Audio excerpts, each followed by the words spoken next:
Hello and welcome to the Bitcoin Magazine news desk at Bitcoin MENA 2024, powered by Binance. The Bitcoin price on Binance.com, $96,687. I'm Pete Rizzo, editor of Bitcoin Magazine, Bitcoin historian on X, and it's day 2 at the Adnax Center in beautiful Abu Dhabi, where 7,000 people are assembling for the Middle East's largest Bitcoin conference. Still to come today, you're going to hear from Saifedean Ammous, author of the Bitcoin Standard, doing a keynote presentation.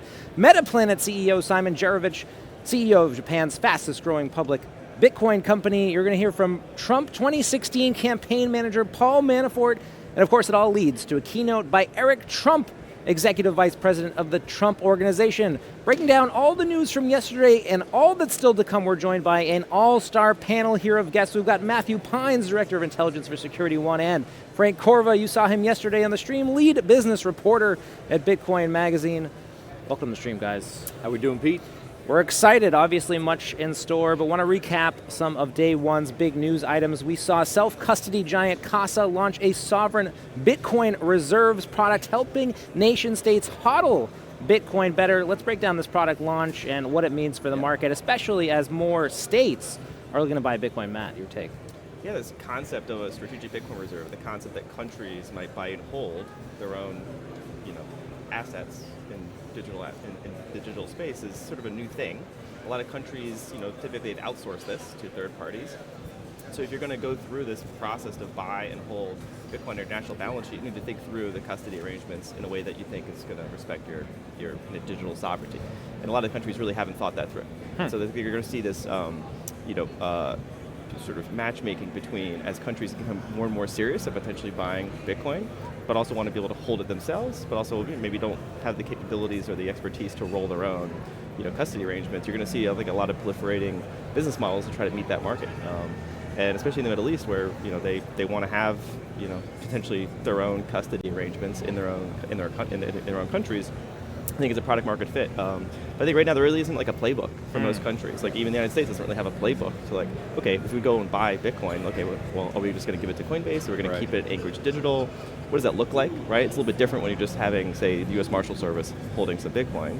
If you actually want to establish a Bitcoin reserve, okay, what additional requirements, security, custody, inspectability, using proof of reserves, those are just sort of unknown questions, right? No one has really filled in that blank. Yep. Fort Knox is software now. Frank, how does this work on the back end? What would this nation state be doing if they're using something like a self-custody software? Well, I mean, we know Casa makes it easier for the average retail person who wants to be more secure in holding their Bitcoin in a multi-sig setup. They're really good at that, so it makes me think that they'll be good at it for sovereign countries as well. You have someone like Jameson Lop doing the technical work behind the scenes. We know how brilliant he is, early cypherpunk. Kind of interesting to think of someone like him, his personality, now helping nation states do this. But yeah, this is tough. It's all relatively new technology still, right? Bitcoin's only 15 years old. The concept of multi-sig is only a handful of years old. Countries need help too. Retail investors need help. Countries need help. Casa's here to help. But also egalitarian in some ways. This is technology that's also available to the consumer. Matt, maybe you can talk about how nation states, consumers using the same technology in the Bitcoin stack. How does that work? Yeah, I mean, it's fascinating the fact that essentially an individual can afford themselves the same level of security that a country can with Bitcoin, right? I mean, maybe there's certain operational practices that a country can engage in that the average individual might be, a little bit much for, but not that much, right? Every individual can run their own, multi-sig. They can get the same sort of custody solutions available in the market, and maybe just like a little bit more that a nation state would get from a service like that. But the fact that any individual can effectively have their own digital Fort Knox is one of the most empowering, democratizing aspects of these assets, right? And especially the fact that you can, track what's happening in real time if any movement takes place on the chain. That also, reinforces a sense of democratic accountability, right? Like we don't actually know what's actually in Fort Knox, right? We sort of trust that, the occasional audits, if they ever get done, are real, that you can actually audit a digital Fort Knox in real time and anyone can inspect it. Yep. Well, level playing field here in the Bitcoin economy. I want to turn the page a bit to Binance founder Changpeng Zhao, his comments yesterday, some bullish news for the market. Let's revisit, calling for the Bitcoin market cap to rise to $16 trillion, equaling gold. He also revealed some news, some market-moving information. The UAE already owns Bitcoin, according to CZ, of course, unconfirmed, but that's the source. And he also went so far as to say that Hong Kong will buy Bitcoin, potentially reversing China's long-standing Bitcoin ban, which has been in place since the early days, maybe 2013 as far back.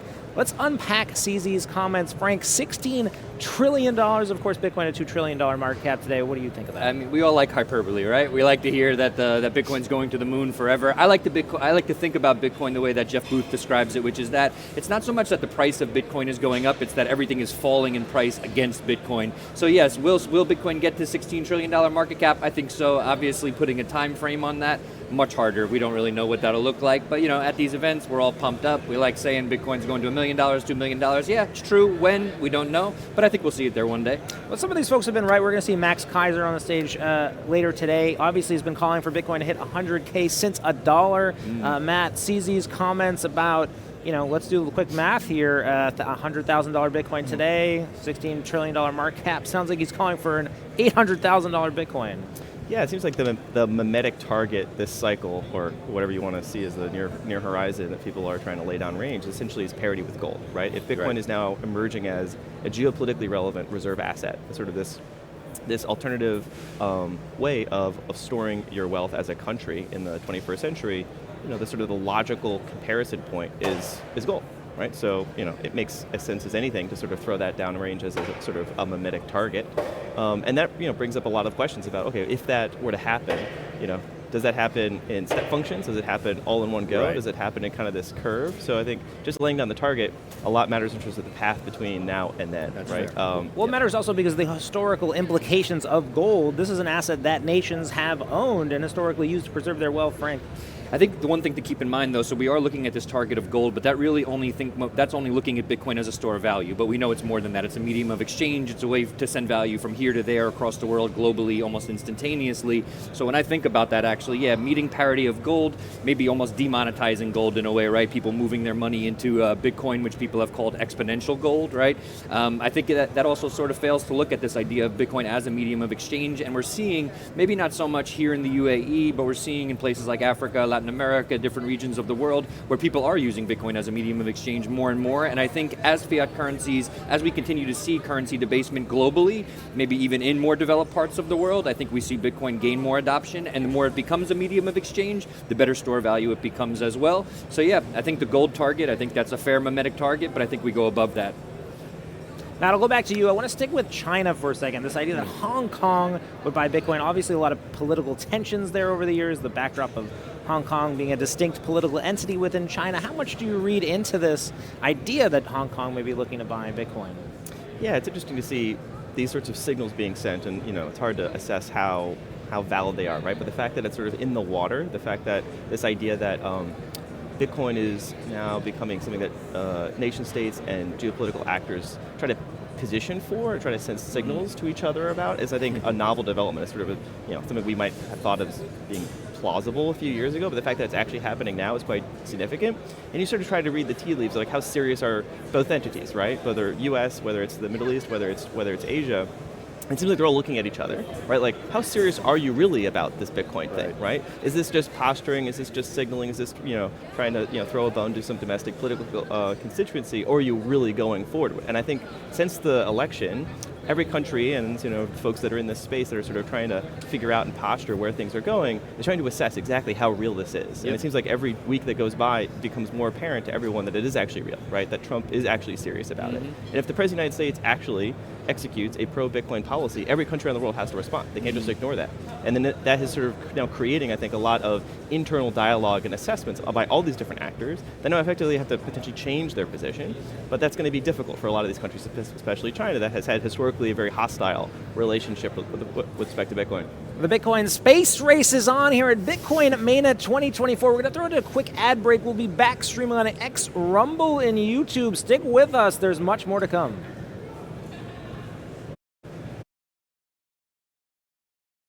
Fiat money is used to fund wars. We've spent $8 trillion on regime change wars over the past 20 years.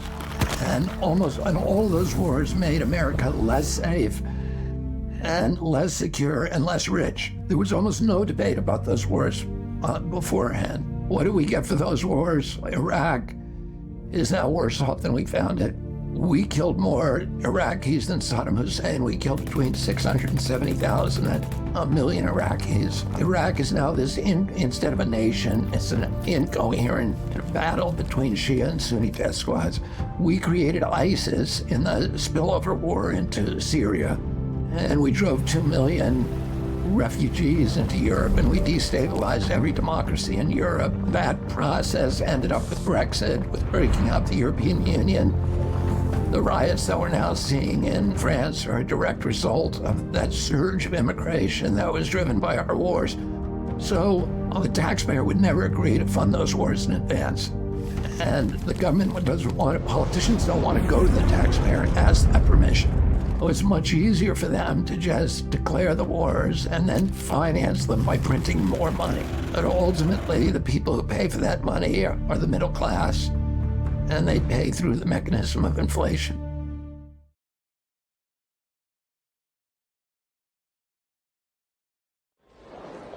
Have you Binanced? What? Have you Binanced? Have you Binance? No. Have you Binanced? Have you Binance? I have Binanced.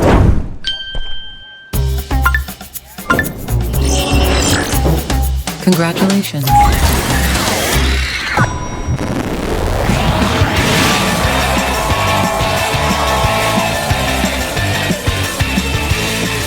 Binance.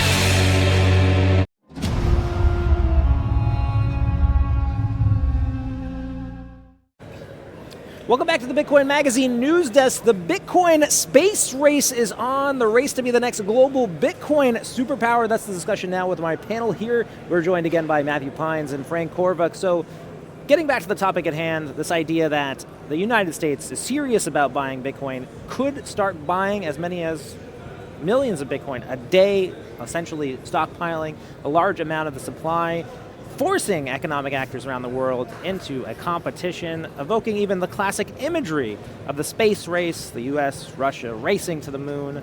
Let's unpack this a little bit more, Matt. Your thoughts? Yeah, it's interesting. There's two things. One is, I think people think that all countries are in this sort of zero-sum competitive dynamic with respect to these sorts of questions. My understanding, sort of reading the tea leaves of this, is that a lot of countries, for example, in the Middle East, don't want to necessarily get out of line with what they think the United States is going to do. So I think there's a lot of back-channeling to see, is the United States serious? And if they are, then we need to get serious, and we need to work through our own sort of internal bureaucratic hierarchies to get ready, but to sort of wait for the U.S. to actually go. So that you can imagine a scenario where they sort of wait for the U.S. to kind of provide this permission structure, and then they move.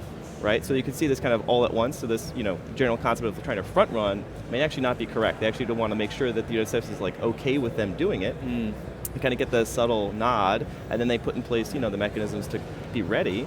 And so you could have this kind of, non-linear jump, right, where all of a sudden everyone starts doing it once we start doing it, right? So that's for the countries that maybe are, friendly or sort of in the broader orbit of the U.S. And then there's lots of other countries, right, say China in particular, that would be a very interesting, more novel dynamic, right? So one interesting story, I don't know if it's true or not, but it rings true, so I'll say it, is, one of the things that sort of pushed Trump along this direction was apparently being told that, during one of the Marshall's auctions, where the Biden administration sold effectively our Bitcoin, that it was a Chinese entity, whether associated with the government or just someone associated with China, that bought it, right? So you can just imagine that, the story is U.S. is selling our Bitcoin, China's buying it, which of course would not go over well with Donald Trump.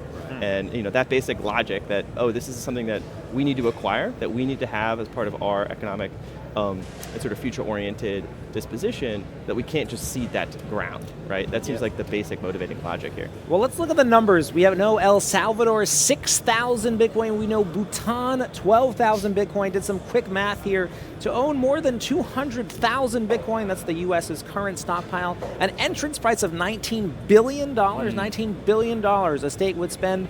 Is it worth spending $19 billion to be the number one state with the most Bitcoin, Frank? Is that really the psychology at play here? I don't think that necessarily has to be the race. I think it was Mark Ammous brought it up yesterday. He brought up this idea of like how much Bitcoin per capita, right? How much Bitcoin does a country have per person in that country or something? So I think you can look at it like that, but I think it's more than anything, it's sort of get off zero. That's more the mentality. It's not become the country that has the most Bitcoin. It's just make sure that you have some of it. I was actually just talking about this before. I wrote a piece this week on a meme that went viral in Guatemala. So Stacy from the Bitcoin office, through the Bitcoin office account on X, put out a meme of Nayib Bukele sitting there drinking his coffee in the morning saying, hey, look, my Bitcoin's doing pretty well. Maybe I'll buy Guatemala. So most people probably saw that, passed by it, laughed, but apparently the higher-ups in Guatemala, central bank, government, saw that and said, okay, maybe we need to start studying Bitcoin, and I think that's more the mentality. We need to start taking this seriously and figuring out what our Bitcoin strategy is. But if you're a citizen of these countries, if you're a taxpayer, Matt, why do you want your country to buy Bitcoin? Let's say you don't own Bitcoin, you're evaluating the situation. How does that actually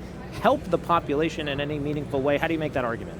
I think every country is in a very different position, right? So I wouldn't say there's like a universal prescription for every country, right? But depending on whether they're on the dollar, whether they have a lot of endogenous debt or economic instabilities, I wouldn't say you just like throw Bitcoin into that without doing a proper assessment, right? Like you need to understand what are the material conditions that that country's facing and whether that makes sense, whether they actually have the physical capacity to appropriate some, of their national funds to Bitcoin. I think though everyone will recognize if the United States is moving in this direction, if we're essentially helping to monetize a new reserve asset for the next 10, 20, 30 years, just like we've had, treasury securities is like the basic reserve asset that most countries have to hold, the U.S. government is essentially sending that signal that countries are effectively going to have to acquire this. Yep. And we're not going to shift to a new monetary system overnight. This is going to be like a new Bretton Woods where everything just all of a sudden becomes flipped to Bitcoin. But I think other countries are going to have to then put this on the drawing board, right? Okay, it was not something we were thinking about at all.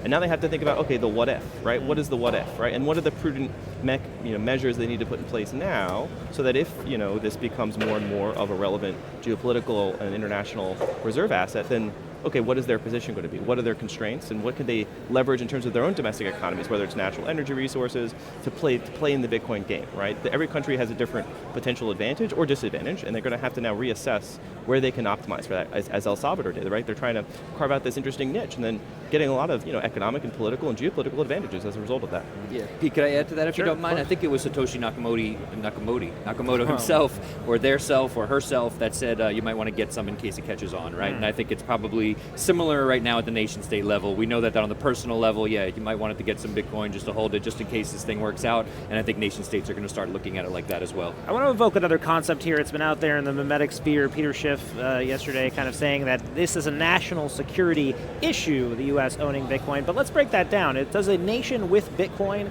have more national security? Is that an argument that you would buy, Matt? I mean, national security is ultimately, a composition of many different things that all about reinforcing whatever it is in that country's national interest. The United States government has a particular set of national interests in preserving its ability to project military power, ensuring that its economy remains strong, that it has a technological advantage over its rivals. And so you can make an argument that Bitcoin both helps ensure, long-term stability in our economic environment with respect to potential instabilities in the treasury market. So we can sort of graft Bitcoin on, basic ideas that if you have Bitcoin monetized, dramatically, you get essentially a much larger demand for treasury securities via stablecoins, right? So that's just like one mechanism where you could see a reinforcement between the monetization of Bitcoin and demand for dollars, as well as demand for dollars around the world in reinforcing the dollar network. So that if we're entering a world where essentially it's network power competition, financial networks are one of the main mechanisms by which countries are fighting for their own interests, and China has a strategy to essentially try to digitally export their model of governance as well as bring other countries into their sort of geoeconomic and technological sphere of influence.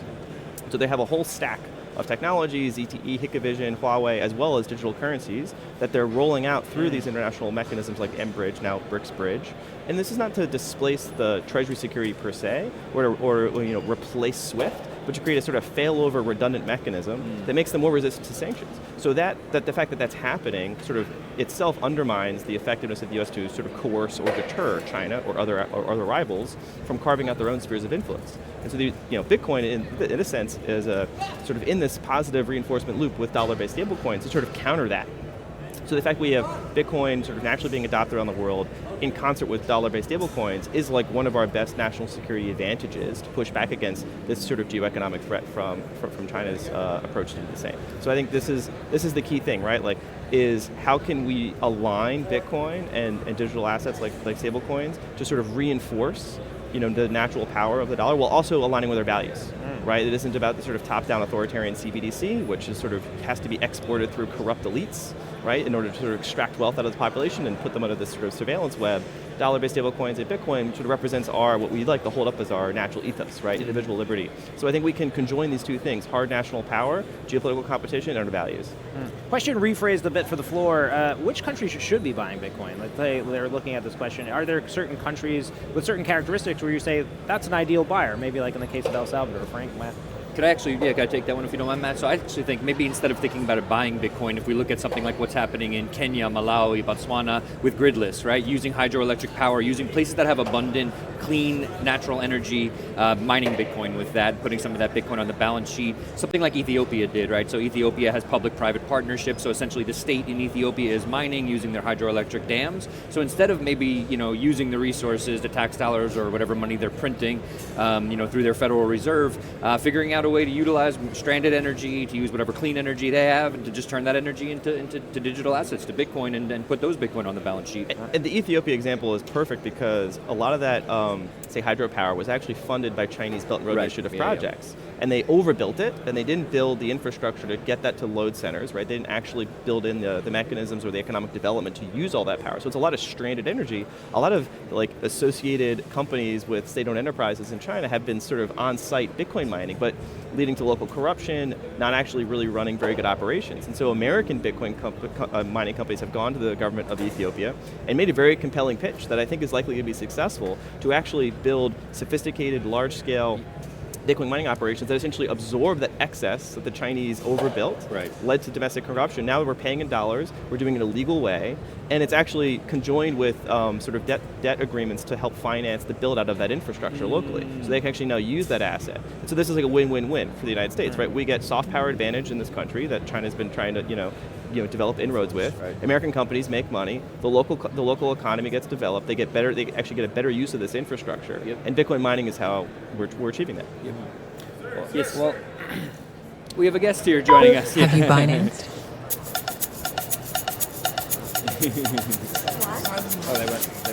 Have you Binance? Have you Binance? No. Have you Binance?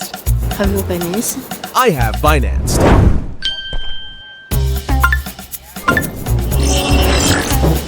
Congratulations.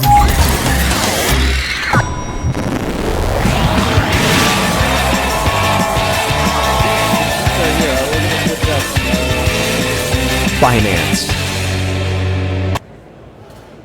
Yeah, we're good. Oh, I can't hear him. Have you? Binance. Oh, you got Brazil. Okay, cool.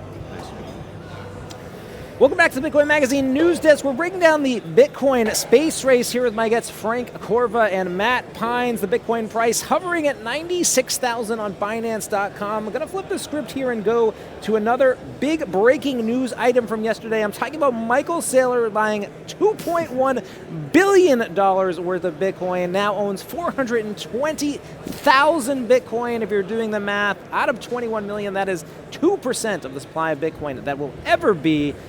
Talking about signals being sent globally, Michael Saylor has really been on a rampage here buying Bitcoin, saying even yesterday to Dave Portnoy that he's going to be buying Bitcoin at $1 million. Matt, if you're a nation state, hearing that, if you're a company hearing that, what is this sending to the market in terms of Saylor's confidence?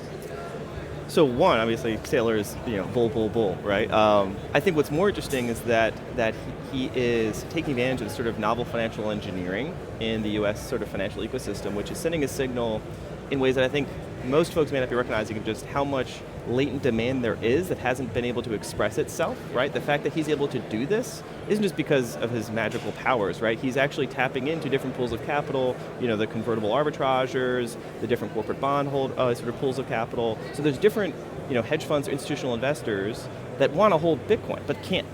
And so he's sort of manifesting this, the fact that this latent demand does exist for Bitcoin and these other pools of capital, which I think is like the signal that's being sent around other pools of capital, like, hey, actually, this is something that's interesting, right? So you have Metaplanet doing this for Japan, right? And so this is I think a lot of countries, in, for example, Japan, don't really understand what's happening, right? But I think Metaplan was the 30th most traded stock in the Japanese equity market. Higher than that, I think. Or maybe even more, At points, right? I think it was actually the number one most traded. Which is kind of insane for this tiny company that has a hotel services hotel company, something, right? Is now the most traded stock or one of the most traded stocks in the Japanese equity market. That sends signals to other players in that market that there's something interesting happening here. So obviously Bitcoin for Saylor is that's what he's made his mission in life. He's going to acquire as much of it as he possibly can, and he's not going to let anything stop him. So he's a man on a mission. But I think the more important effect is the sort of cascading implications and recognition by other pools of capital and other equity markets. Well, we're seeing activism among shareholders over the last couple of weeks. Amazon and Microsoft getting Bitcoin presentations to the board. Frank, how serious is this? Do you really think that Microsoft is going to buy Saylor's bag, so to speak, in terms of starting to accumulate Bitcoin? Well, I don't think they're buying his bags because he doesn't seem like he's selling his bags anytime soon. That's not the Saylor strategy, I don't think, or the micro strategy. No, I do think that it's inevitable that these countries take some of their cash and turn it into Bitcoin and just simply hold it on the balance sheet. I think Michael Saylor himself has termed it something like a crypto engine. They need this sort of engine below them, right? So that everything isn't just sort of forward-looking, saying we're going to accomplish this in the future. It's simply saying, as a company, we have this asset on the balance sheet, and that's part of our value proposition to investors, to people who want to buy those securities. But in terms of the stock price, many people are looking at what's happened with MicroStrategy. The price is going up to $500 a share, up from the tens of dollars years before. Can every company do this by tapping in and buying Bitcoin, Matt? There's this. No, I think he's got sort of first mover advantage, and the structure of his balance sheet is such that he can do this sort of financial engineering where he can sort of plug in unrefined Bitcoin and start to refine these different products with different volatility and return profiles, because so much of his balance sheet is exposed to Bitcoin. I think even these large mega cap companies could buy it, but it wouldn't have the same effect on their balance sheet. It wouldn't allow them to sort of harvest this volatility that Saylor's been able to do. But I think he's making the case in more general terms that this is the way to power your company for the next 5 or 10 years. You've got a bunch of sort of dead weight melting ice cube cash sitting on your balance sheet. What are you going to do with that, right? This is a way to essentially hypercharge your balance sheet over the long term. Could I actually touch on that as well? So another thing, I spoke with Eric Semler. Semler Scientific is using the MicroStrategy strategy, right? This is a medical services company. That's correct. And so it wasn't just necessarily having cash on the balance sheet, but they have a very cash flow rich business. There's a ton of cash flow. They're selling their medical services. They have all this cash coming in, and they're like, essentially, what do we do with it? Instead of having it sit on the balance sheet, they're able to. They don't have to take on as much debt. They could simply buy with a lot of the money that's coming in for the services they're providing. So I think every company does need to look at this differently, because I don't think that's necessarily the case with a Metaplan, and I think that's more of just using the MicroStrategy strategy, whereas they do have other income. But I think every company will need to look at this differently, but again, just some level of exposure, something to hold on to, and a deflationary asset or an asset there's a finite amount of, it just doesn't seem like a bad idea to hold on your balance sheet. Changing the topic of it, we saw on stage yesterday a debate, Bitcoin versus crypto. We saw Justin Sun go head-to-head with Marty Bent. Let's unpack this a little bit, because we are getting from this new administration, these new companies, mixed signal. People are wondering how to navigate the market. Campaign manager of Trump in 2016, Paul Manafort, saying yesterday that institutions were under-allocated to Bitcoin, but also that DeFi was the big opportunity. He saw insurance, pools of capital coming to the crypto markets, being tokenized. Let's talk about Bitcoin versus crypto, Bitcoin and crypto. How should people at home be thinking about this if they're new to the industry? Matt, your take.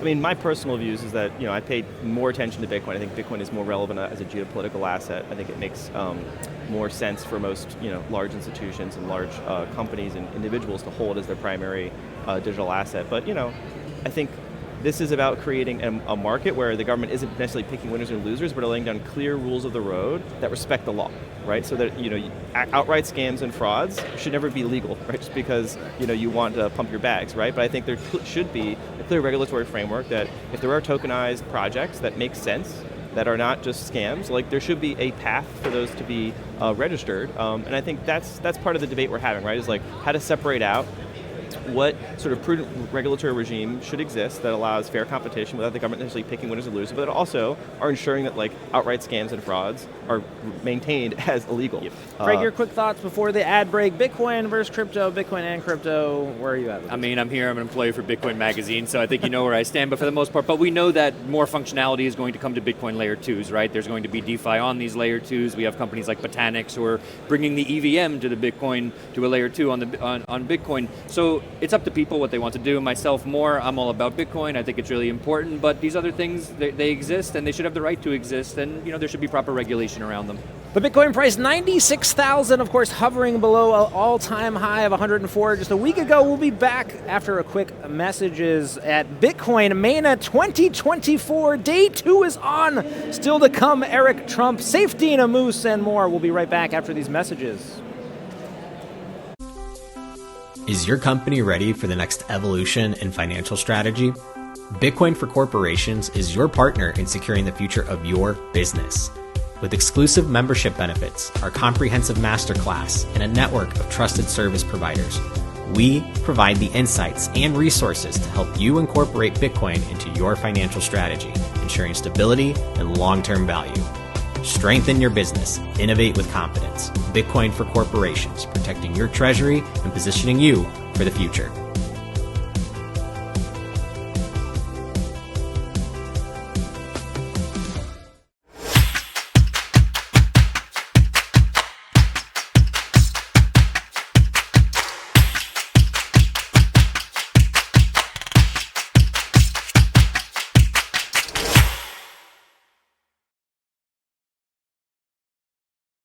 The price fixing hadith goes something like the following. A group of people came to the Prophet and said to him, would you fix the prices of commodities in the marketplace? And he considered this and he said no, because he didn't want to cause an injustice against the people. He said that God is the one who fixes the price in the market. So this thing, I think, is very important because it tells us that a free market economy is one that is fundamentally a just economy. I think Bitcoin is the most Islamic form of money ever invented, and therefore, also the most Abrahamic form of money invented, because actually the three great monotheistic faiths share many characteristics in terms of justice and equality and fairness in dealing with one's fellow man.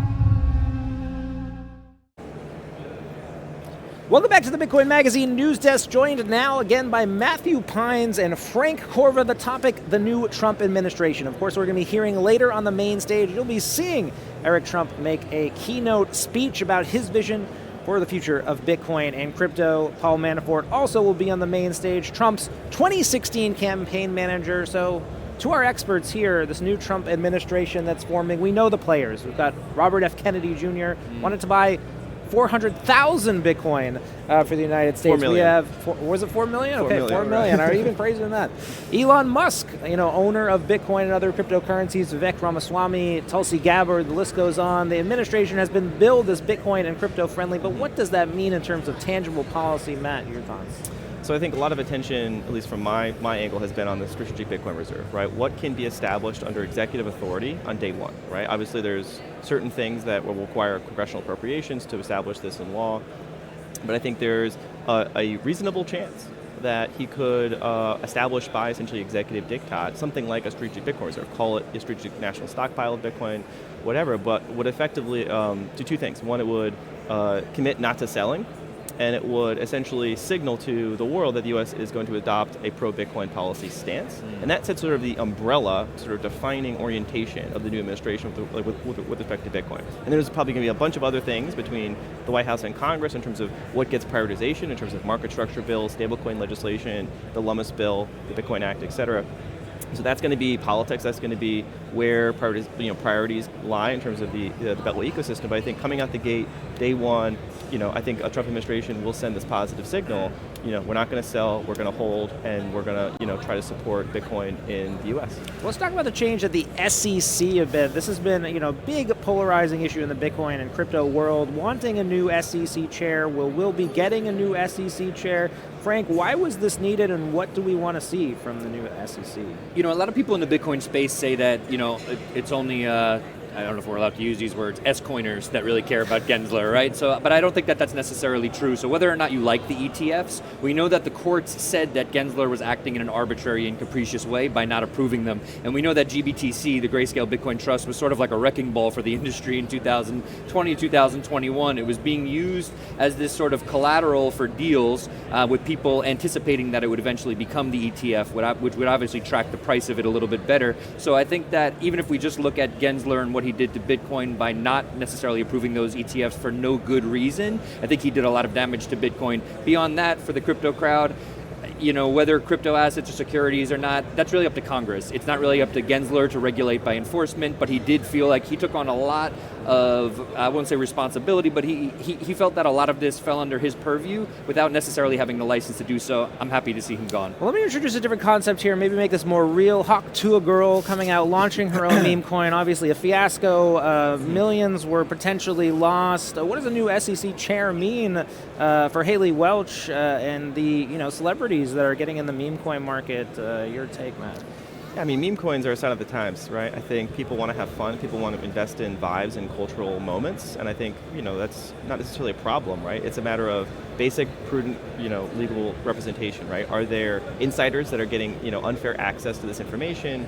Are there, misrepresentations in terms of the nature of the tokens being released? If everyone goes into it with their eyes open, with full transparency, fine. Like, you can gamble, people, it's like legal to do that, will right? that be SEC policy in your view?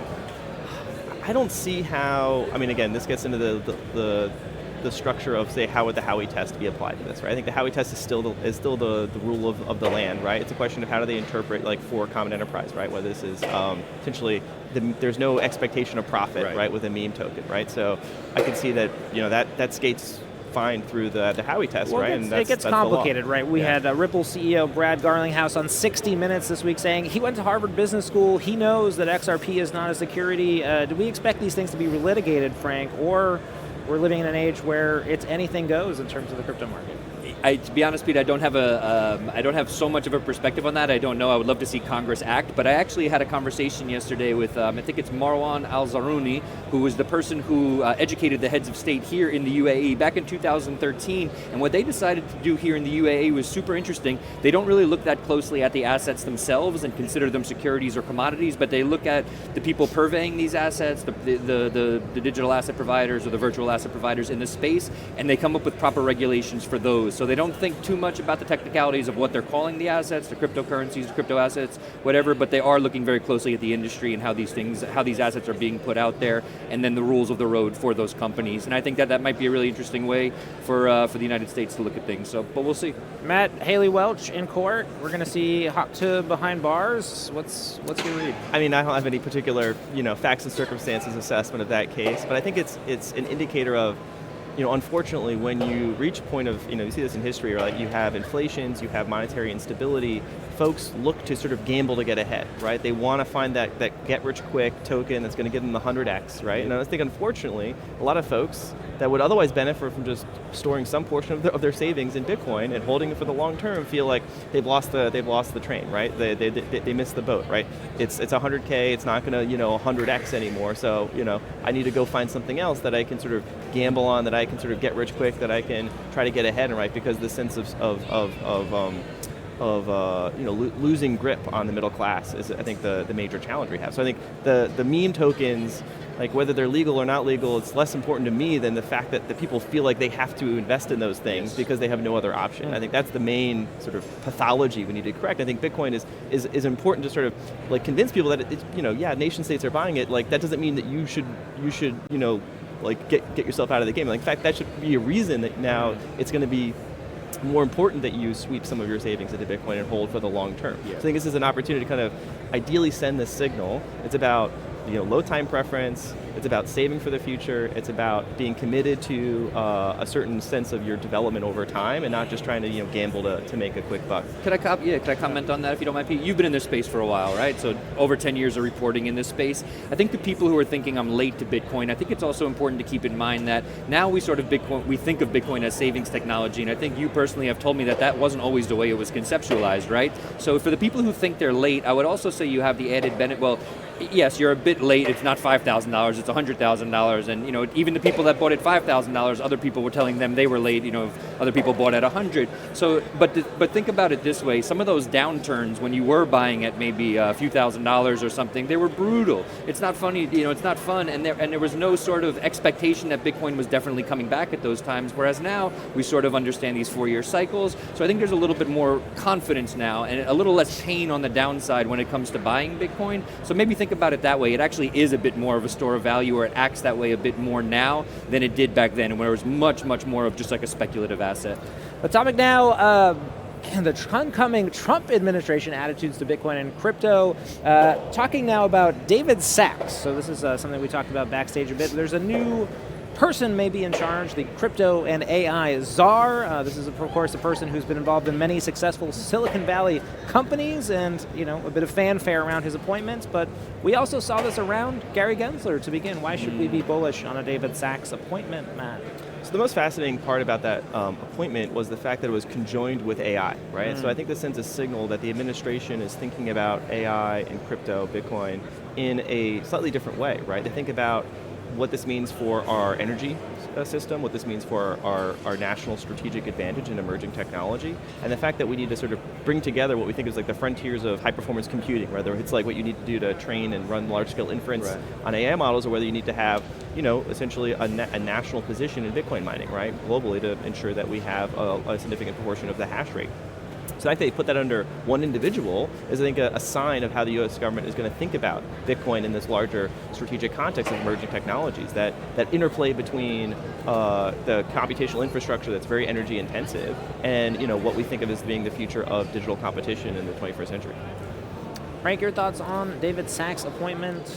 Mixed feelings. I don't, I'm not a David Sachs fanboy or anything. I think he's a very smart guy. I give him a lot of credit for the investments he's made early on. I know people also have mixed feelings about the PayPal mafia. Well, would it have sent a better signal to pick someone from the Bitcoin and crypto world who could better maybe represent our interests? Is there any feeling about it? Yeah, I know how much David likes Solana, which worries me a little bit as someone who's far more of a Bitcoin person. So yeah, I don't, and again, it's interesting. In this world, we like to really differentiate between Bitcoin and everything else, whereas I don't know that David necessarily will do that. So I haven't thought about it too much. I'm just sort of paying attention as he comes into the role, and we'll see what he does. So this doesn't deprioritize crypto, Matt? I think it's unclear. I'm not sure exactly how much time he's going to spend on this job, but I think he's still going to maintain his outside position. Maybe he's going to work 1 or 2 days a week in this role, and he's going to be a senior advisor at the White House level, and that's really about coordinating and sending signals. He doesn't have a whole lot of actual regulatory power himself. Right. He's going to have to work through the CFTC, the SEC, the Treasury Department, other parts, and so his power will be mostly in terms of tone setting, framing, and what in DC speak is sort of like stakeholder engagement, right? Creating forums and pulling parts of the government together that align with White House policy. So he's not going to be initially making policy or enforcing policy, but he could, if he's doing his job right, kind of shape how the U.S. government is going to approach AI and crypto, in particular Bitcoin, in a positive way. And I think that, jury's out, right? I think it's it's encouraging that the U.S. government is now thinking about these things in an integrated fashion.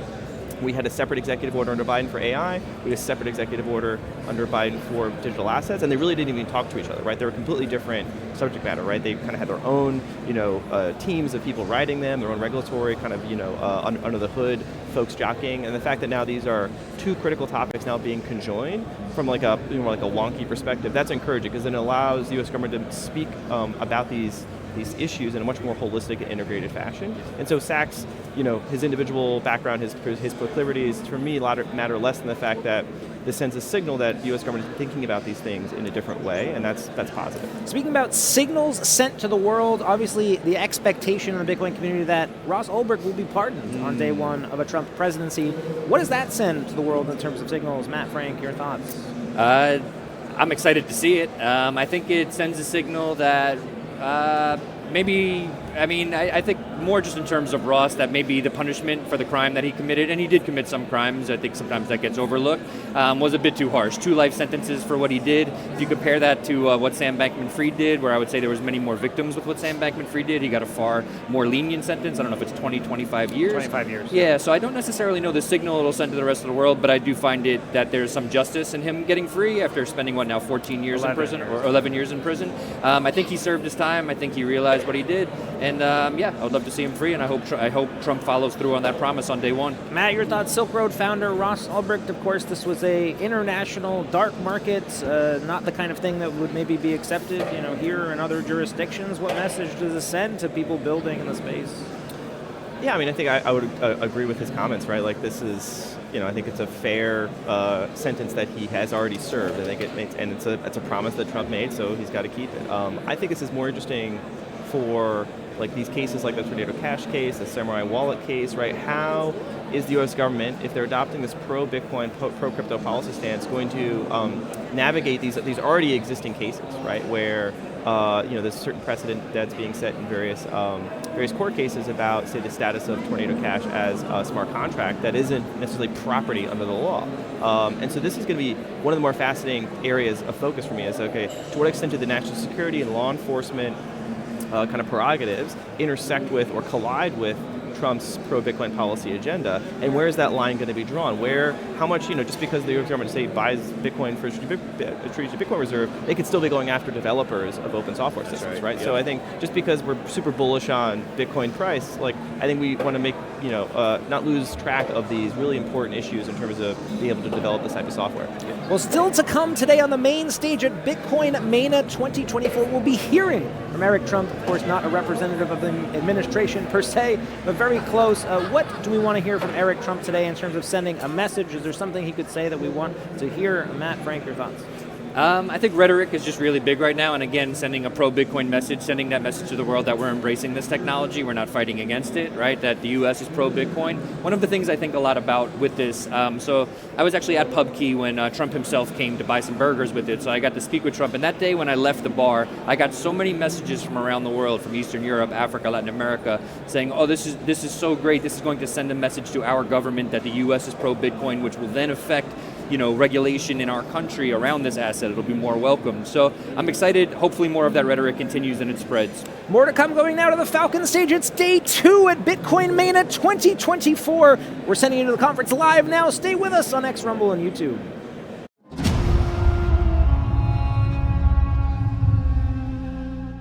I've been starting to lean forward when I do that. Thing I want to do to jump into the panel is really talk through what is the reason is to use Bitcoin? Why is it moral? Why is it an ethical monetary system, an ethical means of technology? Why don't we start with you, Jeff? It's a truthful ledger. It's the first time in all of humanity that we've had a truthful ledger that can't be manipulated. That is a really big deal. Because what it means is all of everything we've looked through, all the history books, everything, is from an extractive system where somebody has to lose for us to win. And that gets worse and worse through time. It gets more and more extractive. And when you're inside the extractive system, when you're one of the winners, if you were in England when the sun never sets on the British Empire, it would look like it was good. It would look like it was working for you. But it relied on extracting from other people around the world. And those break down and we go to world wars to be able to reset them. And then we promise not to do them again. And we step right back in creating in an extractive system. And Bitcoin as an honest ledger, just as a truthful ledger, changes that game forever. We're moving to a cooperative system where the cooperation, everybody that's cooperating on Bitcoin is making it better for everyone who's cooperating on Bitcoin. And so it changes everything we could ever imagine from that simple change. Mm-hmm. Mark, how about yourself? What are your thoughts on this? Yeah, I mean, Jeff nails it, so there's not a whole lot to add. But one thing that I learned and I kind of started to realize is that, most of us have kind of grown up thinking that money is a tool. And so tools, any tool that you can think of, could be used for good or bad. a screwdriver could help you fix a car, or you could hurt somebody with a screwdriver. So the neutral's tool, it depends on how we use that tool. And so if money is a tool, then it's also neutral. But with fiat currency, that's actually not the case. You see, fiat money is inherently evil because it's built on a system of theft, right? Inflation is theft. As they continue to print money, they're stealing from us. It's built on a system of lies, right? It's opaque. We don't know what they're doing. They're manipulating the currency. The Fed says they're bailing out after 2008 with 700 billion. We find out now it was 20 trillion. So it's a system built on theft. It's a system built on lies, and it's a system built on deceit. And so we find that fiat money is not neutral. It's not a neutral tool. And that means that anything that's being built on top of this fiat monetary system is then, unfortunately, inherently evil. Not to say we all are, but all of the system, all of the mechanics, all the incentives are now misaligned, and it causes all types of distortions. Now, Vladimir Lenin was quoted by Keynes saying that the best way to destroy capitalism is to debauch the currency. So using this inflation to destroy the currency. And he goes on to say that at the end, and the best way to get rich in this type of a system is gambling and theft. So we can see, he told us then that through this inflationary fiat system, it would lead to a system of gambling and theft. We can see that today. Everybody's gambling, not us here in the Bitcoin room, maybe everybody over in Dubai chasing meme pumps, but and theft, right? And so the system is built on theft. And so the way to change that is to have a system that's not built on lies, theft, and deceit. And so Bitcoin, as Jeff pointed out, is this open, transparent ledger. It's not lies, it's truth, it's code. It's not deceit, it's open and transparent. And so Bitcoin, we can see, is sort of the anti-fiat, the antithesis of that. And so that's why I think it's this moral case for money, and it really changes the incentive structure of the world. Now, of course, I agree with Jeff and Mark. They nailed it, but here's my spin on it. I think 21 million, right? That's the number, right? We all know and understand there's never going to be more than 21 million Bitcoins. And so what does that do when we have a banking system and a monetary system that's based on 21 million and no more than 21 million? I think it's a more honest system. It also means there's no creation of money ex nihilo, right? There's not just some special people in the system who can, through their actions, create more money that they get first. And that is the injustice of the fiat system, and that is where some of the unethical or the more short-term behaviors are being driven, because we aren't able to plan for the long term, because we don't have this sort of solid foundation of, okay, no more than 21 million. If you own one coin, you own at least 1/21 millionth of the future money supply. Now, this is a long-term process. It's not going to happen tomorrow. It may be multiple decades, but as the world transitions to this honest form of money, we will be better people for it. Thank you very much. You know, one of the things it talks about in ancient religious texts and ancient spiritual text is that people should come together, marry, become fruitful, and multiply.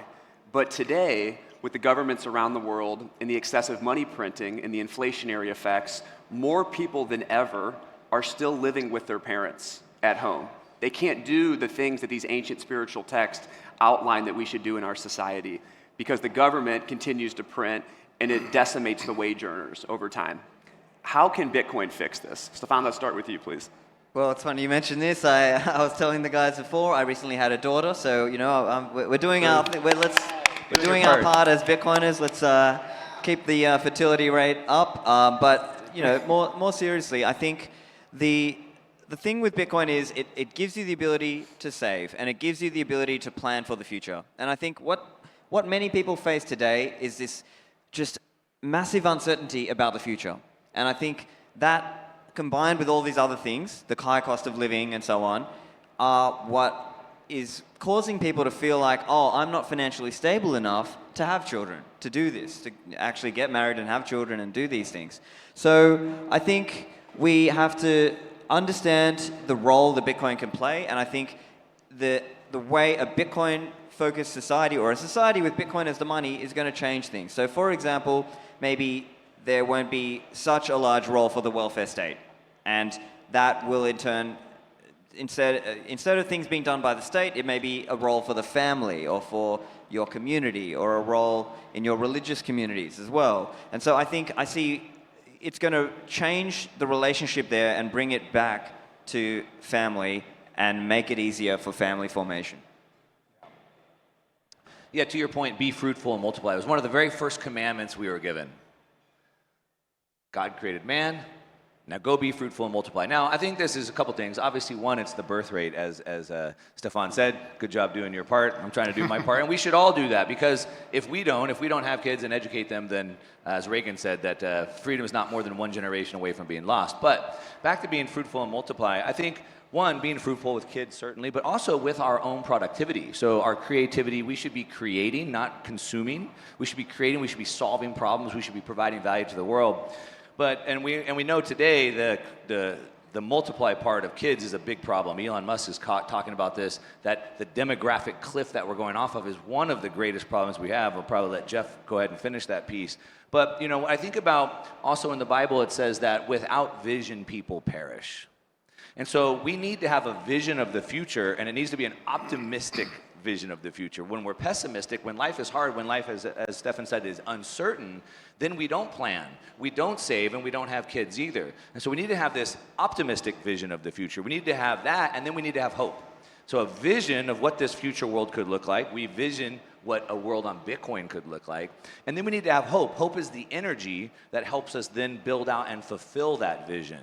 And so with a Bitcoin future, we have this vision of this fair world where there's a balanced world where we're all creating value for each other. We have hope that we can achieve it because we see it playing out in real time. And that gives us energy. And once we have that, then yes, we go have kids. We plan, we build for the future, and we reverse what fiat has done to this demographic cliff that we're on, and we can go multiply. Yeah, you can see what Mark's describing, and just about everybody who's made the transition themselves in their own mind to Bitcoin. And that transition isn't like one day I'm all in Bitcoin and one day, it's a transition because you're losing a grip on the world you used to believe in. And that grip you're losing is really hard because it's playing with your mind. And as you go deeper, you can see a totally different world than most people are trapped in today. Think about what housing is and why housing goes up so much, right? Inflation is wage deflation. It's the same thing. There is no such thing as natural inflation in a market. We've been conditioned to believe that it's normal, but it's the furthest thing from normal.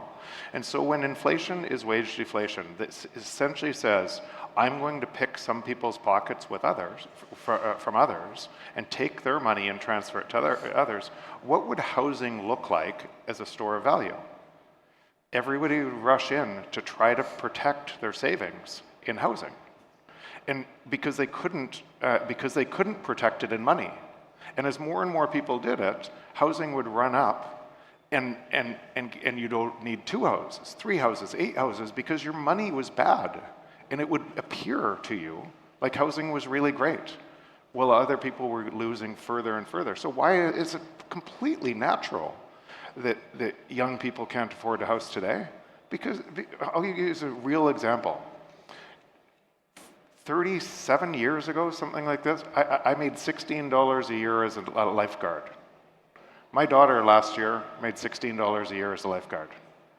It's insane, right? What do house prices cost today versus 37 years ago? And you can see what this is doing. And you hold these assets, you hold stocks, because your money is losing value. And if your money loses value faster, is that a world you'd want to live in? Yeah, that's super important. And as people continue to work, they feel like they're working harder and harder and harder, and they're just not making any progress. But we do have a new system now, and people need to really re-architect the reality of what's happening around the world to allow them to transition into this new system that can fix a lot of these problems. However, there are governments around the world that are now experimenting and implementing with a central bank digital currency, which is called a CBDC. Could you guys walk us through where you can compare and contrast what a CBDC is and how it is different from Bitcoin? Why don't we start with you, Mark, and then we'll do Stefan and then Jeff. Yeah, I would say, first of all, if we sort of understand the fiat monetary system, and most of us here in this room do, I think the one thing that I'd just like to point out with the fiat monetary system is that there's just no way it can work. it doesn't work. And obviously we're seeing that. We're 53 years in at this point and it's failed. It just can't. If you understand economics and monetary history, you understand it can't work. Money has to have a true cost of capital. If printing money made people wealthy, then we'd all be wealthy by now. So it doesn't work. And the reason why I wanted to start with that is because the CBDC system is still a fiat system. They're still printing money from scratch. Now, in that type of a system, it's now a digital currency instead of either a physical currency, although I think over 90% of transactions are digital today anyway. But so what it will do is allow them to, one, distribute that money faster, probably create more inflation. Number two, it'll allow them to redistribute it differently, giving money to certain groups or restricting certain groups from transacting. So one, it's not going to work. It's not going to solve any problem. It's not going to solve inflation. It's not going to solve the debt problem. It's only going to make those matters worse. But what it is, unfortunately, it's worse for us because it does give them ability to program the money. So now they can surveil the money. They can program the money. Certain interest groups, like I said, maybe, hey, let's give money to these people, but your money doesn't work after midnight because nothing good happens after midnight. At least that's what my parents used to tell me, right? Maybe you shouldn't eat red meat, so now you can't spend money on red meat, or your carbon allotment has gone over, so now there's no gas for your car, and things like that. So unfortunately, it's really bad from a freedom perspective, but at the end of the day, it's gonna fail. It doesn't solve the problems. And ultimately, if something like that happens, I think it only ushers in Bitcoin even faster. And the reason why is it'll sort of force people into this digital asset type of money, and then they'll go, wait a minute, why does the CBDC continue to buy me less goods and services, but this Bitcoin asset over here buys me more goods and services? And so it will probably progress and just lead people into Bitcoin more. So that's sort of my overall take on that.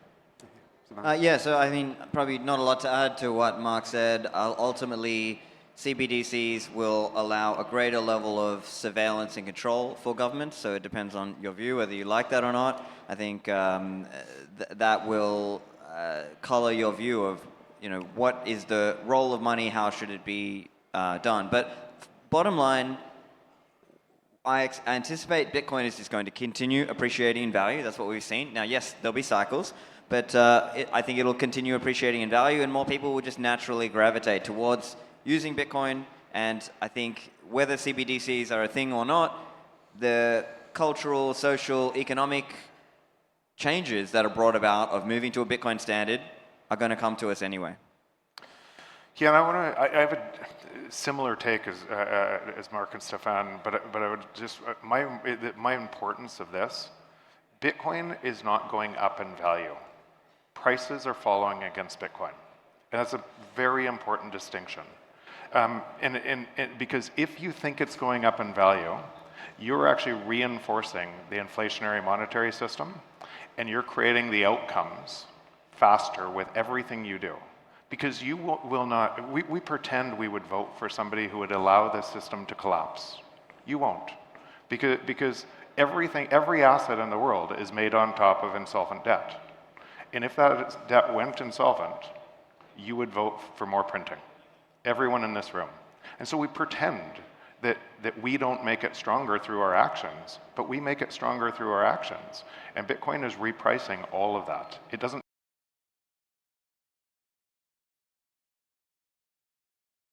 care.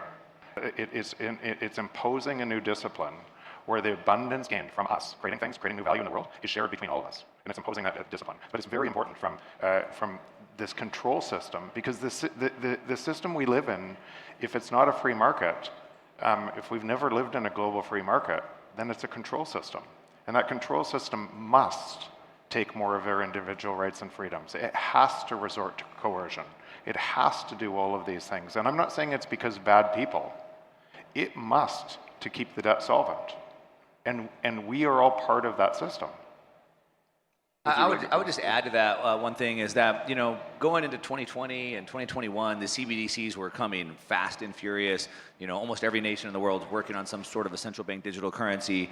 But I think the tide has really shifted on that. So a couple points on this. Like, obviously, America is going seemingly in a different direction. Multiple states, half the states, have passed legislation that prevent any type of a CBDC of coming through. And of course, the U.S. matters because of the reserve currency of the world. But even Canada, which is almost a communist country at this point, has seemingly now the central bank said, hey, we're not, there's no demand for it, the people don't want it, and we're going to scrap it. Now the EU is a different story. They seem to be still running into that. But I think there's a really big shift. And the big shift is, of course, Bitcoin gives us this exit ramp. And so we don't have to use a CBDC. As a matter of fact, I believe that governments don't tell us what money to use. I can use the dollar, I could trade Jeff my iPhone, or I could provide my labor to Stefan. And so we decide what money is, or more importantly, how we want to transact. And so we have this escape route with Bitcoin. And now, most importantly, what sort of the main narrative of this conference is sort of now this sovereign institution or sovereign adoption of Bitcoin. And so we have the US, again, the reserve currency of the world, leading the charge with moving into these reserves of Bitcoin. We have hopefully some announcements maybe coming of what's happening here in MENA as well. And so we have this exit ramp that's not seemingly going away. We have this escape route. I think CBDCs hopefully are on their way out. And I guess we could say, thank God for Bitcoin.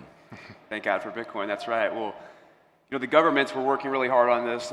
Some governments still are. Another thing that governments have the ability to do is wage war.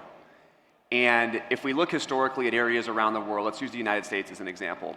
When the United States dollar was backed by gold, if they ever wanted to wage war, they could only print the money that was backed by gold to go wage that war, or they would have to go to the citizens of the country to issue war bonds. And citizens would actually have to agree to do this by purchasing these war bonds to raise additional financing. Now that we're on the fiat standard, on a global scale, governments don't have to do this anymore. They can print money to infinity. They can then take that money to go and wage war. How can Bitcoin save lives by lowering the instances of war? Yeah, so that's ultimately what it does over time, because it defunds that entire process. There's a massive opaque process that you can't measure in your head, the trillions of dollars. When you hear these numbers, if you looked at how much $1 trillion is, it's just such a, and then tens of trillions and hundreds of trillions of all this insolvent debt, and you just become numb to, oh, it's just another billion here, it's just another. Where do you think that money goes? It has to go into this machine, and it has to go into this machine on both sides. How do you get elected in that? You have to divide the other side from you.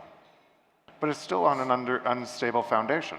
So it really, all it says is, these people get more of the theft that comes from you instead of these people.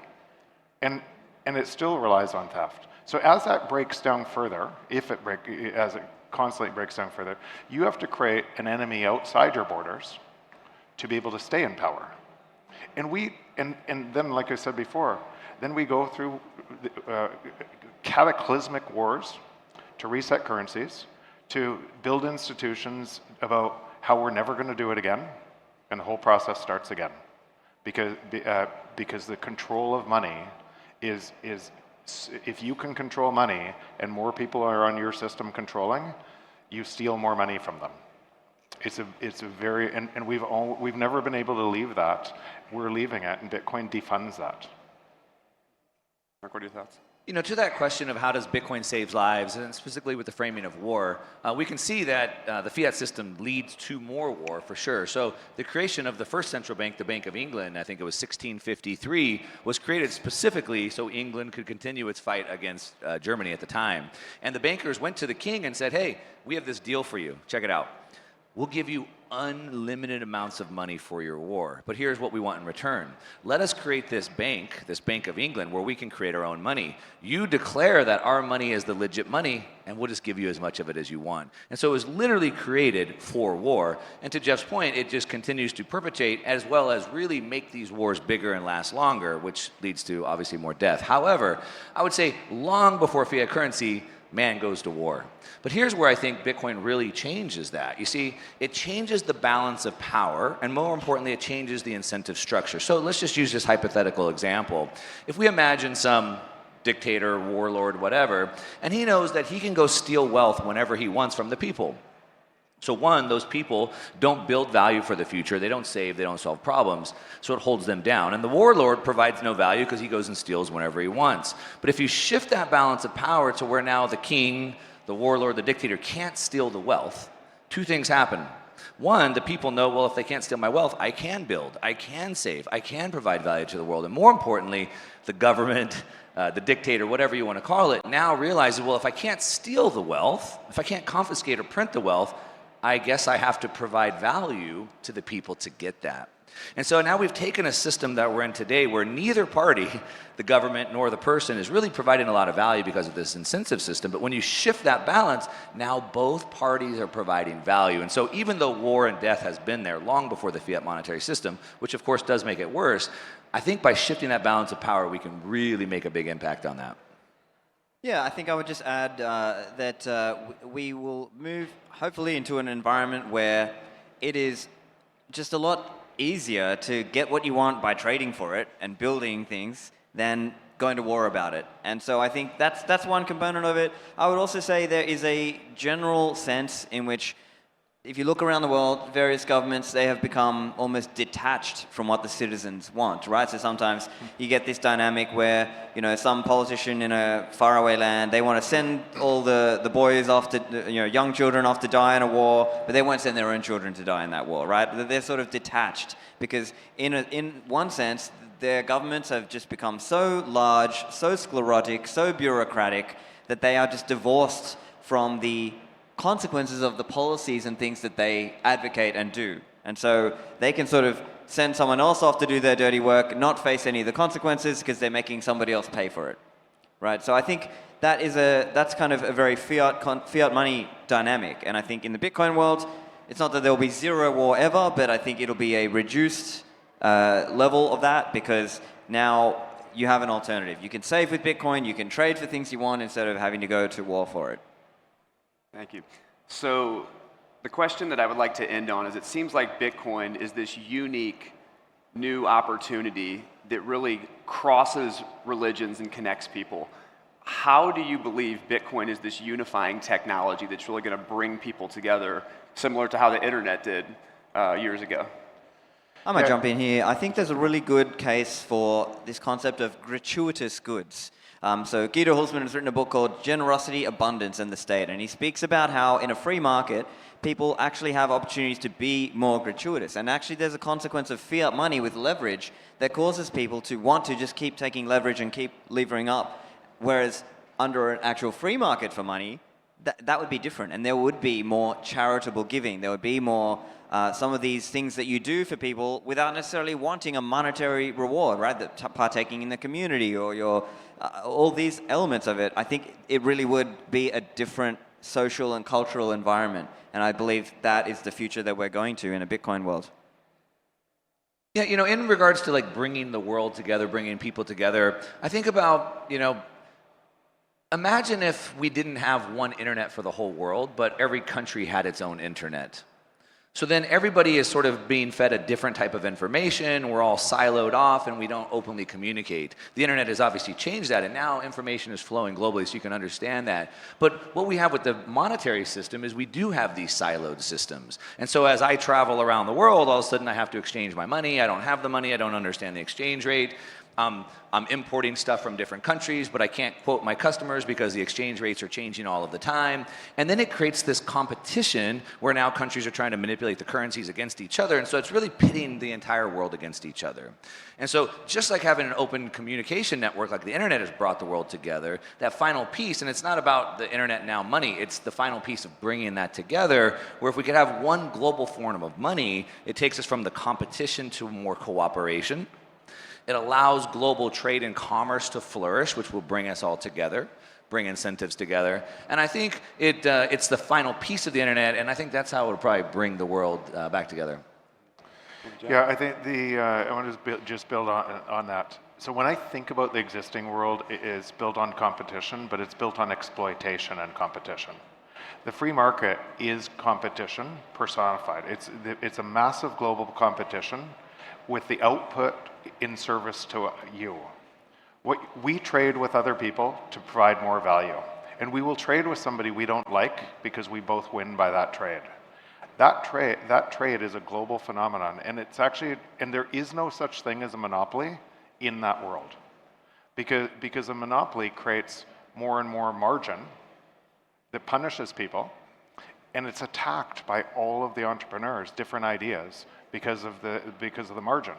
So what that means in the world we're moving to with AI and advancements, and why this is so hard to see because we've never experienced it before, is a world where all of that productivity gain is flowing to all of society, and you're wealthier and wealthier and wealthier as a result. And we wouldn't let that happen from the existing system. It had to be imposed on us by a new system that allows that to happen. And that global free market, for the first time in history that we are all a part of, that's actually what you feel if you're deeper into Bitcoin and really understand it and start to and hang around with other people who really understand it. It's actually why it's almost like a frequency. You know when you meet a Bitcoiner who really understands it, that you don't have to pretend about all of this nonsense. You know right here how connected you are. And one of my favorite things I think that Jeff notes in the film is, even if you hate Bitcoin, it doesn't care and it will benefit you, which is a really great thing to think about. So I really want to thank the panelists. Thank you so much for sharing your insights. It's been wonderful. As a reminder for everybody, if you want to check out the film, you can go to godblessbitcoin.com and watch it. You can go to YouTube for free and watch it. Just type in God Bless Bitcoin, or download the God Bless Bitcoin app, and there's 25 hours of content in there. And like I noted at the beginning, the Arabic version was just released last week as well. So I wish all of you much love, success, and abundance. God bless you, God bless the panel, and God bless Bitcoin. Thank you so much.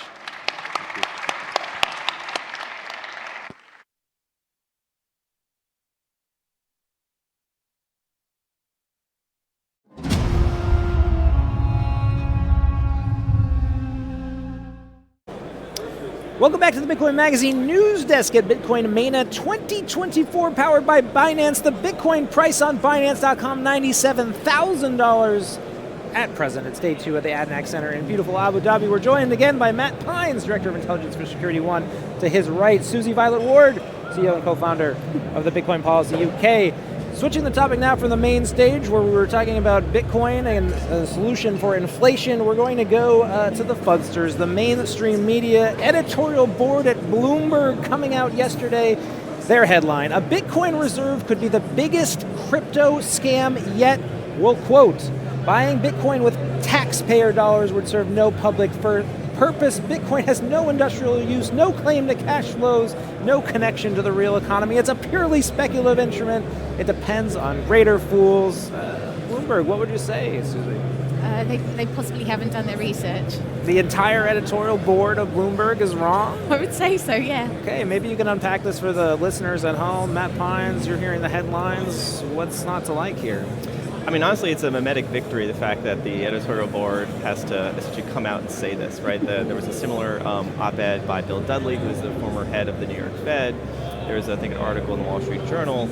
And honestly, like, this is how Bitcoin is changing the Overton window, right? Because this wasn't even a topic, right? The fact that it has to be debated, and of course then you can debate it. And then it's like, oh, this is a serious policy question.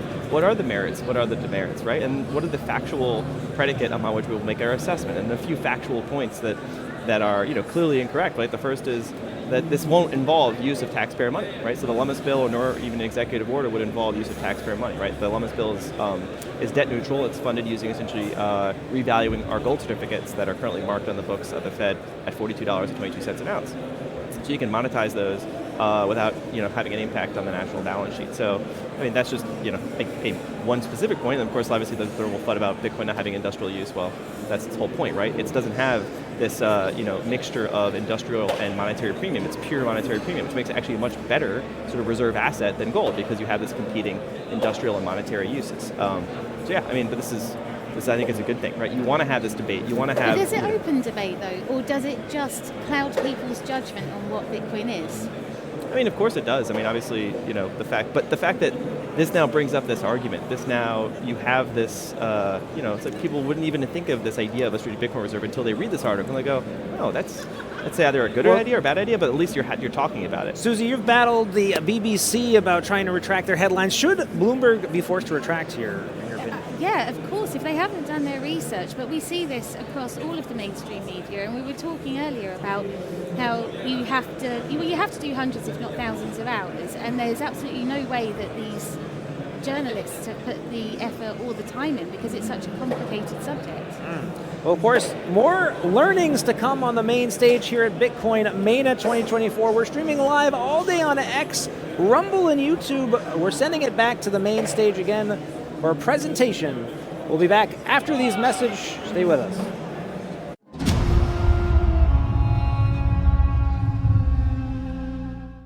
In this room, please do connect with each other and see how we can make Bitcoin even more incredible. It might be possible, okay?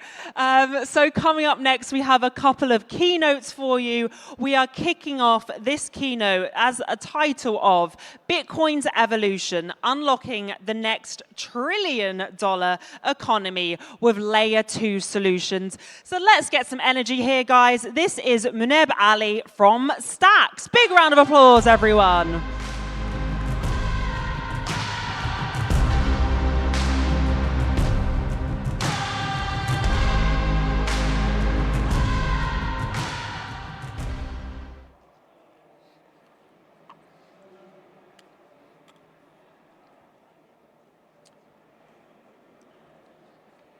Hey everyone, I'm Munib, founder of Stacks. Excited to be here. I think before we dive into the talk, let me give you a little bit background about myself, my journey in Bitcoin. Why do I work on what I work on? I'm a computer scientist. I did my PhD at Princeton, and that's where I discovered Bitcoin. The year is around 2013. So I've been a hodler for almost 11 years now. Discovered Bitcoin, both the monetary asset, but also the technology, and sort of like fell in love with it. So for the past sort of like 11 years, one of the things that I've been obsessed with is how Bitcoin grows. How do we take Bitcoin to more than 1 billion people? How does it actually, reach the mass markets?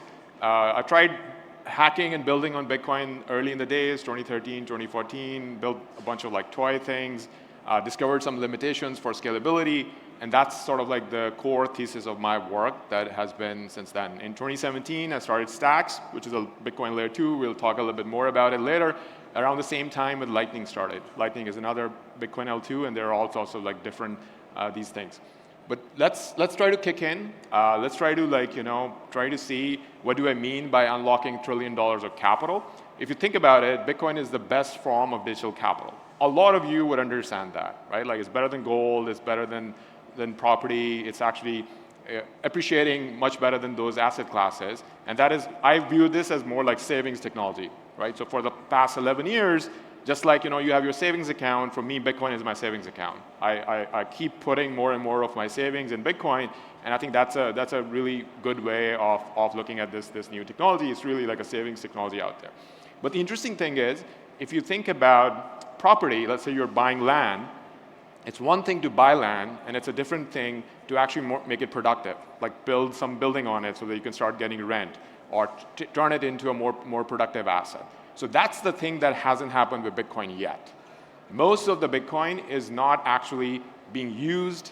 Most of the Bitcoin is actually sitting in cold storage wallets. People are just holding it, and they're not actually deploying it as productive capital. And that's going to be the next evolution of Bitcoin. That's going to be the next thing. And that's a really, really big opportunity, especially if you're an engineer, if you're a developer, if you're an entrepreneur, and you want to actually come in and imagine programming against such a large asset class, trillions of dollars of capital, mostly just sitting there out there. And I think that's sort of going to be one motivation for designing L2s, and I'll sort of like walk you guys through it. All right, so let's see. I think the clicker is probably not working. Can someone flip the slides if you can? All right, let's stop here. I think you can go to the next slide. That's fine. All right. So I think this is a very, very interesting image, right? So back in the days, let's call it like early Bitcoin days, in the OG crowd, there was always this theory that people started making other networks, right? Bitcoin is the thing, it's the important thing, it's the true innovation, but people started playing around with other networks, right? So there was this theory that let the experiments happen on other networks. It's like almost like a playground, right? Like there's Ethereum, there's sort of like other places. And let them play around with risky ideas, let them sort of like experiment on their smaller chains. But once you find something that has real product market fit, once an idea actually works, we will bring it back to Bitcoin. Like, this was a widely held belief in the Bitcoin circles back in the day. And I think sort of like what happened was that these experiments did happen at other places. Like Ethereum and some of these other newer chains, I think they are more experimental. They play around with digital capital. People come and build stuff, right? And some of the things, they did start finding product market fit. For example, stable coins have clear product market fit. People want to use stable coins. Lending has clear product market fit. People want to deploy their capital and don't sell it, and just want to borrow stable coins against it. And then these economies start to emerge, right? So if you look at Ethereum, it's like roughly 1/4 the size or even smaller. It might even keep getting smaller compared to Bitcoin. But if you look at the amount of capital that is actively deployed in Ethereum, it's around $80, $90 billion. Just relative to Ethereum, we should have $300 billion, $400 billion of Bitcoin capital that is actively deployed. But it's not happening right now. My guess is actually that figure would be even bigger, because Bitcoin has much bigger institutional acceptance, and it's like real money, right? Like, it's like the big boys club. So that capital would be even more when it comes to Bitcoin, but that's not happening. Why is that not happening? It's just a technological gap, right? We don't have these rails, these faster, more programmable rails around Bitcoin with which you can do that, right? So that's a massive opportunity, and this is one thing that we are working on. I think we can go to the next slide. So what's this L2 landscape? A lot of people might have heard of Lightning. That's one L2 that's very popular. A lot of Bitcoiners run their nodes and try to work with it. Stacks is another one, the project that I started. And then recently, over the last 2 years, one of the things that we did was people in the Stacks ecosystem, we basically tried educating the industry about Bitcoin L2s a lot. We helped create tons of research reports. We helped create new developer events, new sort of like conferences for Bitcoin L2s. And over the last 2 years, like finally the market started getting it, right? Now there are 50 plus, I kid you not, 50 plus of these projects. Some of them have raised like, tens of or hundreds of millions of dollars of funding, and everyone is now building Bitcoin L2s. And that's an exciting thing, right? Because you want a free market. You want a free market of ideas. You want tons of people to come in with different designs, and then let the market decide that what designs are actually going to win and what designs are not going to win, right? So I think that is a work that we are very proud of, that we were sort of early in this space, but then we sort of like helped create this category, this entire category of Bitcoin L2s, and now there are so many projects, so many sort of like young, ambitious people who are coming in and actually building these L2s. Why are these L2s that important? Next slide. So basically, I'll get into the technology a little bit, but if there's one thing you remember from this talk, that would be that without L2s, Bitcoin cannot scale to 1 billion people. 1 billion people can't even own a UTXO on the main Bitcoin chain, on the L1, right? So think of that as a pure scalability thing. That to get to 1 billion people, to 2 billion people, 3 billion people, think of Bitcoin L1 as a highway. That highway is going to get so congested, the gas fees are going to become so high that a normal person wouldn't be able to use the Bitcoin L1. That's why we have Lightning. That's why we have early L2s like Liquid from Blockstream. That's why we have things like Stacks and Babylon and these new other chains that are coming, right? So think of these L2s as the additional highways that people are building so that you can move your Bitcoin from L1 to L2, and there are certain safety properties there. So I'll get into the technical details a little bit, but nothing is ever going to be as secure as Bitcoin L1, right? If you want to keep your savings, your cold storage, that would always be on the L1.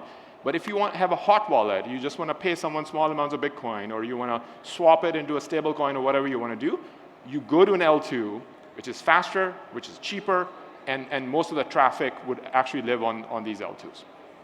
So for Stacks, I'm going to switch gears a little bit and talk a little bit about my own project. So Stacks is one of the older projects. It's more considered like more of a blue chip project at this point. Over there are 3 sort of like big decisions that we have. So now compare this to Ethereum. Think of Stacks as kind of like Ethereum running on top of Bitcoin, right? Or a Solana that's like sort of like running on top of Bitcoin. So one thing is security of the bridge.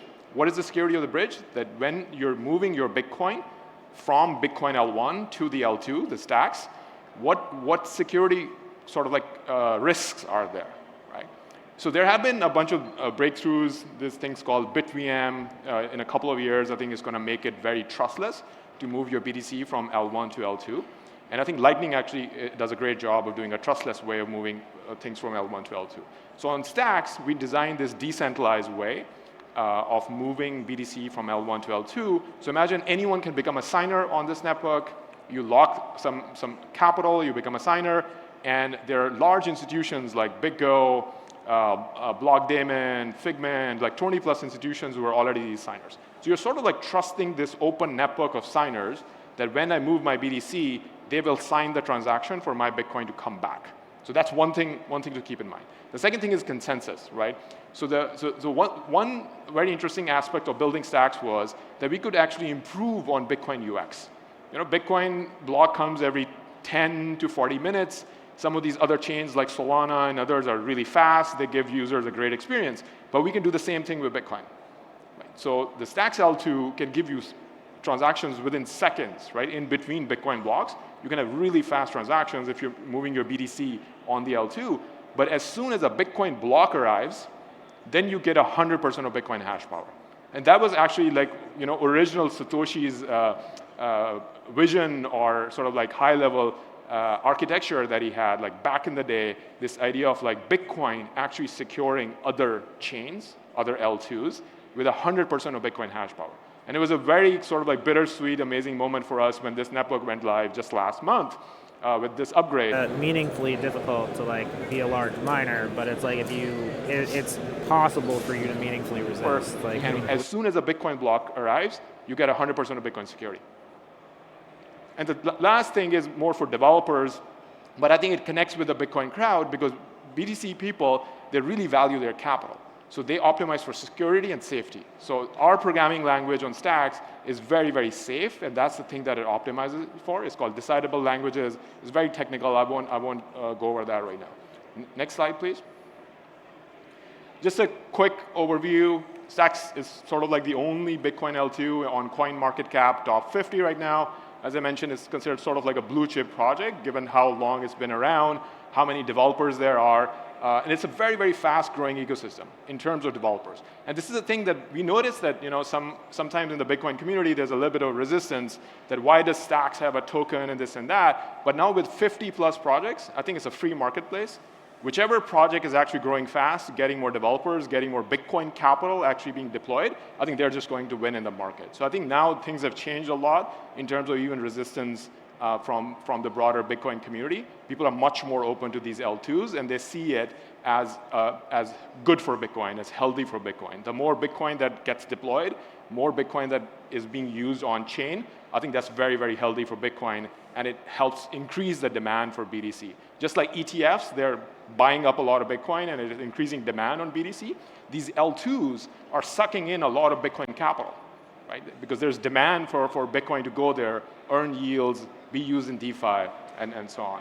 Next slide, please. Yeah. We can go to the next slide, yeah. All right, so I think I briefly covered the Nakamoto upgrade. It was 2+ years of like a lot of work. It went live last month. But the thing that I'm even more excited about is SBDC. You might have seen like, billboards of WBDC around. So WBDC is basically this asset that BitGo, the company, issues on the Ethereum chain. The way it sort of like works is you give your Bitcoin to a single custodian, and they issue a programmable asset, WBDC, on Ethereum. And I think recently Justin Sun, I think he's around, he sort of like took over WBDC, and there's like $10 billion of WBDC supply out there. SBDC is very different. SBDC is decentralized. So there's no custodian in the middle. And that has a lot of benefits, right? First of all, these custodians issue you a 1099. So it's a tax event for you to go from BDC to WBDC because there's a custodian in the middle. If there's no custodian in the middle, then it's like Lightning. You're going from Bitcoin to Lightning and then back, which is not a tax event. And I think that's very important for Bitcoin hodlers like myself. If I've been holding Bitcoin for 11 years, I don't want to sell it. I don't want to get a tax hit on it. But I do want to use it. I want to use it in DeFi. So if you go over SBDC, that's a major advantage. That's decentralized. There's no custodian in the middle, and you can actually go and use the asset. The second thing about SBDC is sort of like built on Bitcoin. When you're doing the SBDC transaction, that transaction is also secured by 100% Bitcoin security. If you're using something on Ethereum, on Solana, or something else, you're now operating far away from Bitcoin in some other place, and security properties of Ethereum or other networks would apply here. Whereas SBDC is very Bitcoin native, right? Like you do a SBDC transaction, and it's secured by 100% Bitcoin hash power, which is super interesting. So this thing, SBDC, is actually launching in roughly 2 weeks. Again, years of hard work. It's finally sort of like going live. And I think it's truly going to open the floodgates for a lot of Bitcoin capital to actually become productive. Because once you are at the stacks layer, it's like Solana. It's fast. You can program anything. And there's so many developers who are building interesting applications. And you'll see Bitcoin capital being used on those applications. Next slide. All right. So I think about these two properties of stacks. We didn't go and build a small island. Like, these new chains, they always build their own ecosystems and their small islands that are away from Bitcoin. Once we built on top of Bitcoin, there are two interesting things that happen. As Bitcoin hash power goes up, the security of stacks goes up with it. Like, we don't have to do anything. We're built on a giant, and as the giant becomes more powerful and more secure, stacks automatically becomes more secure as well. The second thing is, as Bitcoin price goes up or Bitcoin becomes more valuable, the amount of capital available to developers also goes up. Again, we don't have to do anything. We don't even have to lift a finger. And now developers have a lot more capital to work with and a lot of interesting things to do with that capital. So if you build on Bitcoin, you sort of like automatically benefits when Bitcoin grows. Vice versa, you can actually accelerate the growth of Bitcoin because now people can do more things with BTC over there. Next slide. Yeah, we can skip this one, go to the next one. And it's a very decentralized ecosystem. So these are Bitcoiners, they believe in decentralization. There are no big companies behind the project. There are tons of like small companies, some relatively big companies, and they all work together in this ecosystem to come together, build on Bitcoin. If you want to learn more, please go to stacks.co, or you can follow me on Twitter @Muneeb, M-U-N-E-E-B. Thank you so much. I'm so excited that it's time to build on Bitcoin.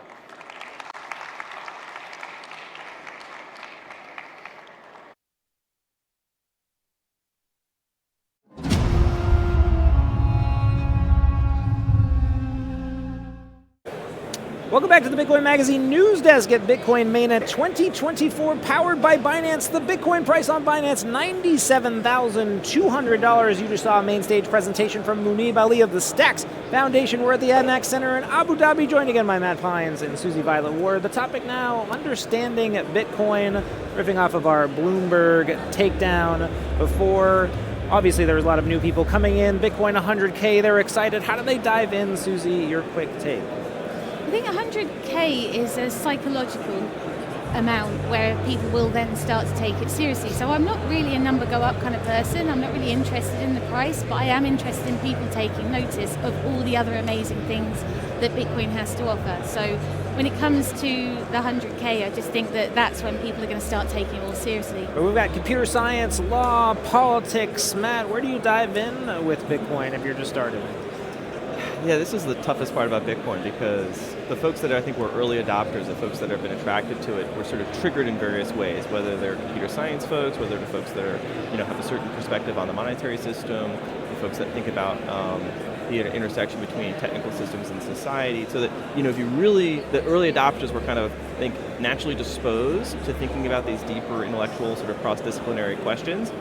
And then Bitcoin kind of became a lens and a sort of an attractor point for them to get involved and to actually think about these questions in a practical way. I worry that as this becomes just like, a ticker on CNBC, and it just becomes a thing you throw in your portfolio, 2 to 3%, it just kind of is you don't need to do any more research. You just go I know enough, I've gotten all the signals from the rest of society, from my broker, from the White House even, that it's safe to put some money in here, but I don't need to research it anymore, right? So I worry that we won't actually have that trigger that you would have before to kind of, go down the rabbit hole, or like understand the nature of the system.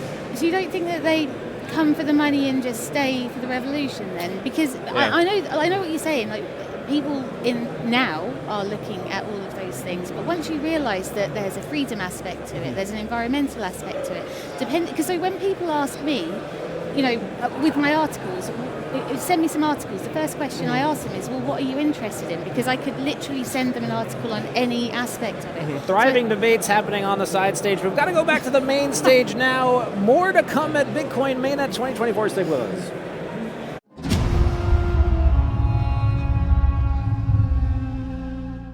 Increased by over about 2,600 times. And this is our best product so far, the flagship S21 XP series. So as you can see, the S21 XP Hydro has the best draw per terahash, which is unrivaled in the industry. It has a 12 draw per terahash and a 473 terahash per unit. And as you can see on the left is the S21 XP Immersion, our immersion cooling ASIC, which is in the normal energy mode is 13.5 joule per terahash. And in high energy mode, it's still very low joule per terahash. It's 15, and it can reach a hash rate of 380. So, and you don't need to add like some special firmware or any special procedures to switch between the models. When you start the miner, you can just choose between the two models by clicking one of the options. It's very easy to change between the two models. And this is the latest Ant miner, and this is a bestseller in the past 2 months, actually. We announced this S21 Plus series in October in Amsterdam, actually.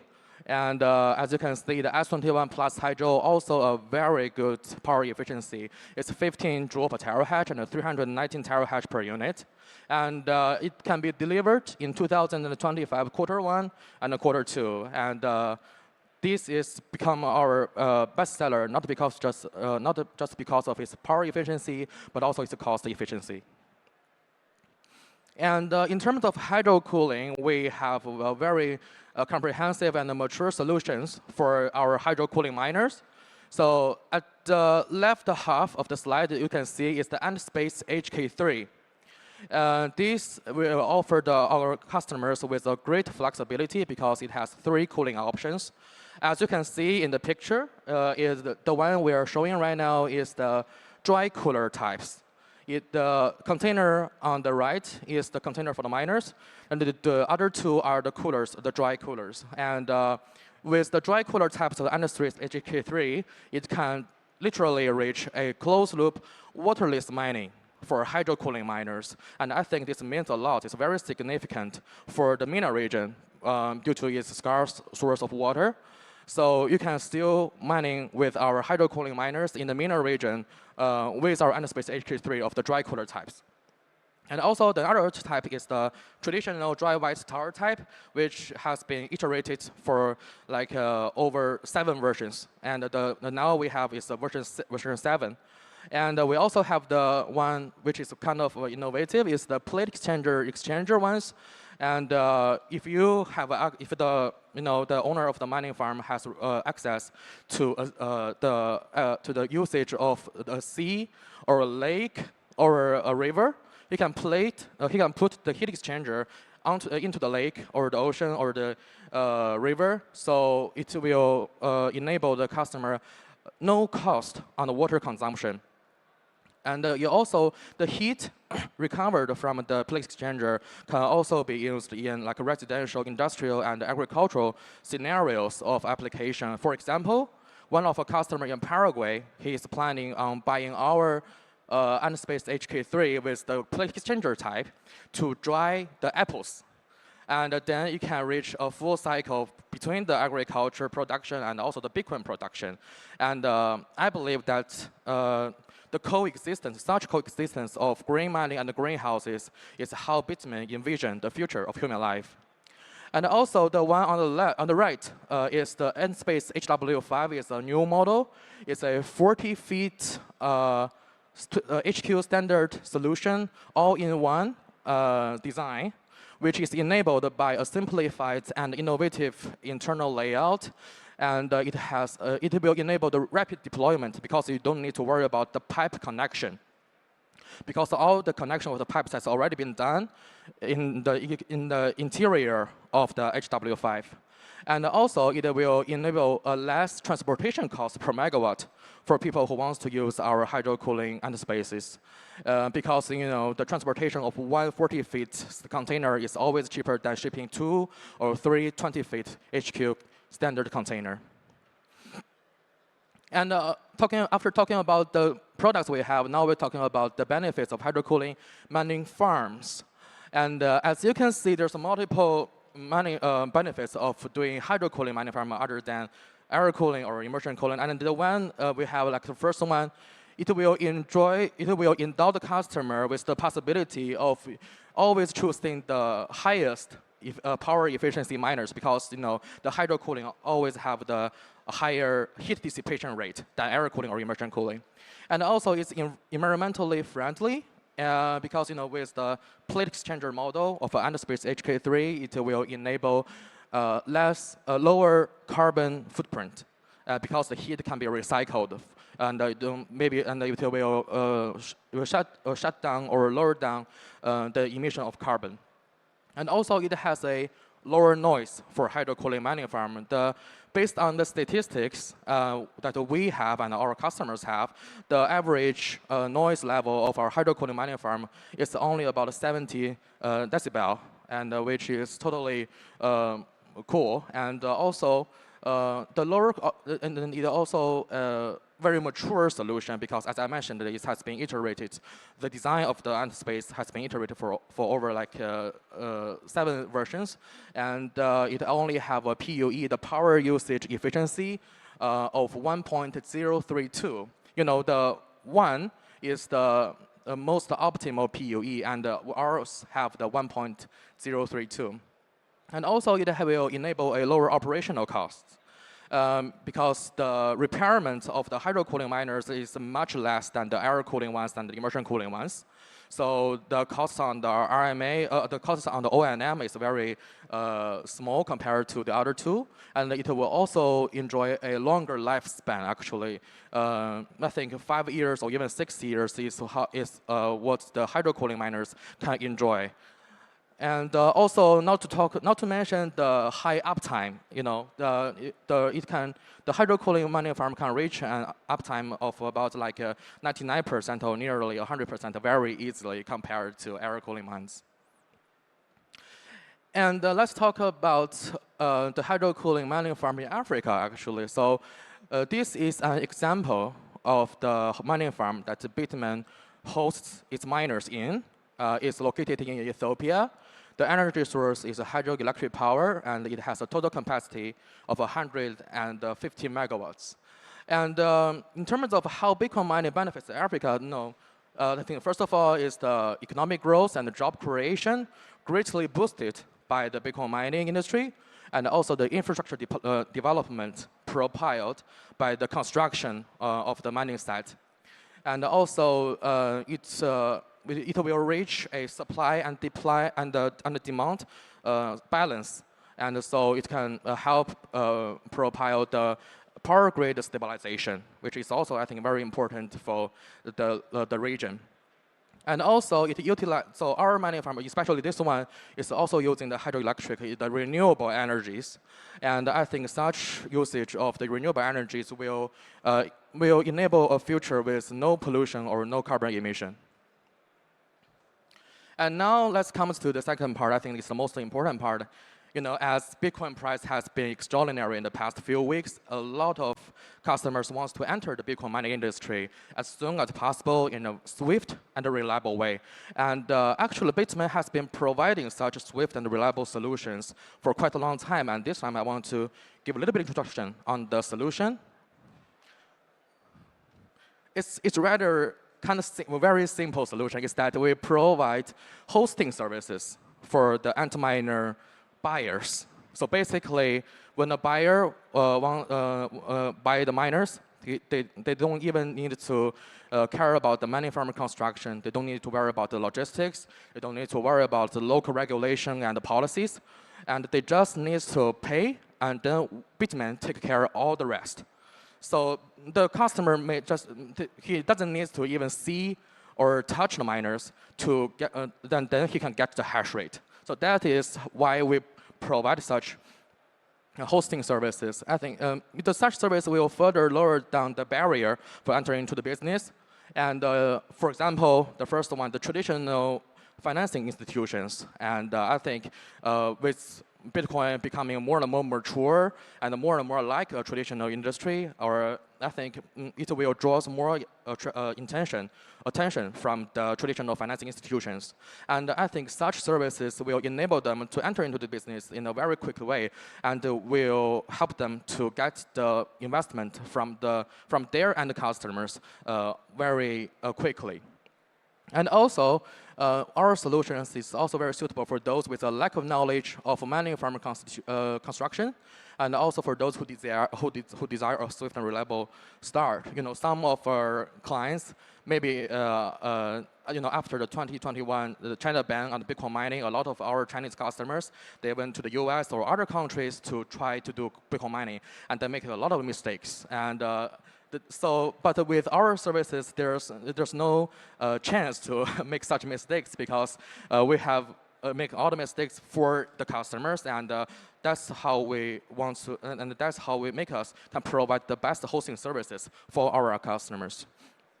And where the hosting capacity come from is, I think, is also some of our thing that's cared about by a lot of our clients. And basically, during the bear market, I think start from 2022, Bitmain has been looking for and securing hosting capacities. So in the past 2 years, Bitmain has been looking for mining farms or hosting capacities of safety that can guarantee a safety of assets and can guarantee a high uptime rate and can also have a reliable O&M. So we just want to make sure that our customer will enjoy the best services when they choose to buy our anti-miners and also use our hosting services. And some customers, they also insist on building their own mining farms because they will effectively lower down the operational cost of doing Bitcoin mining. And for those who wants to build their hydrocooling mining farm from the start, Bitmain also provides a multiple support and guidance. For example, the first one, the hydrocooling mining farm construction guide. This has been available and open source in our official website since October this year. So basically, you can just look through all the important bullet points about the hydrocooling mining farm construction, and you can get you can consult our senior engineers and to get more feedback and details on how to better the construction of hydrocooling mining farms. And also, we help design a hydrocooling mining farm for the customers. No matter the mining farm is 20 megawatts or 200 megawatts, our senior engineers will help to design the layout and do the drawings and offer any customized needs from the customer. And also, Bitmain offer on-site guidance of end space installation. Some of our customers, they just buy our end space and they think that a manual or a guidance on the hand is not really sufficient. So he can ask us to dispatch experienced Bitmain engineer to guide and inspect the whole installation process of the end space. And that's something I think only Bitmain can offer for a lot of customers. And the last one is the hydrocooling mining farm tour. So Bitmain organized such tours multiple times a year. For example, if you are going to do a mining farm in Oman, and you can go to our existing hydrocooling mining farm in Oman to see the actual operating mining machines in person. And then I think it will boost the faith or add to the confidence of choosing the hydrocooling mining set. And besides all the industrial aspects of the Bitcoin mining, we also provide solutions for homes and for the residential needs and the scenarios application for hydrocooling mining machines. So the one on the left is the underrack. You can go to our booth because we have a underrack there, and it's compatible with all models of our hydrocooling anti-miners. You can put 4 hydrocooling miners in the rack and put it in your home. such one anti-rack can hit the home very sufficiently. And also, the dual benefits, heat and mining and heating, is enabled by the inner heat flip exchanger inside the ant space. And also, it's compatible with the homes and the hotels' heating demand. And one of our customers in Bulgaria, they just purchased 12 sets of such ant spaces, and they just it's enough for heating a whole new 5-star hotel. So I think such combination of heating and mining is also how Bitmain envision the future of human lives. And so to conclude, we believe that Bitcoin mining is making the world a better place, and I think Bitmain is contributing to that. This will also, with the Bitcoin mining, it will balance the supply and demand relationship of the power from the power grid, and it will adjust for the grid demand, balancing the peak and off-peak power and power needs. And also, you can, of course, get the Bitcoin mining revenues. And also, it will, combined with heating, it is also an innovative approach to make heating not a thing to cost money, but a thing to make money. And that's all for my speech today. And if you have any questions or any interest of our products, please come to our booth. And thank you for this opportunity. Thank you.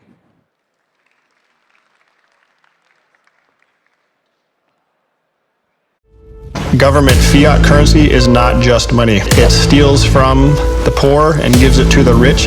If you don't have the choice of how you spend or save your money, you don't live in a free society.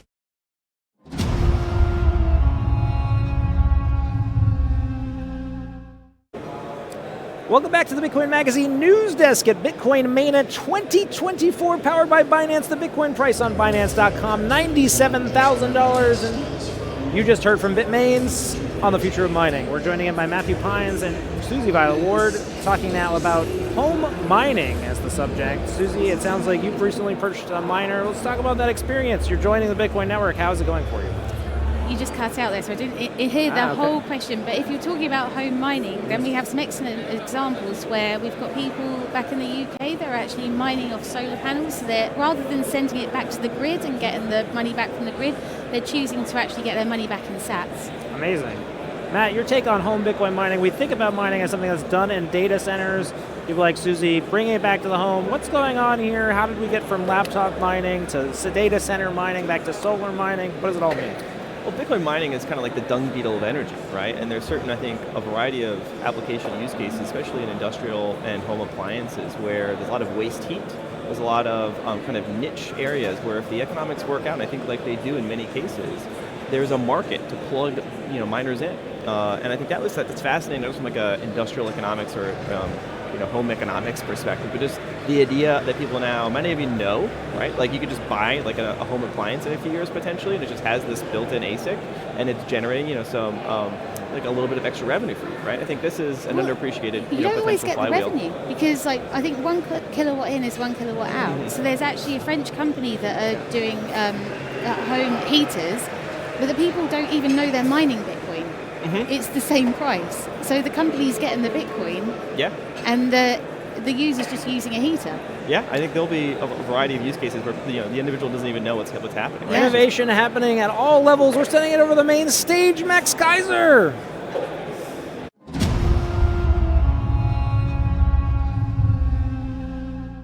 About what the first mover advantage El Salvador now has. We have the US talking about strategic Bitcoin reserves, other countries around the world looking into this, but El Salvador's been on this train. They were on the train first. What does that mean?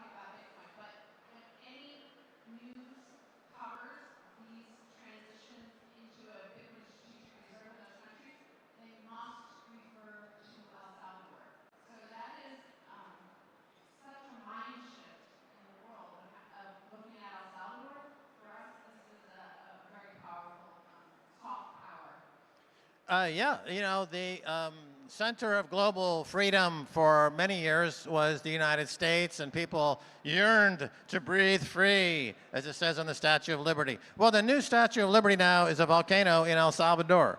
And the mindset that informed Americans into building the 20th century powerhouse that was the United States are now in El Salvador. And El Salvador is now the global leader in economic freedom, freedom of expression, and we see it reflected in the faces of the people who are optimistic and happy.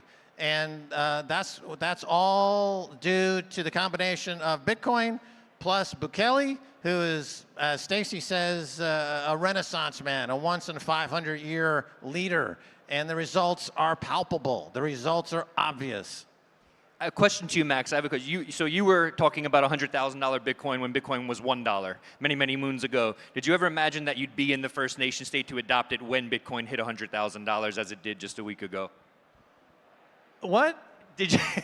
I said you were talking about $100,000 Bitcoin when Bitcoin was $1. You were predicting that one day Bitcoin would be at $100,000. Did you imagine that you'd be in a Bitcoin nation state, a state that had adopted it when Bitcoin hit $100,000? Right. Well, on Kaiser Report, you know, we speculated a few times with old G's like Trace Mayer and Tour de Meester, and we would discuss what nation state would be first in adopting Bitcoin, making it legal tender. El Salvador at that time, 5, 6, 7 years ago, was not mentioned, so it was a surprise when El Salvador was mentioned. And the fact that it's now 100,000 and going much higher, of course, it is fantastic for El Salvador.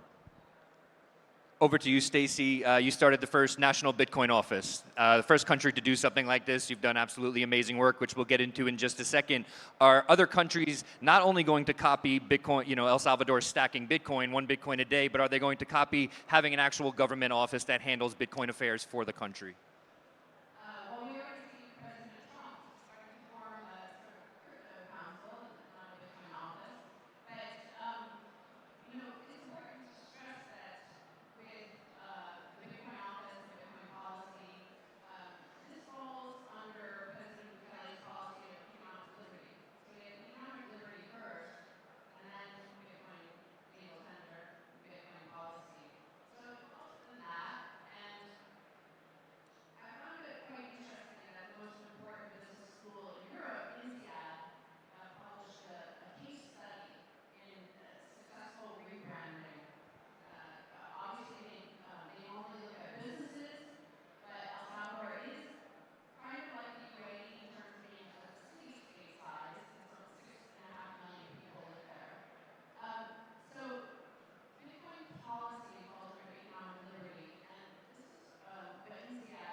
Economic liberty is like, until we have total economic liberty and freedom and prosperity, then he's going to keep staying determined and moving forward.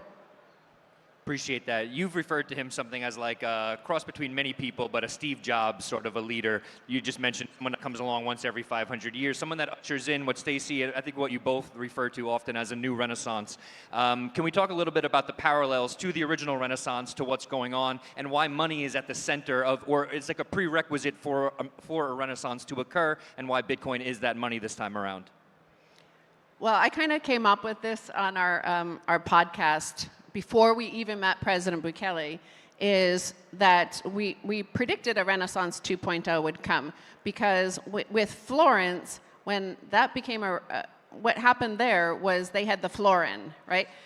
Humans had used gold to trade for thousands of years by that point, but what the Medicis did, what Florence did, was create a perfect unit of account that was trusted everywhere around the world. So when a merchant from Florence traveled to North Africa and arrived in Medina to go trade somewhere for some spices or silks or whatever they were buying, the merchant there would give his best stuff to the merchant who had the florin. It was faster trade. Like, I want that one. I know what that is. I know the weight. I don't need to verify it as much as that's verified as good money. So they would take that, and then that obviously led to more success of that merchant going back to Florence and more wealth.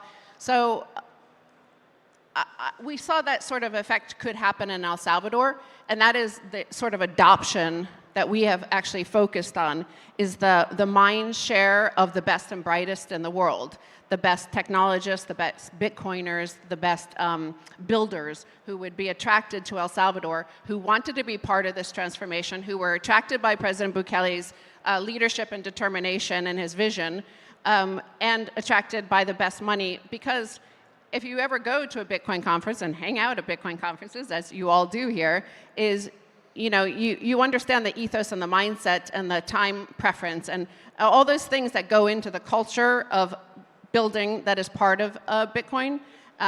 We knew, Max and I, when we came there, that as the first mover, we could attract the best and brightest and their mind share to El Salvador. Yeah, as far as the Renaissance goes and the history of money, I've come to the conclusion that money is essentially a shared aesthetic, and it goes back 1,000,000 years. And in the Renaissance, by having the best money of the time, it attracted the artists, because money is a shared aesthetic, and it is a thing of beauty that it is supporting. Jim Simons, who was one of the greatest money managers ever, recently passed away. He said his first rule of making money is appreciate beauty. And Bitcoin is the Sistine Chapel of money. It's the most aesthetically beautiful form of money. So it's no surprise now that in El Salvador, you see what's happening to the historic downtown center. It's becoming gorgeous. The new library is aesthetically beautiful. And there's a huge call to be your best. And it touches everybody in the country, and you can feel it. Appreciate that. Stacey, you just talked about the ethos that comes with Bitcoin, right? Truly understanding Bitcoin, what it can catalyze, right? Max, you've been telling the world about that since, 2010, right? You've been yelling about this. So you came in and then taught Bukele. You're a senior advisor to him. What was that process of him really coming to not just see Bitcoin as an opportunity to attract talent, but really starting to understand the ethos and incorporate that into his work as a leader? What has it been like speaking with him about this? Well, like I said, President Bukele is a combination of like a Steve Jobs meets a JFK. And the Steve Jobs comparison is somebody who's incredibly focused on detail, as well as having a vision, an aesthetic vision. And so when we arrived in the late 2021, we had a chance to meet with the president, and we explained what we thought the country should do. And he suggested we move there and be advisors. So that's what we did. But he was already completely on board, I would say. I believe he first mentioned Bitcoin in 2017. He was tweeting about it.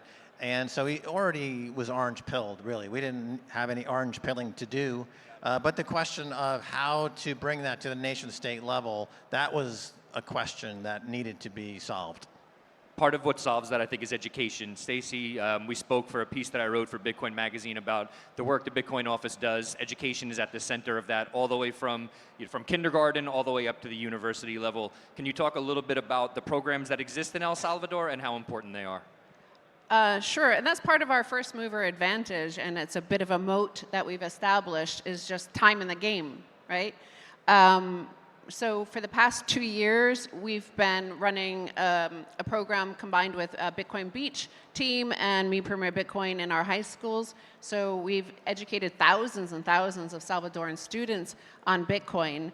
But we've also introduced a program for some of the high schools. 50 of them have a Node Nation. So we're teaching them about setting up a full node and a Lightning node and also a Bitcoin miner. We're about to introduce in January a program for second and third graders of learning about money. I mean, it's not detailed into Bitcoin, but it does talk about Bitcoin in a way unique for second and third graders, and Lena Seish is involved with that, as well as Me Premier Bitcoin. We've educated 80,000 bureaucrats and civil servants in El Salvador through a program that, Max and I were the, we do the master class on that, and Giacomo Zucco and Plan B helped with the 3-day course on that. So that is our kind of moat, in that it takes as long as it takes to go down the rabbit hole. So we're training them not just on the technical matters of Bitcoin and that side of it, the engineering side. We're talking about the history, the philosophy, the ideology, the history of money, to all of these people, tens of thousands of people from second grade up into, working in the government. So it takes as long as it takes, and we're teaching them, and we're shifting mindsets in a way that we're 2 years at least ahead of everybody else.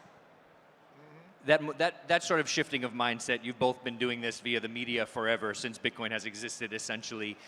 When it comes to teaching, especially kids, about this, right? I think a lot of people say, like, Bitcoin is too difficult, kids can't, even adults can't grasp it, it's just too difficult. Can we counter that with the evidence that you've seen when it comes to, especially the elementary schools? What is it that eventually gets through to the kids? What is it that really gets them to sort of grasp it? What gets the light bulbs to go off? Well, if you've met our Kubo Plus students, right? Kubo Plus is the Advanced Bitcoin and Lightning Devs program, and we started that a year and a half ago. We've graduated 21 of this very advanced. So it's a whole program that starts out with like 100 students, and it narrows down to 7 students who are sent to Europe. And again, for a wealthy country like the UAE, perhaps this is like ordinary. But for El Salvador, where it came from, in total, we've now sent 16 students to Europe to participate in Bitcoin conferences and further Bitcoin education there. And most of them, all but 2, had never even left El Salvador. So they went to Tuscany and Lugano in Switzerland, and they met people who were, astounded that they were from El Salvador. Wow, you're from El Salvador, Bitcoin country. And they started to look, in El Salvador, a lot of Salvadorans will tell us that it used to be an embarrassing place to come from, because this is a place you fled, and it was a small country, and it was a poor country, and it was a dangerous country, and they fled to America, and they wouldn't want to tell people they were from El Salvador. But now they got to that sort of mindset shift that President Bukele is always talking about. They got to be suddenly proud and say, like, wow, like, just Bitcoin did this, and President Bukele did this, and you can transform a nation just like that if you have a good leader. Yeah, demographically, it's a lot harder to teach boomers about Bitcoin than it is kids.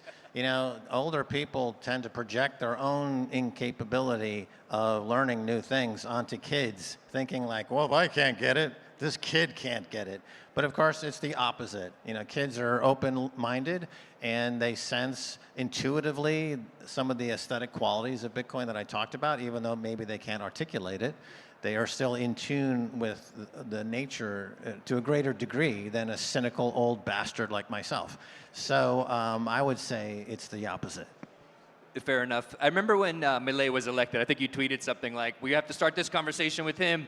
So what other leaders around the world are, maybe not, we don't have to get into sharing that, I'm sure you can't say that necessarily, but what are leaders asking, let's say, if they're getting in touch with you, they're getting in touch with maybe with Bukele to say, okay, what's working here, what's not working here, and also what are the roadblocks for other leaders? I mean, it seems like El Salvador is this beautiful case study, things are working, adoption is happening, you have these education programs. It seems like, well, why doesn't everyone else just follow suit? What seems to be the struggle for other leaders around the world who are sort of paying attention but maybe can't implement things the same way? I think, so we're not going into any specifics yet, but I think the most important thing for El Salvador is that we are part of the world conversation. We're part of the story. We're part of the narrative at a really pivotal moment in history, and that is just so unheard of and unthought of before President Bukele existed in El Salvador as the leader, right? So it hadn't ever happened to be a place where El Salvador was part of the conversation. But El Salvador, yesterday on Fox News, we were watching the news here in the room, and El Salvador is being talked about on Fox News, right? Just about the bond, where they're saying like El Salvador's a good country to invest in, I think. No. So what they were saying on Fox News is Giancarlo, the guy who was the head of the CFTC and now might be in the Trump administration, he was talking about Elon Musk's tweet about El Salvador and our strategic Bitcoin reserve, that how impressive it was. So again, this is just so unheard of, and it's hard to maybe transmit to, at this sort of Bitcoin conference, you're going to have a lot of very wealthy people, but in a country that's very poor and was not part of the global conversation, to be part of the global conversation whereby the richest man in the world is talking about how impressive your strategic reserve is just, it's a rapid transformation in the outcome and the experience of being Salvadoran and being from El Salvador. Yeah, I mean, the element of Bitcoin, of FOMO, fear of missing out, has reached the nation state level and the sovereign wealth fund level, central bank level, and it's the same on that level as it is on any level. I think Warren Buffett said once that people are not that interested really in making money until their neighbor starts making money, all right? And then suddenly, it's keeping up with the Joneses. So the fact that a couple of countries are now stacking and showing great results as a result has triggered FOMO at the highest level. I remember when I did a .com company in Los Angeles back in the late 90s, and we got a huge investment from NBC, the media company. And I asked one of the executives, why did you invest in my company? And he said, to tell you the truth, I don't know, but I don't want to miss it. Okay. And that was the mentality at that time. So we've entered that phase of the cycle where people are just going to be writing enormous checks because they don't want to miss it. And we'll take the money. That's fair. That's fair. For other countries that adopt this, so El Salvador came in while the price was relatively high back a few years ago, and then survived this whole bear market, and you did the real work that needed to be done, education programs, training developers. But they had both of you, and both of you are, catalysts. You're both there to really support this. Do you ever worry that maybe because both of you won't exist in other countries, the adoption rate won't be as quick, or people won't, adapt to it as quickly? I did always say that. I said that on the Bitcoin conference 2 years ago, I think, in Miami. I said, there won't ever be another Bitcoin country because there won't be another Max and Stacy in these countries. And the thing is, and a President Bukele. Okay, he's a 1 in 500 year type leader. But the important thing is that there's a steep learning curve, okay? First of all, El Salvador was told the two pillars of their rebrand were security and Bitcoin policy. It's now a case study from INSEAD. Both of them, it's really important to understand, global institutions and global important media on both of those items, those two pillars of President Bukele's program, where it said these are impossible and they cannot be done, you will not succeed. They all said that. They said that about his security regime. At first they called him a dictator and they said it's impossible, you're gonna crash your economy. A certain global institution told them that you're gonna crash your economy if you lock up the gangsters. And he continued, determined, moving forward. The same thing with Bitcoin. And now it's transforming global geopolitics. Argentina is adopting our security policy. Our security policy became a big issue in the US election. And many Americans are saying, well, if President Bukele can turn his country around, surely we could turn around Philadelphia and Baltimore and San Francisco and all the cities of America. The same thing with Bitcoin is like, everybody said it wasn't possible, and now we proved it worked. And I think that El Salvador was able to prove it works is the reason why it's now being openly talked about as a Bitcoin strategic reserve in the US as well. Yeah, Bitcoin demonetizes violence, and this is in part of why the security model in El Salvador has been so successful, because the mindset of Bitcoin is a demonetization of violence. It monetizes peace and love. And the hardest thing about Bitcoin adoption on the sovereign level is to keep out everything else, because every single thing else out there that might get into your country and start mucking about dilutes the brand value, it dilutes the impact of Bitcoin, and you will delay achieving what you can achieve if you are Bitcoin only, Bitcoin maximalist. And this is something that we've done at the Bitcoin office that has been probably the most challenging aspect of the role, is to create that moat, create that perimeter. You know, during the whole Celsius period and FTX and Sam Bankman-Fried, none of that stink got into El Salvador. Not a single person suffered from all of that hellacious shitcoining, because we made it a point to make sure that the people of El Salvador were protected from that. Part of that is, you know, the Give a round of applause. We could clap for that. Yeah. The greatest rebrand in history has happened in El Salvador, and is driven entirely by one person, and that is President Bukele. He's a 1 in 500 year type leader, and we were, from the very beginning, for 3 years, we were very clear on all of our understanding about the fact that it's President Bukele and his vision driving this change and the transformation. So if you suddenly introduce an equal co-partner that you have no say over, and they're becoming wealthier than you, the nation, whatever, like all the 5 million other tokens that exist outside of Bitcoin, like suddenly you have a partner that you have no say over. If you had into such an economy and a small total new rebrand and a transformation, our situation is unique. Maybe the United States is a giant, huge $30 trillion economy versus our $30 billion one, and can maybe tolerate you know, many you know, founders of other tokens.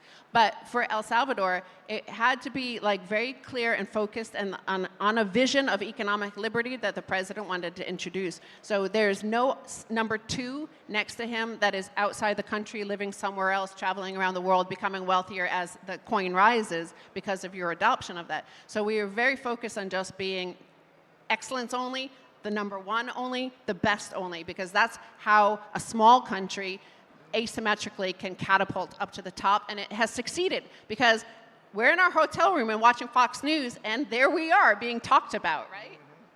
It's pretty stellar to watch. One last question, and we're wrapping up here. So you have someone now like Maya Parpo running for president of Suriname, saying she wants to put the country on a Bitcoin standard. Just maybe a piece of advice to other leaders, not just her per se, but other leaders who may be, and especially from what gets termed the Global South, a term I have mixed feelings about, but other Latin American leaders from maybe smaller countries. What advice would you give if you're going to run on a pro-Bitcoin platform?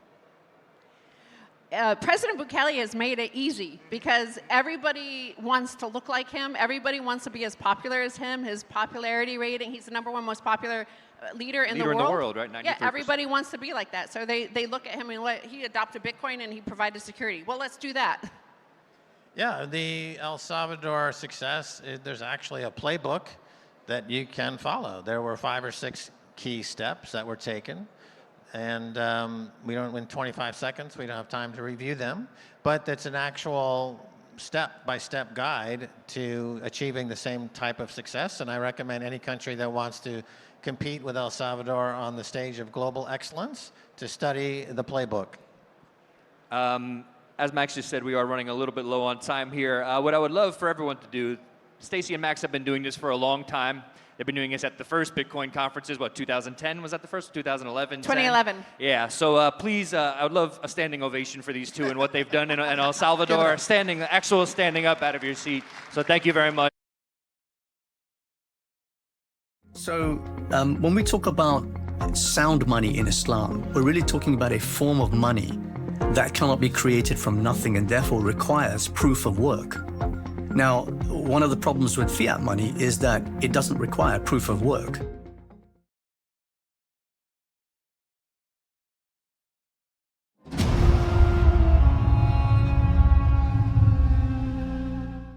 Gets into trouble and they have to pay for a .com. war. Here's from Max Kaiser and Stacey Herbert about Bitcoin in El Salvador. We're joined again by Matthew Pines and Susie Violet Ward. The topic, how does El Salvador stay relevant in this Bitcoin space race, this competition between nation states?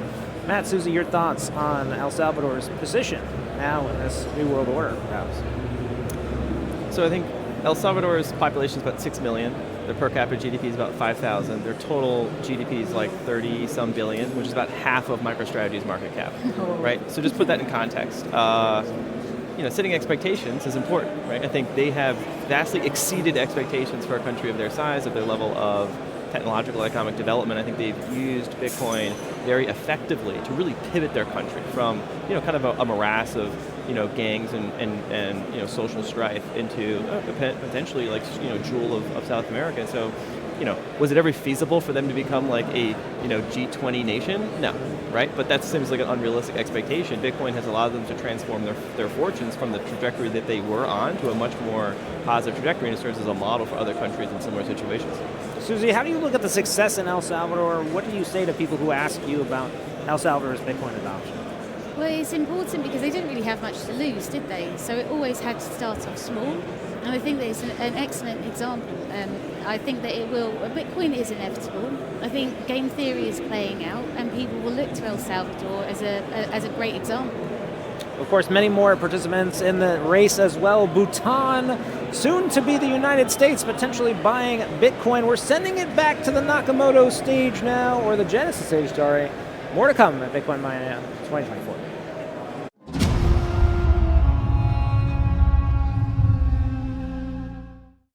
I think it's just about afternoon now, so good afternoon, everybody. Welcome. So today's panel, I think the name suggests it's based on Dale Carnegie's How to Win Friends and Influence Them. And obviously, a play on words is how to win Bitcoin and influence people. So I would like to hear a little bit of a story about, I'll start with Daniel over here, of a little bit of story about how you influence people when it comes to Bitcoin. So I think the way I've done it is just basically sharing what I thought. So I became obsessed about Bitcoin, and I opened a Twitter account to talk about it anonymously because I didn't want to do it under my own name. And so the way it was for me is just putting my thoughts out there, putting what I learned about Bitcoin out there, and just simply by doing that, you influence people. Like, I think leaders lead by just putting themselves out there, and yeah, with social media, that message reaches people and influences them. Thank you. And Zubi, please. Sure. So in my situation, I first got into Bitcoin in late 2017. I had a friend on Facebook who was constantly posting about it during the course of that year and talking about all the crazy gains he was making in this thing called Bitcoin. And I'd heard the term before. I'm a computer science graduate, and I'm interested in new and upcoming technologies. And I'd seen the word Bitcoin many times over the years, but for whatever reason, I'd never taken that time to go and research it and see what it actually was. So I got into it in late 2017, and something just kind of clicked in my brain. So I was obviously influenced by other people out there who were talking about it online. And I just went down this rabbit hole, as we all do, and it's quite mind-blowing, right? The more you understand Bitcoin and the longer you've been in it, the more the conviction grows, and the more you want to tell people about it. Because if there is something that you believe is a net positive for humanity, if there's something that has improved your life in some way, it's natural to want to share that with other people. So I'm a professional musician, and I already had a significant online following at the time. And so I just started, particularly in 2018, talking about it here and there. It's never been the sort of primary content I put out there, but I started talking about it as my conviction grew. And then I started my podcast, Real Talk with Zubi, in 2019, and over the course of the last several years, I've had several prominent people from the Bitcoin world on there, from Stefan Livera, who's here, Jack Mallers I had on recently when I was out in El Salvador. So I've had several conversations about it on my own podcast and other people's. And both in the real world and online and through all these different channels and media, that's how the conversations happen. And for people who are open-minded and intellectually curious, I think it's natural for them to gravitate towards the truth. And I believe that Bitcoin is one element of that. Thank you. Daniel, viral strategy for Bitcoin. You are now Chief Viral Officer for your new venture. Can you tell us a bit more about this? Yeah, so Can you hear me? Yeah. So in my previous career, I was in real estate. I had my own real estate business. I was always doing sort of promotion and marketing for that business.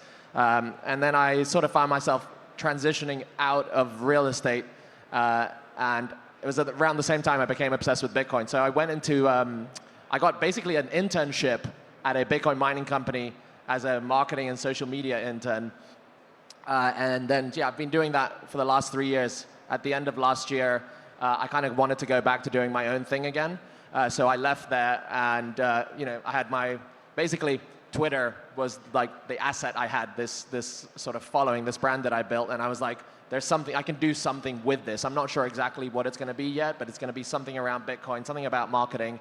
And then just as I was writing for myself online, I started getting people reaching out to me and asking me, hey, how do you, can you read my thread? How can I make this better? Can you help me write online? Can you teach me how to write online? And so I started, I opened a consulting, it's basically a consulting business called Viral Bits. And I help people figure out how to get their message across to the audience they want to reach.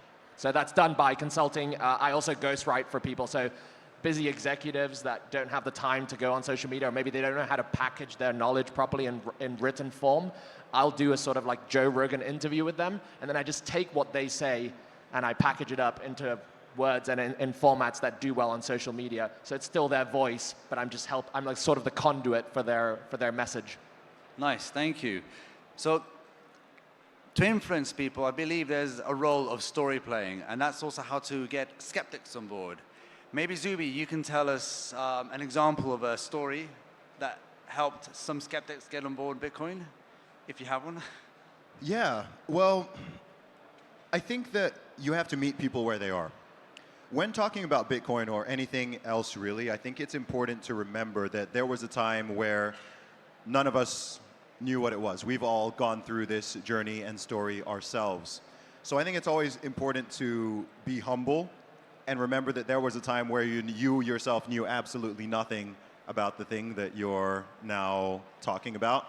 And given how new Bitcoin is, hasn't even reached the 2-decade mark, it's new to everybody in some regard.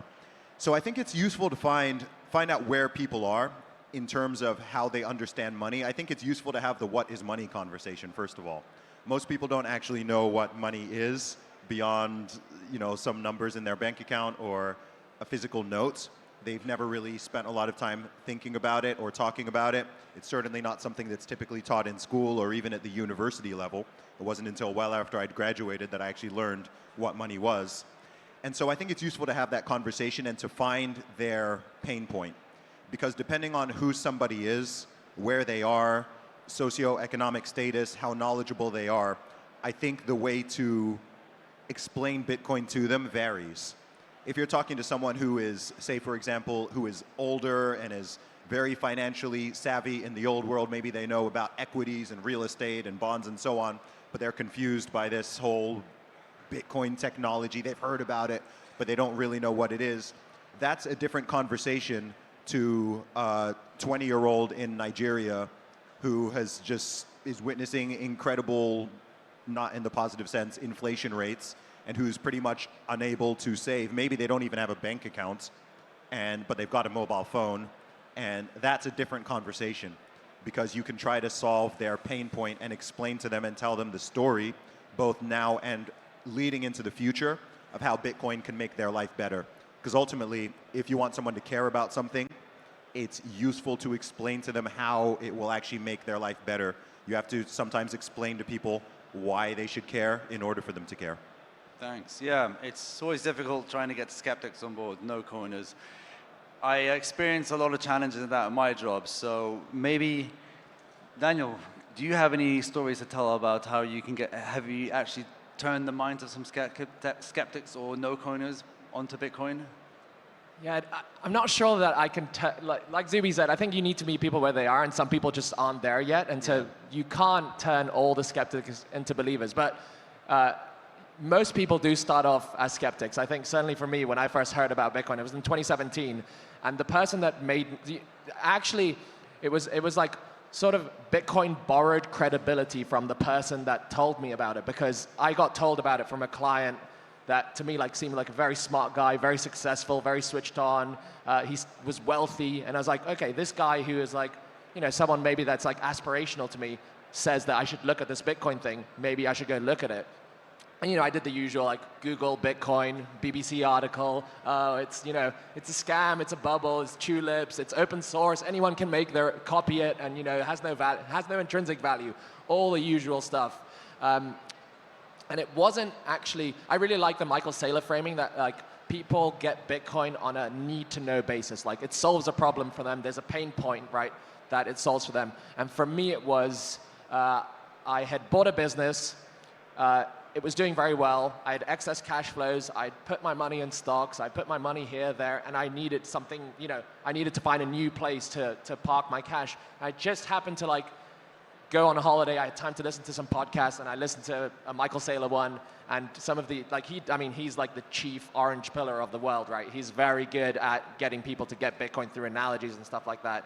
And yeah, it was his analogies that got me into it. And so, for me, the way I think that you understand people, you can convince skeptics if you're like the person that convinced me to them. So you're like aspiration, you're showing how Bitcoin is changing your life, the good things it's doing for you, and then people are like, oh, well, you know, it's going really well for this guy who like maybe I aspire to be like him, or I respect his opinion or his viewpoints, and then they'll likely look into it. Hopefully they won't go on BBC, they'll go on some other sources and then get it. But they need to have they have to have a need to know. So what we've gathered is that Bitcoin is really a very personal journey of understanding. And that echoes with my understanding of Bitcoin. It didn't take one eureka moment. It took many moments of realization that Bitcoin is it, but it happened over time. There were specific moments where I had proper aha moments, and areas of Bitcoin that I really am attracted to. And I would say maybe like the difficulty adjustment was one thing, but also the low time preference aspect of Bitcoin. Is there anything in Bitcoin that really, well, motivates you? Any aspect of Bitcoin that really stands out for you? Yeah, sure. I mean, I was sold on, once I bothered to look into it, I was sold on Bitcoin within about half an hour.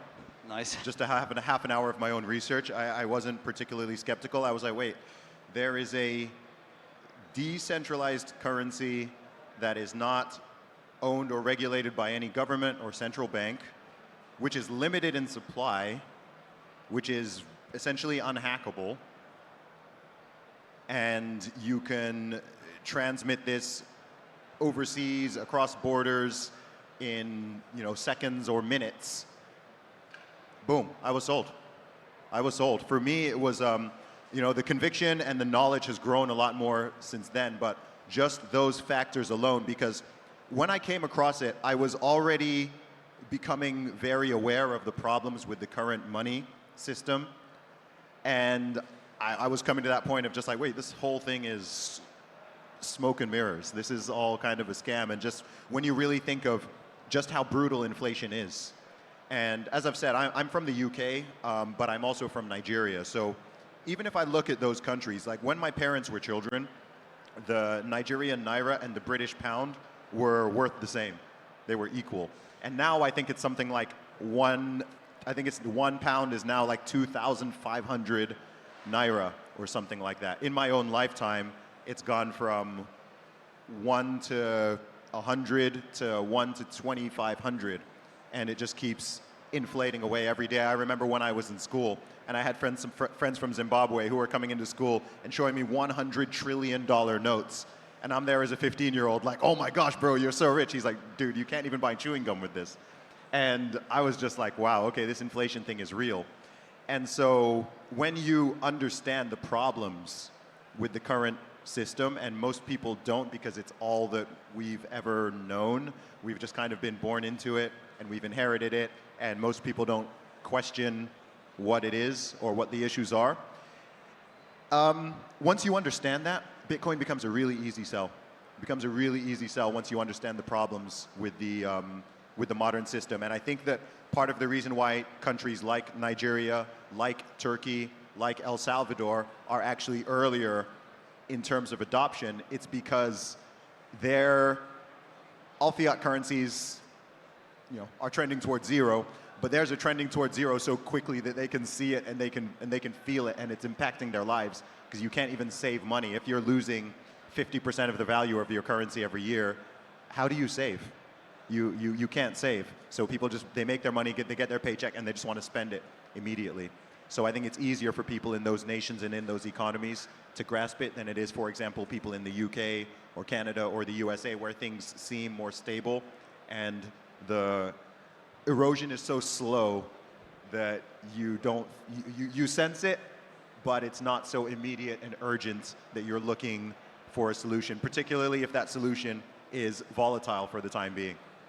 Thank you. Daniel, is there anything that you would like to add to that? What really influenced you into understanding Bitcoin?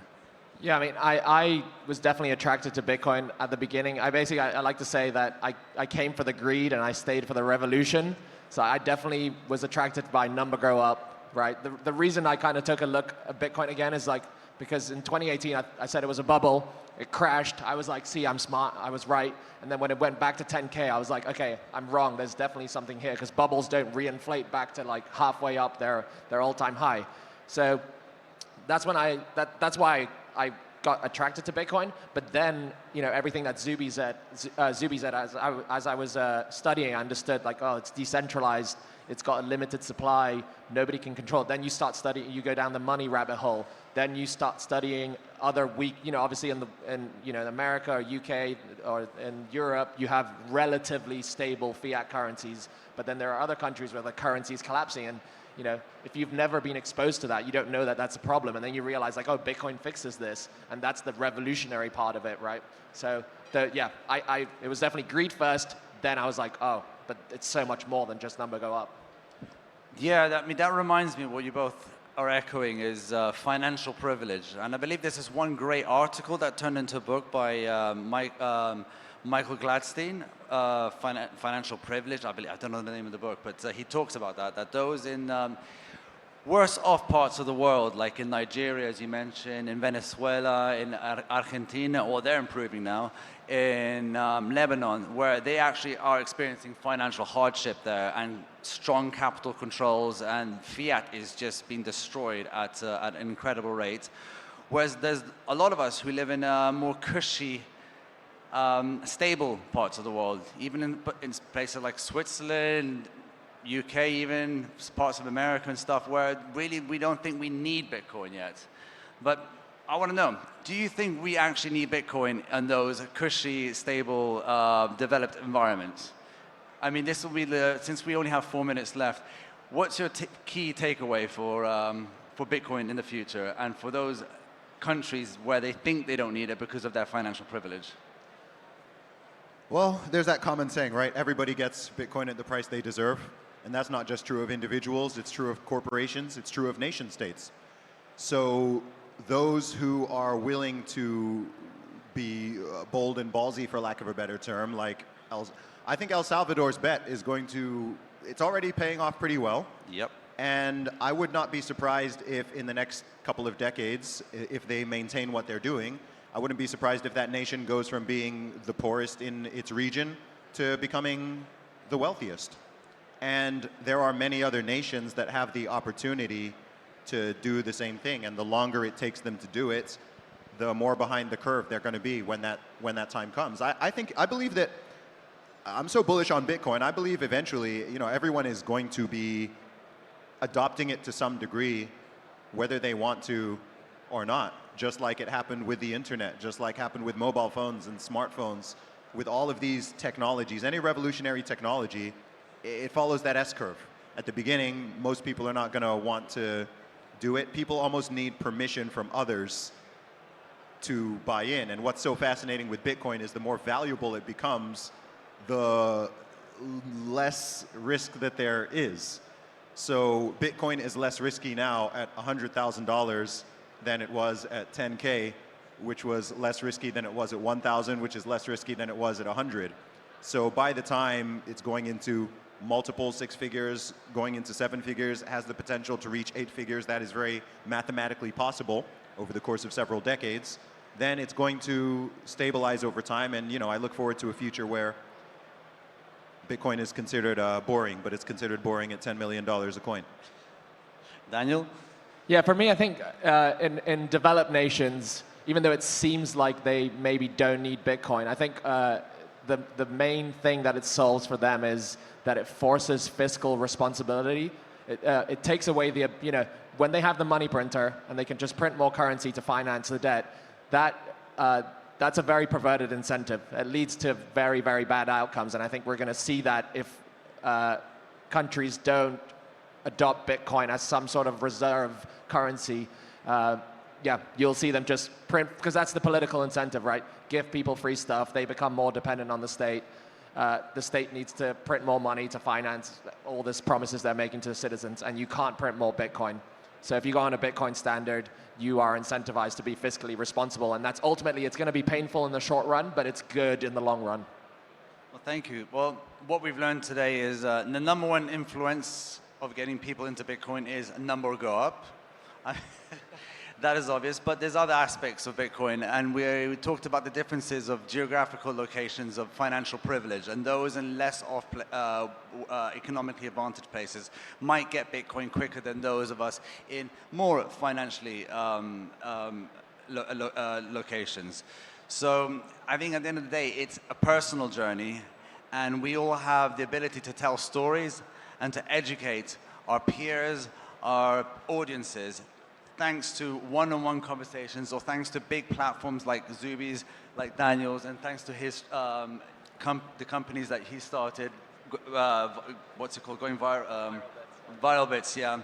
And Zuby is a big. He's a writer, a musician, and he knows how to tell a good. Both of these guys know how to tell a good story. So it's up to us to tell the story about Bitcoin, and we find our audience, and we are able to customize that experience and that storytelling to the audience to hopefully get them on board, becoming Bitcoiners, and then for them to then ripple and echo that story to other Bitcoiners, potential Bitcoiners, because we're all very, very, very early. So that's it.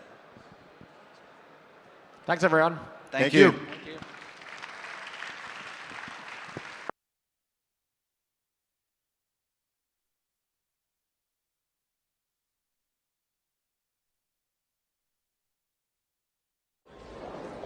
Have you Binanced?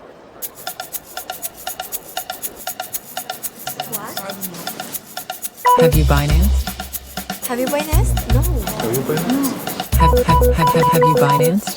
Have you Binance? I have Binanced.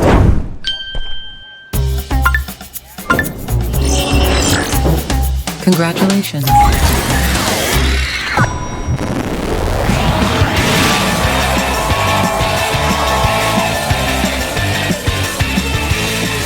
Binance.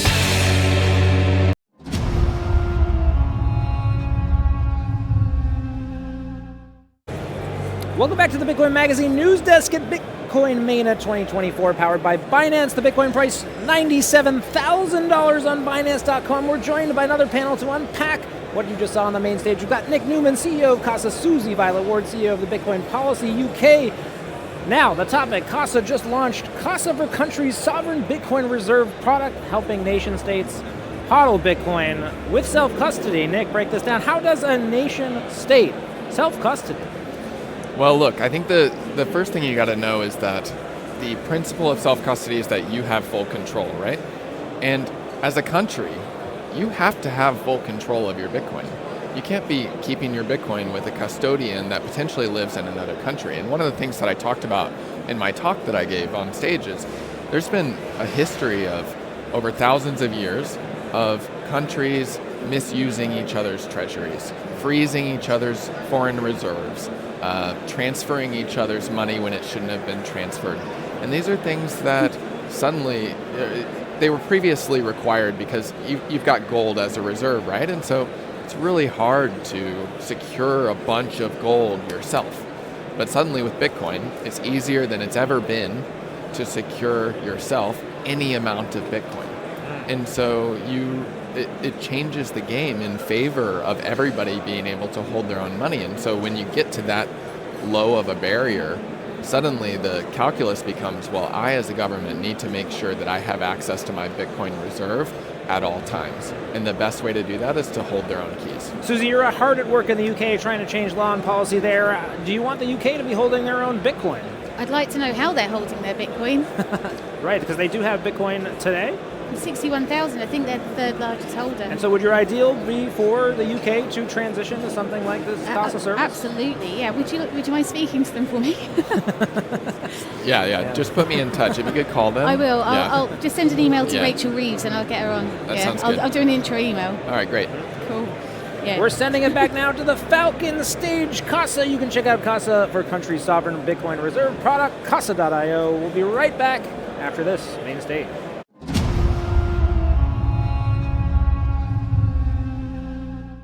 Blockchain initiative, and for many years, the UAE was going to be the center of crypto. It was just right around the corner.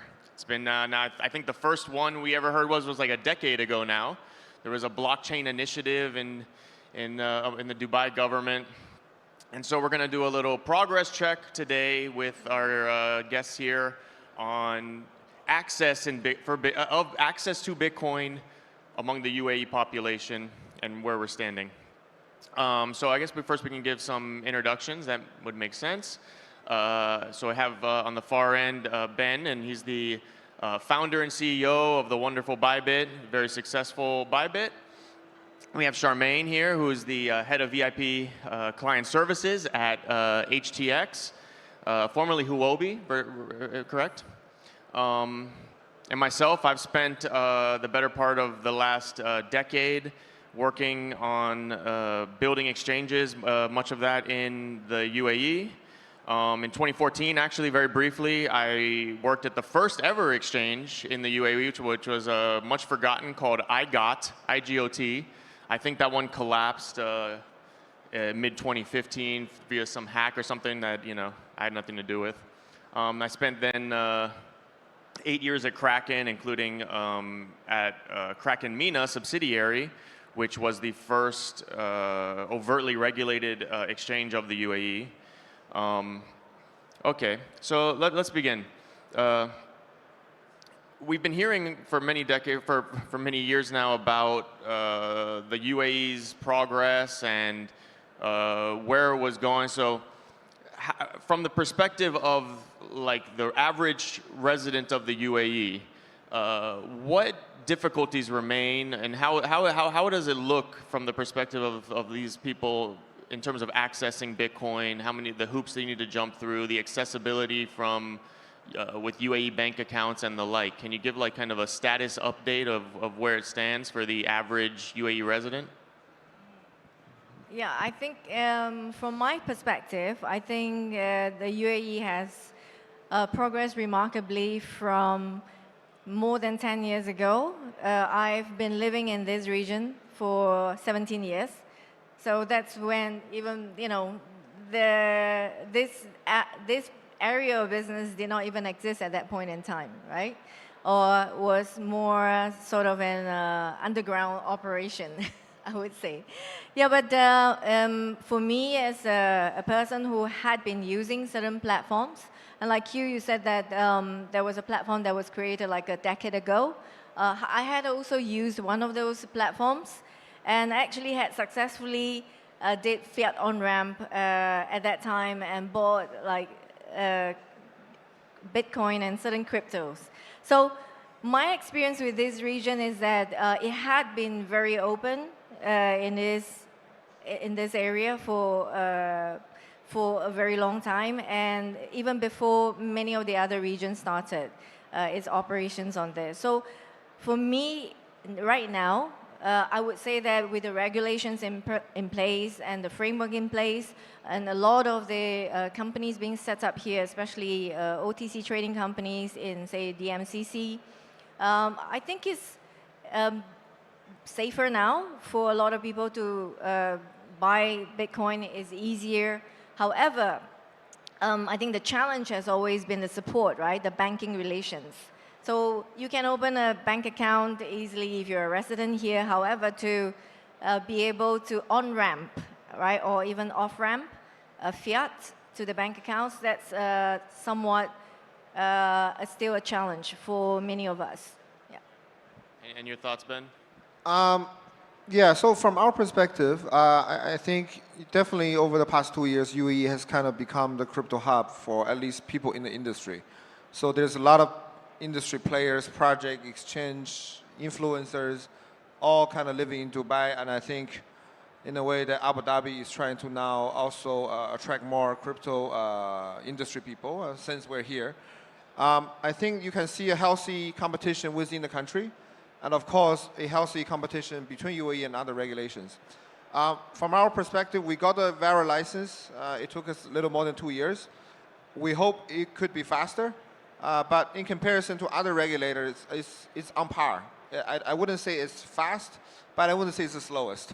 We had slower guys in comparison. But in terms of people adopting the crypto, I think we need to break UAE into local and international people living here. I think for the international people, it's very vibrant, and people are in and out use crypto a lot. And I think for locals, the fiat on and off ramp is not really available yet. Even with we have the license, nobody really offers on a massive scale connect to the banks, at least the mainstream banks. So you can see that there isn't that on and off ramps through the banks yet. But however, the OTC liquidity here is good. I talked to people from other countries. They will fly into UAE to get the OTC in US dollar or euros. So it's definitely becoming a hub. But on the local level, I think we can definitely do more penetration. So hopefully through the license, more banks are opened. I think that possibility is open. And also with high hopes that we're here in Abu Dhabi, we're hoping maybe the central bank, SCAR, and all these federal level government can really support. Because now what we see is really just the economic zones. ADGM, VARA, these are just the economic zones, right? A license within the economic zones doesn't really influence on the whole country level. So we're hoping to see more influence through the central government. And I think with that, definitely it's going to be a wider adoption here. But I think it's definitely on the right track. And you know, we love to call UAE our home. It's our headquarters here. You know, we have over 300 people in Dubai, so we're really happy here and with the local support. Yeah. Yeah, that's really awesome to see the growth of the region and all these companies moving here. Very bullish. But it sounds like, and this is something we've been hearing for a decade, is that the banking system here is very conservative and slow moving. Do you see any signs of that changing or any progress in that? Or what, and maybe you can say, like, what exactly, from the perspective of somebody who's not in the exchange business day to day, what exactly are the banks telling you is the reason for their hesitation in terms of kind of delaying a full embrace of the industry? I'll go first. Yeah. So I think the UAE model is good. They let the economic zone start testing things first, you know, like VARA, like HGM. I think just like any central bank, they'll probably have many concerns towards uncertainty. But I think we have been talking to the central bank to see how do we help, how can we move this along. So I think definitely the access to the banks will gradually open, maybe initially through digital bank first, like Zand and all these guys, and then gradually probably moving towards mainstream banks. But I think it's not only a challenge for the UAE.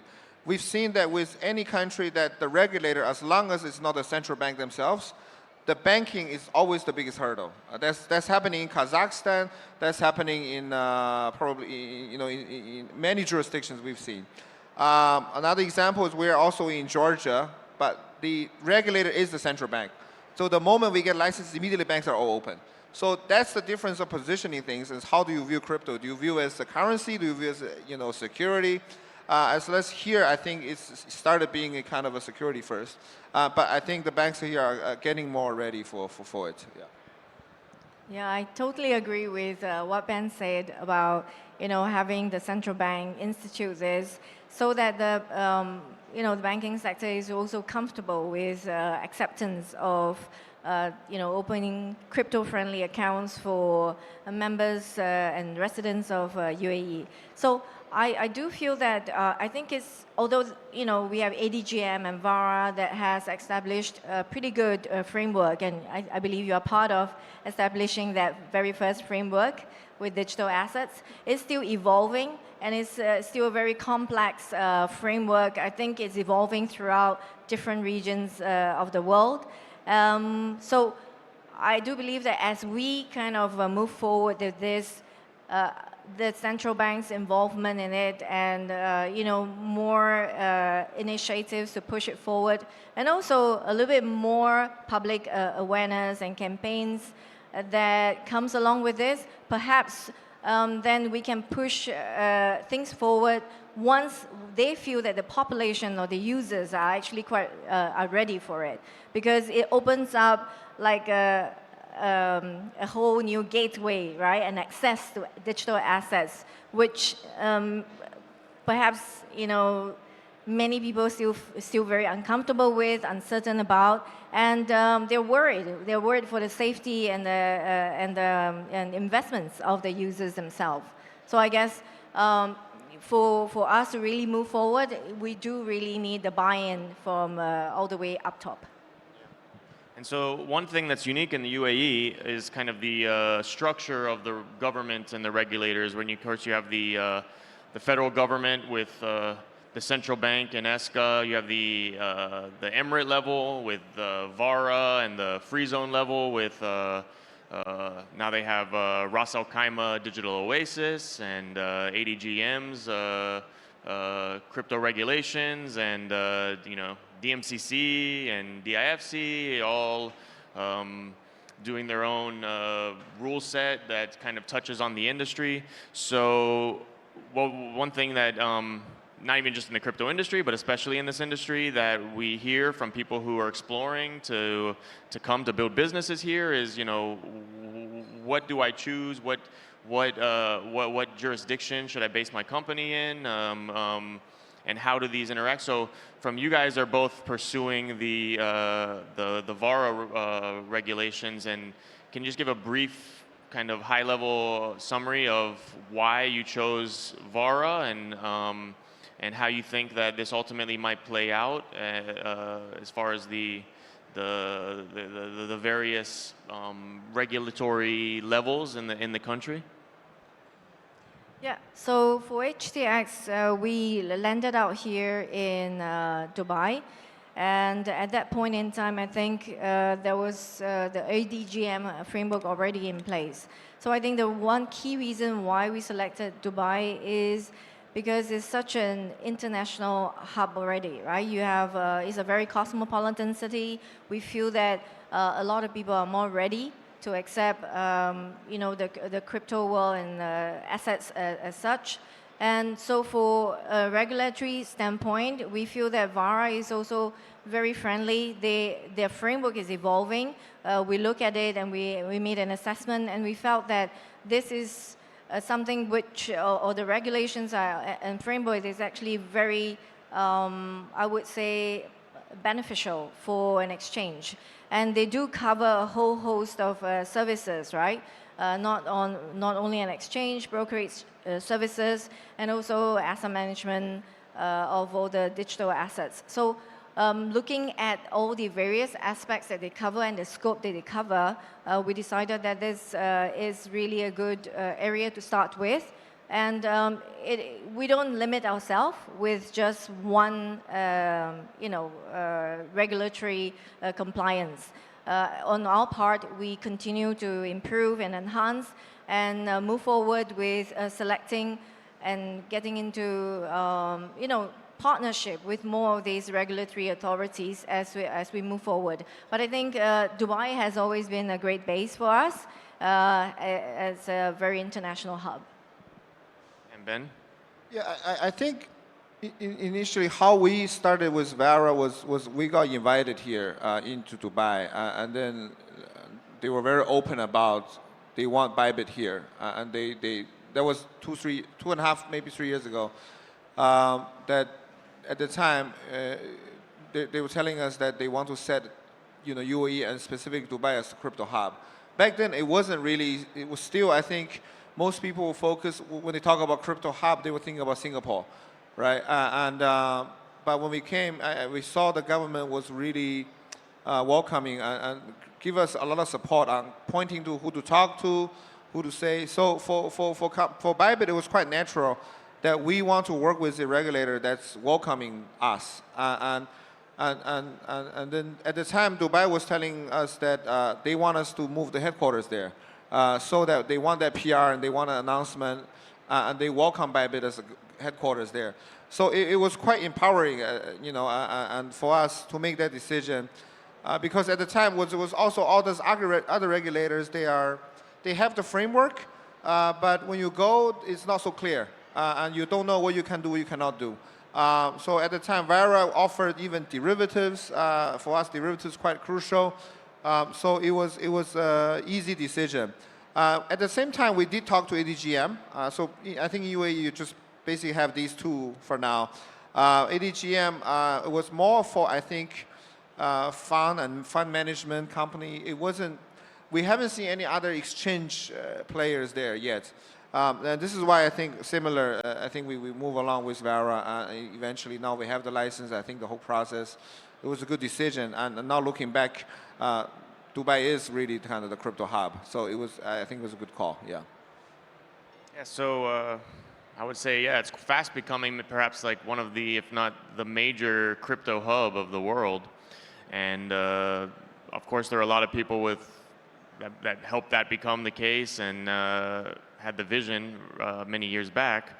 But moving forward, just respectfully, high level, what do you think the country can do at, the emirate level and the federal level to kind of make sure that it happens, it stays here, and for the coming decades that UAE benefits the most that it can from this industry? And where do you how do you see it ultimately going? How does Bitcoin and crypto, what role will it play in the local economy here? I think we are extremely optimistic. UAE already have all the global players. If you look at the exchange, you look at the project side, you look at the ecosystem side, literally you have all the players here. So with all the talents already here, whether it's in Dubai or Abu Dhabi, and I think now with Abu Dhabi paying a more focus on this industry, a lot of industry players are extending their influence simply from Dubai into Abu Dhabi and maybe the whole region. So I think with that, there's a lot of innovation can happen, not only focusing on crypto as a currency, maybe about how do we have some real life cases, RWA, even incorporate into security and other areas. I think this is something the leaders here are exploring.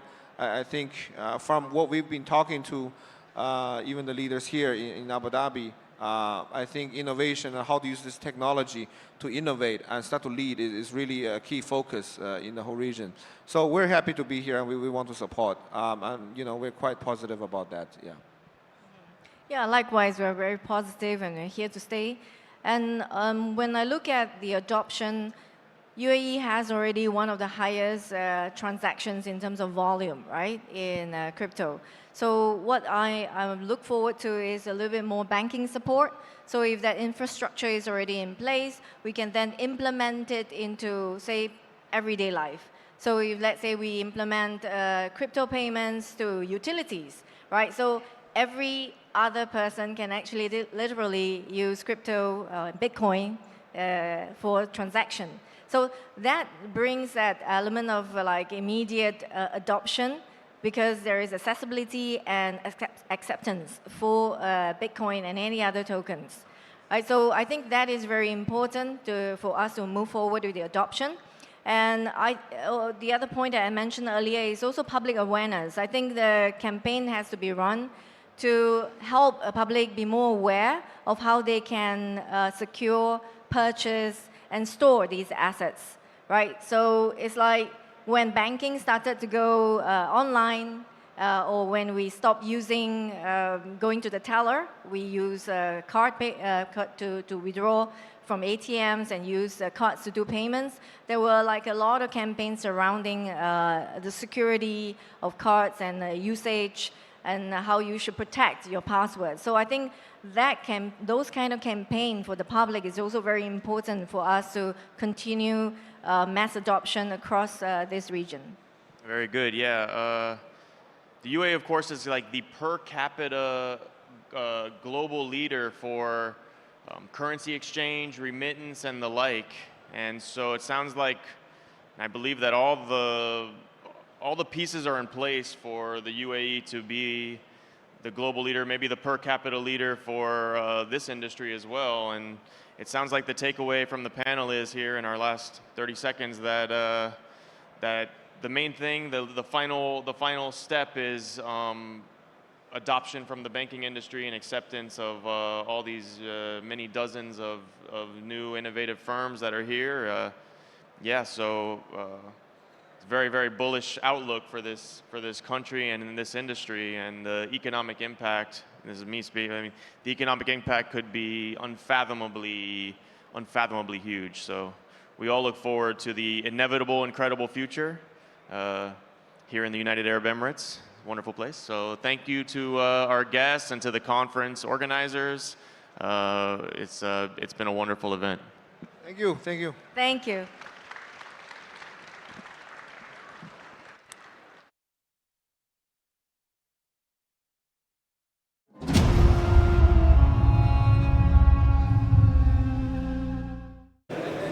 Welcome back to the Bitcoin Magazine news desk at Bitcoin MENA 2024, powered by Binance. The Bitcoin price on Binance.com, $97,000. You just saw improving access to Bitcoin in the UAE. Joined again now by Jessica Walker, head of global media at Binance, and Susie Violet Ward, CEO of the Bitcoin Policy UK. Subject now, all the countries with bad Bitcoin crypto policies that were following the last administration in the United States, perhaps. How do they adapt, pivot, change? How do they align themselves with our industry? Jessica, let's go to you. Well, I think first of all, it's understanding the industry and understanding the space. It's having an open dialogue. I think one great thing about the MENA region is that you will see regulators, people that are looking to move forward with positive policies, come and attend these conferences, also host meetings and really have an open dialogue with people that are building in the space. Malta was very similar in 2018, the blockchain island, and it just seems that there are countries around the world. Estonia is also a great example that are open to conversations with people. And how do you find it in the UK? Yes, Susie, the UK, not the shining example perhaps that we want it to be. What are you fighting to change there?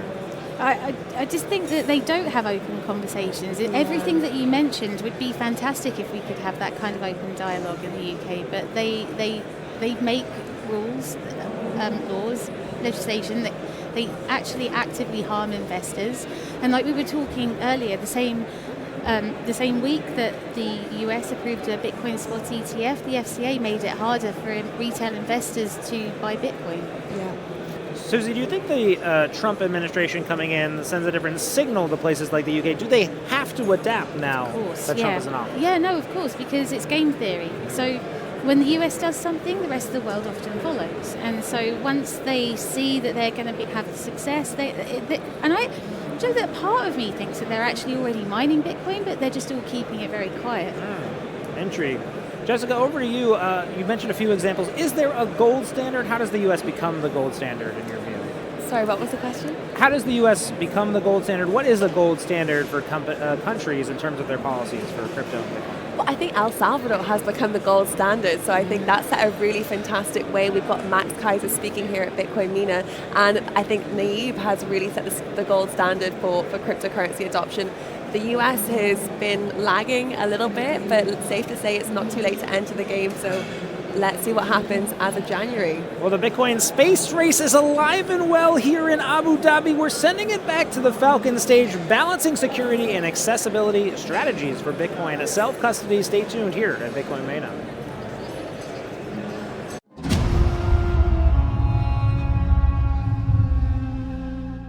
And we have our amazing moderator back again. We have Stefan Livera from Stefan Livera Podcast. Let's go for this amazing panel. Well, take it away.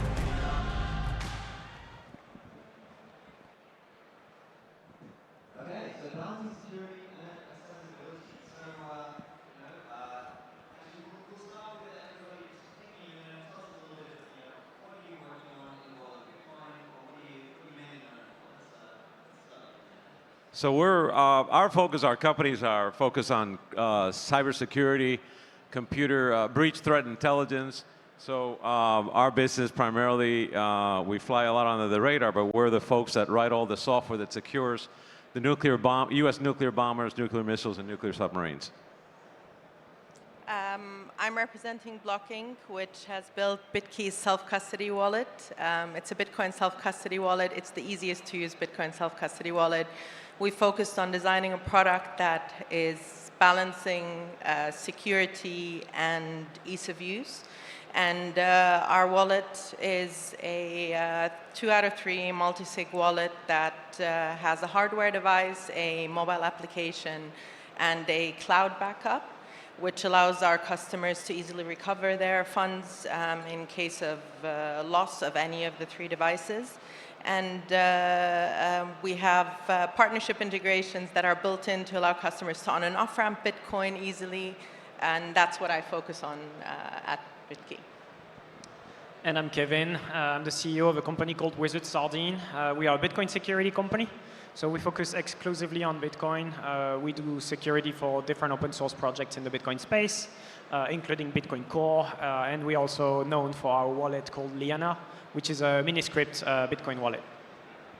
Right, so the topic is balancing that security and accessibility. Now, I'm sure you can make something really secure, but it's very inaccessible. And on the other hand, if you want to make it really accessible, then sometimes you're making certain security trade-offs around that. I guess just to maybe just get a view from the room, hands up in the room if you have used a Bitcoin hardware wallet, if you've used that before. Okay, so I'm going to say about 60%, 60, 70%. So, okay, so most people have some idea on how to do that. I guess one area that's kind of interesting now, a lot of people are coming into Bitcoin and they're not necessarily doing self-custody, right? Because maybe they're buying the ETF, or maybe they just want exposure, right? They're buying a MicroStrategy or a MetaPlanet. Do you guys have any thoughts on what does that mean? Is that, how many people are, coming in through that pathway before they've really learned about the self-custody component? So I can talk about that a little bit. I think we can see that the majority of our users are coming from exchanges.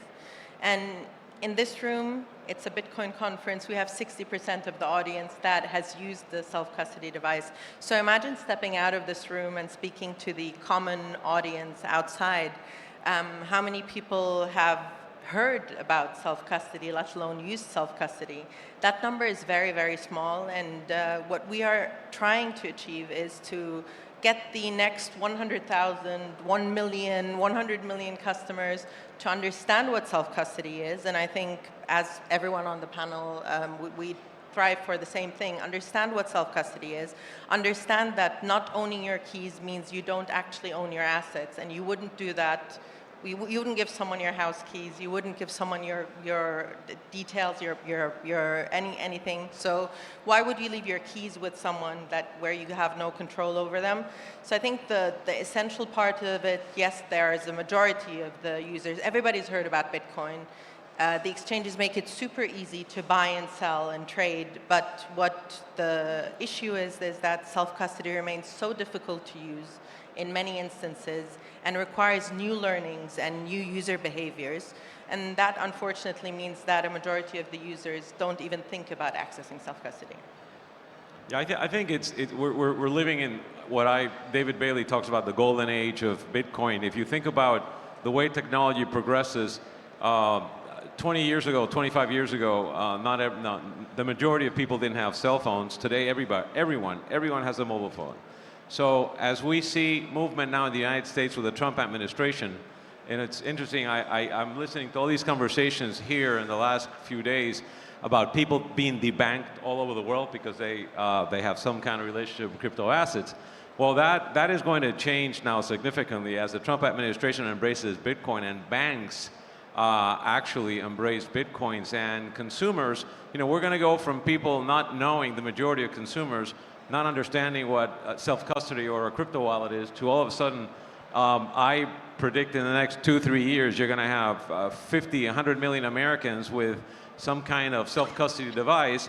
So you're going to see a significant explosion in technological growth and development to simplify the whole issue of security versus convenience, the way that Jobs did with the iPhone, to enable all these people to come on board onto this industry.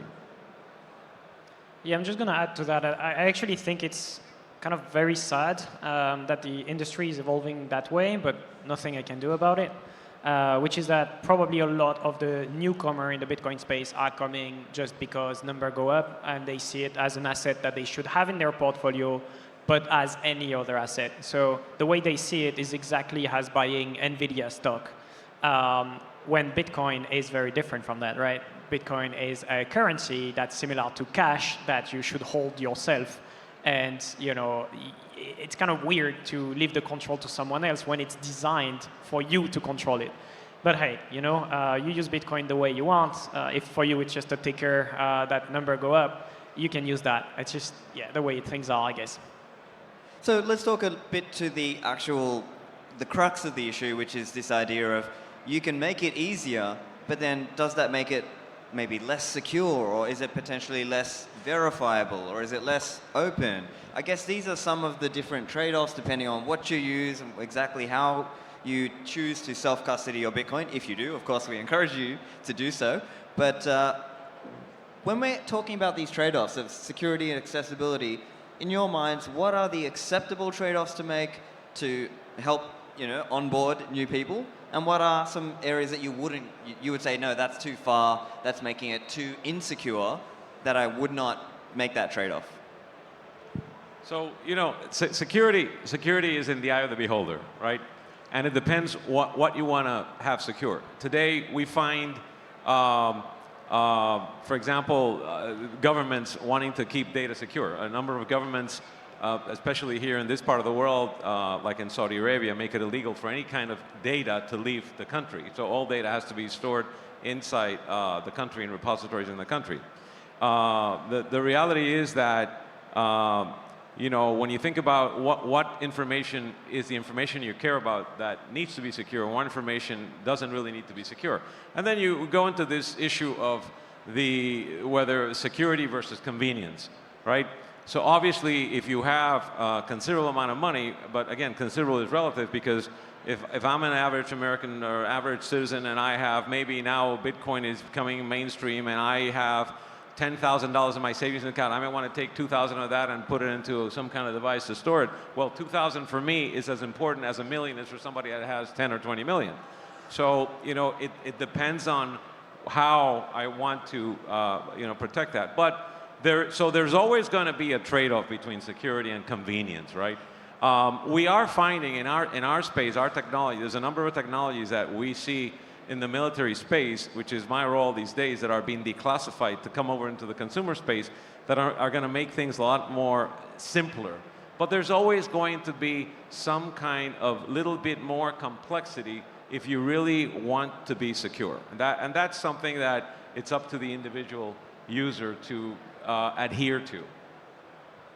So we believe that accessibility is key to security. If you have something that's super secure but it's not accessible, it devalues your security because you've made it so secure that you can't access it again. So at BitKey, what we're focusing on is ease of use and ease of access.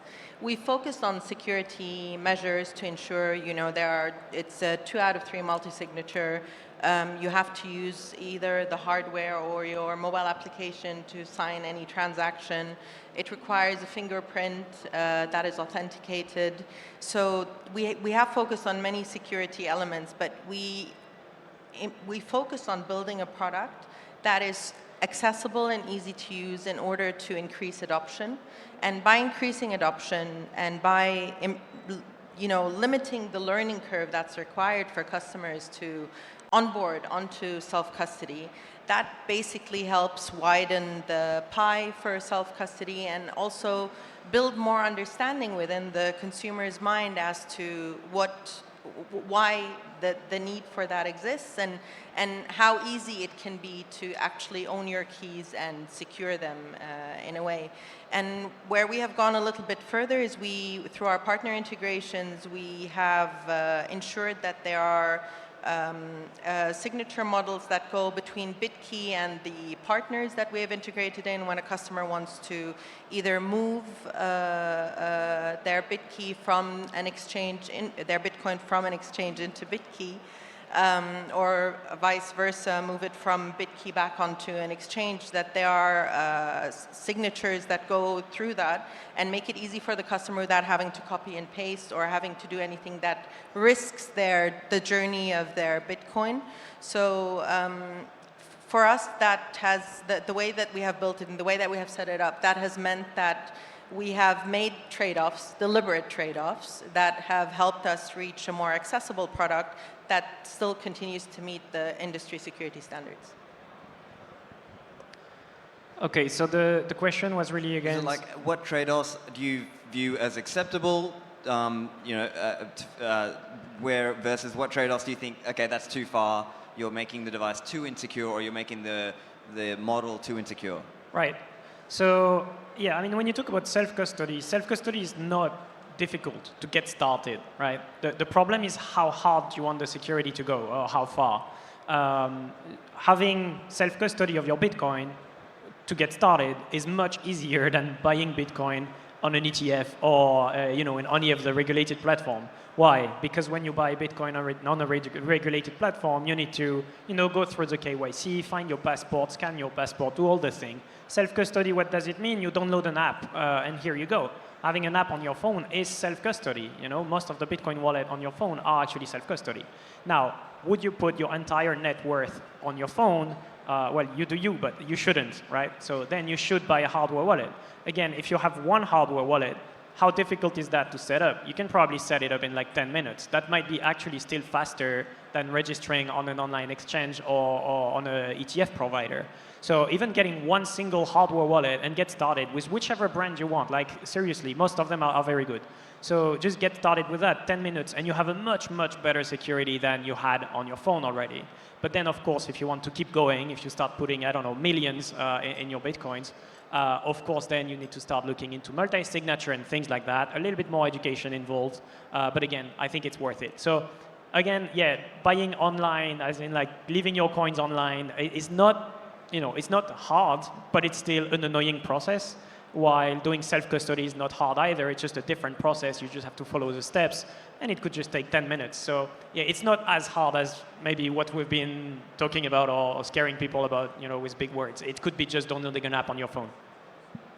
So let's speak of it this way in terms of maturity over time. So as an example, a typical setup journey that maybe 60% of you might have gone through, you start with a hardware device, you write down your 12 or 24 words, that's your BIP39, that's your recovery phrase or seed words, but then now there are foot guns there, because if somebody else gets that, they can steal your coins. Or if you're now thinking about inheritance, okay, now you've got to make sure your family knows how to recover that. And then do you give them the 24 words, or do you, etc. So there's all these components of it that, that's the start of it, but then that's not the end, because there may be other components to it, right? You may have multi-signature once you're starting to deal with larger amounts. So there are all these different aspects to it. And what I've noticed over time is maybe over time there have been efforts to really simplify, but then at the same time, some of those simplifications make the user less secure. So I think, but that's part of the challenge of trying to thread this needle to find the right balance where the user has the ability to learn, or has the ability to be redundant or have redundancy and verifiability, but without losing too much of the security. So do you guys have any comment to add there? So if you think about the way we do banking today, right? So traditionally we have bank accounts with savings account and checking account. So then we have a debit card that's tied to those accounts, and then we use that card on the payment rails worldwide. But we really have, especially when you think about direct deposit. So if we work for a corporation doing direct deposit, they send a direct deposit into our bank account, then we're going to use that debit card, or some people still may use checks to make payments, but we really never touch the money anymore, right?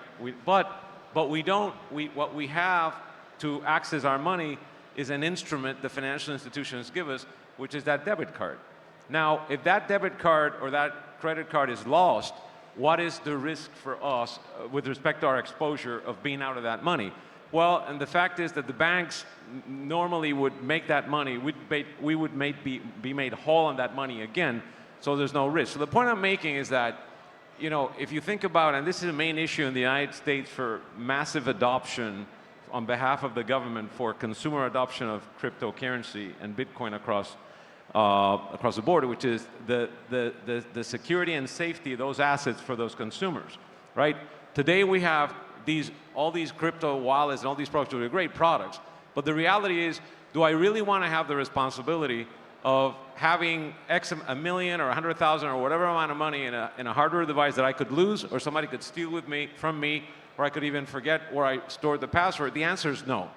So in the future, do we really envision an environment where if crypto and Bitcoin is going to go mainstay across the world, or where people are going to have these devices?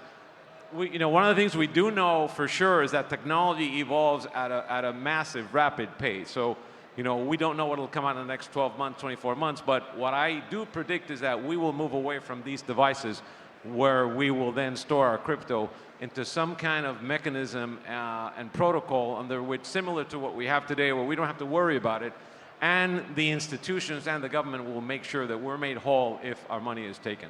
Interesting. So I guess that kind of implies more like a Bitcoin banking vision. Now, I'm not opposed to banking in general. I think, you know, but there will be, let's say, maybe higher net worth people who maybe they want to, for the security aspect, they want to do that, or even the companies who are helping, maybe those banks, they will sort of have to have their own professionals who deal with the custody and all these aspects of it. But I think, well, I'm curious to hear what you guys think, because I think there'll be a spectrum. There'll be some people who want to do it themselves and manage it themselves, and there'll be other people who want a bit more help, and they're comfortable giving up some custody or some, you know, some control for that. Yeah, and I think that's the different kind of users that they will always exist. There are some people who will never want to hold their own custody. There are some people who will forever leave their funds on exchanges, and exchanges are great and they work for those people.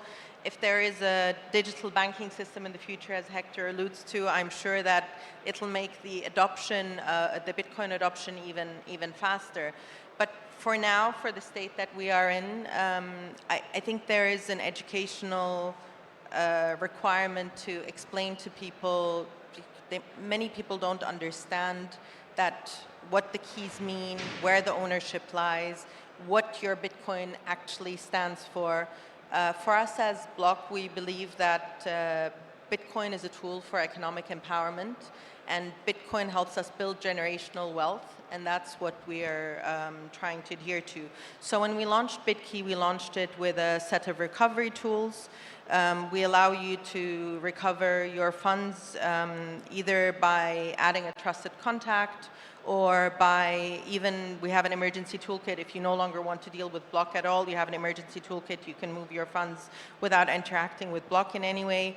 We've recently launched, the latest announcement that we've had a couple of weeks ago is we've launched an inheritance plan that allows you to nominate someone who will inherit your wallet and your funds after you pass away, and that's, you know, there was a great panel on that earlier, and that's not something people want to think about or something people keep pushing out, but by making it easy to just add a contact, an inheritance contact, through our application, it helps increase that adoption. It helps to get people to think about these things, that, you know, your Bitcoin sits on a wallet, yes, but what does that mean if you are no longer there? You can no longer access your wallet.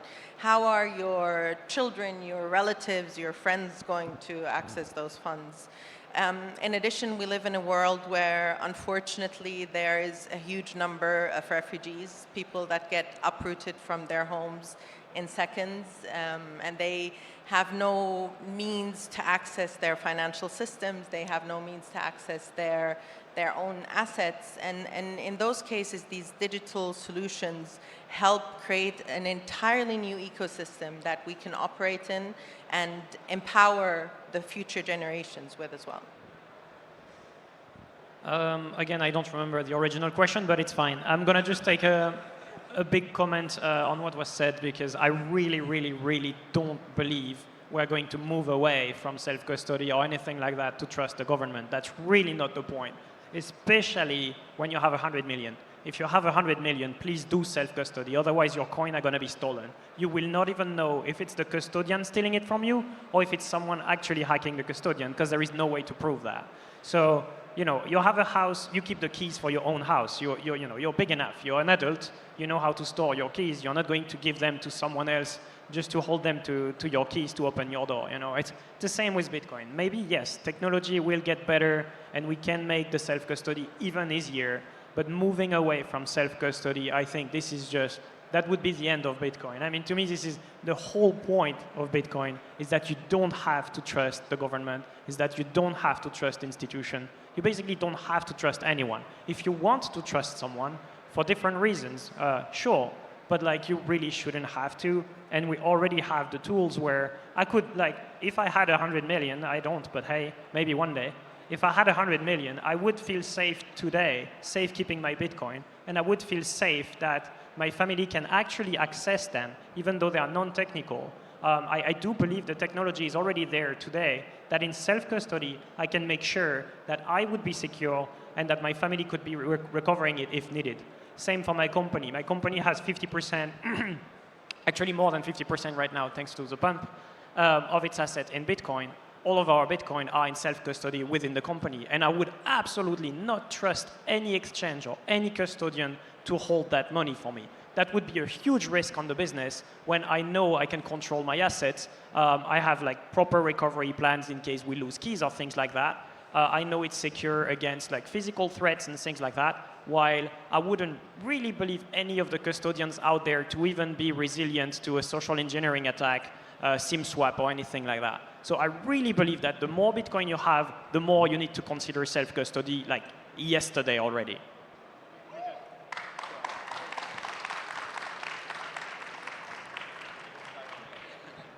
That's a good point, but I would urge my colleague and everyone here to never say never, right? 25 years ago, governments worldwide said, and corporations, we would never put our data on the cloud. Where are we today? Everything is on the cloud, right? And everything is on the cloud in an insecure way where all of our data on the cloud gets hacked every single day. In the United States, every single social security number of most Americans has been breached and hacked because it all went on the cloud. And one of the things that I would point to is if you look at what the exchanges are doing today, all the exchanges, they're buying banks or they're setting up licenses to do banking. So that should be very telling as to what sits on the horizon and what's coming. So yes, there may be, I think it's always going to be a mix. There's always going to be people that will want to self-custody, but I think that the mainstream consumer is not going to want to deal with that because of the risk to them would be too high. It's my opinion.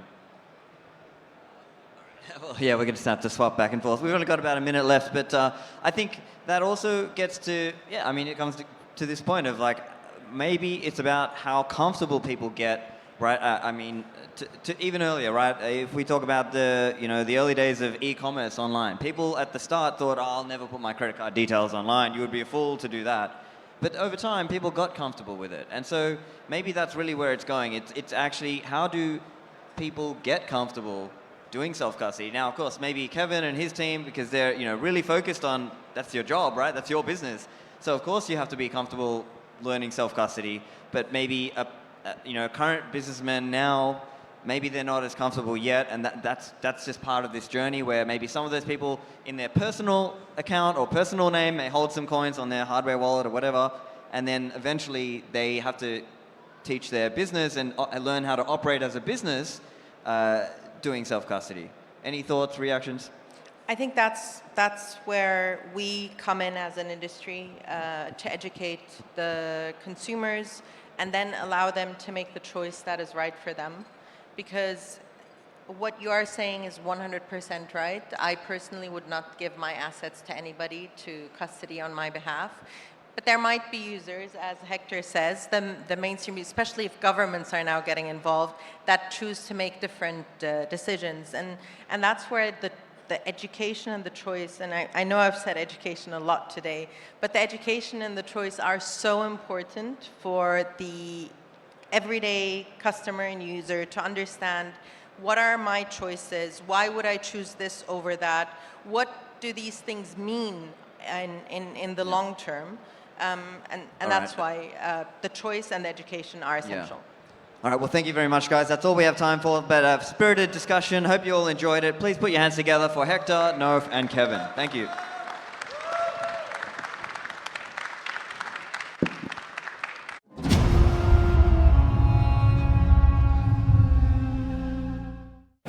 Welcome back to the Bitcoin Magazine News Desk. The Bitcoin price, $97,000 on Binance.com. We're joined again by Nolan Bowerly, host of The Breakup on Rumble, and Susie Violet Ward, CEO of the Bitcoin Policy UK. The subject now, the inevitability of Bitcoin. We've heard a lot from the speakers talking about how Bitcoin is happening, but also something that is going to happen and will stay in our lives. Nolan, your take on this inevitability? Well, nature abhors a vacuum, and the fiat world seemed to have come to a dead end. Everything was just a dead-end road. We didn't see much future. It became difficult to even imagine the future in an optimistic way.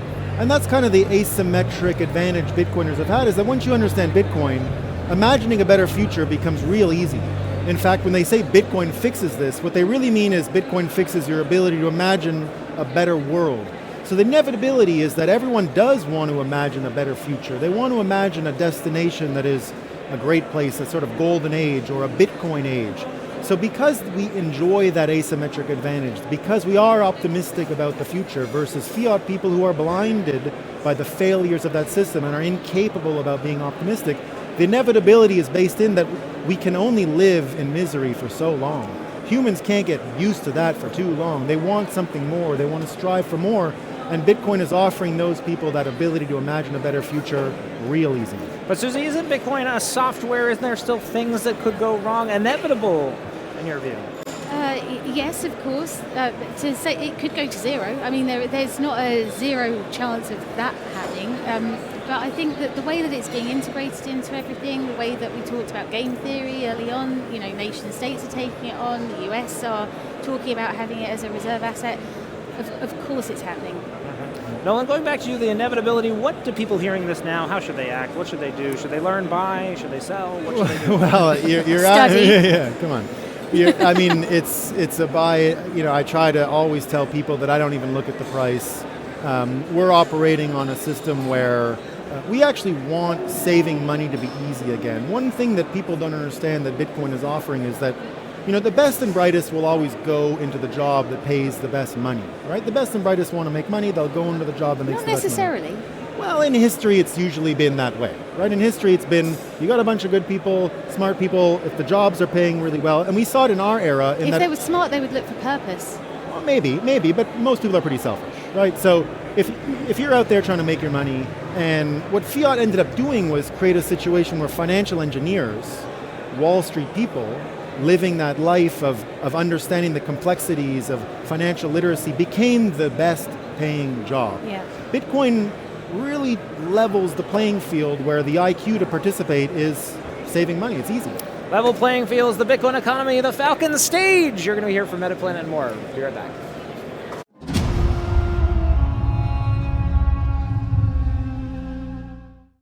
Backdrop of the origin story of Metaplanet and how this came to be and why we're sitting here talking about Bitcoin in Abu Dhabi. So I'm Simon Gerevich. I'm the president of Metaplanet. We're listed on the Tokyo Stock Exchange. Thanks to Bitcoin, we are the best performing stock out of 4,000 companies in Japan this year. I started my career at Goldman Sachs in Tokyo. I was an equity derivatives trader, and after doing that for about 5 years, decided that I wanted to become an entrepreneur, left Goldman, and ended up starting a Pan-Asian hotel business. We don't have much time, so I'm going to fast forward a bit to COVID. And as you can imagine, COVID was very difficult for businesses in the hospitality sector. In 3 of our 4 markets, we were forcibly closed. And meanwhile, I had time to watch YouTube videos, and I saw Michael Saylor tell us the roadmap for the Bitcoin treasury strategy. I personally have been involved in Bitcoin for some time. I like to joke that I bought Bitcoin in Japan on a very famous exchange called Mt. Gox. So it wasn't the best initial exposure to Bitcoin, but it did get me excited about the potential, and I learned a lot over the next few years. But there was always something in the back of my mind wanting to bring Bitcoin together with my business. It was always a side passion. And so during COVID, managed to convince our shareholders and board that we should try something new. And we decided to sell all of our hotels, save for one, and put that all into Bitcoin. And that was the beginning of our story in April of this year. So we're sitting here today. The Bitcoin strategy started in April of 2024. Today, the balance sheet value of the Bitcoin is about 8 times the entire market cap back in April, which is sort of an astounding stat. Maybe just a walkthrough of what the operations and financing have been so far. How have we gone about this Bitcoin strategy? And yeah, I think there's an interesting twist to how we've gone about it so far. I think the real innovation here, and I can't claim credit for being the first to think of it. We have to nod our heads to Michael Saylor and MicroStrategy. But the benefit of being in a public vehicle is you can use all of the capital market tools available to you to raise capital to buy Bitcoin. And so in April of this year, the first thing we did was we had some outstanding warrants that were part of the capital structure. We facilitated a transfer of those warrants to some strategic investors, those who very much understand the world of Bitcoin. It was only about $10 million back then. And so I felt a little bit embarrassed on stage in Nashville when we were on stage together with Semler Scientific and MicroStrategy talking about the treasury strategy, and we only had about $10 million of Bitcoin. Since then, we did something, I would say, a little bit unusual and goes against conventional wisdom, which is we did a rights issue. A rights issue is where existing shareholders of the company can subscribe to new shares. And so what we did was, for every share you owned, you had the ability to buy 1 additional share. At that time, it was at a small discount to the market, and you would think that normally a company that does a rights issue, the stock price should fall to, in this case, the average of the rights issue price and the share price prior to the stock going X. So what actually happened was the stock went up. It went up because people, shareholders in Japan, thought this is my chance to give this company money that they can use to buy Bitcoin. It's very different to asking someone or someone discovering you and buying your shares through their online broker versus when they actually give you cash that you then productively use to buy an asset that they love. And so we had roughly 14,000 Japanese shareholders subscribe in the rights issue, and they now have become our fans locally in Japan. It's helped us rise from about 5,000 shareholders to now over 50,000 shareholders. And I think our objective, over the next year is how do we grow that number from 50,000 to 100,000, 200,000, 500,000 shareholders. One of the kind of signposts in our journey, after the rights issue and after surpassing 1,000 Bitcoin, was we in October adopted a new kind of key performance indicator. And it's not original. It was also kind of following in the footsteps of MicroStrategy. But we adopted BTC yield. So maybe for people unaware or not familiar, yield in Bitcoin sometimes maybe there's some PTSD there, but maybe explain what that is and why we're using it as an objective, and also maybe a bigger idea outside of us, outside of MicroStrategy or Semler Scientific. Why what does the future kind of look like in a world where we think we're going? So BTC yield is a wonderful new metric, which I think is going to redefine the way that traditional analysts look at companies. Up until now, and having been in TradFi for so long, earnings per share seems to be the be-all and end-all. But how do you value a Bitcoin treasury company? If a Bitcoin treasury company doesn't have that much in terms of earnings, does that mean the company can't trade at a premium to its NAV? And so BTC yield, the definition of BTC yield is the increase in Bitcoin per share on a period-by-period basis. It's a really good measure for, are you increasing the amount of Bitcoin that the company owns on a per-share basis on behalf of shareholders? Now, it's important because dilution generally is considered to be a bad thing. If your company is a $100 million market cap and you you raise another $100 million, you're diluting everyone by 50%. But if that money can then go be used productively towards buying Bitcoin and your Bitcoin per share goes up, then that's a really good thing to judge yourself by. So BTC yield is a KPI which we adopted. I think we're the second company in the world after MicroStrategy to adopt BTC yield. And that is something that we're going to really focus on going forward. When we're thinking about how to raise money, what are the various structures available to us, we want to maximize BTC yield. So when we're kind of looking back in the past 15 years of Bitcoin, it went from, kind of this dark net money, the Mt. Gox days, the Silk Road days, to, kind of VC speculation, retail speculation. I would say 2020 was the first year of kind of the macro, it became a serious macro asset, and I would say 2024 is kind of the first year, that it's kind of a real institutional asset. The career risk is gone post BlackRock, ETFs, the options have rolled out, FASB accounting and fair value accounting in the United States. So one of the interesting ideas is, kind of how does Bitcoin maturing as an asset? The ETFs were a big step, but the ETFs can, despite being the most successful ETF launch of all time, there's massive pools of capital that can't buy ETFs. So one of the kind of interesting theses, and MicroStrategy has led the way here, is the idea of securitizing Bitcoin, right? And there's really, in equity markets and debt markets. So maybe just, walk through how you view that, native to Japan. And so far, we've embarked mainly through equity issuance, right? Issuing Bitcoin-backed equities to new pools of capital. So I guess just how do you think of that at large? I think the exciting thing to think about is that there is massive pools of capital in the world, and each investor has a different type of investments that they can make.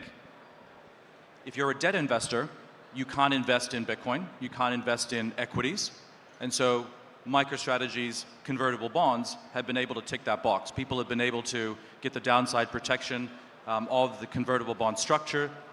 It's a debt instrument, so they can invest in it, and they get the upside from Bitcoin. In Japan, we're thinking along the similar ways. Currently, we've only sold equity. We've raised some straight bonds, but down the road, the idea is to do the same thing. In Japan, there's over $10 trillion of debt issued by the government and corporations. The real yield on most of that debt is negative. So what is the point for an investor to invest in a bond that generates a negative yield? The opportunity for us and for others like us going forward is create an instrument that provides them with the downside protection they're looking for, but then also gives them Bitcoin returns. And so that is something incredibly exciting. I think the other thing to mention is there are ETFs around the world. We've just been included in 4 ETFs, something that I think we were surprised to see so early on in our journey. But the reality is that if you are an ETF and you include MicroStrategy, hopefully Metaplanet going forward, you will be able to outperform those that don't. And so you do want to make sure you're ahead of the curve and participate in stories that provide that upside that comes with the Bitcoin exposure.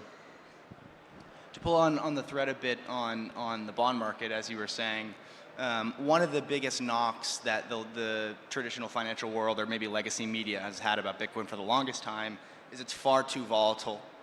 And that is kind of a knock, right? It's like, don't touch it, it's too volatile. And I think we've, us as well as MicroStrategy and others have taken a different approach to that, right? Where volatility is actually something that we don't want to avoid. We're actually optimizing for, and it's something to lean into. And that also, that's really the strategy with Bitcoin and the bond market with these convertible bonds. So I guess just your background as a derivatives trader, Black and Scholes models and options theory. How do you think about that? And I guess just how do you think of that world going forward? And maybe what's the response from shareholders or just the theory of this? I think the worst thing in the world to invest in is probably a really boring, low volatile power company or cement company or transportation company that trades at 5 vol or 10 vol. It's stable, it barely goes up, barely goes down, but it's not a particularly good use of your capital. What you want to invest in is things that have high vol. High vol because it means the stock could potentially go down, but it could also go up a lot. The innovation with convertible bonds meeting the world of Bitcoin is that because Bitcoin vol is so high, and in our case, Metaplanet stock vol is so high, we'll be able to issue convertible debt, and there will be investors out there that want to buy it. They're happy to give up the guaranteed yield, so we'll probably issue it at a 0% coupon, but in exchange, they want that embedded call option. That embedded call option has tremendous value. And up until now, there hasn't been really a way to monetize the volatility of your stock and the volatility of Bitcoin in a structure like that. So that's something incredibly exciting and an innovation, again, that MicroStrategy has set forth for the world to follow, and something that, as a company in Japan, we intend to pursue in due course as well. At the beginning, you mentioned we were so far year to date. Fingers crossed, we've been the best performing equity in the Japanese market. Market cap around 15 million to 600 million today. But not only that, but the most volatile equity in Japan, and that's not something that we actually shy away from. There's also the sheer liquidity, right? And so I think one of the interesting things about the Bitcoin strategy, if you really lean into it, right, is Bitcoin trades 24/7, 365, right? So in the minds of a shareholder or a trader or arbitrager, the fair value of our common equity would change tick for tick every second of the day. It would change on weekends even when the stock's not trading. So I guess just, if you're thinking about this as a corporate treasurer, as a CFO, as a CEO, what is that? What doors has that opened up, right? MicroStrategy leans on convertible debt. They also lean on ATM equity issuance. And so we recently, embarked upon that for the first time. Maybe just explain that. We don't have an ATM structure in Japan. The U.S. capital markets have, probably the best capital markets in the world, definitely, in terms of the flexibility. But there's kind of maybe a novel way to get around that. So maybe just an explanation there, and also just kind of the trends of liquidity in Metaplanet stock over the last month or two. We're definitely very humbled by the interest that the markets have taken, in Metaplanet. As I mentioned earlier, we're the best performing stock in Japan this year. In terms of liquidity, we consistently trade as one of the top 30, 40 stocks a day in Japan out of 4,000 companies. I think the reason perhaps for that is up until now, there hasn't been a really good way for Japanese retail investors to trade Bitcoin. I was joking with a friend yesterday. There are a lot of billboards in Japan with Bitcoin signs and whatnot. From the time that someone sees a Bitcoin logo, learns about it, and wants to buy Bitcoin, it could take 4, 6, 8 weeks. Why is that? Because they've got very strict KYC requirements. You need to send in your signed copy of your application documents. They send a postcard back to you. When the postcard arrives, you have to sign it and send it back. It's very analog. Versus if you're a public company and you position yourself as being a tax-efficient, leveraged exposure to Bitcoin entity, it's very easy for someone to make the decision to get involved. And so as a result of that, I think we have a lot of great new Japanese investors, and also those further abroad who really enjoy trading the stock on a day-to-day basis. That's beneficial to us because it means that when we look forward to raising more capital, what investors look at is, do you have the right market cap? Do you have enough liquidity?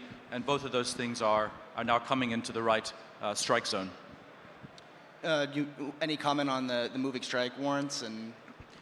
So the benefit of the U.S. securities markets are that you have this innovation called the ATM structure.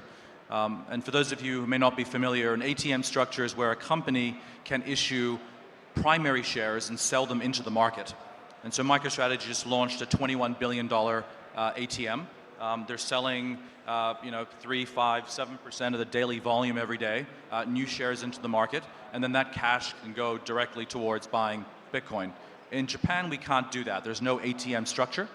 So we announced a moving strike warrant transaction a few weeks ago, which effectively works the same way. And so we'll be able to raise capital quite quickly, starting from next week, and begin to grow our Bitcoin reserves. So I guess we got 2 minutes left. Looking into 2025, I've gone from 0 to 1,100 Bitcoin in 2024. Looking ahead, there's a shareholder meeting later this week back in Tokyo. What are they voting on, and I guess what's our target roadmap for 2025? So I head back to Tokyo tonight. We have a shareholder meeting on Friday, and one of the resolution items which our shareholders will be voting on is increasing the authorized capital of the company. And the authorized shares allows you to increase capital, sell additional equity securities up to a certain threshold. And that threshold in Japan can be 4 times your current paid up number of shares. And so you're able to dilute or increase capital by 4x on quite a regular basis. We came from a relatively low base before the summer, but now at our current level, we'll be able to issue over $1 billion of equity in 2025. And so I think our goal, our objective, is to get to 10,000 Bitcoin in 2025, and that would place us as one of the top 3 to 5 corporate holders of listed corporate holders of Bitcoin in the world. 1 minute left. I guess free-for-all question. How do you view Bitcoin as a corporate treasury asset in general in the future, 10 years out, 20 years out? Is this a fringe thing in 2035, or does every company in the world have Bitcoin to some extent? Yeah, on stage in Nashville, we acknowledged the inspiration from MicroStrategy, and I think very humbled at this event to be approached by quite a few other companies, one in India, one in Singapore, and one in France, who said that our story inspired them. And so I do hope in Bitcoin, the Bitcoin world, we aren't competitive with one another, that more and more corporations around the world realize the benefits of owning Bitcoin as a treasury reserve asset. It's a very exciting 4 years coming up, and I think we're all very optimistic that Bitcoin is going to have an exciting growth. Amazing. I thank you for everyone for tuning in, and we'll see you next time. Cheers. Thanks very much.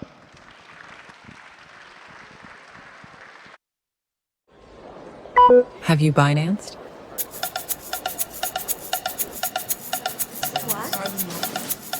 Have you Binanced? Have you Binanced? No. Have you Binanced? Have you Binanced? Have you Binanced? I have Binanced.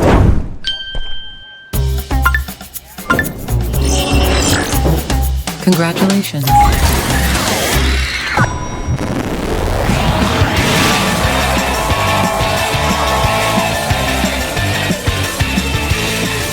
Binance.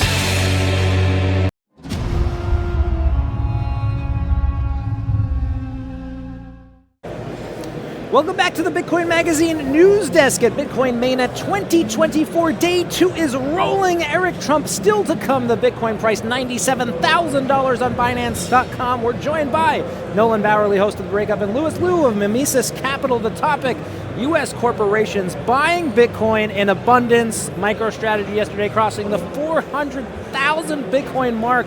Louis, take us in. What's happening here? Why is the stock market going Bitcoin? I think it's because, Donald Trump's winning the election in the U.S., and that's, his Bitcoin strategic reserve announcement during the Bitcoin 2024 Nashville.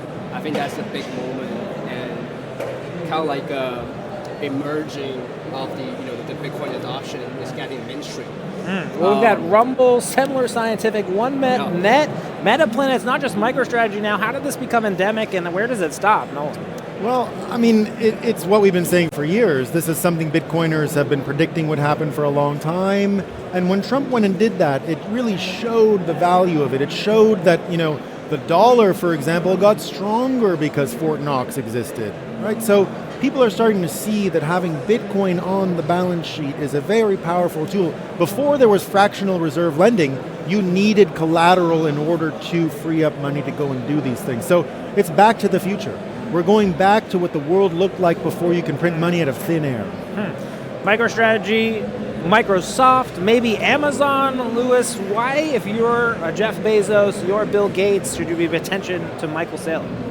I think that, Michael's strategy has been the biggest news in the corporate strategy, right? This adoption of the Bitcoin Treasury Reserve has sparked a new trend in the corporate world. And buying Bitcoin is as sound strategy, right? Because it's limited and scarce. And I think Michael's strategy started this trend, and now all the corporate world is starting to adopt it. I think that's a good sign for Bitcoin in general, and also the good sign like the corporation are paying attention to the Bitcoin treasury. I think that's good news. Next up on the Falcon stage, Jeff Booth, author and Bitcoin evangelist. We'll be right back after this break.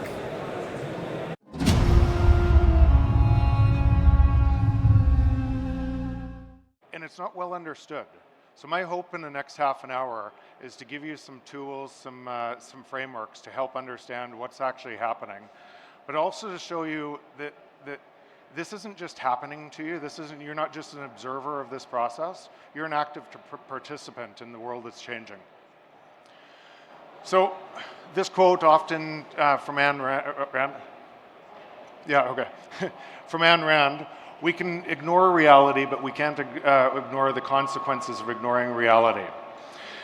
Because some of the concepts I'm going to share with you here are going to be challenging, especially if you've heard them for the first time, you're going to want to push back.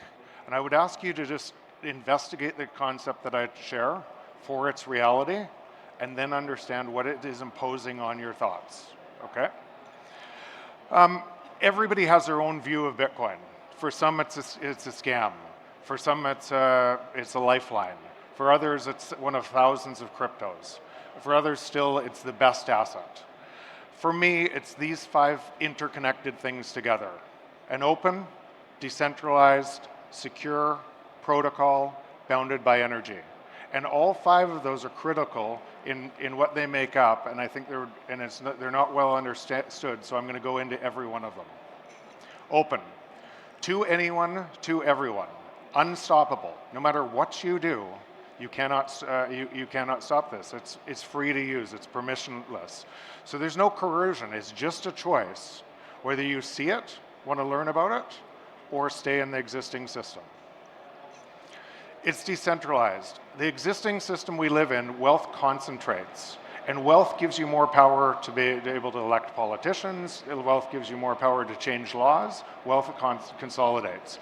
In this system, wealth does not give you more power. If you run a node, you are the network. You have the same vote as anybody else. And there's tens of thousands of nodes keeping this decentralized. Those nodes are nodes that are run by people like me who know what this game is about. It's a game that changes our future completely, and we are not going to give up. So 2017 block size wars was an example of what happened in these nodes. And part of the network wanted to increase the block size so that you could get more fees. And part of the network said, no, because if we increase the block size, then the cost of running a node will explode, and then it will centralize nodes. So that fight created a chain split.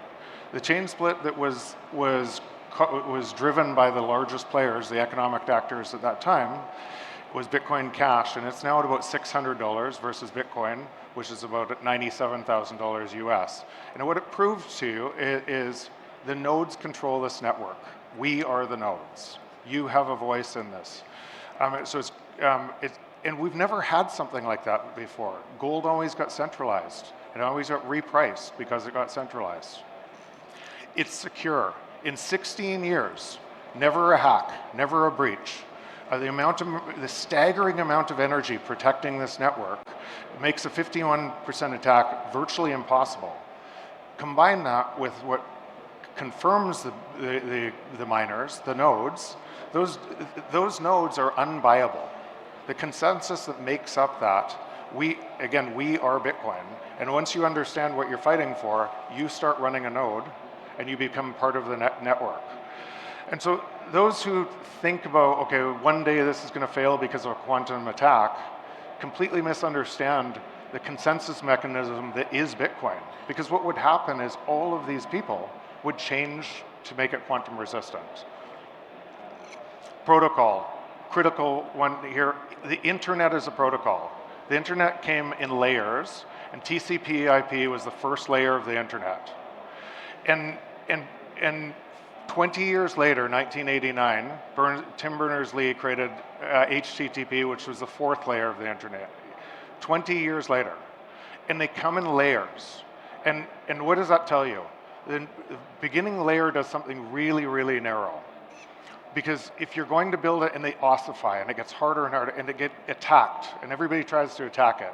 And because if you're going to build anything on top of it, it has to withstand everything else. And that's how this protocol is coming in to imagine. So when people talk about Bitcoin today and they're measuring the payment layer and everything else, which is just emerging on the second layer, they're comparing Bitcoin launching in a protocol stack, and they want it to do everything right away.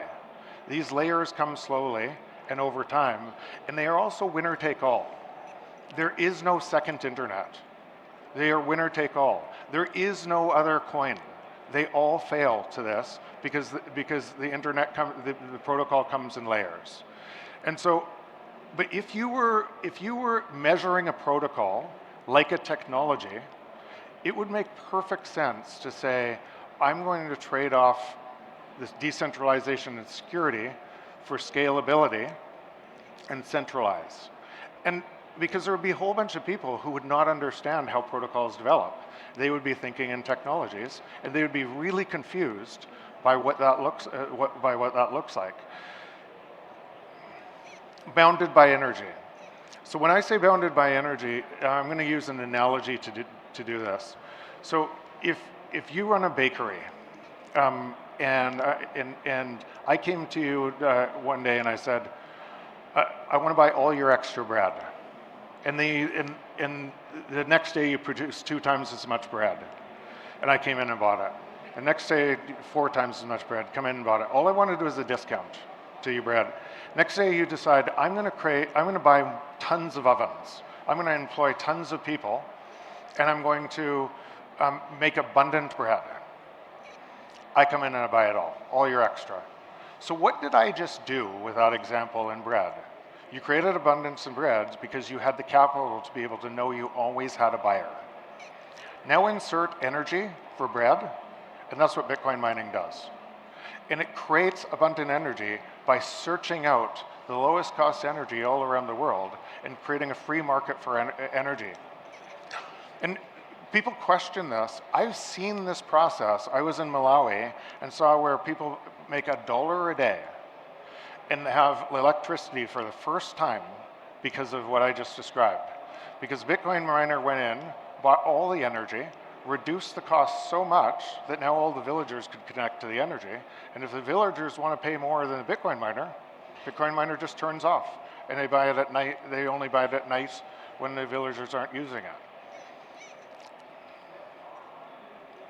So, sorry, I'm going to go back for a second. So what would it look like if this new protocol this new open, decentralized, secure protocol bounded by energy what would it look like to us, and what would markets measure it as? And this is a pretty simple statement, and it's a first principle. The natural state of the free market is deflation. Not might be deflation, is deflation. So, and why? Because what we do as humans is we create more value than what came before. And if we don't create more value than what came before, nobody uses our product or service. We fail in the free market. And we trade with each other all over the world, and the output of that has to be deflation because we are an active role in it. And what happens through that process is prices fall to the marginal cost of production. And they keep falling, and they keep falling. As you drive artificial intelligence and AI, more things that we create, that productivity gains, when people say productivity gains will save us, they don't know the free market. Productivity gains are further deflation. exponential deflation coming to us. That is the natural state. So what is the logical conclusion from that statement? We've never lived in a free market. Never. Never lived in a global free market. We live in a control system, and some of those markets seem for a while to be more free than others until they get co-opted as well. The US was a good example of that. What built the US empire was a free market because they're more productive. And then over time, it gets consolidated because of money and it changes. And it has to extract more from other people around the world and concentrate that wealth. That extractive process leads to misallocation of capital, leads to bad investments, leads to bigger government. And because it hurts people so badly, because prices should be falling and they're rising, being manipulated to rise, most people caught within that vote for more of it. And they make it worse and worse. And why we go to wars over and over throughout society is exactly what I just described here. Because what you do is you get elected by blaming somebody else. Then it has to be somebody else, it has to be another country's fault. You go through a global conflict. You promise after a global conflict, winner of the global conflict we promise never to do that again. We set up institutions to enshrine we'll never do it again, and it starts again. So that is what we're leaving with this. So before I just want to talk about the global balance sheet today. So global balance sheets in assets, the asset value. I'm not going to go through them all. Between your brand, your financial assets, your tangible assets, looks like that. Everything you measure is in there. This conference hall, your house, every business is in that number, 900 trillion. It's backed by that. 323 trillion of debt today. By the way, the 200 trillion of liabilities against derivatives, 65 trillion of 2 years ago, the Bank of International Settlements found 65 trillion that was missing in off-balance sheets transactions. So let's just clear the room here. That is already insolvent. If you tried to pay back 400 trillion, it would take you $1 a second. It would take you 12,873,000 years to pay that back. It is already insolvent. But what does that mean if you're measuring your assets on top of that? What does it mean? It means all of your assets are also insolvent, because if that went insolvent, the whole thing would fail. The global system would crumble to the ground completely. And so what do you do inside that system? What do you likely do inside that system? You likely complain about it and give it more energy. You probably talk about all the politicians stealing your money, and then you buy a house, and then because you have to make more money in this, and then you're complaining about all those people inside that system, but you would not vote to let it collapse, nor would I. We wouldn't do that. So it becomes hypocritical when we're fighting inside that system, because we're all a part of it, right? I'm fond of saying there is no they, it's only we. And we make that system stronger from our actions within it. The problem is that system is insolvent. And so so what would your asset of your house be if that system actually was allowed to fail? So you won't let it. So now we have two kind of big problems, big opportunities problems. These two systems are incompatible. They're opposites, right? So one system, free market that we talked about, that we know is true, and the other system that we live in and measure from, every asset in there is contingent upon more money printing. Contingent. In other words, there's counterparty risk of everything in our life on that, and there's no counterparty risk on Bitcoin. It is the only thing on the planet, because it's an open, decentralized, secure protocol bounded by energy without counterparty risk. So what would this look like to us?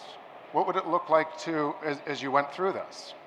And this is probably, if you don't know this deep enough right now, it's probably doing the same thing it did in my mind and everybody that kind of goes down the Bitcoin rabbit hole. It creates a cognitive dissonance.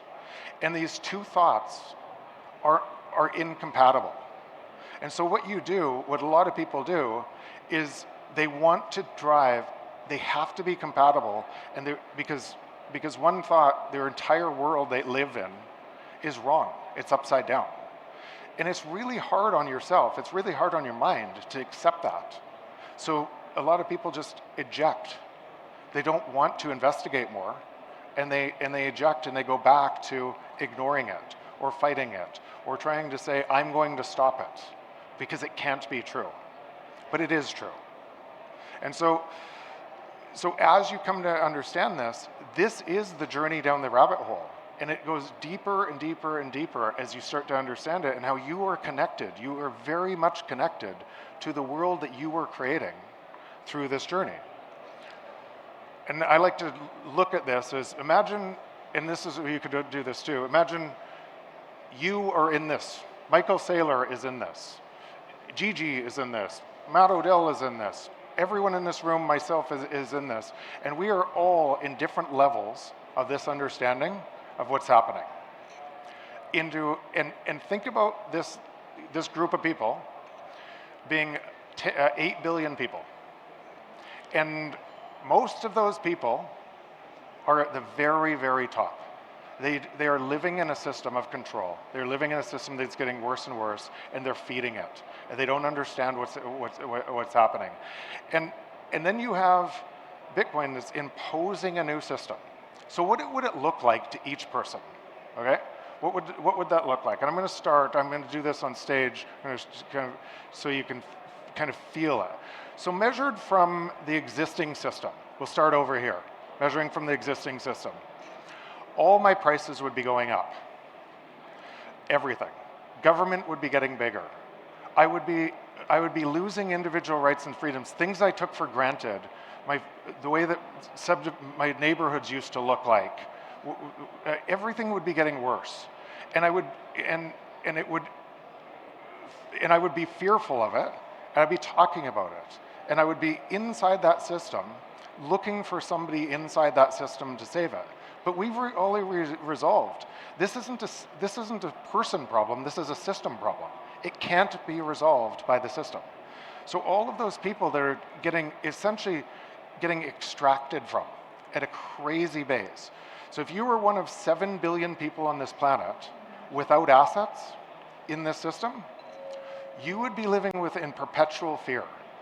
It would be getting worse and worse and worse for you because you are getting extracted from. If you were one of, call it 500 million people with assets, it would look, from the same spot, it would look like, okay, my assets going up, and I'm somewhat protected, but something's wrong. And if you had the 1% or the very top of the 1%, and you had most of the assets, you would think, this is awesome. This is really good. But you wouldn't see what's actually coming, because you couldn't build walls high enough to keep these people out if you were trying to steal all the wealth from the system. What would happen to you in that system would be brutal too. If you were in the middle here and you saw Bitcoin as an asset within that other balance sheet, then you would think this: Bitcoin is going up at 45% per year, and all my other assets are going up 8% a year, 4% a year, everything else. And so Bitcoin is the best asset in the world in this system. That's how you would describe that, and that would also be true. It would be right for you, right? But you would still actually be living in the other system, trying to gain more money by the best asset going up. If you were where most of the nodes are in Bitcoin, you have already escaped that. You've completely escaped it. You are purchasing in this, you're saving in it, you're defending this network with everything you have, you're building the new technology that's coming on to free humanity forever, and you are the guardians of this getting collapsed. And to you, all prices would be falling, and humanity would be healing. And it would be it would be so easy because you would see people where they were, measuring the world from wherever they wanted, and you would just see a different world. You would see a free market where the benefit of all of our productivity flowed to us. And it would look very different than here or here. And so that's what's happening, and that's why this is such a big change to our world. This network takes us from an exploitive system that is always known to a cooperative one, where every single person on the network makes it stronger and stronger for every other person on the network.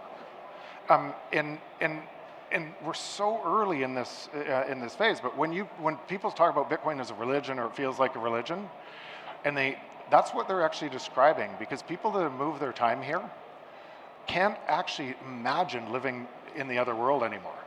That's what ends up happening. It's very personal.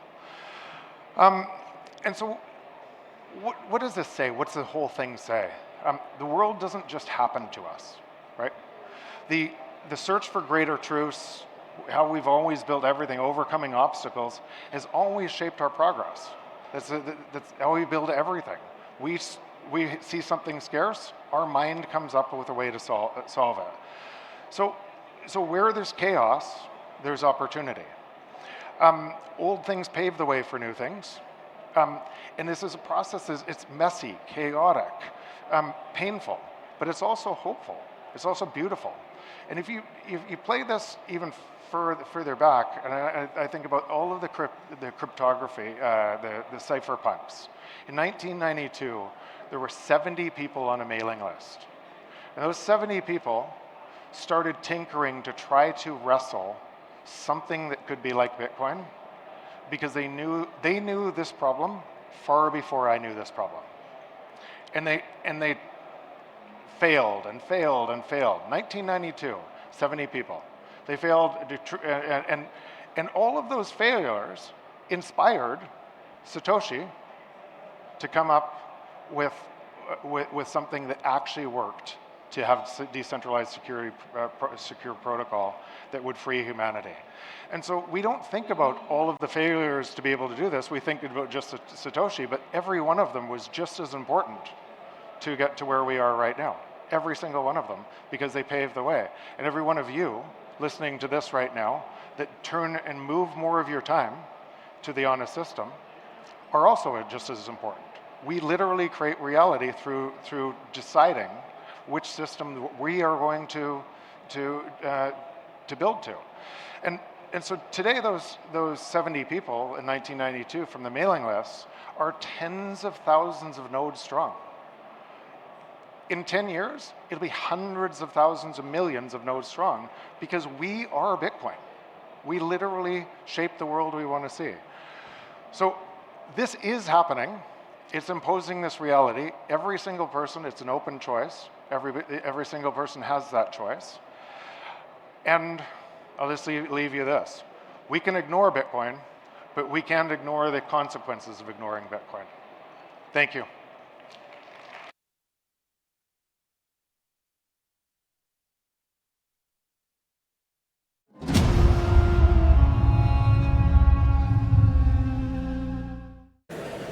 Welcome back to the Bitcoin Magazine News Desk. Day 2 is underway. Eric Trump and Saifedean Ammous still to come. The Bitcoin price, $97,000 on Binance.com. We're rejoined by Nolan Bowerly and Louis Liu. The topic now, moving beyond strategic reserve as we get excited for Eric Trump to take the stage for Paul Manafort, another close Trump advisor. What do we see beyond the strategic reserve? So beyond the government maybe buying 1 million Bitcoin, what do we want the new administration to do? Nolan, your take. Well, one of the things I'm most excited about is when Trump announced that Freedom City competition, that we were going to build new cities in America, and that these cities were going to be a totally new relationship. But I can imagine very easily that a Bitcoin-financed energy system will be at the heart of this. You know, we've never had energy innovation in America in some ways because, you know, governments were the ones in charge of buying nuclear reactors, and they're not good at stuff. And now suddenly we've got Oracle talking about buying a nuclear reactor. We've got Microsoft trying to buy 3 Mile Island and run that up again. We've got data centers owning energy systems. So this policy can actually provoke Bitcoin miners to start owning energy systems, and from that we can actually do one of these cities. We can be one of the ones that wins Donald Trump's Freedom City competition. So that's what has me totally psyched, totally psyched. A Bitcoin city in America. Lewis, your take. What else are you excited about that Trump could or would or should do? I think that the deregulation is going to benefit everyone, not only the U.S. nation. Is going to benefit worldwide because it's signaling that crypto is the future, Bitcoin is the future, and every single country should follow that footstep. So I think the Trump administration, if they really do deregulate the crypto industry, the whole world is going to follow, right? The Hong Kong, maybe Taipei, maybe Japan, maybe Singapore is going to follow the footstep of the deregulation. So I'm very looking forward to that. And you can add one piece of deregulation that's so interesting, and that came from that Supreme Court judgment on what we call the Chevron case. And the Chevron case mentioned that tax law can only be implemented by Congress, that a agency of the executive branch, such as the IRS, is actually not allowed to pass tax law. So suddenly we find ourselves in this instance where actual custodied Bitcoin can have a distinction from the ETF. And that can come from deregulation, because the ETF is clearly always going to be a security. But what advantage does actual self-custodied Bitcoin have over the ETF? We don't see that today. So the Trump administration might bring in something that really puts a distinction between ETF Bitcoin, self-custodied Bitcoin that exists tax-free. Well, more to come on the main stage. Bitcoin and the age of Trump is the topic. Stay tuned. We're teetering on the edge of 100K. We'll be right back after this.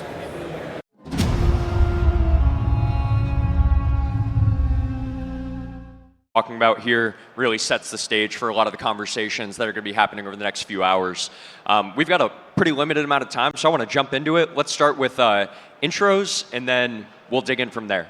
Colin? My name is Colin Harper. I'm the editor-in-chief of Blockspace Media. We're a Bitcoin industry publication focused on mining, tech, and kind of few things in between that some of the other crypto publications don't pick up. I'm Kevin Zane. I'm SVP of Business Development at Foundry Digital. We're a wholly owned subsidiary of Digital Currency Group, and we're best known for our mining services, namely our Bitcoin mining pool. We are the largest Bitcoin mining pool in the world. About 30% of all new Bitcoins, as well as all Bitcoin transactions, flow through our software stack. Matthew Pines, I'm head of strategy at the Bitcoin Policy Institute, where I advise policymakers on Bitcoin, focusing on national security, geopolitics. My other hat is I'm a director of intelligence for Pinnacle One Strategic Advisory Group, which is a consulting firm that advises multinationals and critical technology companies on their geopolitical and cybersecurity risk. And I'm Grant McCarty. I'm the co-executive director of the Bitcoin Policy Institute. So let's jump right into it. I want to talk strategic Bitcoin reserve, right? This has been the talk of the conference so far, both on stage and off. About 12 hours ago, a member of essentially Russia's form of Congress sends a letter to the Central Bank of Russia saying, we need to buy Bitcoin. Multiple countries have already bought Bitcoin and not necessarily announced that. The United States is considering buying Bitcoin. Brazil. Matt, can you walk us through what is a strategic Bitcoin reserve? What's the game theory? What are we seeing playing out right now? Yeah, so a pretty simple concept. That's a country deciding to hold Bitcoin as a reserve asset, right? So countries hold a wide range of sort of assets in their portfolio. Some are held by the central bank, some by the Ministry of Finance. And so this would essentially just be diversifying the portfolio of assets that countries decide to invest portions of their essentially sovereign savings, right? So pretty simple concept, pretty radical in a sort of historical context. And I think every country is appraising Bitcoin emerging as a geopolitically relevant asset class that's now been validated, now been proven, and has a lot of properties that make it a fair thing to consider for different countries' sovereign reserves. And so I think this is a conversation that has happened relatively quickly. And so I think a lot of countries don't necessarily have the institutional infrastructure, don't have necessarily the dialogue internally to really assess this as a serious policy proposal, but that is happening. It's happening literally as we speak. And so I think this is going to be a theme over the course of the first year of the Trump administration, which they seem poised to take a very proactive and very positive stance towards Bitcoin, and that is likely going to set the tenor and tone for other countries to potentially respond in kind. So, Colin, I want to jump to you and I think a question on a lot of people's minds here, because there are a lot of people who work in blockchain, who work in crypto, right? Obviously, this conference is Bitcoin MENA. Why are we talking about a strategic Bitcoin reserve and not a reserve of all of these other crypto tokens that are out there. What sets Bitcoin apart? Why Bitcoin? It gets the people going. But yeah, I mean, it's ultimately, there's a lot of kind of cliches to hash out, but it's said a lot. I think it deserves repeating. Bitcoin is digital gold for crypto. It's the most decentralized cryptocurrency in terms of not just allocation of actual coins, but in the way that the consensus mechanism operates, in the way that mining operates. I mean, right now, I think, 750 exahashes currently operating. So just like gigawatts of power are underpinning this this network, and it really couldn't be anything else too, because all of the other coins have founders that are known. They have founders that are currently pretty active in the development of their chains, and so I don't think that you could have this be anything else. And kind of one thing to append to this, just on the whole concept of a Bitcoin reserve, I'm really curious to see if Trump actually has the fight in him to try to push something like that, because if you listen to his talk at Bitcoin 2024, his promise was to not sell the Bitcoin that the US government currently holds from seizures from things like the Silk Road and other things, which is like 200,000 Bitcoin. It's a lot. It's less than MicroStrategy and less than some of the other companies that are operating in the space. I want to see if he's actually going to make the commitment to what like Saifedean Ammous has said, where it's like, we're going to like actively buy, you know, millions of dollar blocks of this thing going forward. I think that Trump's presidency is potentially very disruptive in the second term. He promised a more disruptive presidency in his first term, but some of that didn't come to fruition, partly because he said he didn't staff the right people. We'll see. I think that over the next few years, we're going to see how far this dissident streak in him goes. Like, is he going to be able actually to defy the Federal Reserve? Is he going to be able actually to defy the U.S. Department of Treasury and do these things that would honestly would be very antithetical to a lot of what most mainstream economists and thinkers would think, right? I want to come back to that in a moment. Matt, we'll dig into the mechanics of a strategic Bitcoin reserve in a second. Kevin, really quickly, can you talk about Bitcoin mining essentially underpinning this Bitcoin network? Colin makes the point that mining is one of the reasons why a reserve ultimately makes sense. There's the security budget. It is the most secure, most decentralized cryptocurrency. So talk a little bit about just the mining ecosystem right now, but more importantly, we have strategic Bitcoin reserve, countries buying Bitcoin. What does it mean for countries to be Bitcoin mining superpowers? Yeah, I absolutely love this topic. I've been in the Bitcoin mining space for over a decade now, primarily in North America. And I want to take a step back and kind of go down memory lane. When I first started building Bitcoin mining sites, you had to first search for large facilities with abundance of power. And this was late 2013, early 2014. When I was reaching out to facilities, I told them I needed a lot of power, I need a cool climate, and I needed a lot of acreage. They said, son, you're not coming in here and building a marijuana farm. I'm like, oh, hold up. It's not for marijuana. It's for Bitcoin mining. Son, you're not going to come in here, mine Bitcoin to buy marijuana. So we've come a long way since those the last decade. And for me, it certainly feels like the Twilight Zone, where it's like now not only is it just like kind of within our own industrial, our own circles, it's talked about at a national level, right? And I think we've hit the key buzzword is infrastructure.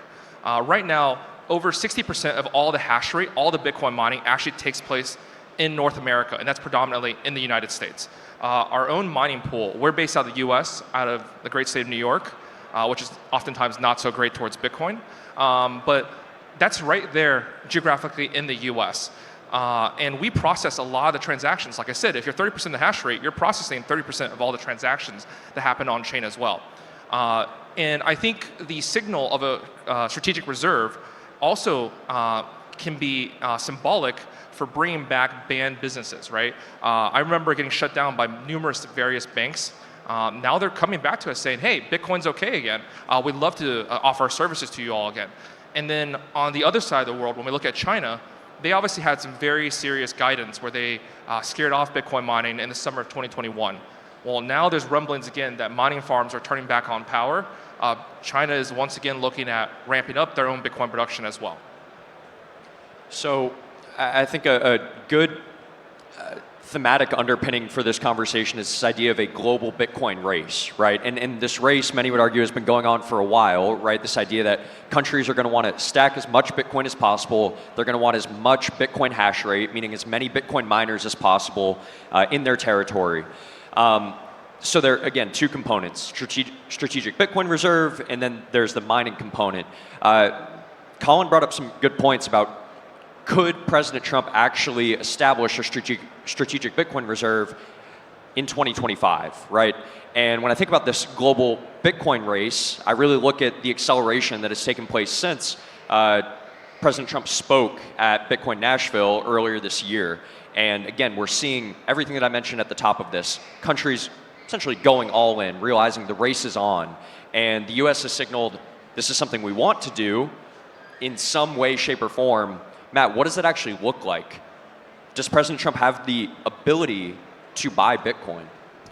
Yeah, so there's an executive branch and a legislative branch. The legislative branch has the power of the purse, and so that fundamentally constrains how much the executive can spend on things that aren't already appropriated. But there are potential tricks up various sleeves. So on the executive side, which is where you would expect more timely action to take place early on in the administration, there's sort of the minimal thing that I would expect that's probably likely, which would be the establishment of something called a strategic Bitcoin reserve that is effectively just drawing a box, metaphorically, around the existing assets held in the U.S. Marshals account that's custodied by a third party, and basically committing not to sell that and call that the strategic Bitcoin reserve. And essentially, it's mostly like a matter of intent. It's a matter of signaling that the U.S. administration is going to be pro-Bitcoin.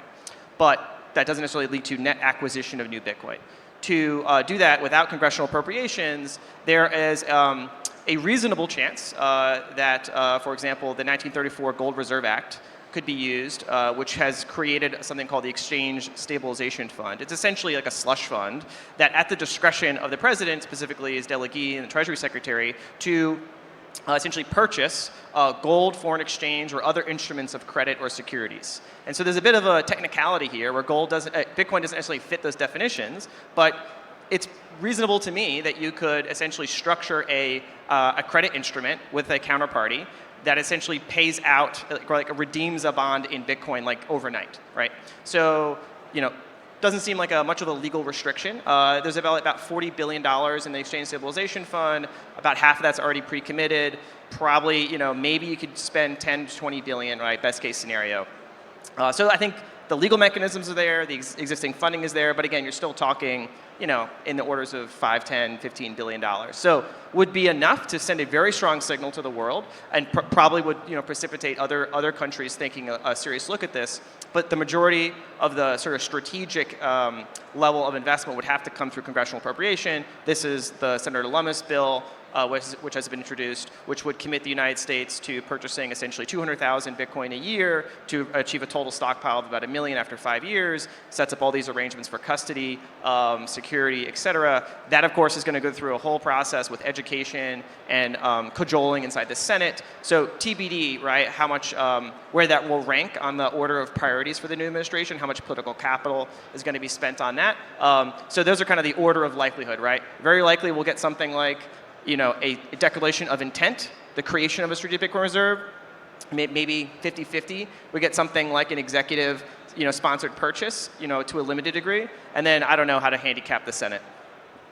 Gotcha. So just to recap there's a policy path forward to the new president in 2025 in the United States buying somewhere between $10, $20 billion worth of Bitcoin, establishing some semblance of a strategic Bitcoin reserve, and then Congress using that, taking that as the bedrock, and then passing legislation to buy Bitcoin. So again, 2 prongs of this: strategic Bitcoin reserve, and then mining. And then the third that we have touched on is this idea of the broader Bitcoin industry, right? And kind of opening your country up for business, right? Saying we are supportive of innovation. We want Bitcoin businesses here. Kevin, one of the things that you talked about was this idea of law-abiding businesses being debanked, right? And the idea of it just being very hard to be a Bitcoin business for the last few years. When we think about trends that we could see moving forward, you can see ultimately, more friendly environment for business, both in the US, but obviously we're in Abu Dhabi right now. There seems to be, in some ways, this, there's been a discussion of essentially a business arbitrage, right? Do you go where the regulatory environment is as friendly as possible? So Kevin, could you maybe talk about how that impacts the mining industry specifically? Where are miners going to go? Why are they going to choose specific countries, regions, or places to mine Bitcoin? I think it's a great question. So there's a gentleman sitting in the front row. He's got a hat on that says Texas in very big letters. And we go to Texas quite often because the infrastructure is there. The administration will only be in power, Trump's administration will be in for 4 years. And it takes much longer than 4 years to build transmission lines, distribution systems, these major substations. So going through all these different processes, that takes years and years and years. Not only that, the US is a republic. It's got 50 plus states, right? And they all kind of moderate and regulate their own states independently. Like I mentioned before, that we're based in New York. Even though we run one of the biggest Bitcoin software layers on Bitcoin, they kicked us out when it comes to mining, right? So that's why you go to states that are, one, business friendly, but also have an abundance and infrastructure is ready for you to build your Bitcoin mining projects. This is in particular with, obviously, with the lens of just Bitcoin mining.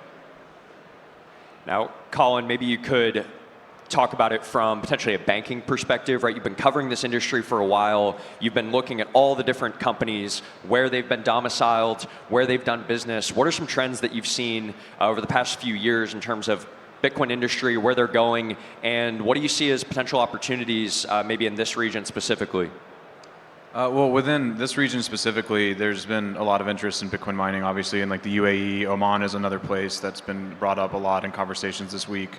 Saudi Arabia is entering the conversation, but it's nothing near what we have in the UAE. I believe like the UAE, from estimates from some miners, they say it's anywhere from 800 megawatts to a gigawatt of mining capacity here. Oman, much smaller, under 100 megawatts. Looking back to the US in particular, the US historically within the Bitcoin ecosystem has been a financial capital for exchanges, for movements of capital, for investment.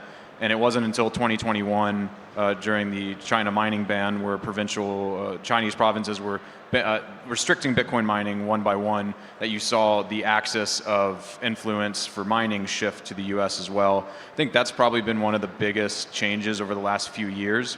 With regards to financial plumbing in the US, I think one of the biggest benefits of a Trump presidency versus a Kamala presidency is the fact that under Biden, you had this Operation Choke Point 2.0, which is an informal moniker coined by Nick Carter. He reported on this in Pirate Wires. I recommend anyone in the audience who's interested about it to go read up on it. But you basically had this systemic effort from regulators under the Biden administration to debank and to cut off certain crypto banks like Silvergate from the rest of the financial ecosystem, disrupted financial plumbing, put a lot of different crypto companies and startups at risk. They couldn't make payroll, and it was this very covert operation to try to starve out the industry.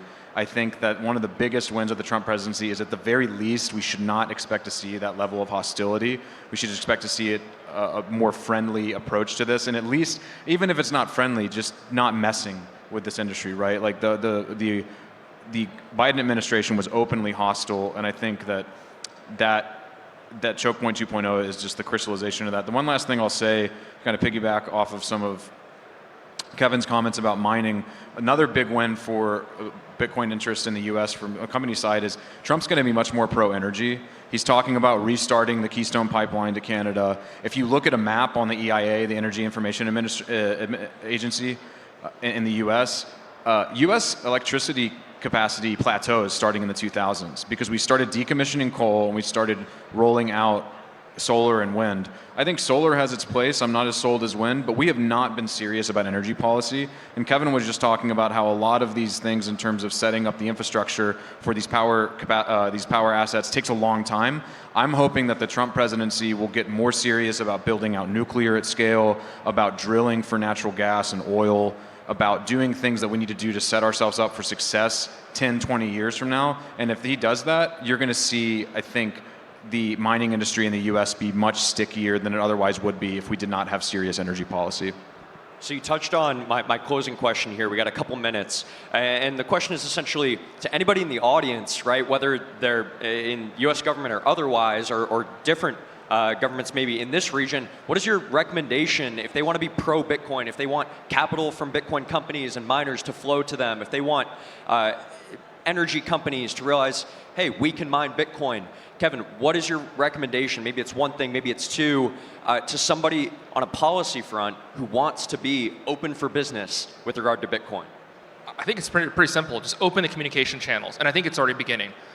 some of the rhetoric and some of the arguments the New York State had for closing down some of our mining operations was that the whirling of the Bitcoin mining fans were scaling away killer whales in the ocean, which made no sense, right? So I think just actually being able to talk to the businesses, figuring out what their needs are, what their pain points are, oftentimes the regulators are addressing completely the wrong topics, right? So I think just opening the communication channels, that's a big step in the right direction. Now, Matt, close us out here from a policy perspective. Title of this panel, Bitcoin in the Age of Trump. What would you like to see in 2025 from a policy perspective in the new US administration? What's feasible, and what do you think ultimately is going to allow the United States, but the entire world, to benefit from Bitcoin? So the incoming economic team, Secretary Designee Scott Bessent for the Treasury Department, he's made it very clear that he wants to shepherd essentially what he called a global economic reordering that might include a sort of monetary reset. So they have large structural, geopolitical, and monetary ambitions for basically the first 12 months of the presidency. So I would expect pretty dramatic changes, a lot of wielding of kind of elements of geoeconomic statecraft to reset the terms of global trade, the monetary system in directions that they think favor U.S. national security interests. So folks in this region will have to kind of posture and adapt to that. On the Bitcoin side, I would like to see the U.S. government think about more creative ways of leveraging, if they do create a strategic Bitcoin reserve, actually leveraging it in a smart fashion. For example, you could take 10 or 20% of it, use it as seed capital in like a Bitcoin wealth fund, and use that, bring in private investment, leverage it up, turn 10, 20 billion into 100 billion, and actually use that to invest in strategic projects, emerging critical technology, try to fill the gaps in sort of, advanced R&D, and, use this as like an accelerant for technological development, right? So I think this is where you also bring together other constituencies inside the United States government that otherwise may not be that positively disposed to Bitcoin, but you put them into a position where their interests, say, in technological competition, advanced development, are now aligned positively with Bitcoin, right? So I think finding creative ways to sort of structurally align other stakeholders in the system with Bitcoin, that's how you have smart policy. The Bitcoin race is on. The new Trump administration has accelerated it, and if you want to win, it starts with good policy. Thank you all.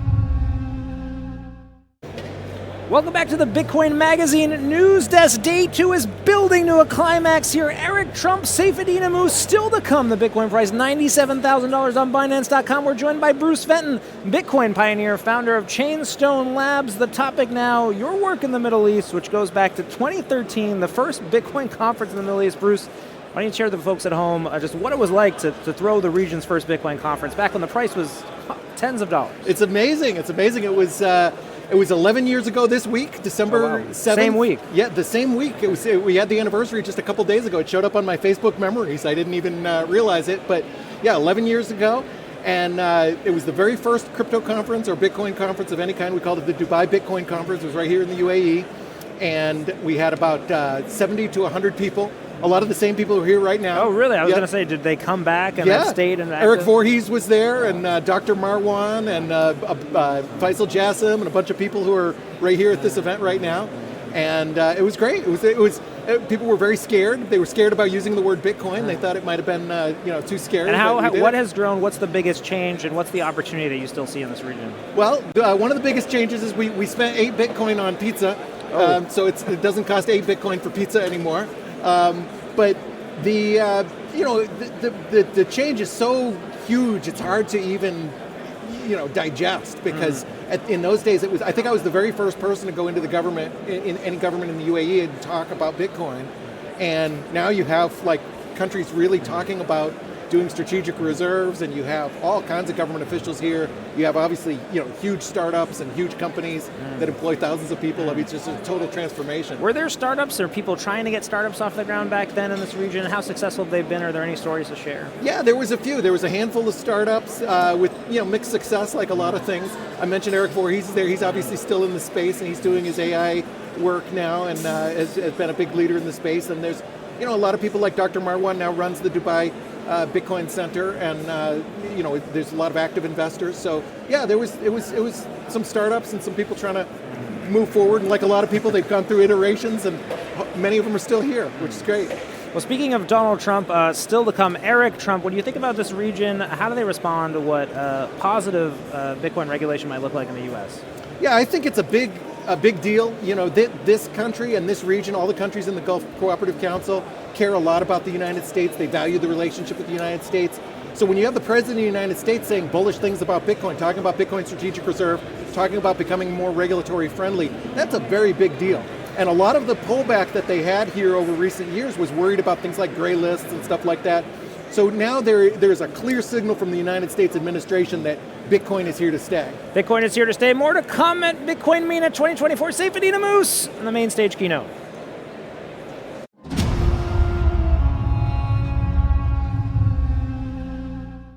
About my next book. This is the first massive talk that I do about my new book, something that I've been working on for the last year. Now, those of you who are familiar with my work will be familiar that one of the most important things that I talk about in the Bitcoin standard and in my work in general is the fact that Bitcoin is hard money. Bitcoin is money whose supply can't be increased by authorities that can just print it out of thin air at low cost. Everybody who wants to create Bitcoin has to have the same rules for the creation of Bitcoin applied to them. Everybody solves the same proof of work calculations, so everybody's cost of producing Bitcoin is pretty much the same. So this is money that anybody can produce, and the supply of this money does not increase in a haphazard way. It increases according to a fixed way.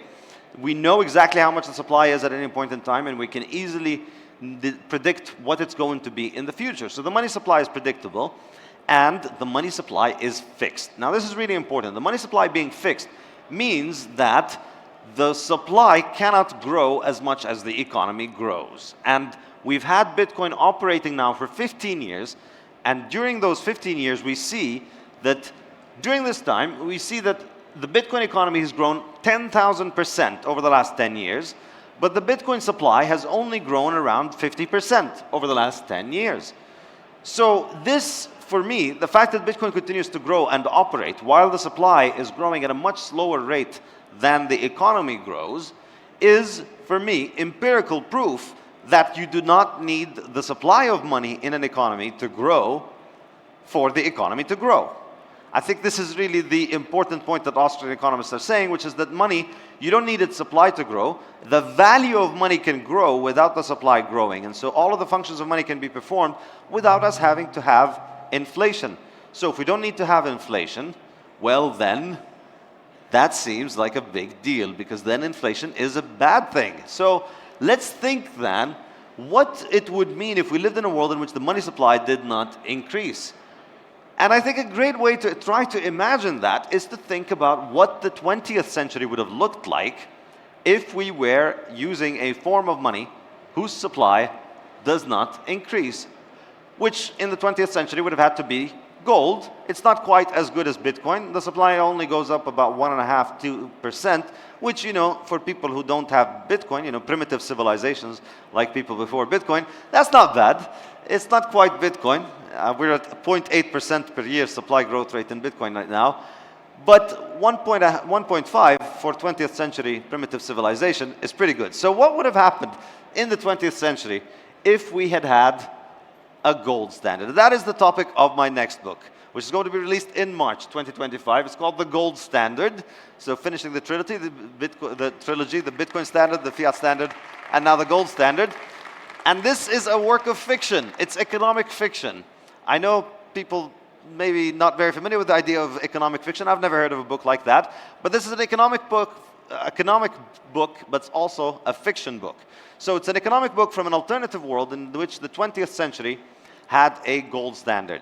And so I'm explaining the economics of the 20th century and economic history of the 20th century, given what would have trying to explain what would have happened if the world had been on a gold standard. So how does that happen? Well, it happens that I decided the way to do this would be to just let fiat do its thing so that people are free of the consequences of fiat, are aware of the consequences of fiat, so that they then just get rid of fiat completely. So we have a truly fiat-free century, which is the theme of the book. And the way that I do it is thanks to this little invention, which is a company called BTC, operating in 1911, which starts operating in 1911.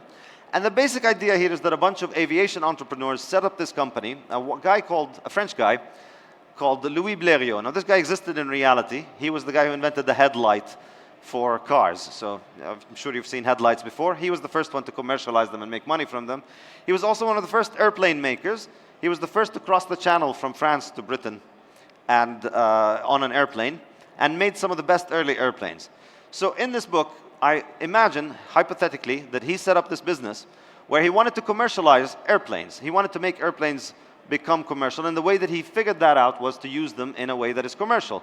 But it was 1911, and it was still too expensive to move economic goods around and to move people around on airplanes. So what did he decide? The one thing that would probably be economical to move around would have to be something that is very heavy. Very light, very valuable, but not very heavy. So something that carries a lot of value per unit of weight. And what's the thing that carries the biggest value per unit of weight at that time? Gold. So he decides to set up a gold clearance system, a decentralized, peer-to-peer gold clearance system, which is named after him, Blériot Transport Corporation, BTC. And so in 1911, we have an invention of something called BTC that allows banks to clear money between each other and not have to rely on central banks. And he sets that up in 1911, it does well, and then in 1914, World War I breaks out, and then when all the central banks start printing money, which is what happened in the real world, when they all start printing money and start getting into inflation, in the real world, they kept printing money for 4 or 5 years, and they destroyed their economies and destroyed their currencies eventually.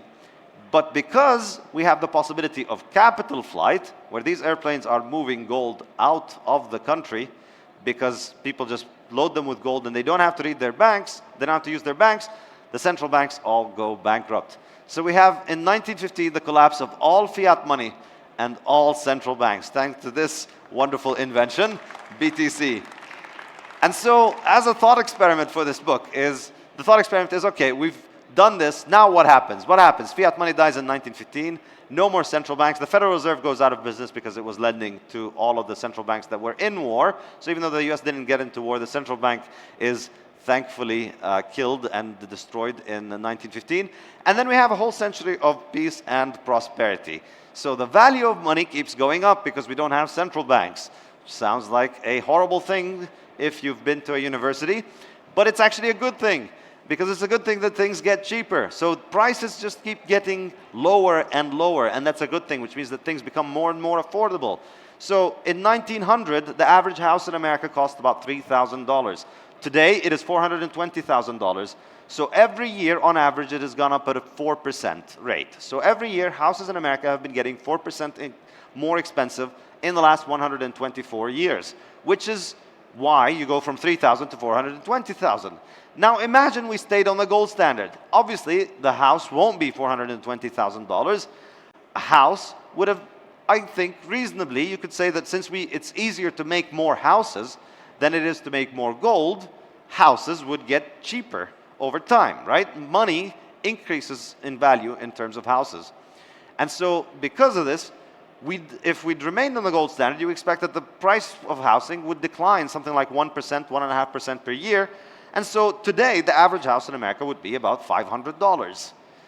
This is what the world could have been like, $500 to buy a house. Now, obviously, your salary would have been a little bit different, but a car, we could also think about that. Today, it could be very easy to imagine that a car would be worth $90. Of course, your salary would be different, but the salary would not decline as much as the price of these things decline, because it's easier to make cars and houses than it is to make human beings. Human beings are a lot more expensive. So labor it's more difficult to make human beings than it is to make houses and cars. So labor doesn't decline in price as much. It's more difficult to make gold than it is to make human beings. So the price of gold goes up compared to human beings relatively. So your wages go down, but they don't go down that much because it's easier to make other things. So things get cheaper. Your wages go down in nominal terms, but things get cheaper for you. So you can imagine in the year 1900, a wage was around $500. Today, it would be something like $150. Instead of being $60,000, would be $150. Now, if you think 60,000 sounds a lot more fun than 150, I'm sorry for all of the money you wasted on education. It was clearly a terrible waste because it's not the total number of money that matters, it's the purchasing power. So a house, if your wage was $150, but a house was $500, it's a lot better than if your wage was $60,000 and the house was $420,000. So currently, in the year 1900, it took you about 6 years of work to earn with the average wage to build the average house, to be able to produce the average, to be able to buy the average house. So you had to work for 6 years to buy a house. 120 years later, it takes you 7 years to buy a house, which is ridiculous because houses should be getting cheaper. Houses are not magic. It's very simple. You put a bunch of rocks on top of each other and you call an engineer and he fixes things. And so we have more engineers, we have more rocks, we have more machinery today than we had 100 years ago. We have all kinds of incredible sophisticated machinery produced to make this easier and cheaper. And it should be cheaper for us. And yet, it costs us more in our time today, which is much more productive, to buy a house. Why? It's because the value of houses goes up because people use houses as their bank account instead of using Bitcoin as their bank account. Instead of using money, instead of using hard money, good money, people buy houses as a saving account. So when you go and you try to buy a house for you and your family to live in, you're not just competing with people who are buying a house, you're competing with people who are looking for a saving account. Because they're buying that house because they think it's better than putting money in their saving account because their money is terrible. It's designed to decline. So in a world in which everybody has access to money, where they can just save in good money and not have to worry about the money losing value, how much house do you buy? You buy a house to live in. You don't buy a house as a saving account. So things get better in that world and they get cheaper over time. And so therefore, we would live in a world today where it would take you 3.5 years. It would be cheaper, which would make sense. If we'd stayed on a gold standard, life would make sense. Houses today would be cheaper than they were 100 years ago. Because we have higher productivity today. We have amazing machinery today that we didn't have 100 years ago. We have computers and we have all kinds of amazing things. So therefore, it's cheaper for us to produce houses. This is what fiat has taken from us. It has made houses more expensive. It's created a homeless crisis in many places because people use their houses as saving accounts and houses continue to get more expensive. And in that kind of world, houses would be continuously cheaper and people would be able to buy them using their own money. People would be able to put up real money and buy them because their savings appreciate over time. Your money would be getting more valuable over time. So people would start saving very young. They'd hold on to their savings until they can buy the large expenses that they want. And if it's only 3.5 years of work to save for a house, then pretty much everybody can begin working, stay with their parents, and then move away and buy a house. So imagine a world in which not everybody is a couple of paychecks away from becoming homeless. Sounds nice, right? Everybody in the modern world takes on a mortgage for their house. Not everybody, but most people take on mortgages because it makes sense. Why? Because you can't save money, because the money declines in value, and because interest rates and credit is subsidized because the government has a magic money printer, which gives you free money if you rent a house. So therefore, because of that, houses are constantly getting more expensive, and everybody is constantly taking on more debt. Take that away, what do you end up with? Something very different. You end up with a world in which major expenses are financed through savings. Savings appreciate over time, and because of that, everybody just holds a positive cash balance. Individuals, corporations, governments, everybody would just have a positive cash balance, whereas if you look today, everybody has a negative cash balance. Everybody's in debt. everybody has debt, and everybody has to make payments on this debt, or else they lose their collateral. They lose very important things. That's a function of the fact that our money is constantly declining in value. Fix the money, and you fix that, and you have a hard money. So what would have happened to the 20th century if we'd spent the last 100 years accumulating savings? Well, some interesting patterns that I looked using this tool on Google called Ngram. Ngram is a fascinating tool because Google, as you may know, they indexed millions of books from all over the world. They scanned them and they indexed the data in them, and they scanned the letters and they converted it to text, and they did the analysis of that text. And one of the most interesting things they did was to try to find the prevalence of words, particular words, over time, to try and see how these words became more or less prevalent over time. So for me, it's interesting to look at 1915 because that was the year that the world went off the gold standard. Most people think 1971, but really it was 1915 when we went off the gold standard. So if 1915, if you look at that, there are things that didn't exist before then, and they existed after 1915. And I think the relationship is very clear of why it was fiat money that allowed those things to exist. And it's pretty incredible that when you look at these charts, you see that those things don't exist in the world where before fiat came. So therefore, if we didn't have those things over the last century, if we didn't have fiat money over the last century, we wouldn't have those things. We would not have this world out there. We would not have all of these things, bad things. Unemployment. The entire concept of unemployment didn't exist before fiat money. I know it sounds weird, but it's true. Before fiat money in 1914, 1915, as you can see in this chart over there, the left chart, fiat money, unemployment was a word that nobody used. As you can see in the chart, in the line, that shows there was no prevalence. Nobody used that word, unemployment. Being unemployed was not a thing that had a name for it. People just worked when they wanted to work and didn't work when they didn't want to work. This concept of people being involuntarily unemployed, or massive numbers of people losing their jobs at the same time because an entire sector of the economy has collapsed, this is a fiat phenomenon. This is only a result of the fact that governments and banks can print money. And when central banks stopped having the ability to print money, that concept wouldn't exist. If they did, it wouldn't exist. Another very important concept is inflation. Again, if you look at the pattern for inflation, you see before 1915, practically nobody spoke about the concept of inflation. Yes, there were occasions in which governments might abuse their money and print money, and then the value of money would drop, and people would talk a little bit about inflation, but only really started talking about inflation as a concept after World War I. That's when inflation was created. That's when the problem of inflation and the problem of unemployment really began to get created. And interestingly enough, also, Karl Marx, I don't know if you've ever heard of him, but this guy, nobody really spoke about him before the 20th century. It was fiat money that created all of this leftism pandemic that has taken over the world. It really, before World War I, nobody took Marx seriously. And he was just another European weirdo who wrote weird things. And nobody really cared. But then, when the magic money printer became real, when these governments had these magic money printers, suddenly his ideas became extremely popular.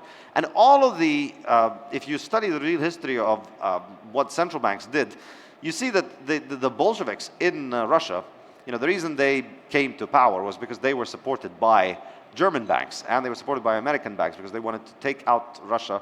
German banks wanted to take Russia out of the war. And so they supported the Bolsheviks. But if we get rid of the central banks, as we do in this story, which is great. The best thing about writing fiction is you can just get rid of things.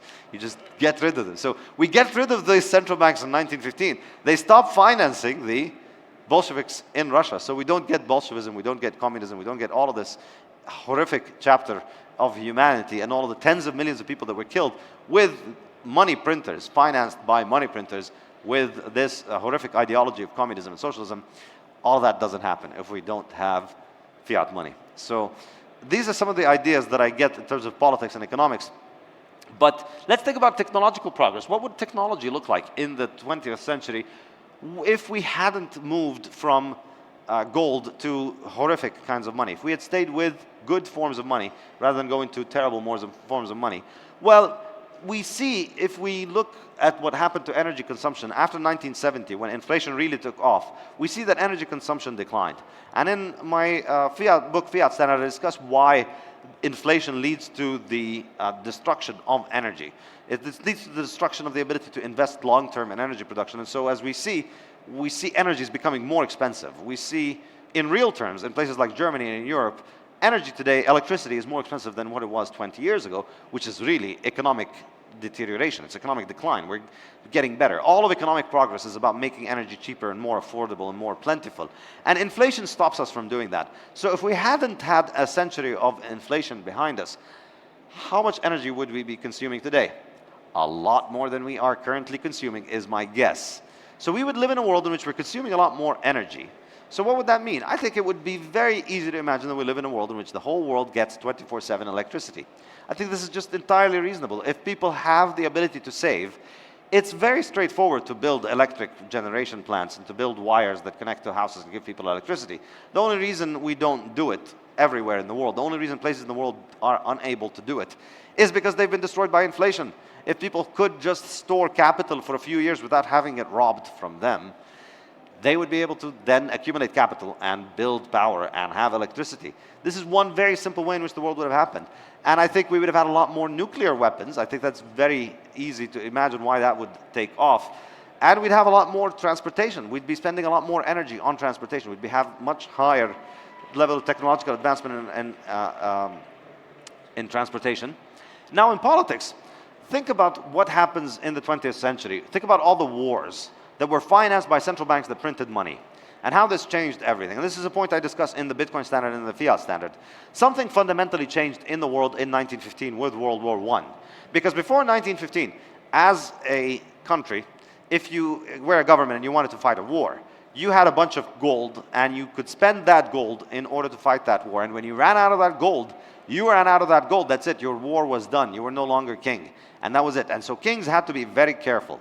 Now 1914 comes along, and those central banks print money for fighting wars, and it works, and they continue to fight, and they continue to print money, and they've continued to print money since then. So they found that they can externalize the cost of mass murder and war to their people by increasing the money supply, which basically devalues the wealth that all of those people are holding.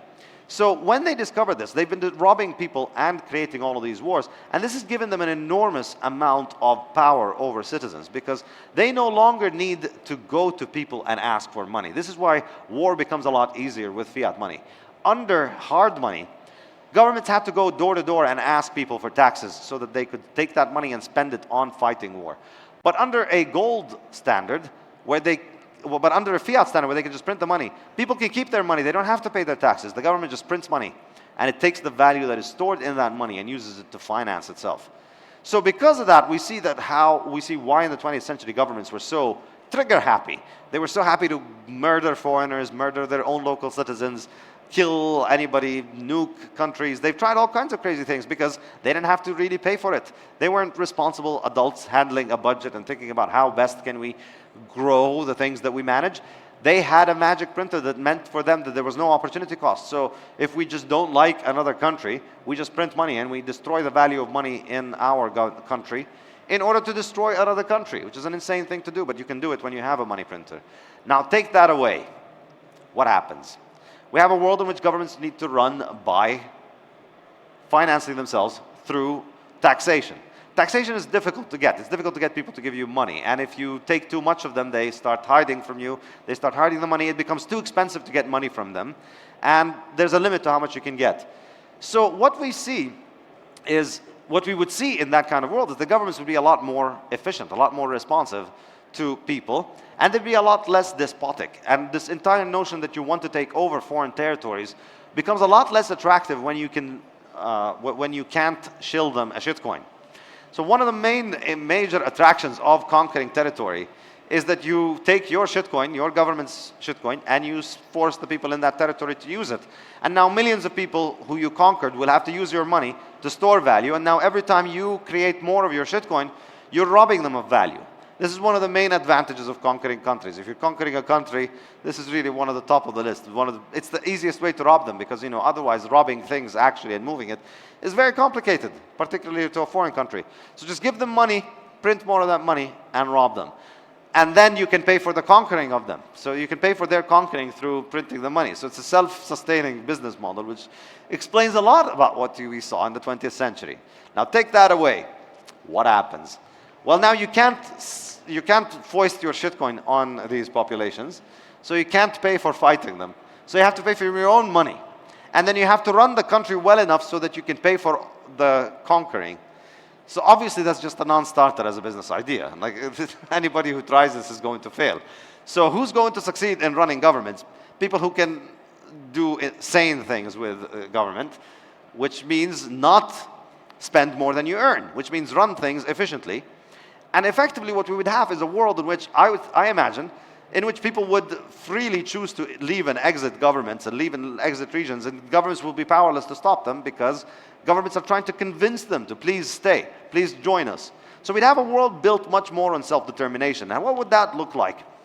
I think what that would look like is a lot like the Gulf. I think the Gulf offers us an example of countries that really are a model of voluntary government and that people here choose to come here. The majority of the population in Gulf countries, in the Emirates and Qatar and Saudi Arabia, the majority of these countries, the majority of the population is foreign, which means all of those people chose to come and live here. And I think this is a factor in why this country has improved so much economically and the region in general, is because they've had to attract people from abroad. So they've always had to set up their institutions and their laws in a way that are attractive enough for foreigners to want to come here.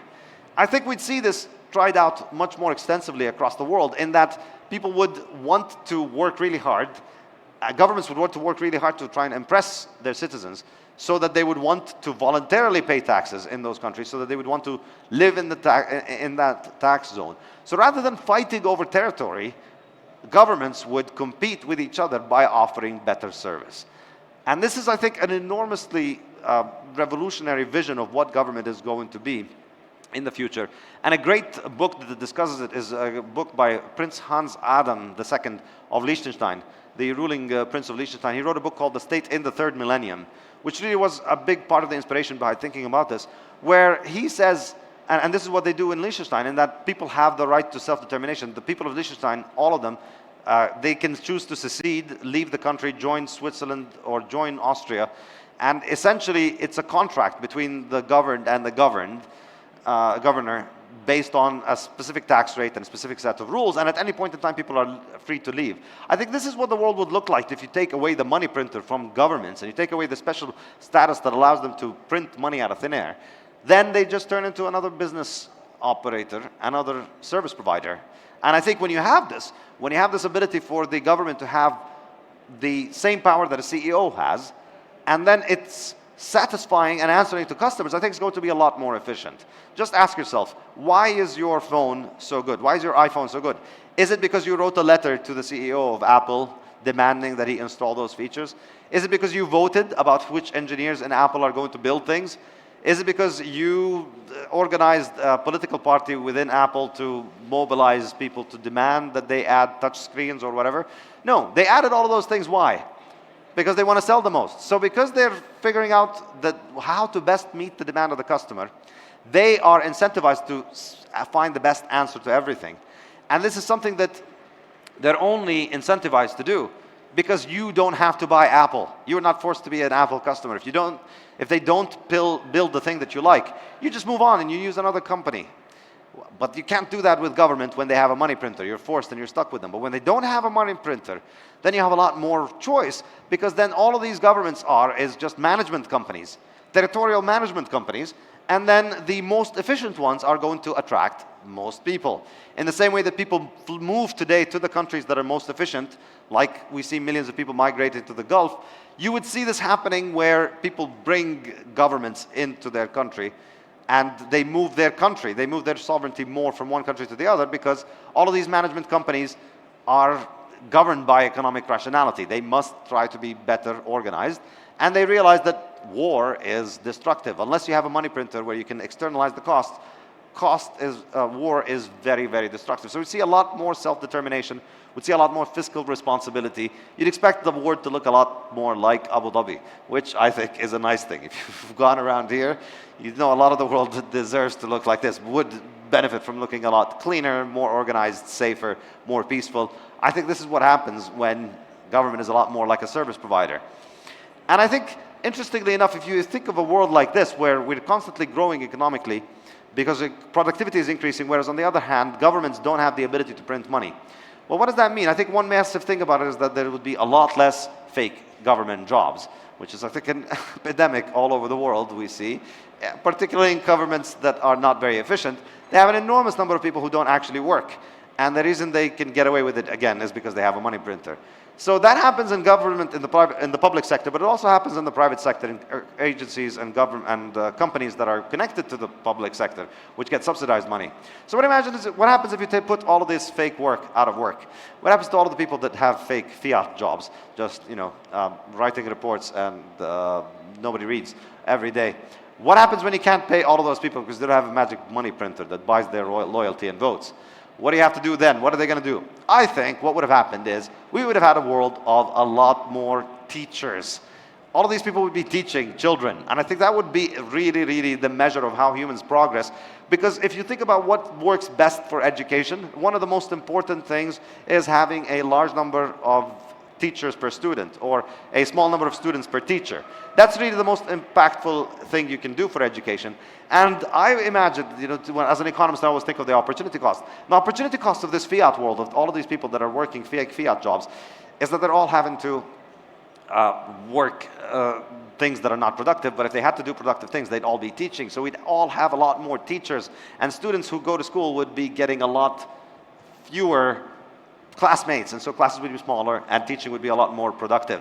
This is generally how I like to think of it. So these are the ideas of my next book, The Gold Standard. You can read the first 4 chapters of the book right now on my website, saifedean.com/TGS, The Gold Standard, and you can pre-order your copy right now for delivery in March. Thank you very much. Thank you for coming and appreciate your time. Thanks a lot.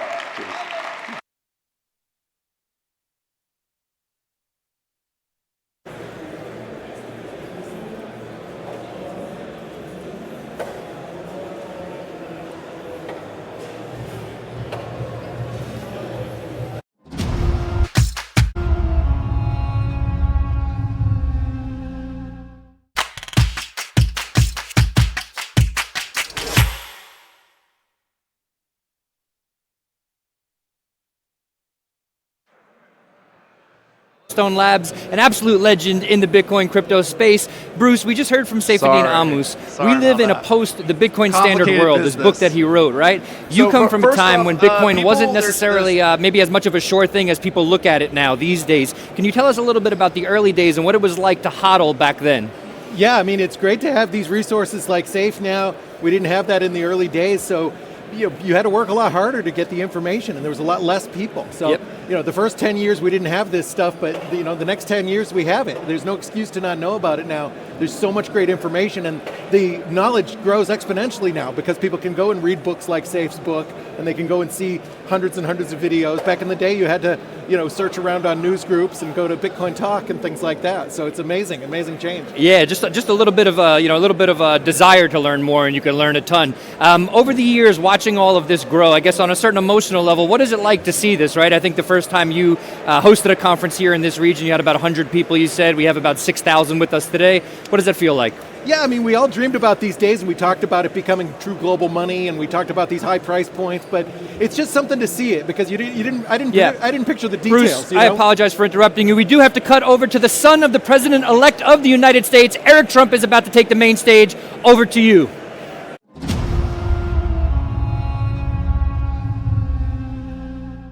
Sure.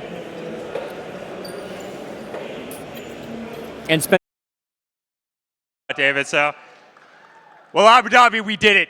We hit 1,000K, which is what everybody wanted, right? So guys, it's really an honor to be here. And honestly, David, thank you. You guys have been amazing. Tracy, you've been amazing. Tracy literally emails me at 5 o'clock in the morning, then she calls me at 11 o'clock at night.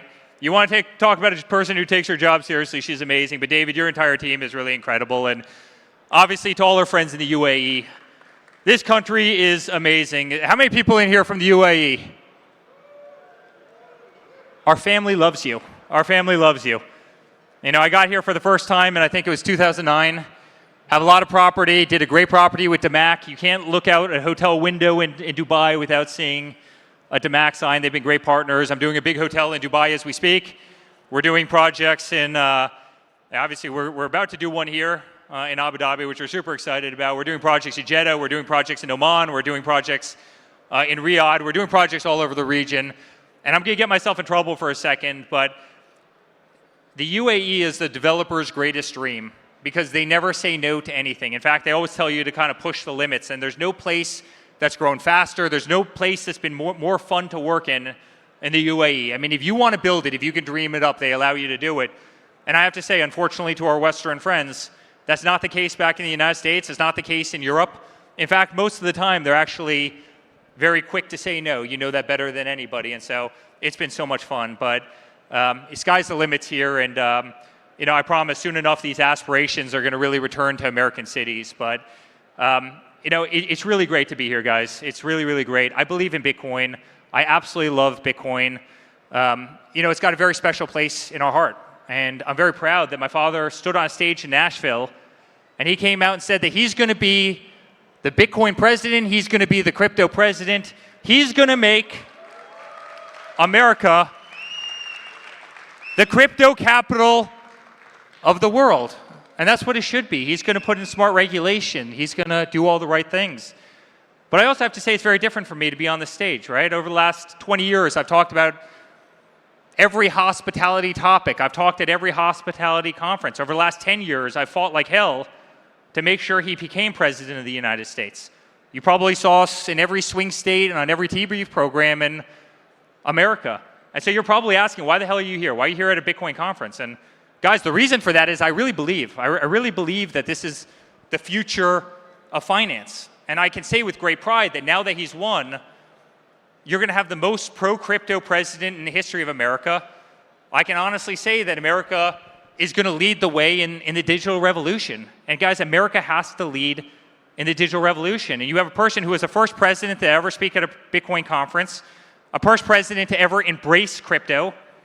And to me, that's very special. It was also really special to me when I called my father last week at 6 o'clock in the morning on a Thursday. Does anybody know what happened that day? We hit 100,000. We hit 100,000. And a bunch of the people in this room were blowing me up. They were sending me tweets, and I called my father up and I go, Pops, we just reached the moment that everybody was waiting for. Bitcoin hit 100,000. In true Trump fashion, about 15 seconds later, a tweet popped up. It was, Bitcoiners, congratulations, 100,000. You're welcome. Together, we are going to make America great again. So think, as I said before, think to have an American president for the first time that's committed to making America the crypto capital of the world. Think about a president who isn't going to allow Bitcoin and cryptocurrencies to be overregulated and stifled by high.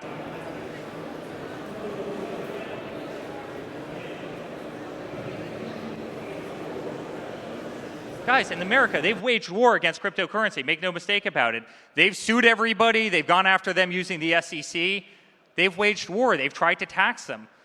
A person who pledged to add crypto to the United States Treasury. A person who pledged to make crypto tax-free. I mean, think about all these incredible things.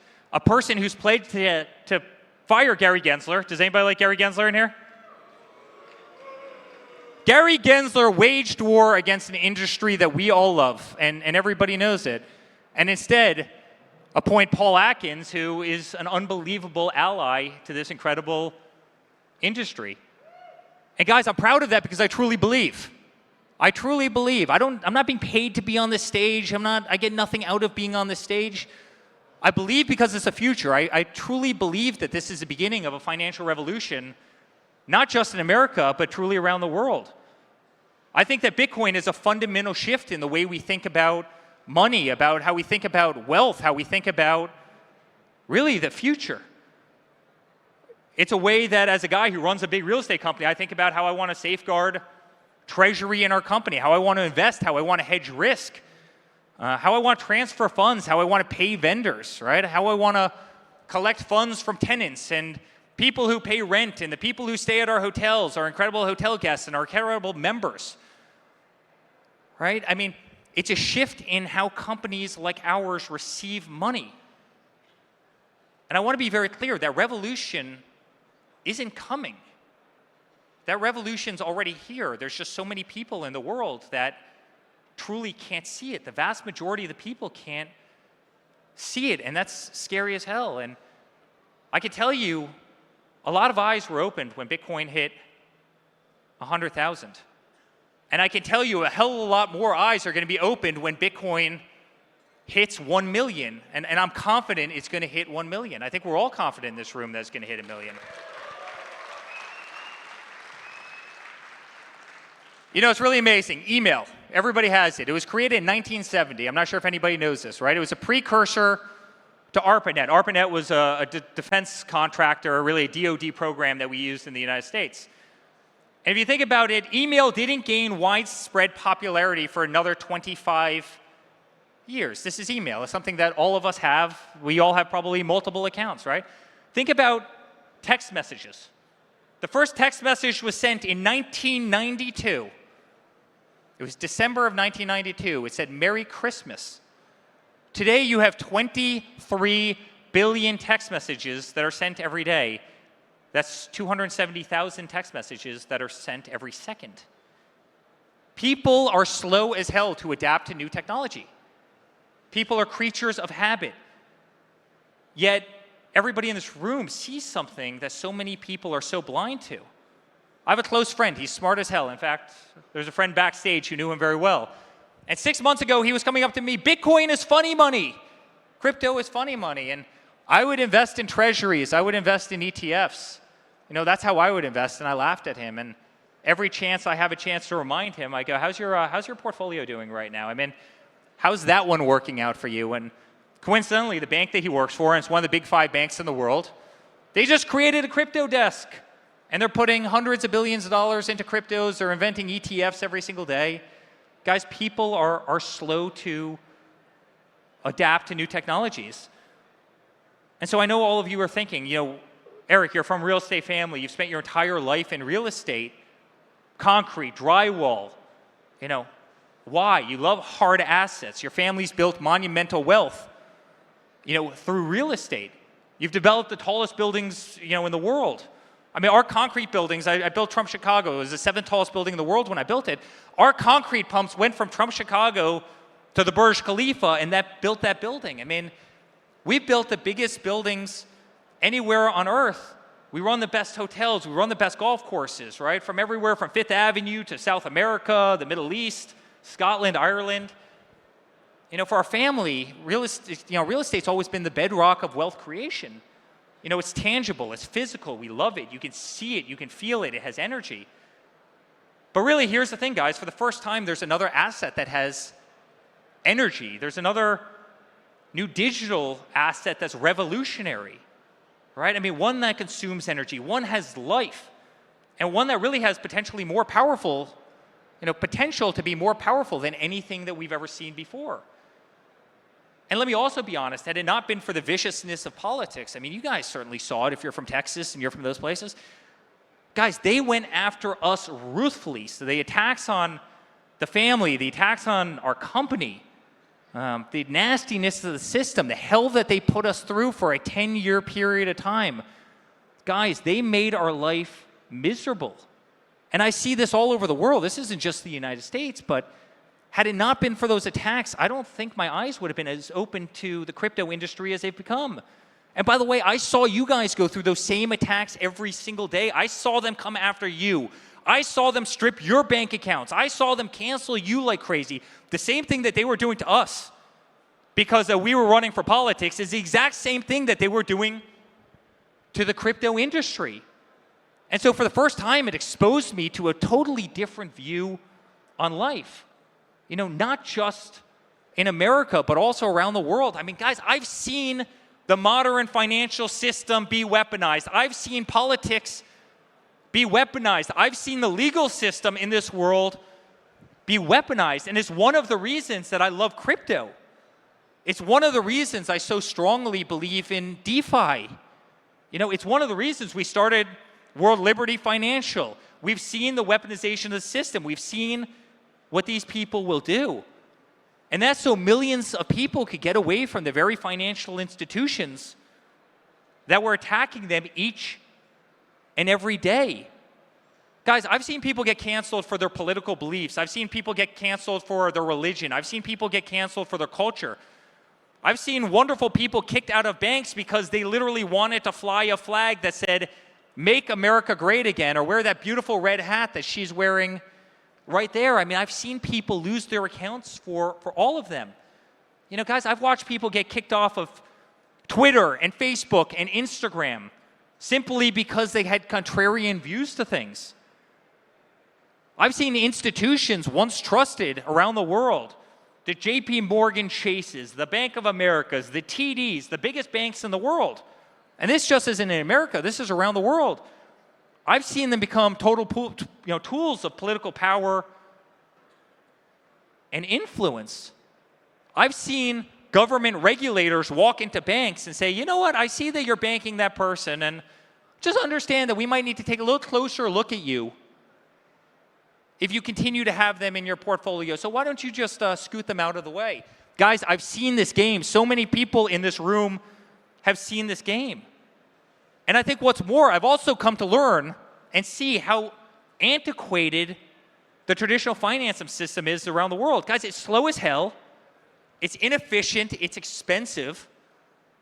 And generally speaking, it doesn't serve the needs of hundreds of millions of people around the world.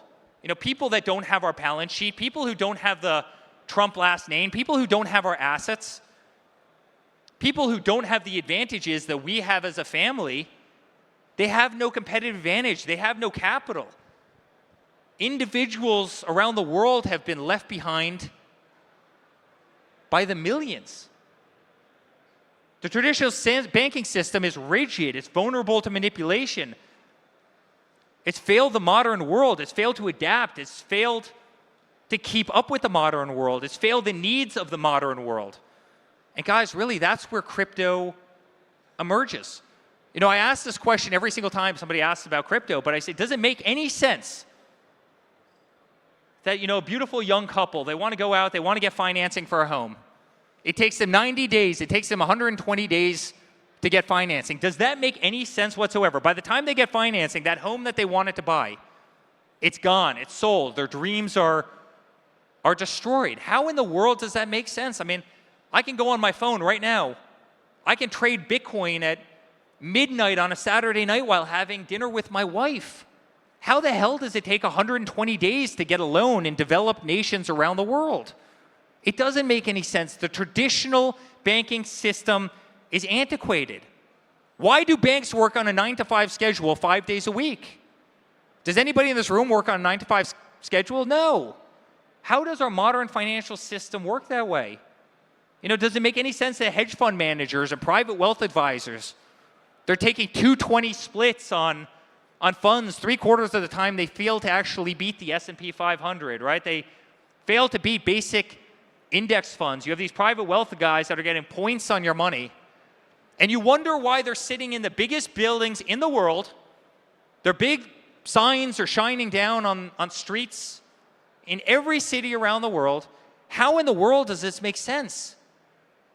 Guys, Bitcoin's not just another asset. It's a solution to all of this. It's a solution because it represents a new financial paradigm. And it's a financial paradigm that's decentralized, it's transparent, it's empowering. It levels the playing field. It allows people to store value. It allows people to transfer value. It allows people to grow their wealth without relying on the very financial system, which, if you want to be honest, has left behind 99% of people in the world.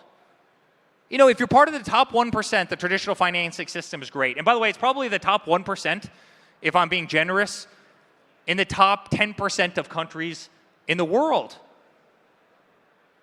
Bitcoin's not just an investment. It's a global asset. It's a store of value. It's a hedge against inflation. It's a hedge against political turmoil, political instability, acts of gods, hurricanes, fires, floods, tornadoes. Guys, that's what makes it so powerful. There's no capex, there's no insurance, there's no mismanagement, there's no corruption, there's no brokers, there's no break rooms, there's no HR, there's no DEI nonsense.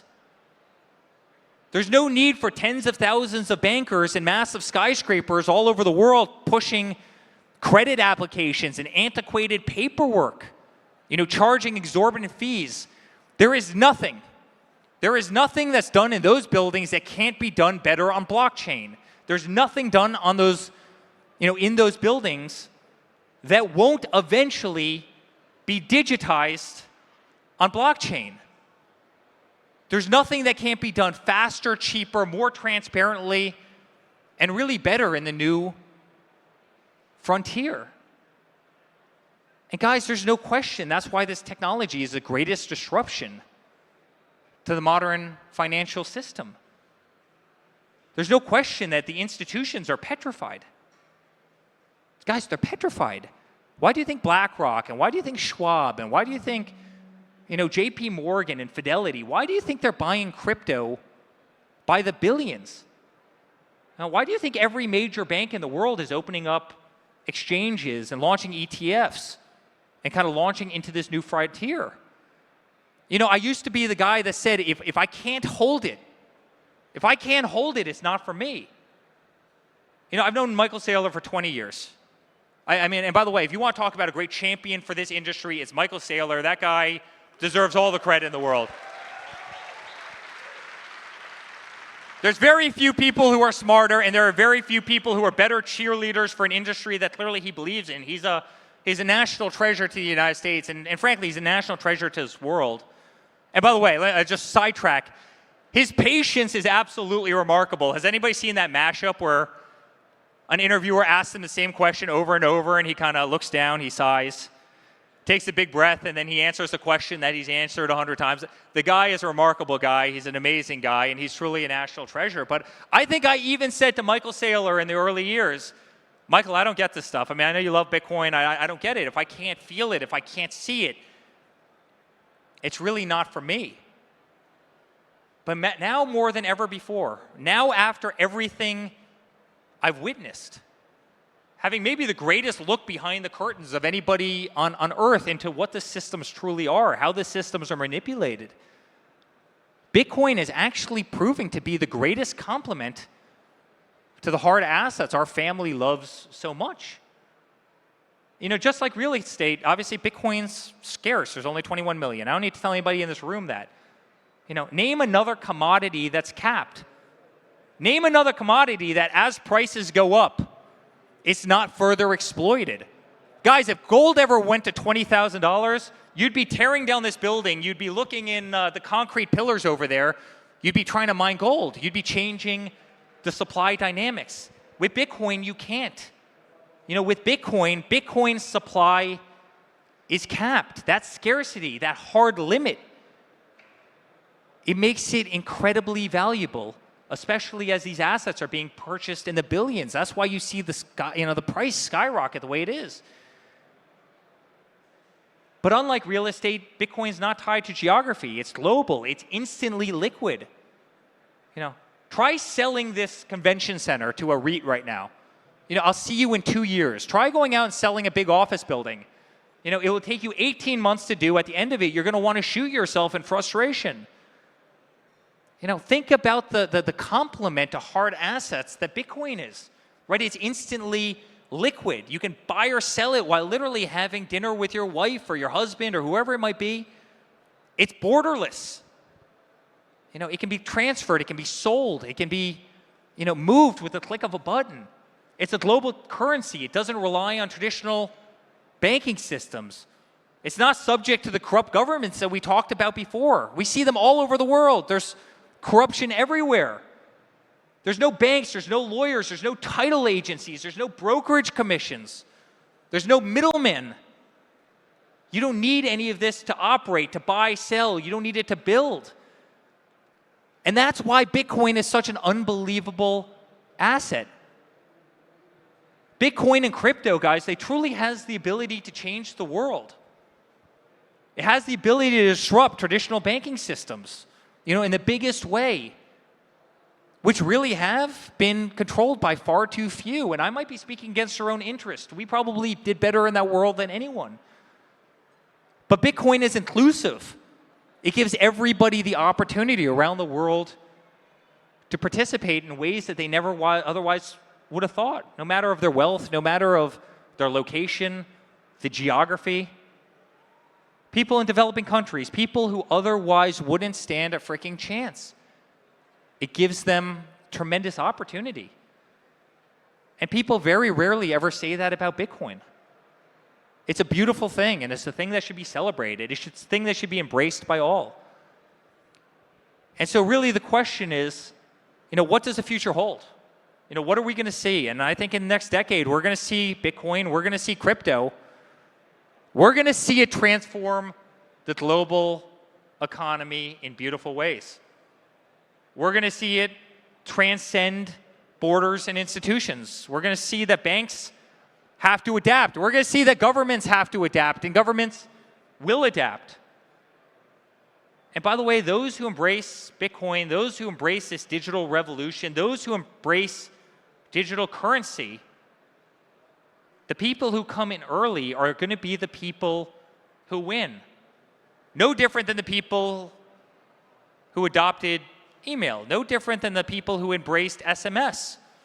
No different than the people who embrace digital photography. Hey, where's Polaroid right now? Does anybody know? They fail to adapt. They're gone. They're no longer relevant. They're no longer present because they didn't see it. I truly believe in the coming decades that this is going to become the cornerstone of the modern global financial system. It'll be used to safeguard your wealth. And make no mistake about it, guys, we as a family, and my father in office, we're going to lead the charge doing this. We're going to lead the charge in every single way. No different than we were one of the first Western brands in the UAE when maybe it wasn't popular, or maybe not even popular, maybe it wasn't common, right, back in the mid-2000s. We're going to be on the forefront of this innovation. We're going to be on the forefront. And we'll continue to champion Bitcoin. We'll continue to champion blockchain. And we're going to continue to champion technologies that I truly believe will transform this world.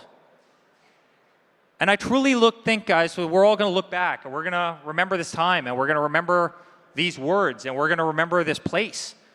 I'm going to remember making that call to my father at 6 o'clock that morning, last Thursday, saying, hey, we just hit 100,000, and I think by then we're going to be many times greater than that. I think we're all going to pay tremendous homage to Satoshi and to the Michael Saylors. And I think we're also going to remember the people who got it wrong. And there's a lot of people that got it wrong. A lot of really smart people who have done very well for themselves, but a lot of people who couldn't see the forest through the trees. Guys, the world's changing in a lot of ways.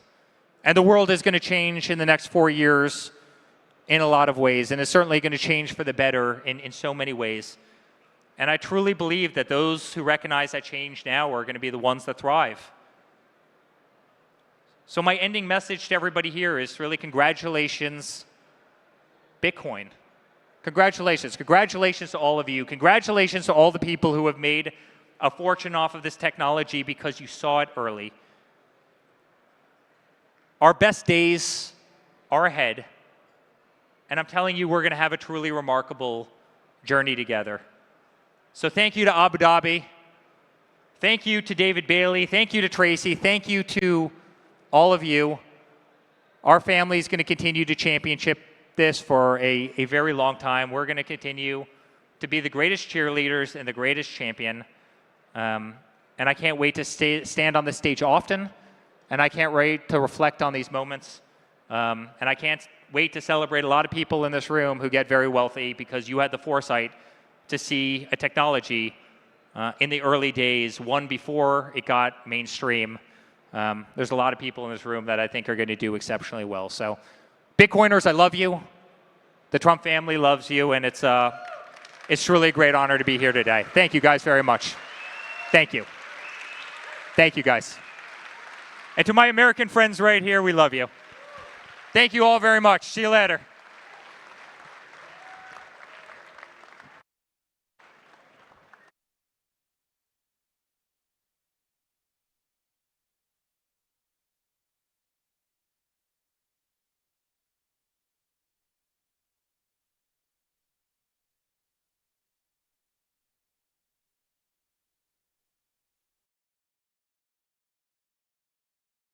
You know, if you are one of the 50% of the planet who does not have a bank account, you are shut off from the global economy. You can't go shopping on the internet if you don't have access to a credit card or some form of digital payment. So there's a huge amount of people around the world that are frozen out of the financial system and the ability to improve their life circumstances.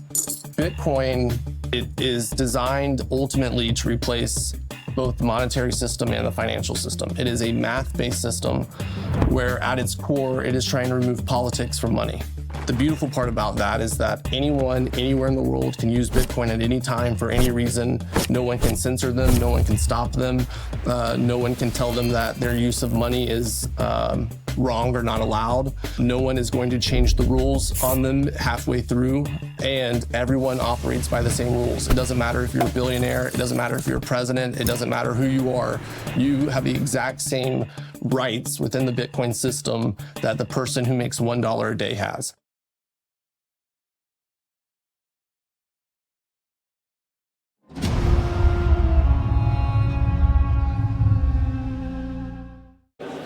Welcome back to the Bitcoin Magazine News Desk. We are live here at Bitcoin MENA 2024, powered by Binance. I am here with Bruce Fenton, CEO of Chainstone Labs. Bruce, we just listened to a talk from the son of the president-elect, Eric Trump here.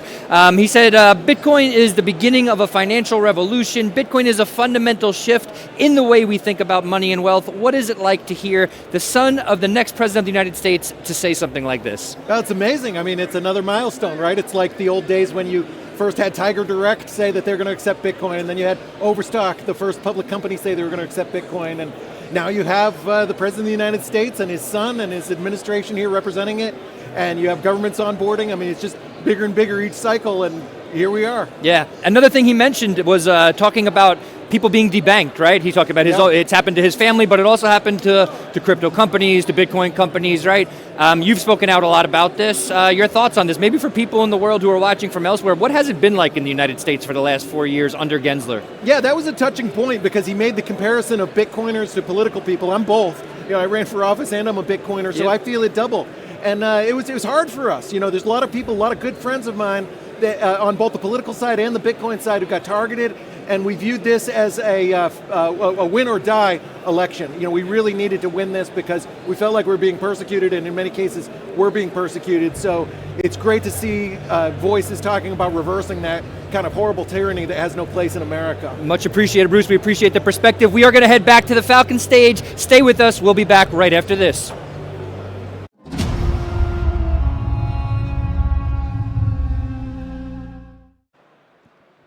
How's everybody doing?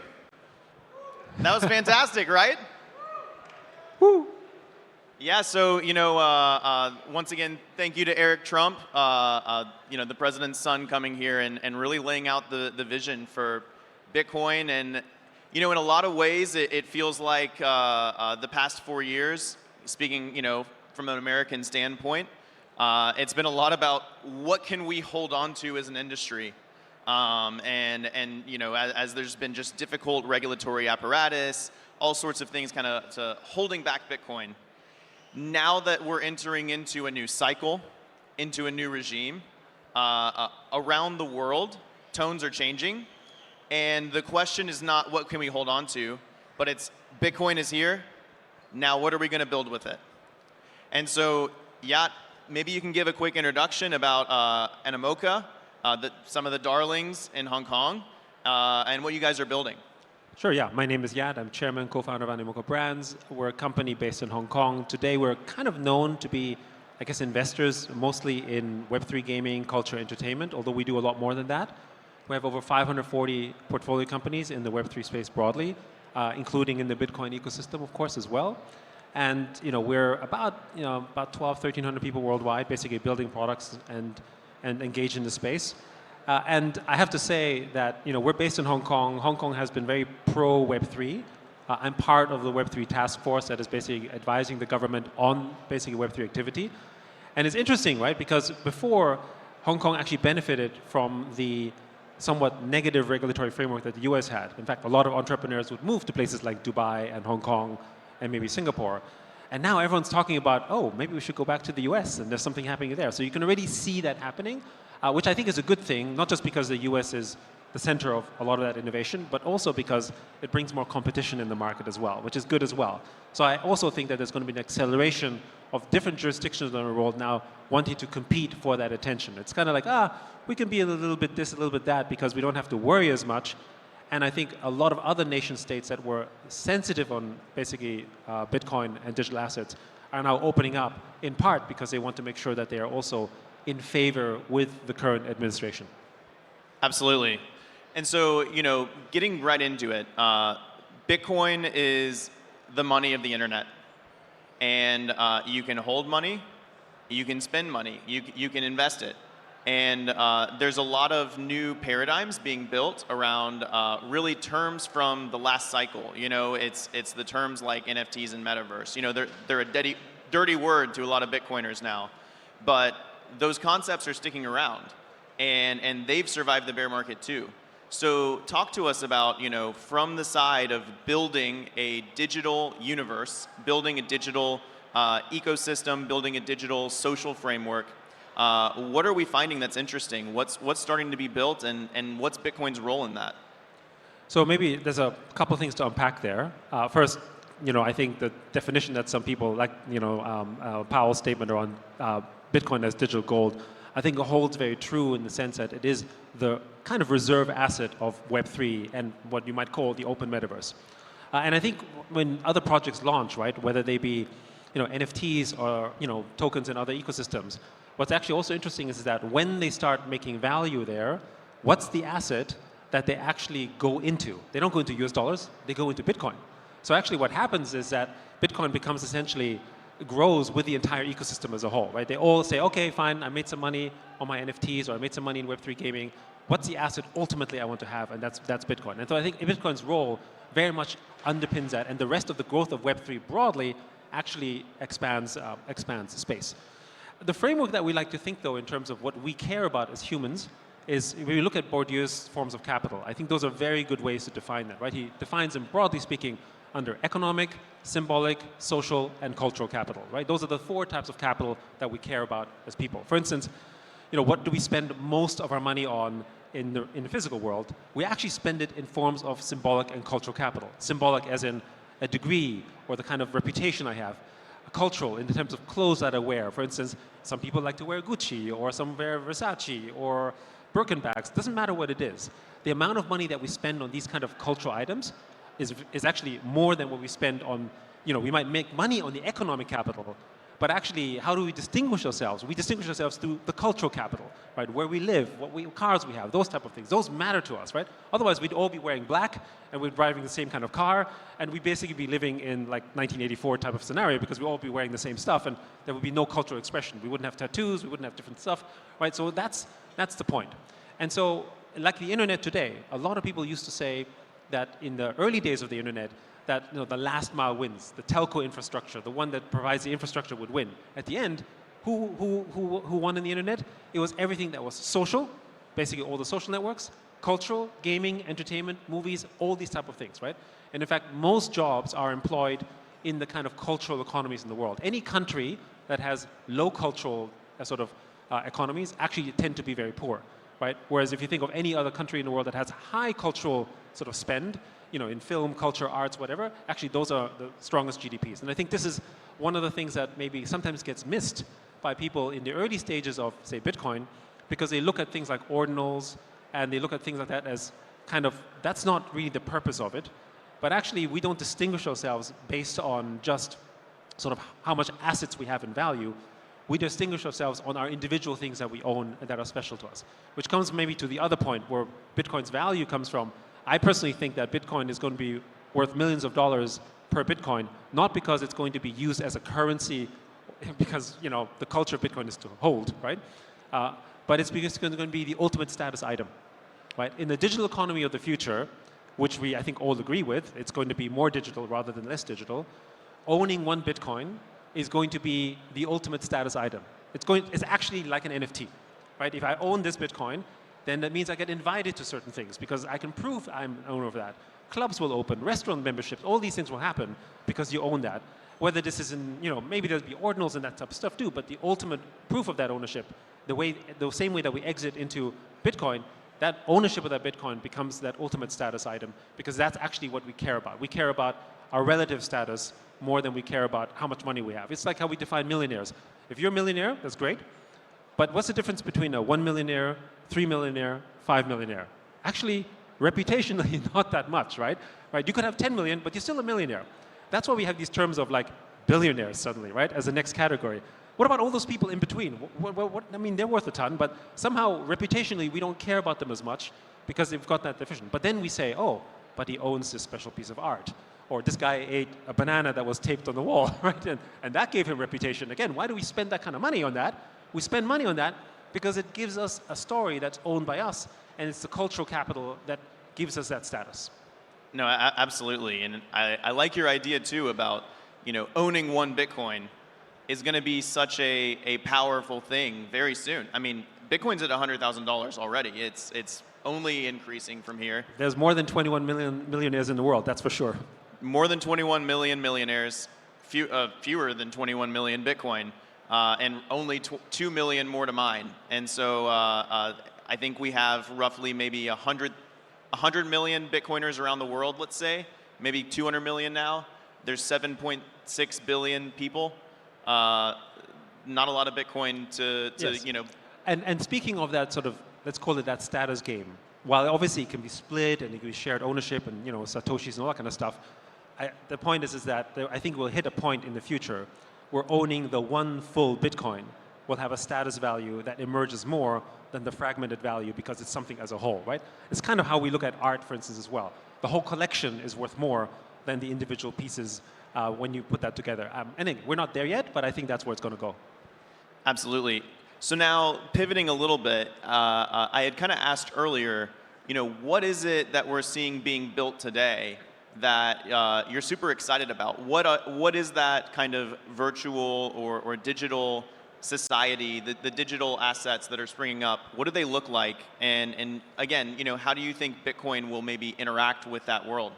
So first, the fundamental way that we look at the future is around what we describe as digital property rights, meaning that this is the first time really that you can own a piece of basically a network asset.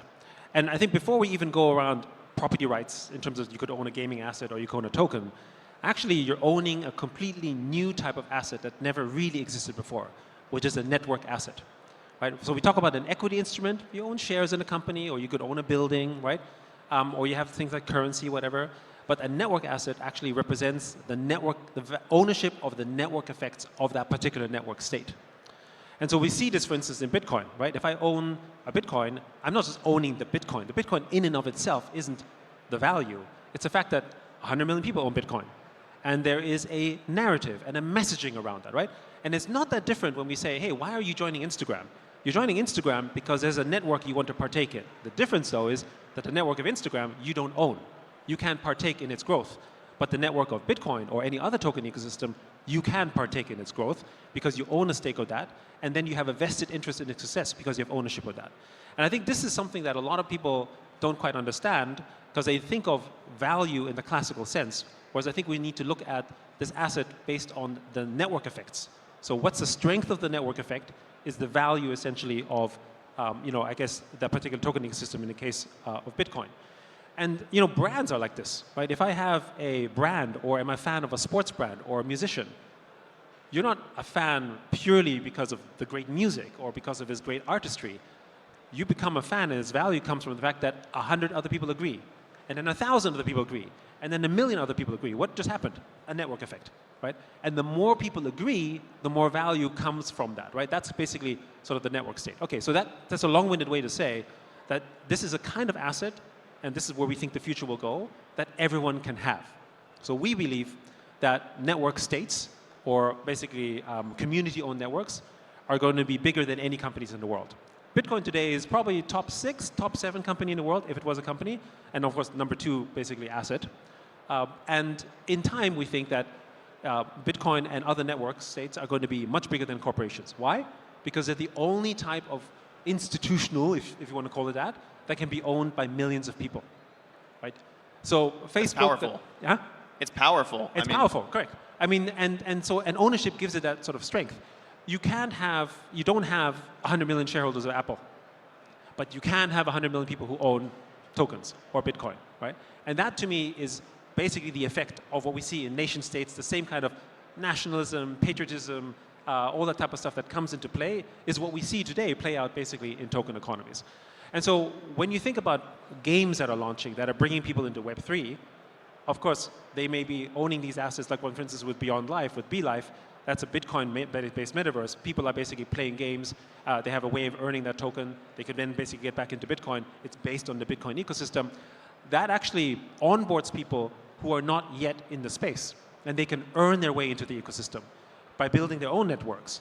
And that goes back to my first point, which is why I don't think third-party sort of ecosystems are sort of detracting. They're adding value. Because how else do you make it inclusive? You know, if you ask someone to just buy Bitcoin on day one, you're the poorest person in the room. Nobody wants to be the poorest person in the room, generally speaking, right? I mean, you know, yeah, sure. I mean, and this is kind of the immigrant story, right? You go in as an immigrant, and you're literally the dregs of the society for the time being, and you want to work your way up. But you don't want that, right? You want to sort of emerge in the place where you have status, and that's kind of where these new communities come in. These new network communities create a new subculture in those environments, and to me, they're basically kind of like a sharded network before they both go back into Bitcoin, where they find their ecosystems in their areas, they find their communities. We see this in society, whether they're ethnic societies, whether they're gaming societies, whether they're hobby societies, they all come together in these little groups and say, okay, we're part of this community, and really they've built a network. And then eventually, you know, one of them might buy a house in Beverly Hills, right? You know, and that to me is kind of the Bitcoin narrative. It's kind of the same way I think of it. No, it's very interesting to think about some of these communities, these networks that are being built as ultimately sort of entry points into Bitcoin, right? You know, it's a smaller group. There's a way to kind of be high status in that group.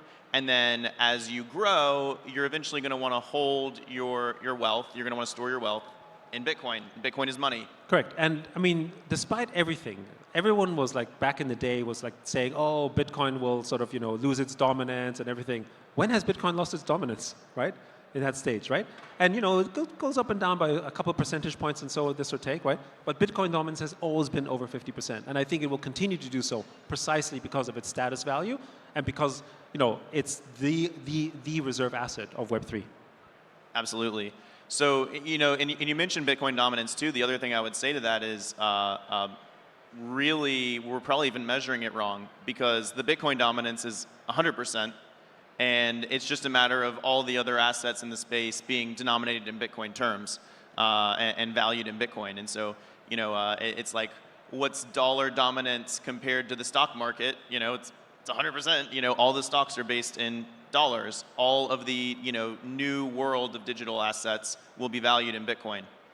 I think that's an interesting way to look at it because at the end of the day, if you had to make a choice for most of the community and you said, hey, if there's one asset, if you had to make that nuclear decision of choosing one asset or the other, I think most people will end up choosing Bitcoin for that reason because of the fact that it has that sort of most powerful network effects within that. That said, though, I think the beauty of people being able to launch new projects is actually part of, I think, the ethos of, I would say, Bitcoin as well, which is the liberty and freedom to do essentially these new launches, to emerge from that. And I actually think it empowers Bitcoin. The more these projects happen, actually the more powerful Bitcoin becomes. Not just because they go back into it or want to get into it, but because of the fact that it is the one network that is the most decentralized, you know, the most sort of, you know, owned, right?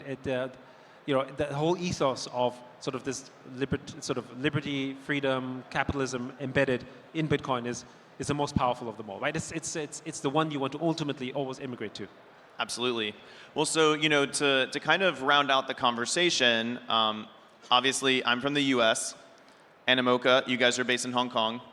We're sitting here in Abu Dhabi, right? How do you view sort of this dynamic global movement, and what sort of intricacies in terms of how they interact with culture, the differences in the cultures, how people are using Bitcoin around the world? What do you see, and how do you kind of take advantage of that as someone who's building a cultural engine within the Bitcoin space? So the one thing that we generally think of Web3, and Bitcoin in particular, is that it is basically digital capitalism, right? And to be clear, most of the way that we operate in Web3 today, Web2, sorry, or in games, is not capitalist at all, right? You're basically more in a socialist, merit-based type of framework, right? You could have 1 million followers, you could have 10 million followers, you're still all the same, right, in a way, in terms of value.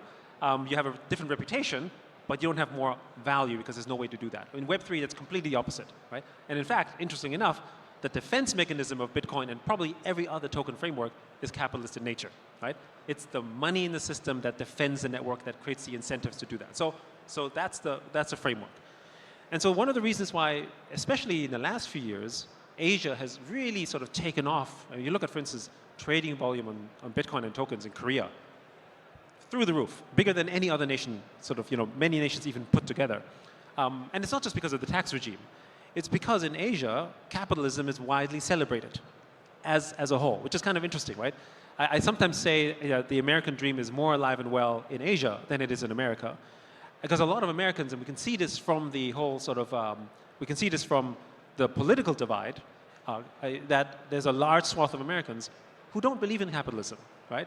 And believe in a form of socialism, maybe if they don't fully understand it, doesn't matter, because they felt left out from that system.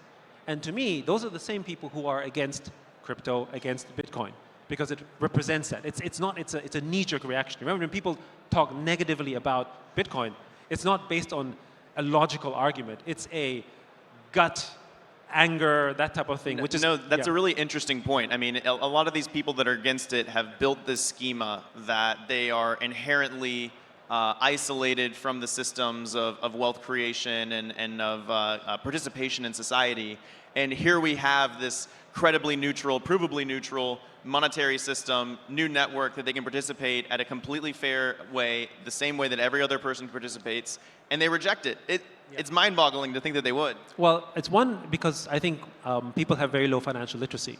And I think in the West even more so lately, because the education system doesn't actually focus on that. I say this, and I can probably say this living in Hong Kong as a Chinese person, so maybe it wouldn't sound too bad. But there's an obsession that we have when you go to another country. We always look at real estate and say, well, what's that cost, right? Why is that, right? There's an obsession that we have in Hong Kong about real estate, and I would say most Chinese people. Sorry for those who don't agree. And why is that? Because we are brought up to measure things in terms of value somehow. And so we try to measure a society in terms of what is that worth as a way, right? And things like in Hong Kong, it's very common because of the jockey club that people basically, for fun, gamble. And then there's mahjong, which is basically a Chinese version of poker in very simple terms, right? And that's basically what you do in a pastime. So this idea of money and trading and playing with money, not in a super serious way necessarily, it's just part of that culture. And so it's not a surprise that that type of culture will then embrace capitalism and therefore Web3 and digital assets much more faster than a place. I grew up in Europe. And in Europe, I wasn't even allowed to talk about money, right? And if there was someone who had money, he had to hide it. And so someone could have a Mercedes-Benz, he would not drive to school, he would park the car somewhere else and walk so they wouldn't see the car, right? Because you didn't want to give people the impression that, he has money, whatever, right? And so there's a thing. In America, what attracted me to America when I first moved there a while ago, when I was younger, was it was a land of opportunity. And when you made wealth, it was celebrated because you could do it, right? You had a chance, right?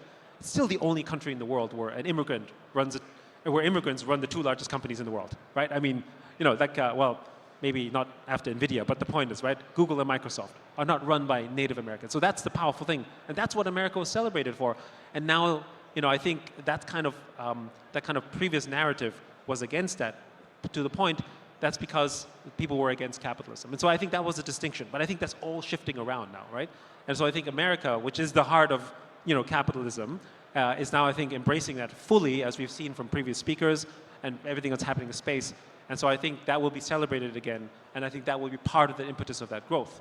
And I think the most powerful thing is that people who have been excluded from that system, like what you see with Web3 gaming in Philippines or Indonesia, right? They ended up basically being able to play Web3 games, then making a little bit of value and money, but now they actually were financially included. They couldn't even have a bank account, but they can have a crypto wallet, for instance, right? So that actually will onboard the next billions of people. And to me, the really big unlock is going to be the kind of digital property rights, or property rights generally, that legal frameworks were not able to support, that essentially digital can do at less than $1. So for instance, I could own, like we have in some projects where teachers can create their intellectual property rights and protect them in the form of an NFT that then is a way in which they can generate, essentially when they sell it, they can get 5 or 10 times forward value for it, kind of like real estate or any kind of asset out there. The reason why you can't do this for most assets is because you have to have a minimum amount of money that you can make, right? So like a house or music royalties that make at least hundreds of thousands of dollars a year. Otherwise, it's not worth the legal framework to protect it.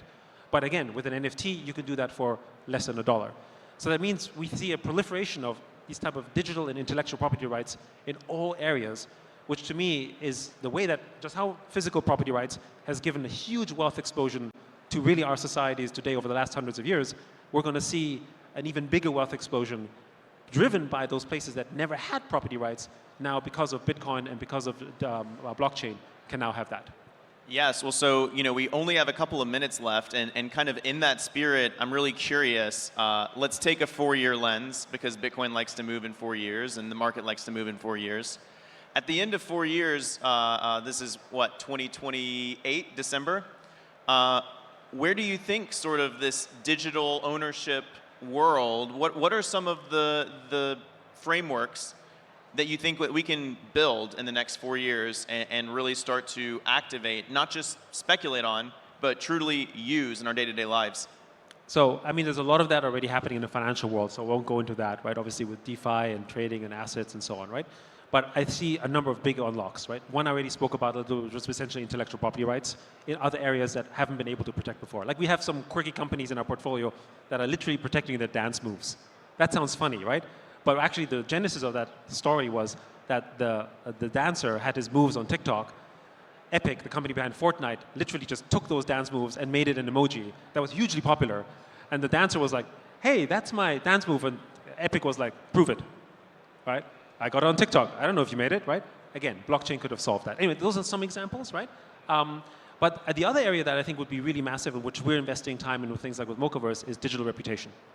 So we think, digital identity has been much spoken about, but we think reputation is perhaps the biggest value unlock over the next coming years in our space, because everything we do trades on reputation, right? In other words, unsecured credit markets, those open up because they're entirely based on reputation.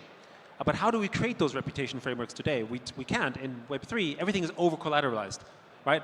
I have $1 million in Bitcoin, I can borrow, $700,000. Great. But that's really difficult to bring in new people, right? The way that I think of the Web3 hiring process, if it was that way, it's like, I'll hire you, but you got to deposit $100,000 first before I can hire you, right? Those are the issues that we have in the market that has no direct trust because I don't know who you are. But with zero knowledge proof, with digital identity, we can now actually create frameworks where other people can attest your reputation to you. What did you do with your tokens? What did you do in the game? And I don't need to know who gave it to you, but I can prove on blockchain absolutely whether you have a good reputation or a bad reputation without revealing your name. We'll solve things like these sort of bots, the bot farming. And by the way, just to be clear, I'm not saying that reputation must be human. I think an AI can have a good reputation too. And they can be autonomous and they can do stuff, because if you have a good reputation as an AI, I'll do business with you. I'll give you tokens, I'll work with you, right? And I think that unlock will unlock the multi-trillion dollars of markets today that are things like credit cards, student loans, all these areas. That's the kind of money that we need to bring into the system, and I think that's going to be the big unlock. And it will come from more financial literacy and things like gaming and so forth. that's a really great point, and we only have a few seconds, and so we'll have to continue this conversation. But bringing up things like AI agents that are starting to emerge and pulling reputations against them. Another trend that you made me think of was in the previous political election cycle. The release of video footage, the release of all of this media, and the other side claiming, oh well, that's a fake. This is a trend that is going to be continuing to rise. But blockchain can solve that, right? Yes. And these are all files that can be hashed and the hash can be checked. So yeah, there's so much to build, so little time. Our time is up. Ladies and gentlemen, Yatsu from Animoca Brands, thank you so much. Thank you. Thank you.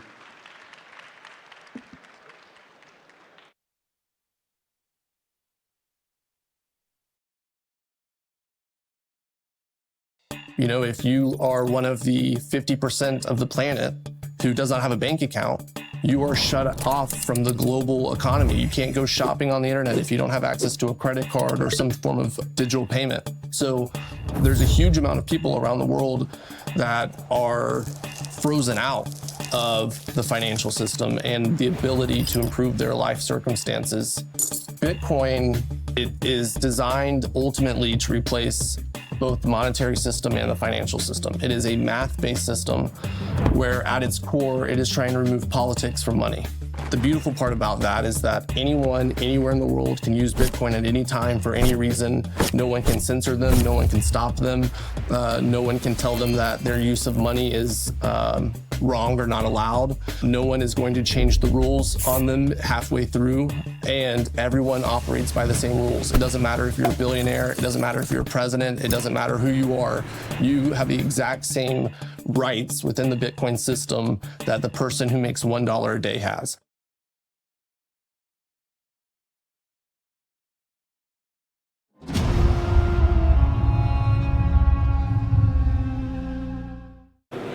Welcome back to the Bitcoin Magazine news desk here at Bitcoin MENA 2024, powered by Binance, the biggest cryptocurrency exchange in the world. I am joined to my right by Alejandro de la Torre, CEO of Demand Pool, and Aaron von Weerdum, editor-in-chief at Bitcoin Magazine, my boss. Alejandro, I want to go over to you. We've been hearing a lot about Bitcoin price predictions and Bitcoin's going to the moon and all this other sort of stuff that people get pumped up about. But we have real concerns with Bitcoin, right? Mining pool centralization. Can you talk about this a little bit and tell us what you do to help remedy this? Sure. So there's only around 10 entities in the world right now building all the Bitcoin blocks, and that's a big issue. That's a centralization issue. Now we can actually give that power back to the miner via Stratum V2 and via our pool demand. Interesting. Aaron, some other things that maybe weren't really, some fundamentals about Bitcoin that maybe were a bit overlooked in a conference like this with a lot of hype and hoopla. If we have some newbies watching, trying to learn a little bit about Bitcoin, what sort of advice would you give them as they're just getting into it? No, I want to weigh in on what Alejandro, that's a very important topic, yes, also for newbies. Let's do it, yeah. Like what makes Bitcoin unique, what makes it valuable are these core propositions like censorship resistance, right? Yes. Like no one is in charge which transactions are confirmed or not. Yep. That's up to everyone. That's why mining is decentralized. If we didn't care about that, we could just have Bitcoin as a centralized system run by a central company. But we don't want that. We want it to be decentralized so no one can control it. Yeah. But for that to be true, it's very important that mining is decentralized, yes. right? So there's a couple of aspects to that. Yes. There's like who owns the actual hardware, right. Who manufactures the chips, but also, who actually creates the blocks, right? So right now that's mining pools, and because there's so few of them, that means there's actually very few companies that are basically determining which transactions go through. Block, right. And projects like Demand Pool, they try to decentralize that by giving that power back to individual miners. So rather than the pool, rather than Alejandro, I love Alejandro, he's a great guy. Look at this guy right here. Yeah. But we don't want him, even Alejandro, we don't want to be in charge of transaction selection. Yeah, he's got so it's important that we decentralize that, and technology like what Demand Pool is building is enabling that. So everyone in the world that is mining gets a say in which transaction actually go through. And as you know, Frank, we're now making the new print magazine at Bitcoin Magazine, yes, which as a big topic has mining, and that includes mining centralization and what to do about it. This is so true. One of the things in the magazine is you interviewed Alejandro. I just did that. Aaron, I don't mean to cut you off. I'm being told we need to go back to the Falcon stage as we speak here. So we're heading over to the Falcon stage. Stick with us, everybody. We'll be continuing this conversation when we come back.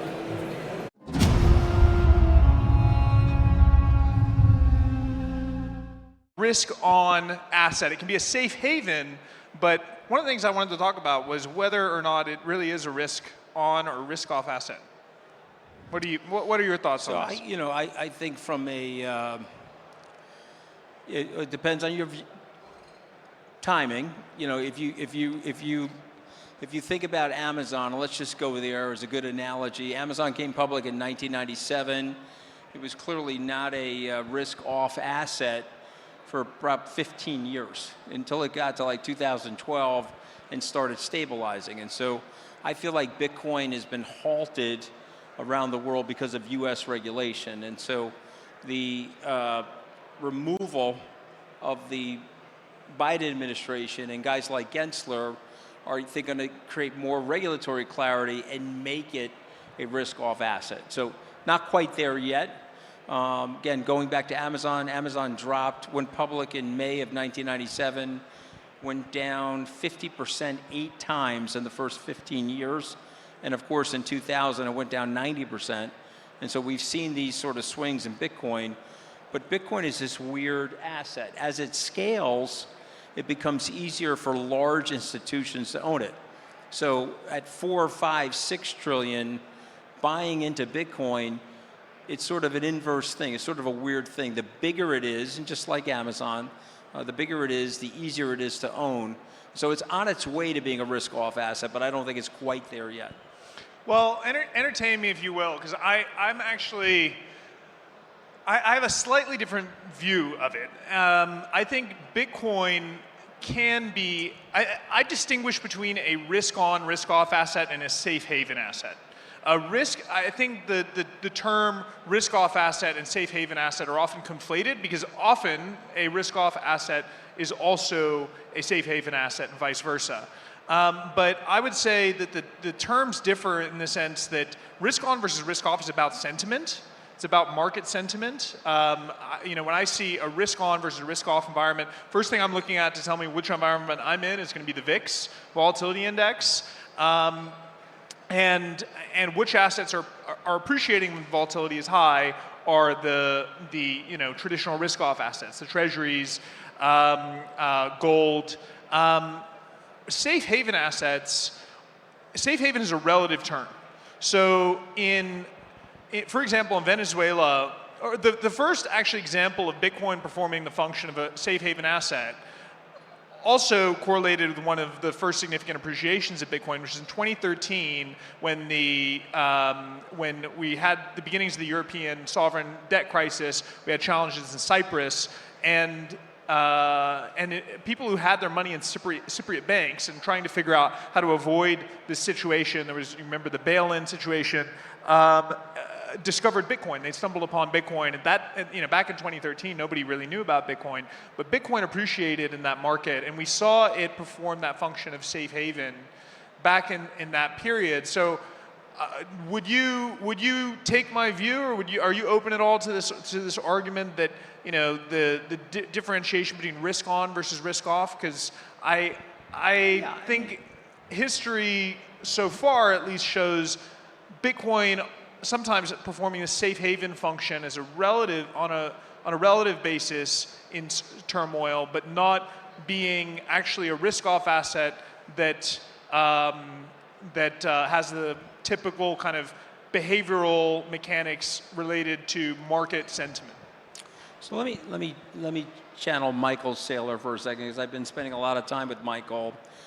He wrote the foreword for my new book, The Little Book of Bitcoin, and he took me through his balance sheet, and we've had a long conversation about what Bitcoin is. And so if you accept that Bitcoin is digital property, and if you accept that Bitcoin is programmable money, and you accept that Bitcoin could create an opportunity for the world to separate its money from the state, or at least a portion of it. There'll always be fiat currency. I'm not saying that it's going to zero or anything like that, but there could be a competitive race in the world to own Bitcoin on the balance sheet of countries. And now that the United States is open to this idea, I think it would be impossible to suggest that other countries are not going to do the same thing. And I'm sitting here today in December of 2024. I'll make a prediction here that by this time next year, the Chinese will be back in the Bitcoin game. They're probably going to add it to their reserve assets, and they're going to probably allow for people to mine it legally. I mean, it's ironic 10% of the mining is still happening in China, despite the fact that the Chinese Communist Party has disallowed it. But you're going to see this opening. It's almost like a match sailing race. You're not going to be in a position in the world in developing economies where the U.S. is moving towards Bitcoin and you're not moving towards Bitcoin. So I think what you're saying is correct, but I think we're probably 2 chapters behind in the book. You know, that's probably like towards the end of the book, you know, and if we're sitting here on stage a year from now and you ask me that question, I would say empirically it is exactly that, and here are the reasons why. Here are the countries that own Bitcoin now. Here are the corporations. You know, I'll say this, and then I'd like to ask you a question, because somebody asked me this earlier. When will the first U.S. big companies start to hold Bitcoin on their balance sheets? And the answer to that is very simple. As soon as you get stable coin regulation and custody regulation related to Bitcoin. Now, the Biden administration did a disservice to the industry by vetoing SAB 121. But you will, in my prediction, over the next 2 years, you'll have the ability to hold Bitcoin at a major money center U.S. bank, and it will be compliant with the capital allocation, you know, Basel III capital adjustments for money center banks around the world, which will give every bank that's tied to the Fed the opportunity to hold Bitcoin for its clients in custody. When that happens, it'll pave the way for corporations like Amazon and Microsoft, et cetera, to own it as well. So everything you're saying, I think, is happening. And I think the reason why you've been so good at your business is that you see these things before other people. But I guess the question I have is, when you look at it from your perspective and you live on this side of the world, in countries that are not tied to Europe or the United States or even China, but countries like Africa, other countries here in the Middle East, what's their view of Bitcoin versus the more developed world? So I have to say I'm proud to be an American, but I'm also very proud to have been in the UAE building a business for 12, 13 years now. And very proud of what the UAE has achieved in the time, and to be able to have been part of that. I think that one of the areas that excites me, and that where the UAE has demonstrated leadership, has been in digital assets, in digital currencies, in recognition of crypto, in having the courage to do that. You've had sovereign wealth funds here holding Bitcoin directly on their balance sheet, mining Bitcoin for several years now. When the United States is really struggling to get its head out of the sand on this issue, regulation by enforcement has been the approach there, whereas here regulation has been done as a process, working with businesses, working with stakeholders to actually try to provide mechanisms for good actors to do good and to do business. I think 100% agree with everything that you're saying, and I'm very much proud to be in a country that has Bitcoin's. I don't think it's officially recognized as a reserve asset here, but it's well on a path to being so, and it is sitting on the balance sheet of sovereign wealth funds. So in some ways, it already kind of is a reserve asset by, you know, in that way. So this part of the world is definitely leading for, you know, developed, sophisticated country, with a dollar-based economy, and, you know, I think will maintain an edge over the United States and a lot of Western countries in supporting and promoting adoption, creating economies around digital assets, which is ultimately, you know, I mean, some of the things you referred to, you know, we do need other greater number of participants, corporates, participating in this story. So 100% agree with all of that. But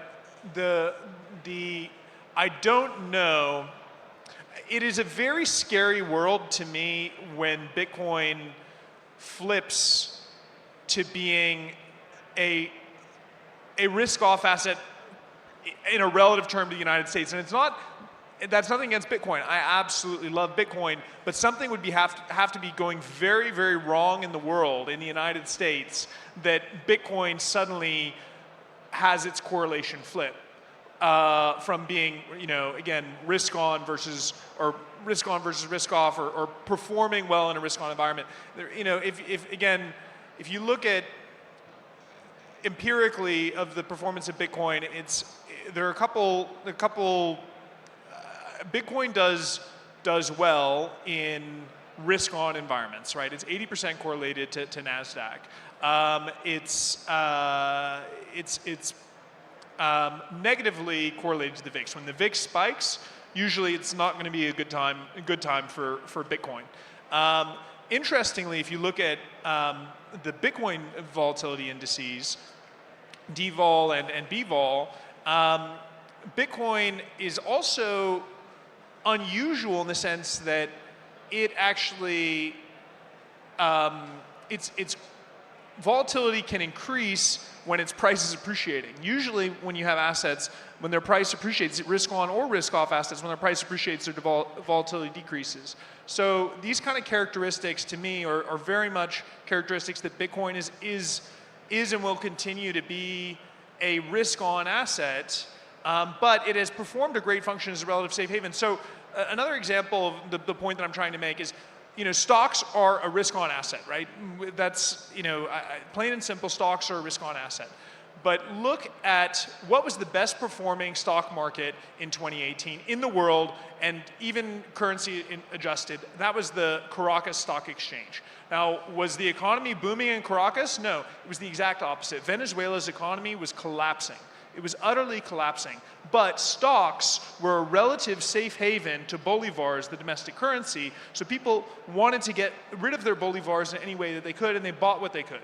So they bought into a risk-on asset because in that environment, it was a relative safe haven. So that's the argument that I'm kind of going towards. And if we're in an environment, or if we're in a future where the U.S. is in such a bad situation that Bitcoin flips and becomes a relative safe haven to the dollar, that just is a very scary world that I hope not to be in.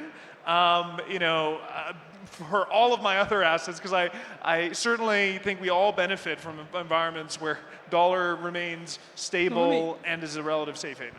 So let me just provide a perspective that, and you know, ask you to think about what I'm saying. Maybe you can react to it. So I hear what you're saying, but this asset, you have to look at it and say, is this an investment idea? If it's an investment idea, then it's a $1 to 2, possibly $3 trillion idea. But if it's an asset class, then it's a totally different category, it's a totally different story. And so CZ said yesterday that it's an asset class, and that because of its immutability, because you can't make any more of it, no meteor is going to land strike Earth with $1 trillion worth of gold. It has these properties, these technical, programmable properties that are irreplaceable for people. As a result of which, it should trade to at least where gold is. And since it's probably better than gold, and I'll make the case that it's better than gold, it'll trade over where gold is. And just think about this for a second. What is the impact of gold in the world at $18 trillion? it's a non-event. It's a very small speck on the backside of the global economy. At $18 trillion, some people own it, some people use it for manufacturing purposes and things like that, but it's a 1-ish to 2-ish% position, and it's literally a non-event. So just imagine if what CZ is saying, or Michael Saylor is saying, or what I'm saying ends up being true. Even at $30 trillion, Zach, this is a minor asset. It's not overly significant, and it won't disrupt the world. So if Bitcoin got to $1 million a coin, you know, some have said, and I've talked to Mike Novogratz about this, and Mike was like, wow, if Bitcoin's at $1 million a coin, it's really bad. That means the US dollar is completely broken down. And I said, well, just hold on a second. At $1 million a coin, it's only a $20 trillion asset, a result of which it can get there fairly quickly if a few things happen, a few dominoes have to fall. US makes a decision related to custody clarity, big step. US says, okay, we're going to buy 1 million coins over 5 years. That's the strategic Bitcoin reserve. The proclamation by Cynthia Lummis, big step.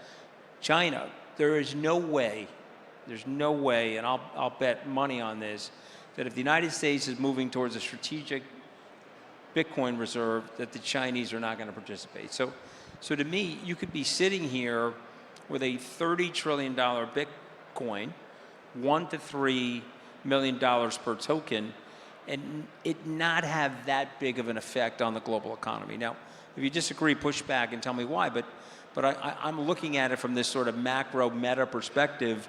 It's just not big enough at those levels. It's 10 Microsofts. I absolutely agree with you. But at $1 million, I expect that Bitcoin would remain relatively high volatility. Maybe it's not going to be a 50 vol, 100 vol asset, but you know, again, stocks, which are considered risk-on assets, Nasdaq, we're talking about implied vol in the long term in the teens. So I think volatility in Bitcoin in the long term remains in the teens.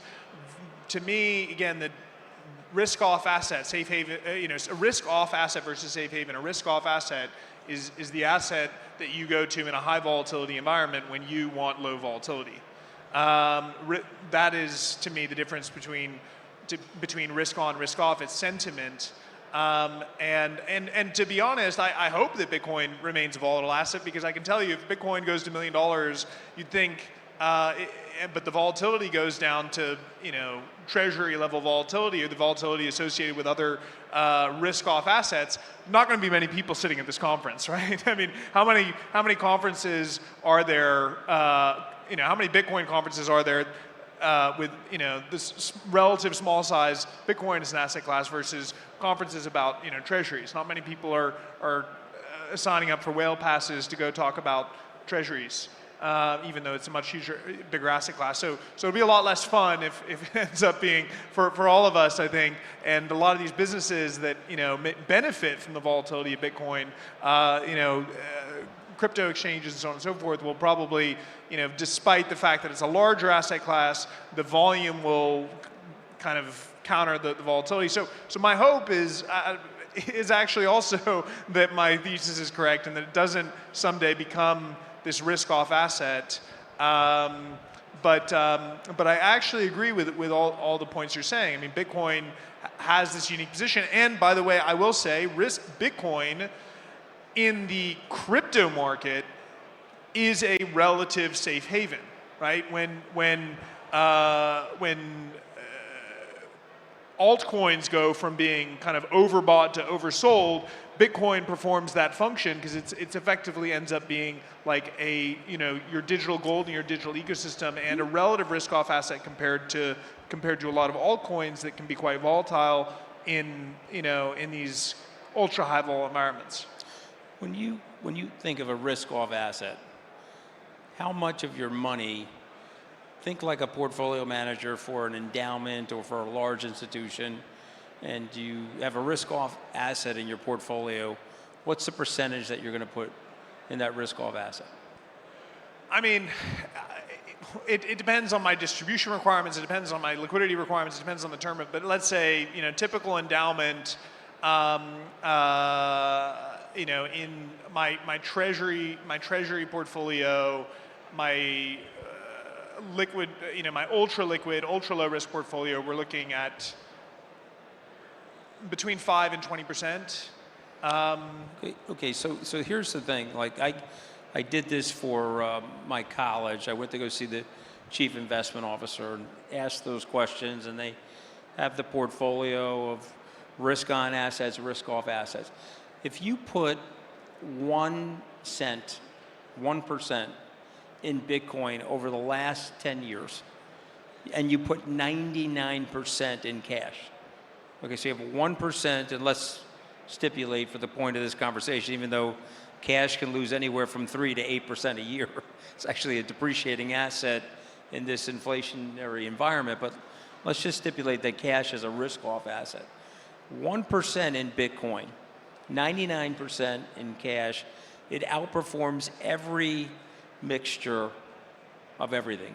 Stocks, bonds, alternatives, private equity, etc.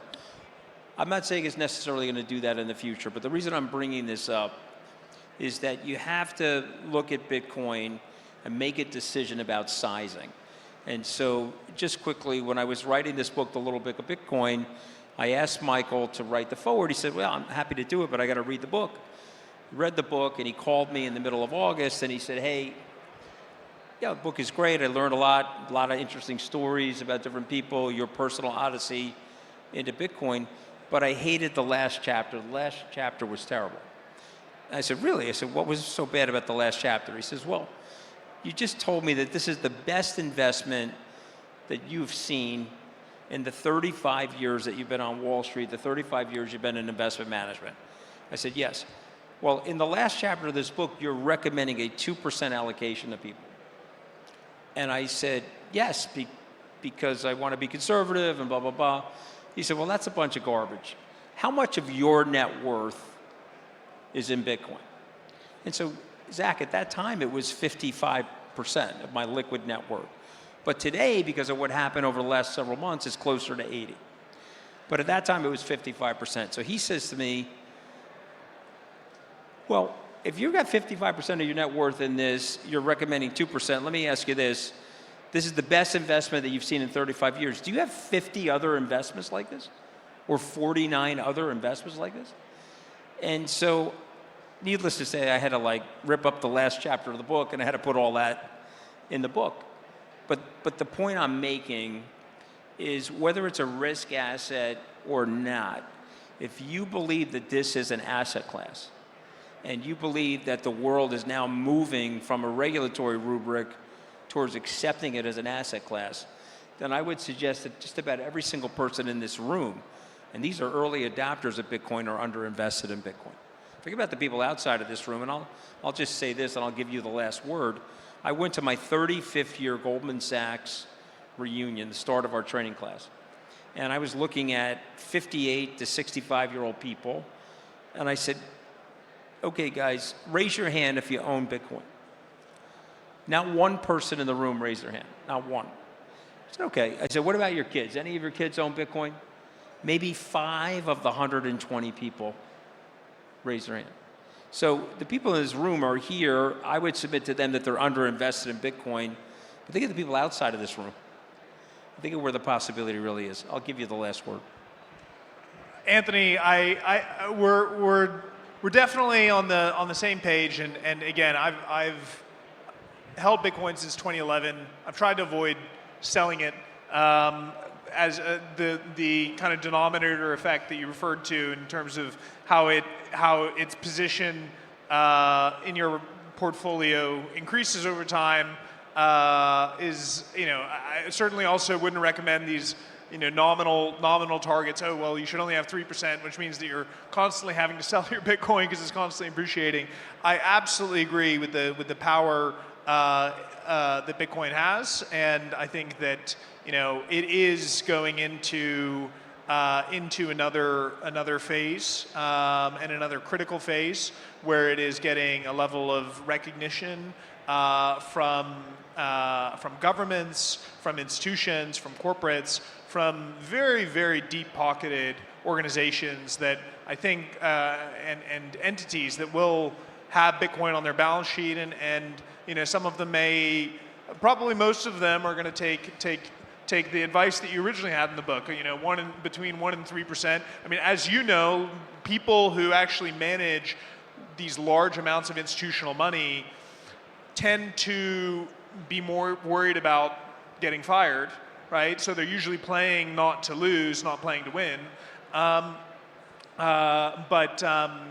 But you know, eventually it becomes a point where you should, you know, where people are going to say you're going to get fired for not having, you know, participated in this, not having, you know, having knocked it down from every IC meeting, having, you know, constantly ignored it as an asset, and that, you know, that's probably a couple cycles away. So 100% agree with the power of Bitcoin, having it on the balance sheet.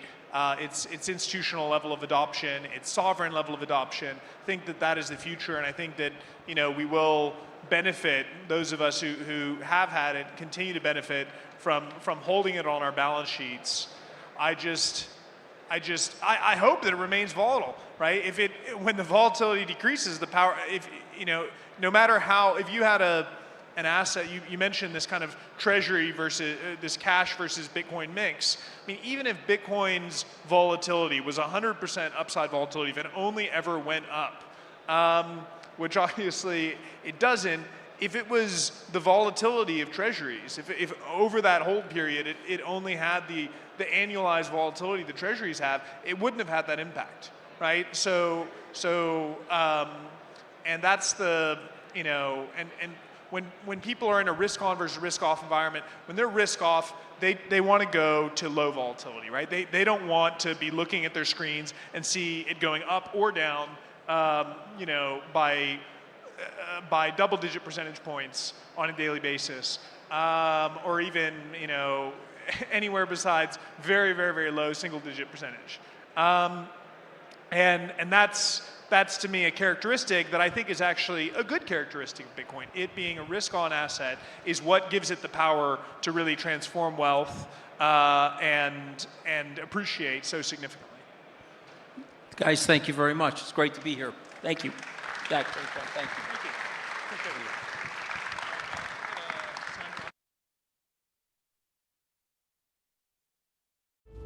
Government fiat currency is not just money. It steals from the poor and gives it to the rich.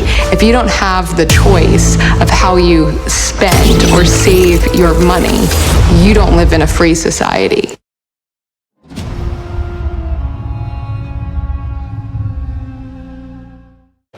Welcome back to the Bitcoin Magazine news desk here at Bitcoin MENA 2024, powered by Binance. I am joined by the one and only Max Keiser, Senior Advisor to President Bukele of El Salvador, and Aaron von Weerdem, Editor-in-Chief at Bitcoin Magazine. Max, what are you holding there?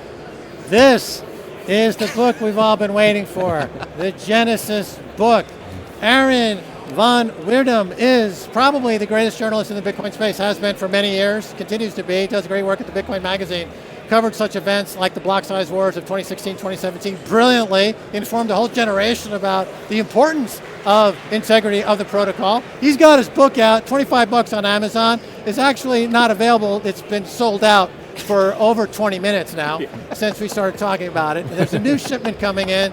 Originally, it was written entirely in crayon, just to keep it accessible for people like Anthony Scaramucci that perhaps don't know some of the more advanced English terms. But it is available right now. Aaron, can you verify that all of that is true, everything that Max just said there? This is the result of over 10 years of being orange pilled by Max on the Keiser report. Here's the final result. The results. The Genesis book is out now.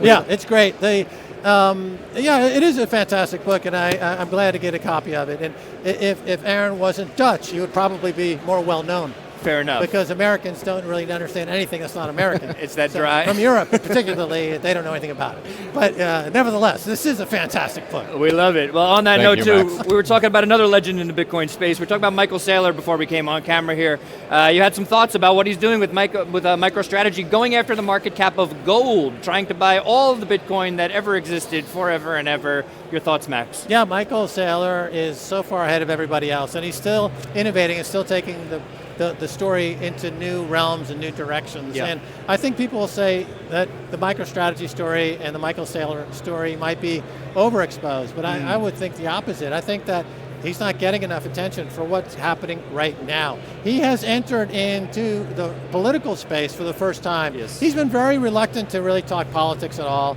and he really just focused on the economics of Bitcoin.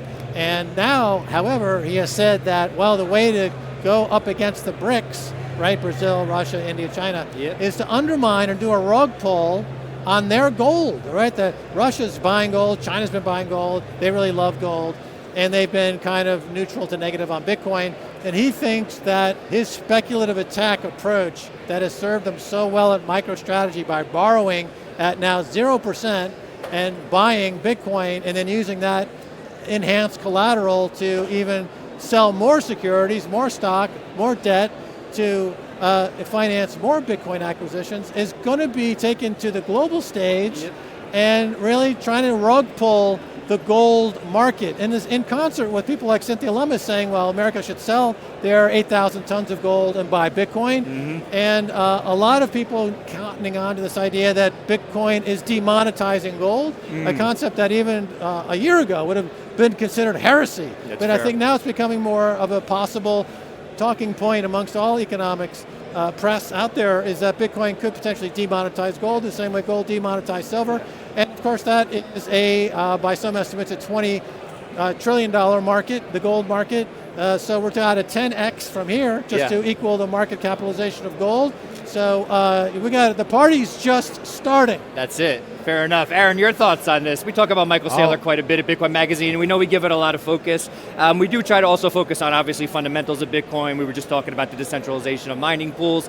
Is Michael Saylor getting too much attention, not enough attention? What do you think? No, I'll take the opposite position. Okay, the speculative attack and the way what Michael Saylor is doing is interesting. Yes. At the same time, I don't think Michael Saylor ever made a single Bitcoin transaction. I don't think he runs a node. I don't think he understands why that is important. He shits on sort of the heritage or the background of Bitcoin, the cypherpunk ethos, where it comes from. He has nothing to do with that. He doesn't want to have anything to do with that. He doesn't understand why it's important. So he's buying a lot of Bitcoin. And he's got a good theory about that, but I think he's missing a part of the picture. Well, I think that's it. Max, I don't mean to cut you off. We do have to head back to the Falcon stage. Oh, actually, you know what? We have a bit more time. Max, please continue with that thought you were about to share. Well, to Aaron's point, Michael Saylor recently made the equivalency between self-custody and having a third-party custody, which we called him out on that. I mean, that's clearly a breach of protocol in terms of talking about Bitcoin. So what Aaron's saying is not without merit. But as far as a Wall Street guy where I come from, and looking at Bitcoin as an asset class and the battle that happens geopolitically amongst asset classes, he is the guy who's going to possibly take gold out of the picture and probably put Peter Schiff 6 feet under.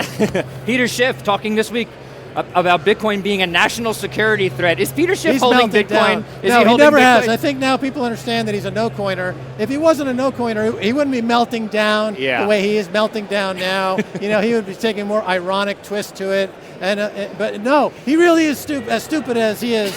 And I told him about it at $1, $10, $100. He never bought it, and now the entire world is against him. And he's like Norman Desmond in Sunset Boulevard. It's like he's going to say, it's not that gold is not increasing its value. It's like the whole world just got too small for me, Peter Schiff, the master genius of money managers who's managed to lose everyone money during the entire bull market and miss Bitcoin. You should trust me, Peter Schiff. You heard it here first. Aaron, your thoughts on Peter Schiff. Does Peter Schiff hold Bitcoin in secret? What do you think? That I don't know, but gold is an outdated concept. That's yesterday's news. That's ancient technology. We don't need that anymore. We're heading into the future, Max. Yeah. Frank, Forward to the future. Okay, to the future. So Max, what else? We just spent this. We had this is the biggest conference in the history of the Middle East here. Abu Dhabi seems quite excited. We were talking a little bit about how Dubai seems to be the S-coin capital of the world, whereas Dubai seems to be that, whereas Abu Dhabi is trying to distinguish itself maybe as a hub for Bitcoin. Your thoughts on that? Yeah, I'll give you my take on it. And what I'm hearing, is that Abu Dhabi really does want to differentiate itself from the other Emirates by becoming more Bitcoin maximalist. It fits better in with their more conservative way here in Abu Dhabi. Yep. And they see that they've dodged a bullet by missing the FTXs and the Sam Bankman-Frieds and the Celsius and Luna. And so they're going to try to go to school on that, not make that mistake.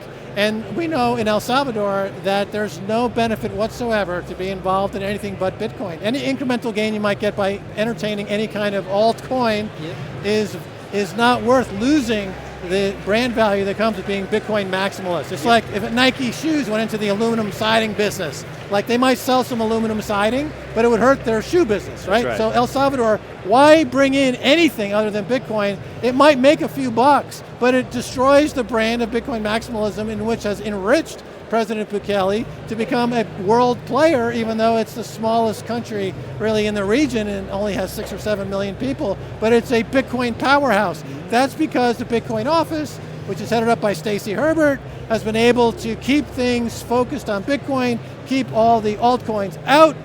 Bitcoin maximalism is the rule of the day, and as a result, they've been enjoying a fantastic renaissance 2.0 in El Salvador. Every Salvadoran has about $500 worth of Bitcoin because of the strategic reserve already in place. So when Cynthia Lummis says the U.S. wants to be the first to have a strategic reserve, she's wrong. El Salvador already has a strategic reserve. You're going to school on El Salvador, so let's not forget that point. You're big, but you're second or third or fourth. You're not first. El Salvador is first. El Salvador is the land of the free. The Statue of Liberty is now a volcano in El Salvador. Come to El Salvador and experience true freedom today. And read this book, because it'll make your dick hard.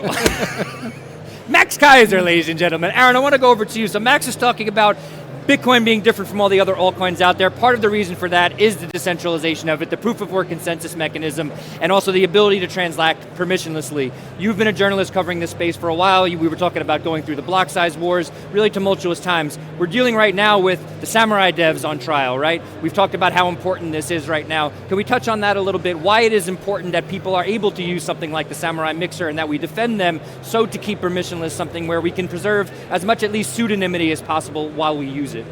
Yeah, I mean, privacy is a human right. It's very important. You need privacy to truly be yourself, right? That's why, if you want to truly express yourself, if you really, truly want to be yourself, you need a level of privacy. If you're constantly being monitored, that changes your behavior and therefore changes society. And that is that was the goal behind creating digital cash, right? Even before Bitcoin. Like the idea that money was going digital was, the cypherpunks particularly, they thought money is going digital one way or the other. Yes. So we can either live in a world where every transaction is monitored, tracked, censored potentially, or we can live in a world where we preserve these freedoms, this privacy, and that's why they started to build digital cash. And Bitcoin can be seen as an evolutionary step in that process.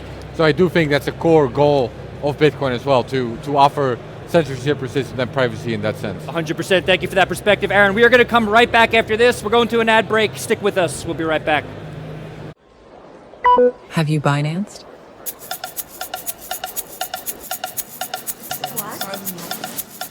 Have you Binanced? Have you Binanced? No. Have you Binanced? Have you Binanced? Have you Binanced? I have Binanced.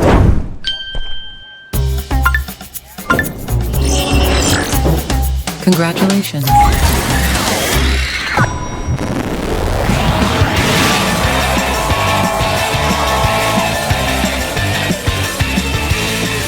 Binance. Fiat money is used to fund wars. We've spent $8 trillion on regime change wars over the past 20 years. And all those wars made America less safe and less secure and less rich. There was almost no debate about those wars beforehand. What do we get for those wars? Iraq, is now worse off than we found it. We killed more Iraqis than Saddam Hussein. We killed between 670,000 and 1 million Iraqis. Iraq is now instead of a nation, it's an incoherent battle between Shia and Sunni death squads. We created ISIS in the spillover war into Syria, and we drove 2 million refugees into Europe, and we destabilized every democracy in Europe. That process ended up with Brexit, with breaking up the European Union.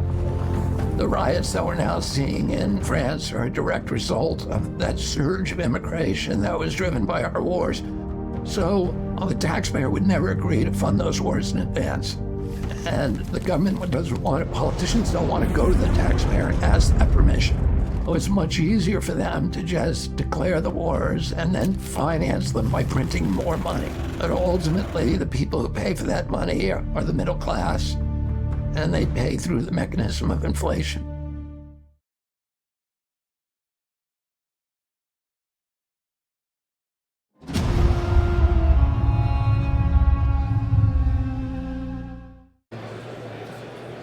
Okay, sorry about that. Good to be with you. Thank you. Thank you for joining us. Now, I am really, really excited to be sharing the stage for this conversation with Paul. If you don't know, one of Paul's nicknames is the Kingmaker, because he has made many, many presidents throughout time. Now, the breaking news the world is about to find out is the story of how Trump was actually orange-pilled. So on Friday, April 5th, you took a call with me and David, and we had a pitch. We pitched you on why it was so important that President Trump accept Bitcoin, support Bitcoin, accept Bitcoin as part of his campaign, and crypto. And you were the one who opened the door for us. You were the one who opened the door for this entire industry. Well, that's very kind of you to say, but I wouldn't go that far. I think President Trump understood the importance of Bitcoin. He understood the importance of crypto to the economic recovery program he was planning on implementing as president. And I just was a bridge to bring to him some of the information that you all, Bitcoin Magazine and the industry have been promoting. But he was already watching what the Biden administration was doing. He was watching what the Gensler SEC was doing in going after Bitcoin and crypto and the whole space. And it made no sense to him because as a person who fancies himself as a deal maker and a businessman who understands how to make the economy work for all people, he saw Bitcoin and crypto as the future. And as the future, he didn't understand how the United States could maintain itself as the dominant economic capital of the world if Bitcoin wasn't a part of the structure. And so he understood intuitively that there had to be a change.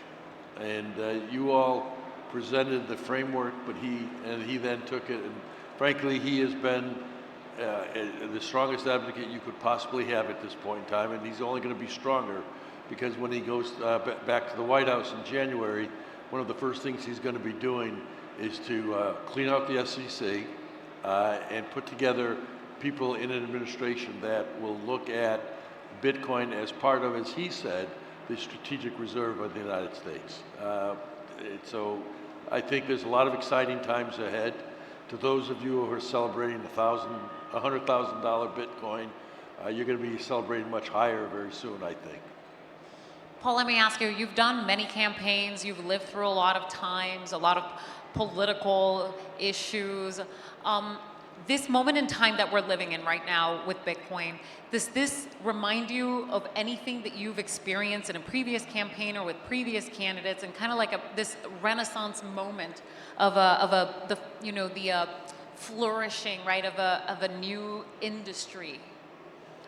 Well, I mean, I thought Eric talked a little bit about how in 1992 the first text message was sent, and look at how long the incubation period takes, but where we are today.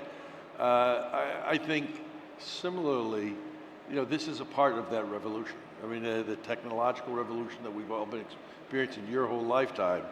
As Eric was telling the story of the text messaging, it reminded me of a campaign I did in 1980 when Governor Ronald Reagan was running for president, and I was involved in his campaign. And we had to mandate for anybody who wanted to support us and run a campaign organization that they have a mimeograph machine in their offices so we could communicate with them through a literally turntable kind of a fax machine. So in my lifetime, I've gone from mimeograph machines to the internet and now the creation of a digital currency system that I think will be your future and your children's future. What was the name of the machine again? It's a mimeograph machine. Does anybody in here know what that is? It's about as big as this table. Now, I think that what makes President Trump very unique is the fact that he's the money president. He really is. He's a money man. He understands money really well. His background, not only in entertainment, but also in real estate, makes him understand the importance of like physical assets and now obviously digital assets. Now, we are coming out of what has been probably a crypto civil war that our government has been waging against the industry. And I guess this is more of like a two-part question that I have for you, but I don't understand, and maybe you with your experience, your expertise, and everything that you've seen throughout your years in your political campaigns can maybe shed some light to us as to why has this administration, the Biden-Harris administration, been just so hostile against our industry when really all that we've ever wanted was just to create value, create new technology, grow, and kind of, keep the United States #1 in this race that is the race of technology. Like, we've always won this race. Well, if an administration can't understand the difference between a man and a woman, of course they can't understand the difference between currencies. So I wouldn't be surprised about that.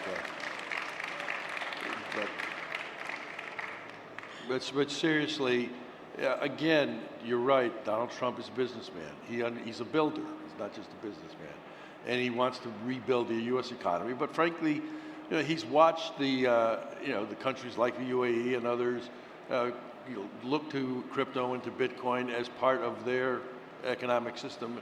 And his attitude is, how can the United States, if it wants to be the dominant player, not have it as part of its economic structure?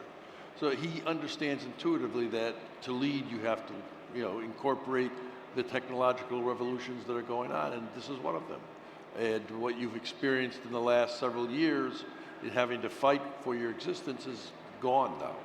You're now going to have an administration that is going to work with you to help you build the infrastructure for Bitcoin and for other cryptos to become a part of the fabric of the economy of the United States. And you're going to see how government can work to build things as opposed to just oppose.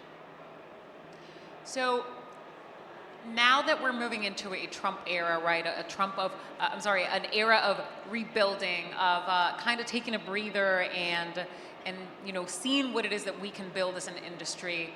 Do you think that, so we still have people like Elizabeth Warren, and Elizabeth Warren likes to wage war on the industry, whether she understands it or she doesn't understand it. But one of the things that I have been most concerned about is that her rhetoric has been utilized in order not only to attack the industry, but to attack business people abroad. For example, Tigran Gambaryan, a former IRS agent, was lured into Nigeria. He's an employee of Binance. He was lured to Nigeria under false pretenses, and the Nigerian government used Warren's rhetoric to take him hostage. Now, thankfully, he's out. He's back in the United States. But the question is, do you think that now that Trump is president, do you think that we're safe, or do you think that people like this still pose a threat for us in the industry and for the business people that are carrying out really their everyday jobs in this industry? I think with the United States embracing Bitcoin, it's sending a message to the world that it's okay to also participate in this in a real way. And I think some of the messages that that Elizabeth Warren was spreading are going to get lost in the wake of what I consider to be the economic revival in the next year, or starting the next 2 months, actually. But what's incumbent is for Bitcoin Magazine and for others to be out there continuing to communicate to the public the advantages for the industry, the advantages for the countries. Trump understands intuitively that if Bitcoin is a part of the strategic reserve of the United States and has a strong industrialization program in the United States, that the economy will benefit at all levels, not just within the space of the cryptocurrency world. And he understands that as the technological evolutions and revolutions are sort of spread out throughout the world, that the United States needs to lead in that regard. And so what Bitcoin Magazine has been doing is leading for the last several years against the tide. Now you're going to be in a situation where you'll have an administration that can work with you, but your responsibility still needs to remain the same. And by doing that, you'll drown out the voices of disinformation that people like Elizabeth Warren, Gensler, and others might be out there spinning, because they're not going away, they've just been defeated.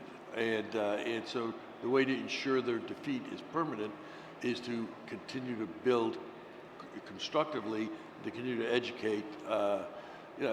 Bitcoin it's not a generational product, but it is a generational product. My generation doesn't understand it.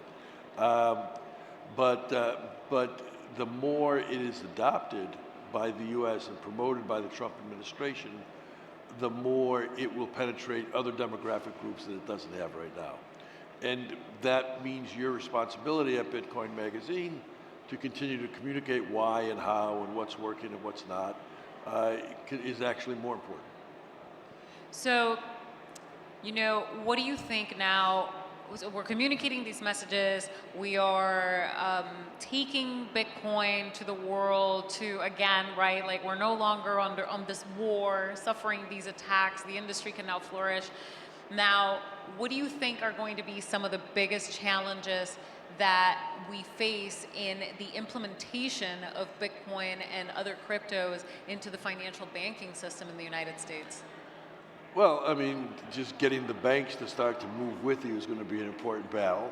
It'll be a war that they will not fight as viciously. What you'll find with the banking institutions, financial institutions, they will be the most resistant, but then as soon as the tide changes, they will try and jump in front of the crowd, in front of the line.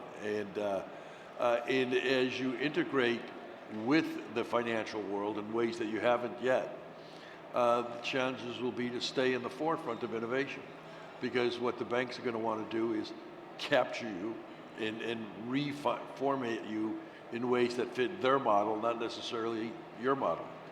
And it will be very important as that's going on that, again, you're out there making sure that the freedom that Bitcoin provides, the security that blockchains provide, haven't stopped evolving.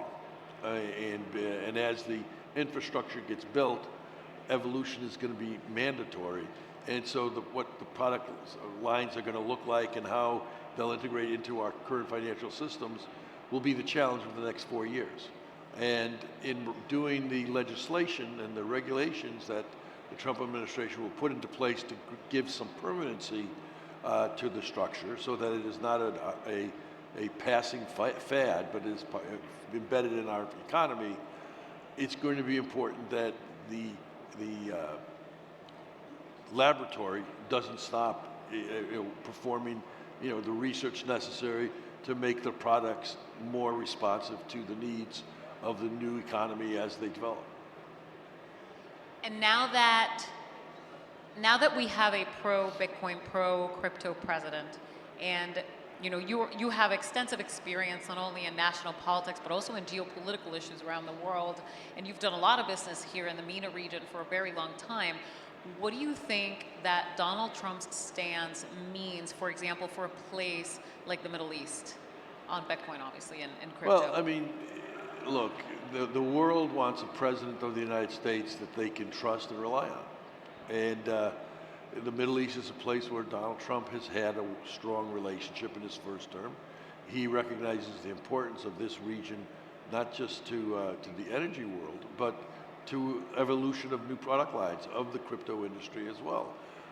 And some of the forward thinking that's happening here in the UAE can be helpful to Trump and the people who are going to be putting the policies together in Washington to have a head start on some of the things that have been successful here.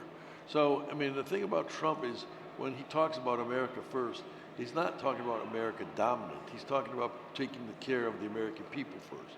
But he understands the role in the world, and with strong allies that, like those that exist here, are important to him to build that sturdy foundation.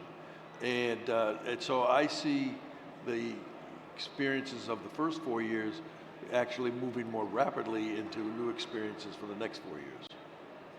What do you think moving forward, this stance that Donald Trump has had with both Bitcoin and crypto, what do you, based on your experience, right, what do you think this means for future administrations in the United States? Like, what is it, do you think that there will be force to either accept it? Do you think we're going to run into a situation again like Harris and Biden, where they are, would like a CBDC?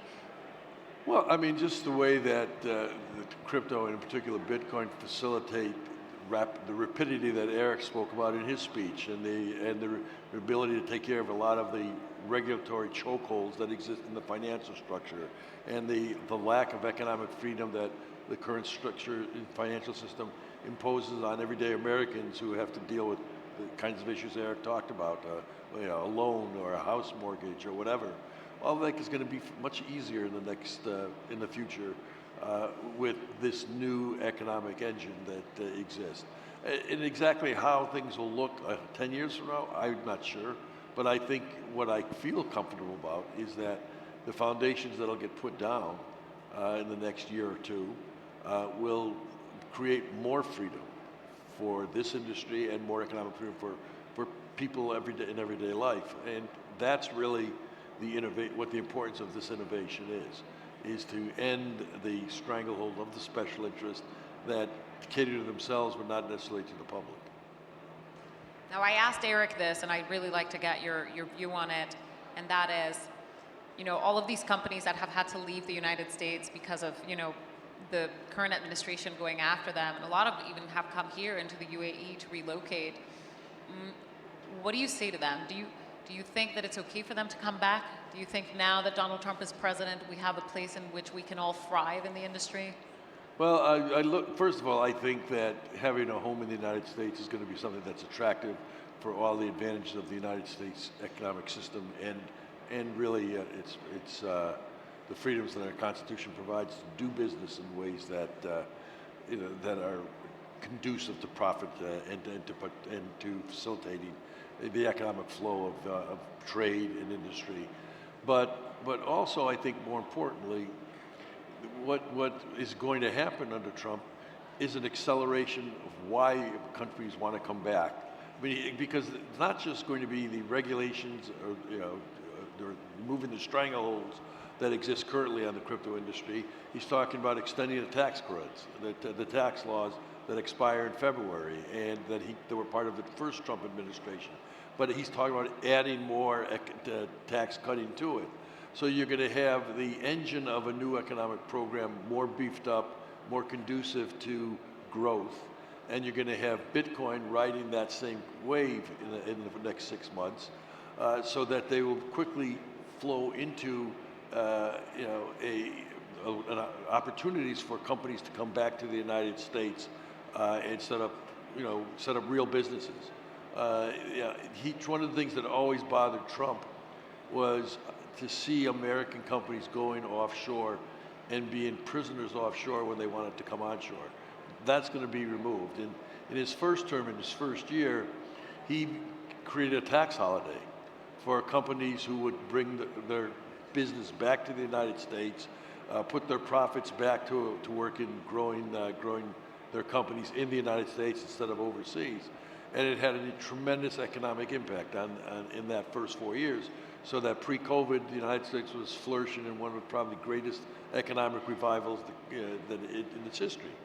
Well, I think Trump sees that same opportunity again. And while it won't necessarily be companies that were offshore because they were not able to build the businesses they wanted in the manufacturing areas or in some of the trade areas, but now it's going to be a whole economic structure as well. And that combination, I expect to be really explosive. Now I want to ask for some advice. What are some words of wisdom that you can impart on the industry moving forward? So we won this battle. We got Donald Trump elected. It's a new age. It's an age in which we can build. But what do you recommend we do moving forwards in order for our industry to thrive? Well, you have to never stop inventing. You have to never stop innovating. And to think that now that the door has been opened, that the house is built, would be a mistake. And so it's very important that you continue to bring the creativity that you've been developing overseas into an economic engine like the United States that will now embrace you and give you the fuel to be jet propulsion. And so, but you can't assume that government's going to have all the answers, even a friendly government. You have to assume that the private sector is going to always know better. Now, Trump's going to fill the government sector with businessmen, so that's going to make it better than it is in many instances, but it's not going to make it the best. You still have to be the innovators.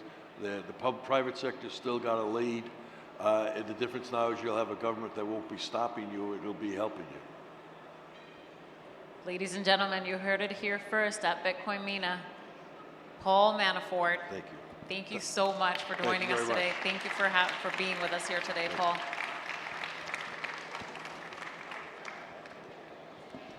Got all your tools.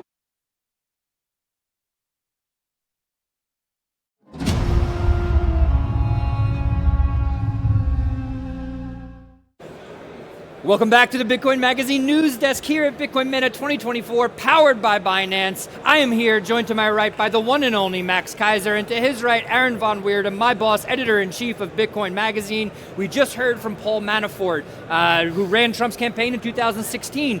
But Trump in 2024 has a bit of a different coalition around him. We have Vivek Ramaswamy, we have RFK Jr., people who have spoken very, very positively about Bitcoin, who have illustrated that they understand things like self-custody and the importance of things like that. Max, is this going to be a different Trump presidency this time around? Yeah, definitely. You know, we talk about a fifth column existing inside politics in America on Capitol Hill. And politicians have been orange-pilled, and then the message spreads. Obviously, Saifedean Ammous got orange-pilled, one of the earlier to get orange-pilled, and others have come to understand the importance of Bitcoin for financial freedom, individual sovereignty, the Rand Paul, the Ron Paul, Ted Cruz. And so that's the great thing about Bitcoin, is that once you see it, you can't unsee it. And that message is spreading, and it's spread to Trump via Mar-a-Lago, via David Bailey, via Bitcoin Magazine, via some very high-profile, high-finance events and money raising and lobbying. And so the Bitcoiners have been very good at playing the political game to get politicians on board. And people say, well, you know, you're politicizing Bitcoin. It isn't the point about Bitcoin to get away from politics, but the point about Bitcoin is that it's for everybody. If you're a politician, you come to it as a politician. Don't forget that you don't change Bitcoin, Bitcoin changes you. That's right. And I think that as more politicians get on board with Bitcoin and as the Bitcoin policy becomes deeper, we've seen it in El Salvador. It changes the way people think, it changes the way politicians think. And I think we'll see the same thing in the US. You didn't mention Elon Musk, but he's a huge component in this transition team. Obviously, he's going to be able to create all the technical firewalls necessary to protect information from the permanent state or the deep state, you know, those folks. And I think that's going to be instrumental. I think they can downsize the government the way he downsized X very effectively. A lot of saved money there. Will they do a Bitcoin policy, or are they going to buy 1 million Bitcoin? Certainly that's the chatter. They are not immune to the influence of the altcoin market that has huge budgets, and that's always a problem with politicians, because they live by their donors. And if they can't say no to donors, and if a donor comes in with a bag of money and they happen to be with a project that is not Bitcoin, it's going to be difficult to stay focused on Bitcoin. So that'll be the biggest obstacle. Yeah, appreciate it. Aaron, a final thought. We got about 15 seconds here. Is it dangerous to sort of be, this is a separation of money and state Bitcoin. Should we be talking politics and Bitcoin? I mean, I don't think Trump is an ideologically driven man. Yes. Trump cares about Trump. I don't think he really believes in Bitcoin the way we do. You can see that because he's, launching this shitcoin, World Liberty, whatever it's called. The way he's talking about BRICS, if they move away from the dollar, that's ultimately the goal of Bitcoin. Bitcoin is supposed to become the world reserve currency as far as I'm concerned. So, how will that play out once he realizes that Bitcoin competes with the dollar in that way? I don't know. As a non-ideologically driven man, he might as well flip-flop and go the other direction. Okay, well that's fair. We appreciate both the perspectives here from Aaron von Weerdem and Max Kaiser. We're heading back to the Falcon stage. We'll be back right after this.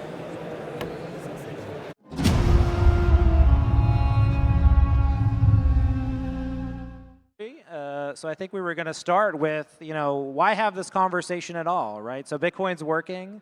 The price is 97,000 US dollars, 300,000 dirham.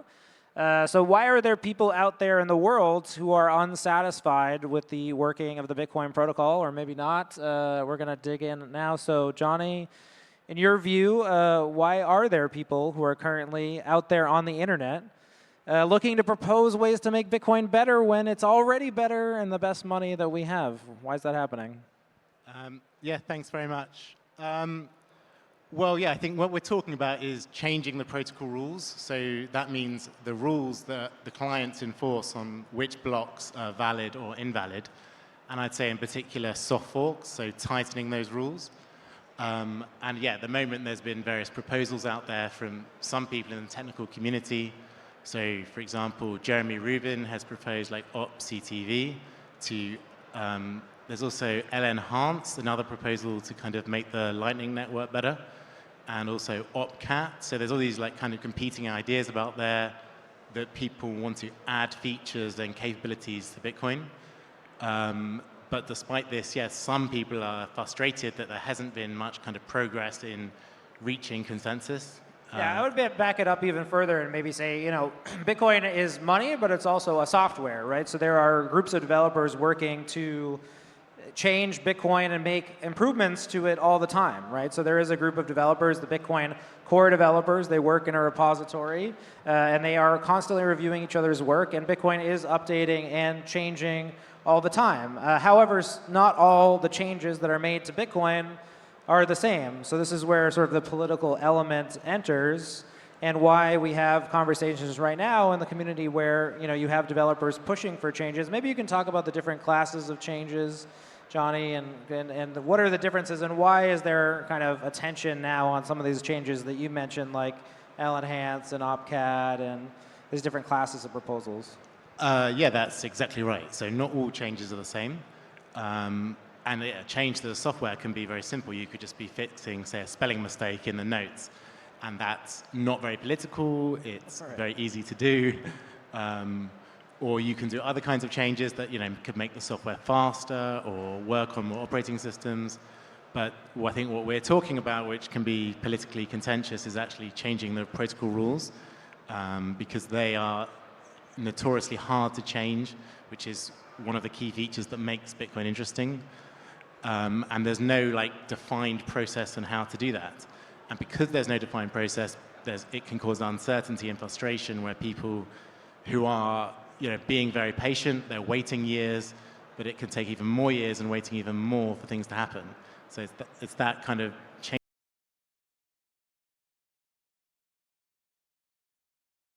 changing the protocol rules takes time, and there's a debate about not just what the rules should be, but what is the process for changing those rules, I guess. How many people are familiar with the current changes to Bitcoin or proposed changes? How many people are familiar with OpCat or L-Enhance or CTV? How many people out there, how many people are ready to upgrade to the next Bitcoin upgrade?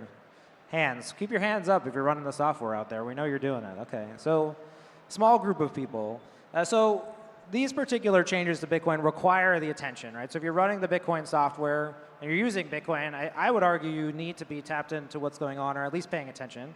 Because essentially what these developers are working on are a class of proposals that would require the majority of software users to make a change to their software in order for these features to be enacted. So the way that Bitcoin works as a distributed consensus system is that occasionally majorities of users decide that they want to update to a new change, they want to enable a new feature, and Bitcoin makes that upgrade by a majority of the people deciding that this is a good idea. So how many people use the Lightning Network? How many people use the Lightning Network to transact? How many people have used it before?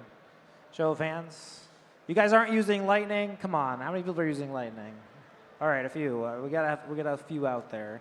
So Lightning is a technology that was developed on Bitcoin that was the result of similar changes to the ones being discussed right now, right? There were a series of changes to the Bitcoin protocol that you as a software user, you had to update your end software in order to unlock those capabilities. Johnny, maybe you can kind of unpack those processes and compare them to what's going on with covenants in a similar way. Yeah, so to enable Lightning, there was a software upgrade or a soft fork that happened way back in 2017 called SegWit, which fixed something called third-party transaction malleability, which meant that people could change your Bitcoin transaction just by adding or just editing the signature a bit. Whereas with Lightning, you need those transactions to stay exactly the same so that you can kind of reference them when you update the channel or close the channel. And yet that was very painful to activate that soft fork because there was a whole thing called the block size war from 2015 to 2017. And yeah, there's even debate over exactly how that was activated. There was basically competing factions trying to activate it in different ways, resulting in a kind of huge mess. It was a mess. In the July 2017 period when there was, I think, there was bit 91 that activated like 5 days before bit 148, so just in time, otherwise we could have had a big crisis. How many people out here know Bitcoin Cash? How many people have ever used Bitcoin Cash? Okay, we've got a couple Bitcoin Cash users out there. So Bitcoin Cash was a result of one of these kind of contentious splits in the community. So maybe, Johnny, you can unpack a little bit of, like, we ended up with these two different types of Bitcoin. We don't want to end up with multiple types of Bitcoin, ideally if the technical process is working correctly. Is that correct? Yeah, exactly. So what's going on now is that there's people that want to activate soft forks, and pretty much all of them were on the kind of the side that supported SegWit and were on the kind of conservative, patient side. But even though the kind of patient side won and all these people were on the patient side, now they're worried to still become too patient and too conservative even for them. Because, you know, I think Jeremy Rubin proposed OpCTV like 4 or 5 years ago, and in his view, he's been very patient. No one's really pointed out a problem with that proposal, but we don't know as a community how to move forward and how to activate that. But my view is that we still need to be even more patient and just wait. People are still looking at it, and maybe in 1, 2, or 3 more years' time, it will activate. I think the point I was trying to draw was, you know, Lightning was a series of technical changes. It was a series of these soft forks, and that enabled capabilities that people today use, right? When fees were really high, people were migrating to Lightning. So with covenants, do you get a sense of what people think these capabilities are? Like, what will actual end users be able to do that they aren't able to do today if they enact these changes, if they run the software? You know, what gets unlocked through this process, or what are proponents of this arguing? Yeah, I think that's why a lot of people are quite cynical about this. They think that these soft forks aren't that important, and, you know, Bitcoin's been very successful anyway. The price has gone up a lot. That would have happened maybe even without the soft fork upgrades. And the work these protocol developers are doing is kind of not that related to the markets and the price. But I would disagree with that. I think, you know, SegWit has been hugely successful. About 98% of Bitcoin transactions today are using SegWit. Only 1% are in the old format.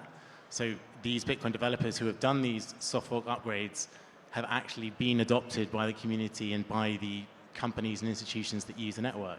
And the same with Taproot as well, which is the only other soft fork that happened between now and SegWit. At the time, people were very skeptical. They said, technically, Taproot is very interesting. I've got no problem with it, fine, but it probably won't impact Bitcoin that much. Whereas actually, if you look at statistics, since Taproot activated, the growth has been very, very strong. The percentage of transactions using Taproot is growing month on month. I think there's now, say, 120,000 Bitcoin stored in Taproot format addresses. And there's a lot of companies here today who are building things on Taproot. So these soft forks are not just kind of a theoretical thing or that's only the technical community has been interested in. Actually, they have successfully rolled them out. They've added features and capabilities, and they have actually been adopted. But do you think, I think the question that a lot of people ask from the ossification side of, not wanting to change Bitcoin is, are these forks safer than they were? I mean, my argument would be that we know much more about the consensus process than we did. When Bitcoin started out, Satoshi Nakamoto, the creator of Bitcoin, Anonymous, was essentially the dictator of Bitcoin, right? He issued the software releases. He published them to users. And, from all indications, he expected users to simply upgrade to his newest software. So essentially, Satoshi would say, I don't like this part of Bitcoin. This isn't what I wanted. I, as the creator of Bitcoin, get to make this change. You, as a user, you update. And, his process was, in the words of Luke Jr., one of the kind of tenured core developers, it was monarchical. It was, he was a benevolent dictator. He was a monarch. So Bitcoin has sort of transitioned from a system where, the software is decentralized. You can use a decentralized money, but that decentralized money was centrally controlled or sort of managed by a single person. That is not the case today, right? So the Bitcoin core community is now hundreds of people around the globe reviewing code, all of whom sort of have different disagreements about the problems in Bitcoin. I said earlier today, the problem with problem solving is identifying the problems, right? So in a decentralized community where everybody disagrees on what the problems are, you have to get consensus. So it moved from this kind of maybe a dictatorship under Satoshi, if you think it's fair to say, to something where there's more of a loose governance, but maybe a better understanding of that governance. Do you think that's correct? Yeah, I think that's absolutely right. So in the early days, Satoshi was a dictator on technical issues, and then gradually we've kind of moved away from that. So after Satoshi, there was Gavin, who maybe wasn't really a leader, but he was certainly the most... Well, he did even call himself the lead developer, right? So there was He called himself, controversially, he said Satoshi handed over the leadership role to him. And of course, other people have refuted that and said, and didn't regard him as the leader. But whether he was a leader or not, he was very, very influential in the technical community. Not as influential as Satoshi was. And then after he kind of lost his influence, again, we were in a period where there were still some developers who were very clearly more influential than others. They definitely weren't leaders. They didn't refer to themselves as leaders, unlike Gavin. And now, you could kind of post-SegWit, we're in another era where there's fewer individuals with that significant influence. And I think that is causing frustration to some. They want to go back maybe to the previous era where there's one or two developers who are clearly seen as more influential than others. But really, we're moving forward to a stage where that's not the case, and there's no one or two or three developers who we can easily point to and go, yep, those people are the more influential ones. And I think that's a good thing, but it can be frustrating, and we just have to be I was going to say, patient. this seems like one of the biggest frustration points now, actually, amongst the developers, is they sort of want someone to sort of push forward changes. And I would argue, that has been in place really up until SegWit and through that process, maybe even to Taproot. But do you think that there's too little sort of like a governance within the Bitcoin system? Like, how would you respond to that argument? Yeah, some people think that. I probably don't think that, and I just think it's a question of being a little bit more patient. So if you have a good proposal for a soft fork upgrade, maybe instead of waiting 1 or 2 years, you've got to wait 4 or 5 years.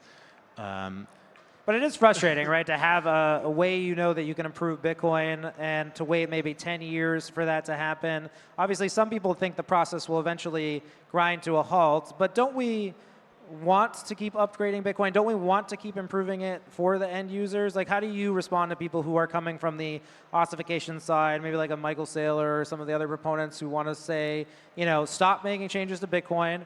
It's good enough for me now. Do you really buy the arguments that there's a good reason to be against that view?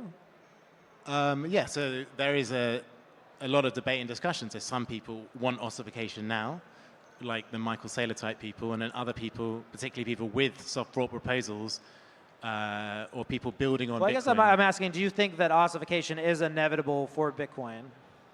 No, I don't think it is inevitable. I hope it's inevitable at some point, but not now. I don't think we're ever going to reach a stage where all the developers agree, yep, we're now ossified. the way I think it will develop is, say, you do a soft fork once every 3 years, then the gap between soft forks goes up to 5 years, 10 years, and eventually you're in a situation where there hasn't been a soft fork for kind of a whole generation of developers, and nobody knows how to soft fork anymore. So it could kind of naturally emerges that we kind of ossify slowly rather than reaching a point where we suddenly say, yep, we've now ossified. I think it's more of a gradual process to ossification, and I hope that we get there, and then the protocol rules will be very strong and difficult to change. Do you get a sense, like, if I was to ask you to describe, okay, what is the process of someone proposing something and it being enacted in Bitcoin? Is there, in your view, there was recently a paper that was put out by Lynn Alden and Steve Lee and some other people where they tried to kind of codify the Bitcoin development process and say, it happens in these stages. Is that something, could you define the process? Should we define the process? Like, how do you think through that? Yeah, I definitely would recommend everyone read that paper. That was a very good paper. I think it's called BCAP or something on I thought it was a very odd paper because I feel like it was like writing a paper describing war by analyzing a series of wars and then coming to like a general theory of war. But then, there's never been a Bitcoin change that has been like a past change, right? It always seems like it's a bespoke, highly individual process of some people pushing for change, some people resisting that change, and like maybe that's just the raw governance of Bitcoin as a decentralized protocol. Yeah, you're exactly right. So the processes of doing a soft fork has changed over time. So if you try to copy exactly how it was done in a previous time, you might fail because, of course, the environment's changing. We're gradually, slowly, in my view, moving towards ossification, which means you have to kind of change how the process is done. And yeah, that there is no written down kind of process on how to do a soft fork. Instead, it's a very vague, kind of wishy-washy process. And I think it's good because if there was a clear written process, that of course leaves us more open to attacks. And I still think we're kind of in a scenario where you will know its consensus when you see it. Well, is that how you feel like there's a popular poll going around now? How many people have seen the poll on Covenant's activation proposals? There's developers who are polling each other. Is anybody following that poll? I know Peter Todd does follow that poll, so I want to see that hand in the back. Is this consensus forming? And to me, I see, we've used these polls in the past. P2SH used a poll. SegWit used a poll. So developers now are polling themselves to see if there's consensus on issues. Is this a start of consensus? Is this something that could easily fade away? Like, is this something where now if you're someone who doesn't want Bitcoin to change, maybe now you should engage because there's some people sort of putting a stake in the ground, right? Like, is this the start of an upgrade to Covenants? I mean, to me, it feels like it is. Yeah, I would agree with you. I think it is. And I think it's just a slow process. And I mean, in my personal opinion, yeah, these discussions and polls are part of that, and something will happen in the next few years. These are the developers kind of peeking out to see if anyone's out there, and it's like okay to start the consensus process. Is that's a fair description, you think? Yeah, I think so. And then, so how would it move forward from there? Because it does seem like we're getting a better picture of some of these processes. So talking about this order of operations, in terms of how mature these proposals are. If you're someone out there who wants to get involved, like how do you, as a software user, you want to be a sovereign Bitcoiner, you want to run your own node, like how would you get engaged now? How would you get people engaged now? If you say, hey, go look at this poll, what do you do? Like, to be engaged in the process. Yeah, what are you doing as a Bitcoin user to kind of engage in this process? I'm personally not really doing anything. I'm just kind of observing. You're observing. Yeah. But yeah, I guess one thing to get involved in is if you have a problem with a soft fork, if you spot a technical weakness or a flaw in it, then and review it, give your view, and mention if you see any flaw or weakness. Because I think a key part of the process is give people time to analyze it and give them the opportunity to kind of spot a negative or a flaw. So how do you feel about, because the contentious part of this is, in the past when these proposals have gotten sort of some acceptance, there's a activation client. So maybe we can explain to people what an activation client is, or a actual, I forget what it's called where it's not an activation, but the USRF. Yeah, so right? you can implement the soft fork in a client without any activation mechanism or methodology. So that's what happened with SegWit, for example. In earlier versions of Bitcoin Core, they implement... Right, but if we're just stepping through here, we have Covenant's proposals, we have loose consensus, Now we want consensus within the major software implementation. Is that kind of what we're looking for? Yeah, so we could implement it without any activation methodology, use it and implement it on the testnet, maybe implement wallets that use the technology,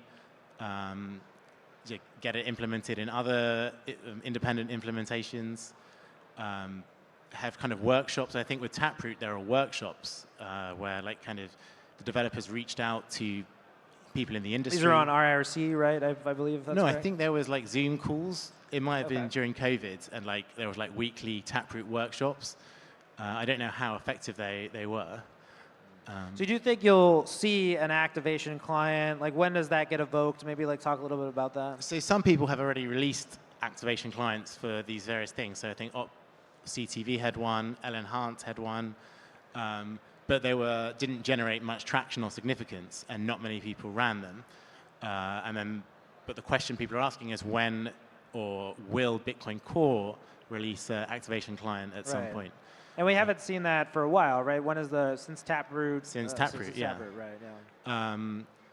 So yeah, and people don't know how to, before that Bitcoin Core releases the activation client, there needs to be rough consensus across the developers that activating this soft fork is the right thing to do, and only then kind of. So I know there was a lot of contention last time about speedy trial. Obviously, this was sort of a bespoke one-time use activation method where essentially, we appealed to the old process of surveying miners, right, to see if there was consensus for this upgrade. The miners were given a period of time to signal if they were interested in that upgrade. They signaled for that upgrade, and then an activation client was released, but there was some activation clients released outside of that. Is this process replicable? Do you think you'll see this? Is this what we should expect? I mean, I really don't know. But yeah, you're right. So what happened is everyone agreed that Taproot was a good idea, and then there was an argument over how to activate it using which parameters. And this is still like one of Bitcoin's really big unresolved problems, because if you don't have a Satoshi Nakamoto sort of tell everybody what software he wants, you sort of need someone to act, right? Yeah, and a lot of it is just kind of bike shedding, right? It's an issue that anyone can get involved in and say, oh, I don't like that activation methodology. So it's something to argue about, when maybe in the case of Taproot, it wasn't actually that important, but people argued about it anyway. And I think the main point of contention was how much power and influence miners should have versus developers. And should we kind of force miners to activate it, or just kind of give miners the option? And a lot of this relates to the SegWit activation and the block size war, where people thought miners were too slow to activate SegWit. We'd given them too much power, too much decision-making power, when really miners shouldn't really have decision-making power. Their role is just, we've already agreed that we want to do SegWit, and the miner's role is just a signaling or coordination mechanism to make the activation as smooth and safe as possible, rather than the miners actually deciding whether that proposal was a good idea or not. It's about coordinating the exact time of the activation.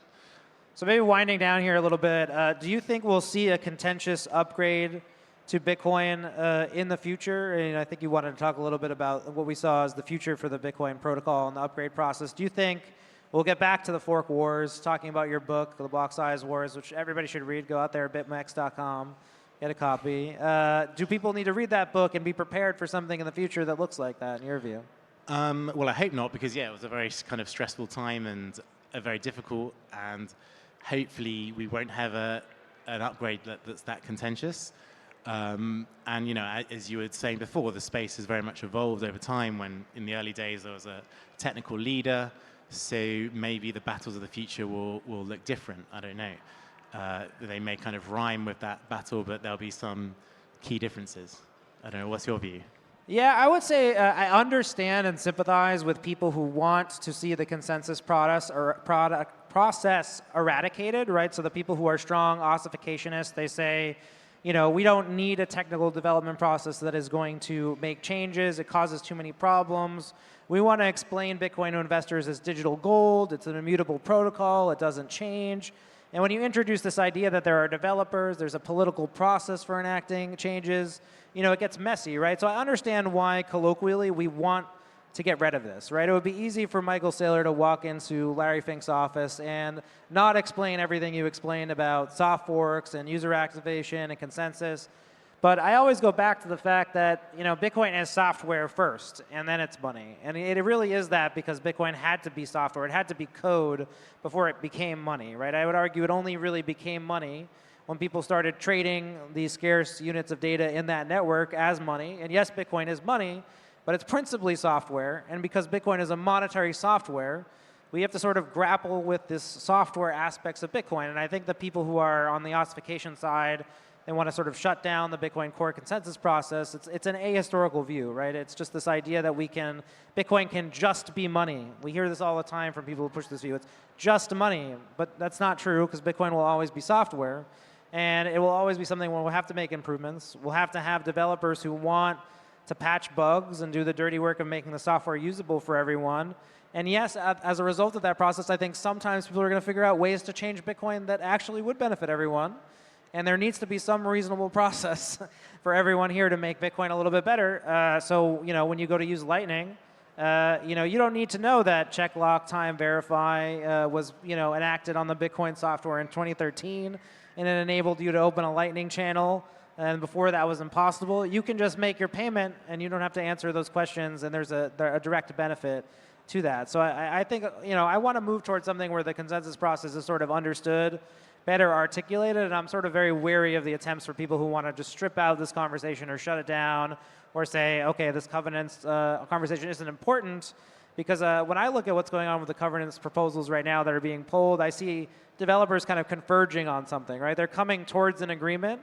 They may disagree, and they may have very strong disagreements about these individual proposals, and some of them may die on the hill of opposing certain ones of these proposals.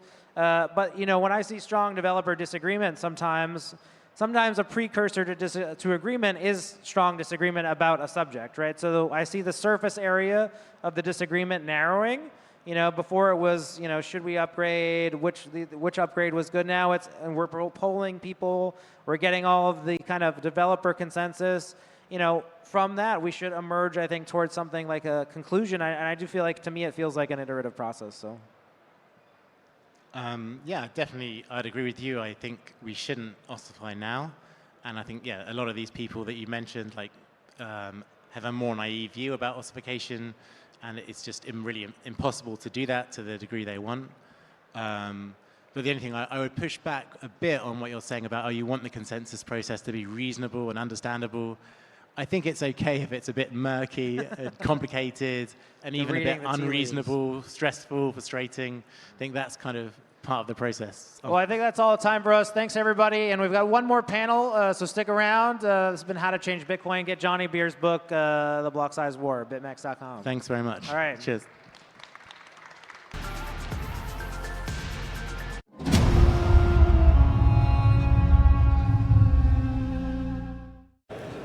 Welcome back to the Bitcoin Magazine news desk at Bitcoin MENA 2024. It's powered by Binance. I'm here joined to my right by Alejandro de la Torre, CEO of Demand Pool, and to his right, my boss, Aaron von Weerdum, Editor-in-Chief of Bitcoin Magazine. Alejandro, I want to go over to you. You were just telling me beforehand that you took part in one of the bigger soft forks that happened with Bitcoin, the activation of Taproot. Can you tell us a little bit about that? Yeah, sure. So I did taprootactivation.com website, and what I basically did was gather the answers from all the major mining pools in the effort to see if we could get Taproot activated. Luckily, I got over 95% of all the pools to say yes, which then led to a speedy trial. Amazing.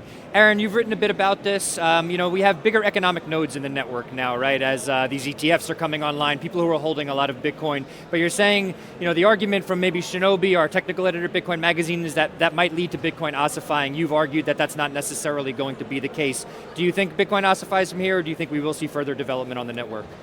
Yeah, generally speaking, there are a lot of Bitcoiners that like to look at Bitcoin as sort of digital gold. Right.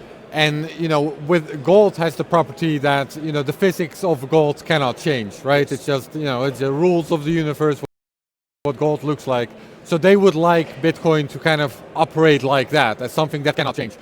But I had a panel myself with Peter Todd earlier today as well, on the other stage on the same topic. And my personal view is Bitcoin is not literally gold. It's a useful analogy to use. To sort of get people to understand the limited supply aspect of it. But at the end of the day, as Rizzo also said, Bitcoin is software. and Bitcoin has upgraded and will also need more upgrades in the future. Some upgrades are actually strictly necessary if you want Bitcoin to keep working. Yes. In the meantime, I think it's good to upgrade Bitcoin if it improves Bitcoin. You know, we want Bitcoin to be better. Yep. Now, it is also true that it becomes harder over time, and as you could see on stage just now, it is sort of an ongoing discussion of what the best way to do it is. I do think everyone basically agrees that if you get the community on board with an upgrade, and then you also get the miners on board, as Alejandro did with Taproot, that is the easiest, smoothest way to do it. It's still the best possible way to upgrade Bitcoin through the miners that coordinate when it exactly happens. The reason that's important, if not everyone upgrades at the same time, then you can have people with different rules, respecting different transactions, or some parts of the network might think different transactions are valid than other parts, and then you can get a very messy situation. While if you get all the miners on board with it, in the case of a soft fork, that cannot happen. So that's why projects like the Taproot activation thing are very useful as well. Just make sure it happens smoothly. Appreciate that, Aaron. Thank you for that perspective. We're going to head back to the Falcon stage. Stick with us. We'll be right back with this panel right after this.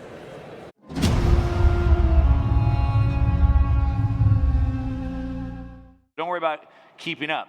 Now, in order to understand where we're going, let's just jump and look into the future for a second. Let's imagine that we're in the year 2050. Bitcoin isn't priced in dollars, euros, yen, or dirham anymore, because at this point, these currencies don't matter. Global trade is now happening in Satoshis, sovereign nations are now settling in Bitcoin, and your wealth is denominated in Bitcoin at this time. 1 Bitcoin equals 1 Bitcoin, and the world has changed. It's thriving because of Bitcoin. Now, this isn't some wild fantasy. This isn't some speculation. What I'm going to break down for you right now is I'm going to show you how this same historical pattern has happened 5 times over the last 300 years, and it's a repeatable pattern, a predictable pattern that gives us a blueprint to follow along. All right, now this happens on a predictable 50-year time frame, this what I call a quantum leap. Now, this is a point when technology changes the rules of the game. It changes the way that we work, interact, and live in the world.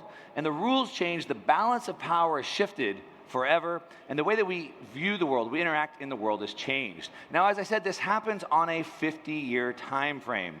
Since we had the birth of the Industrial Revolution in the mid-1700s, each one of these represents a time when the entire world completely changes. What I'm calling a quantum shift. We had the Industrial Revolution. About 50 years later, we had steam engines and railways. About 50 years later, we had steel, heavy equipment. We had electricity. About 50 years later, we had automobiles, oil fuels, mass production. About 50 years later, we had the birth of the microprocessor, which brought birth to the telecom, the personal computer, and the internet. Now, one thing to keep in mind with this is that this is not about one new technology. This is about a cluster of technologies that come together to give us a new set of building blocks to build things that we can't even imagine today. Humans are no good at imagining the future because all we can do is imagine a better version of what we have. But when we get the new sets of building blocks, we build things we can't even understand.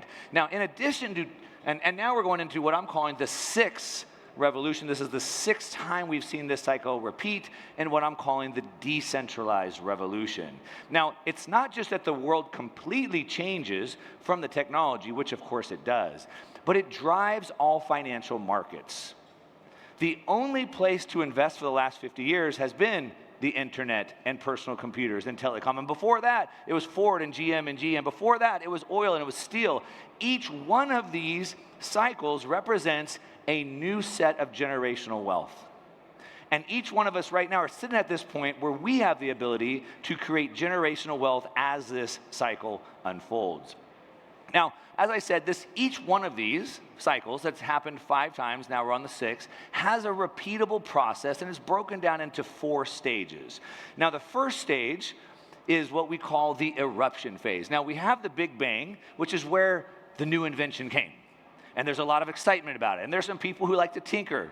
the nerds maybe. They like to play with it, and we have this eruption that happens in this Big Bang. Now, it's worth noting that this is because the previous 50-year cycle is starting to die out. We'll come back to that in a second. So the previous cycle starts to die out, and we have a new bang, the Big Bang, that takes off. Now, this is the eruption or the emergence of this 50-year cycle. The second phase, I went ahead and put a green line here, shows sort of where I believe we are right now, which is the frenzy phase. Now, this is about speculation in this phase. This is the emergence of this cycle.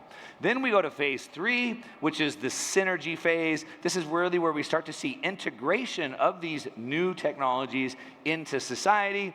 And then finally, we have the fourth phase, which is maturity. This is where the global standardization happens and the next great surge begins. So now you have sort of like a little bit of a framework of what I'm talking about. And the old system that we have dying are these centralized systems. And so the last cycle, which we talked about, telecom, personal computers, internet, has started to die. The internet has lots of problems, lots of centralization, and so now we have a decentralized wave that's starting to take off, giving us a new set of protocols for money, for communication, and other things like that. And this is why I'm calling it the decentralized revolution.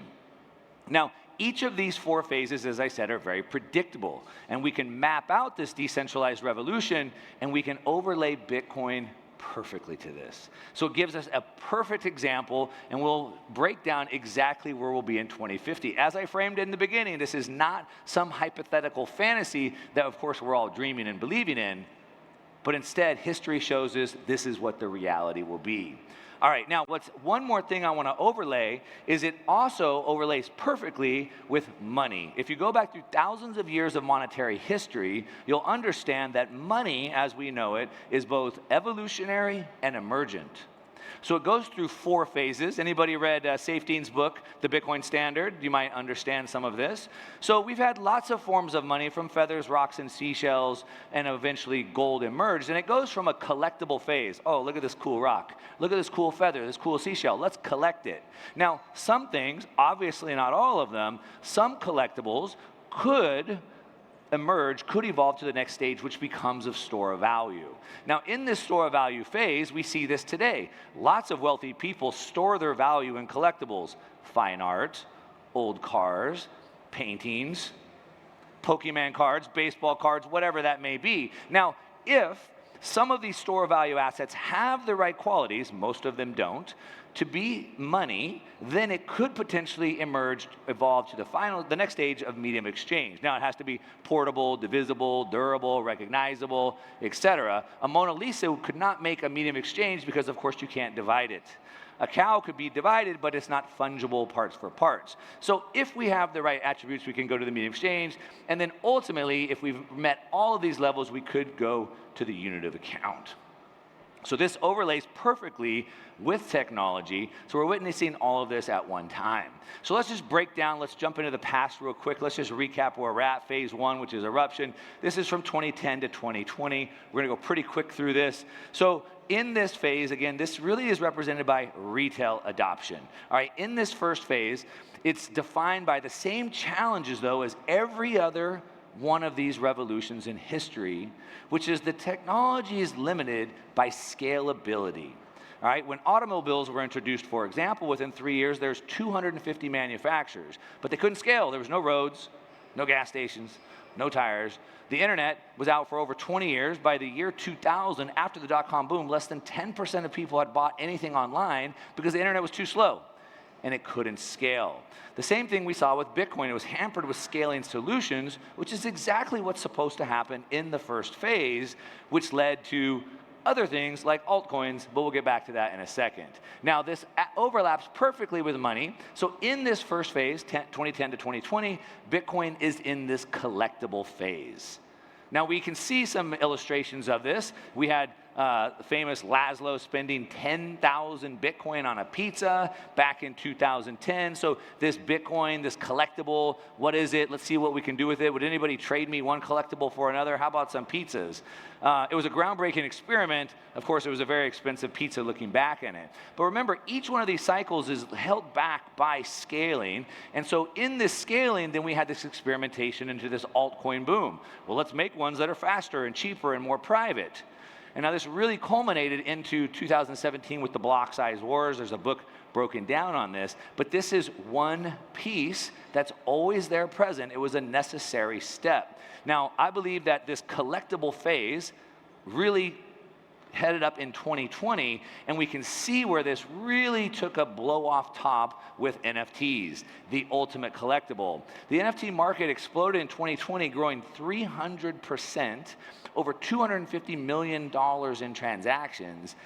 97% of wallets were using them, but by 2021, it got to 41 billion, as you can see. By 2022, it completely fell off a cliff. Trading volume dropped 97%, and today, reports are that 99% of NFT projects are dead.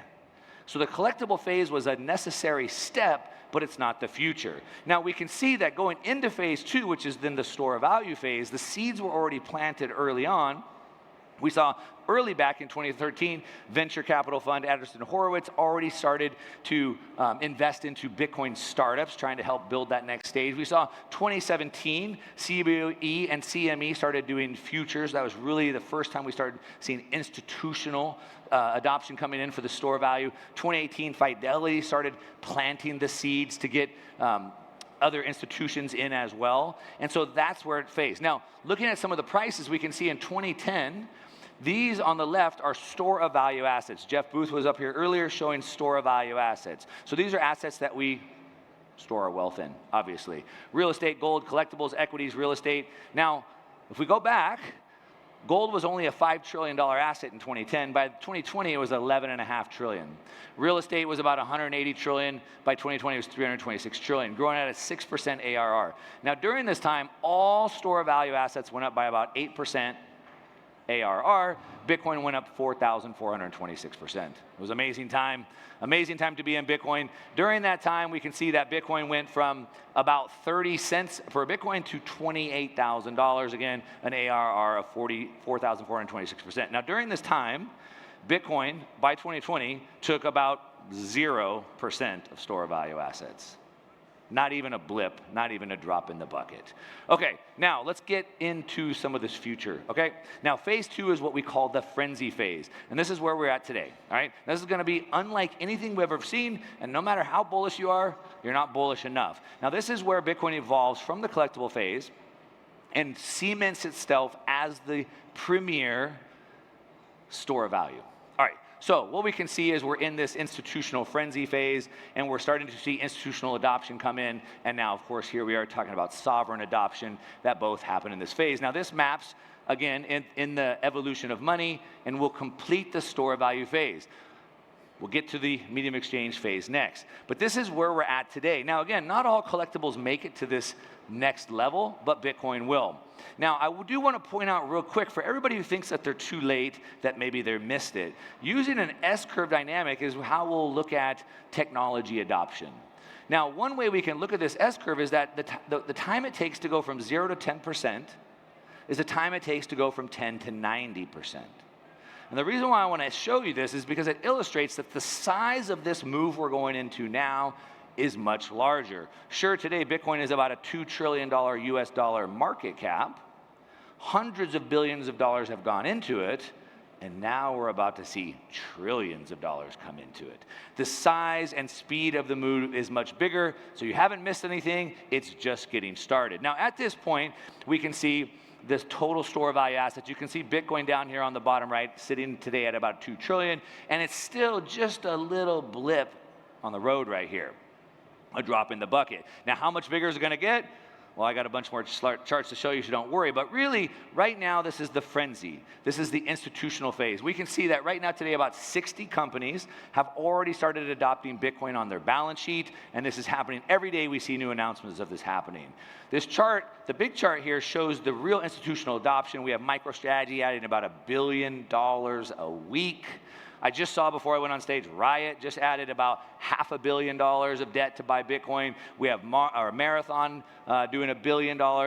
And right now, this is showing us that about 13.5% of all Bitcoin is now being held by institutions. Of course it is. Bitcoin was always coming for everybody, and this is part of the second stage. Now, it's not just institutions, it's also sovereign adoption. We have sovereign FOMO. We have, of course, El Salvador, sort of with this first mover advantage. Brazil, just introducing bills to build a strategic reserve. Of course, the United States has their Bitcoin bill going through. Now, per Polymarket, I looked earlier today, it's about a 25% chance of going through. I think that's way too low. I think it's going to be much higher. Now, history shows us what happens when sovereigns start competing. History shows us a lot of things. So, for example, in the 1800s, the entire world decided to go to a gold standard. Some parts of the world, like China, didn't want the gold standard. They had silver. They wanted to stay with silver, and they lost their position as a world leader. We saw the 1950s, the race for space. We saw the race for nuclear weapons. When nations start competing, things really take off. So we have a precedent for where this is going. But why? Why are the institutions FOMOing in, racing into a new asset? Well, because they see what we all should see. They see that there is no end to the monetary debasement that's coming. And they're all looking for a way to protect themselves. What we have right here is that we can see the bottom right is the U.S. Federal Reserve's balance sheet, which has been expanding by 13% a year over the last 4 years. We can see the money supply has been averaging over 8.5% over the last 4 years, and there's no end in sight. How do we know there's no end in sight? Well, besides the fact that they're in a debt-based monetary system that always has to grow, the government actually tells us that. We can look at the CBO, Congressional Budget Office, and we can see that they are projecting through 2054, the next 30 years for us. And they show us that the deficit spending is going to get bigger and bigger and bigger. They show us that the debt levels are going to go up like a hockey stick. And they also show us that population growth on the top right is going to plummet as the GDP goes down at the same time. Population growth going down, GDP going down, means debt levels go up. Now, they also show us the budget through 2054, 30 years from now, and there's no recession in sight. They don't expect any dip in the revenue coming in. So, where does all this come from? Money printing. Now, of course, this is what they tell us for the next 30 years. When you look at the population decline and the GDP decline, I think this is way understated. But for the purpose of what we're doing, we're going to use these numbers and project it out into the future. So in this phase from 2020 to 2030, using the numbers that we have from the last 4 to 5 years, we can project out the money supply growth at 8%, continuing, bonds going up 5%, real estate and equities, which are basically perfect proxies for monetary debasement, going up at 8%. Bitcoin maybe finishing the decade at about a 53%. We're at about 60% right now. That would put Bitcoin at a 21 trillion market cap. $1 million per Bitcoin in the next 5 years, or a 10x from right here. Now, this may sound like a big number, but if we look at it, Bitcoin is only capturing 1.5% of total store of value assets at this point. Now, if it was able to get 5%, which might be way more reasonable, that puts Bitcoin at a $3 million price per Bitcoin. So I believe 1 million is extremely bearish and not bullish at all. Now let's just keep going. If we look at it as a percentage of store of value assets, just so you can visually see it a little bit better, you can see that now Bitcoin is about on par with gold. Maybe it's overtaken. It's flipped gold by this time. Now, it's one point that I want to bring out right here real quickly, is a lot of people think that for Bitcoin to be worth 1 million or 5 million or 20 million, well, the dollar's worthless, right? At that point, the dollar doesn't buy anything. No, that's absolutely not right. You see, Bitcoin is disrupting other assets. I have a venture fund called the Bitcoin Opportunity Fund. As a venture investor, we look at a disruptive technology, we look at the size of the markets it's disrupting, and then we speculate as to what percentage we think we could take from those other markets. So Bitcoin is taking from bonds, it's taking from real estate, it's taking from equities. The dollar doesn't have to die. Sure, gas goes from $4 to $8. It doesn't mean it goes to zero. Now, is that realistic to get 1%? Well, we can look at other disruptive technologies like Uber or Airbnb. Both of them were able to capture 10% of their market in less than 10 years. 1.5% is extremely conservative. All right, now let's start going into the future, and I'm running out of time, so I'm going to start talking even faster. All right, now we're getting into what's called the deployment phase. This is 2030 to 2040. Now, this is where things start getting really exciting But warning, I have to leave some historical numbers behind, and I got to start using my crystal ball. My crystal ball is a little fuzzy, so forgive me. We may have to kind of fudge through this a little bit. All right, this is the adoption and the synergy phase. Now, this is where things start getting really exciting. We start to see adoption. Now, some interesting things about adoption is a lot of Bitcoin critics want to tell you that Bitcoin's already failed. It hasn't achieved any adoption. Why is it in a medium of exchange, they tell you? Why can't I just go to the store anywhere and spend my Bitcoin, they ask? Well, I'll tell you why. Because history gives us a framework and tells us that it doesn't come until the next phase. And anyone who's expecting that right now doesn't understand technological revolutions. They don't understand monetary history.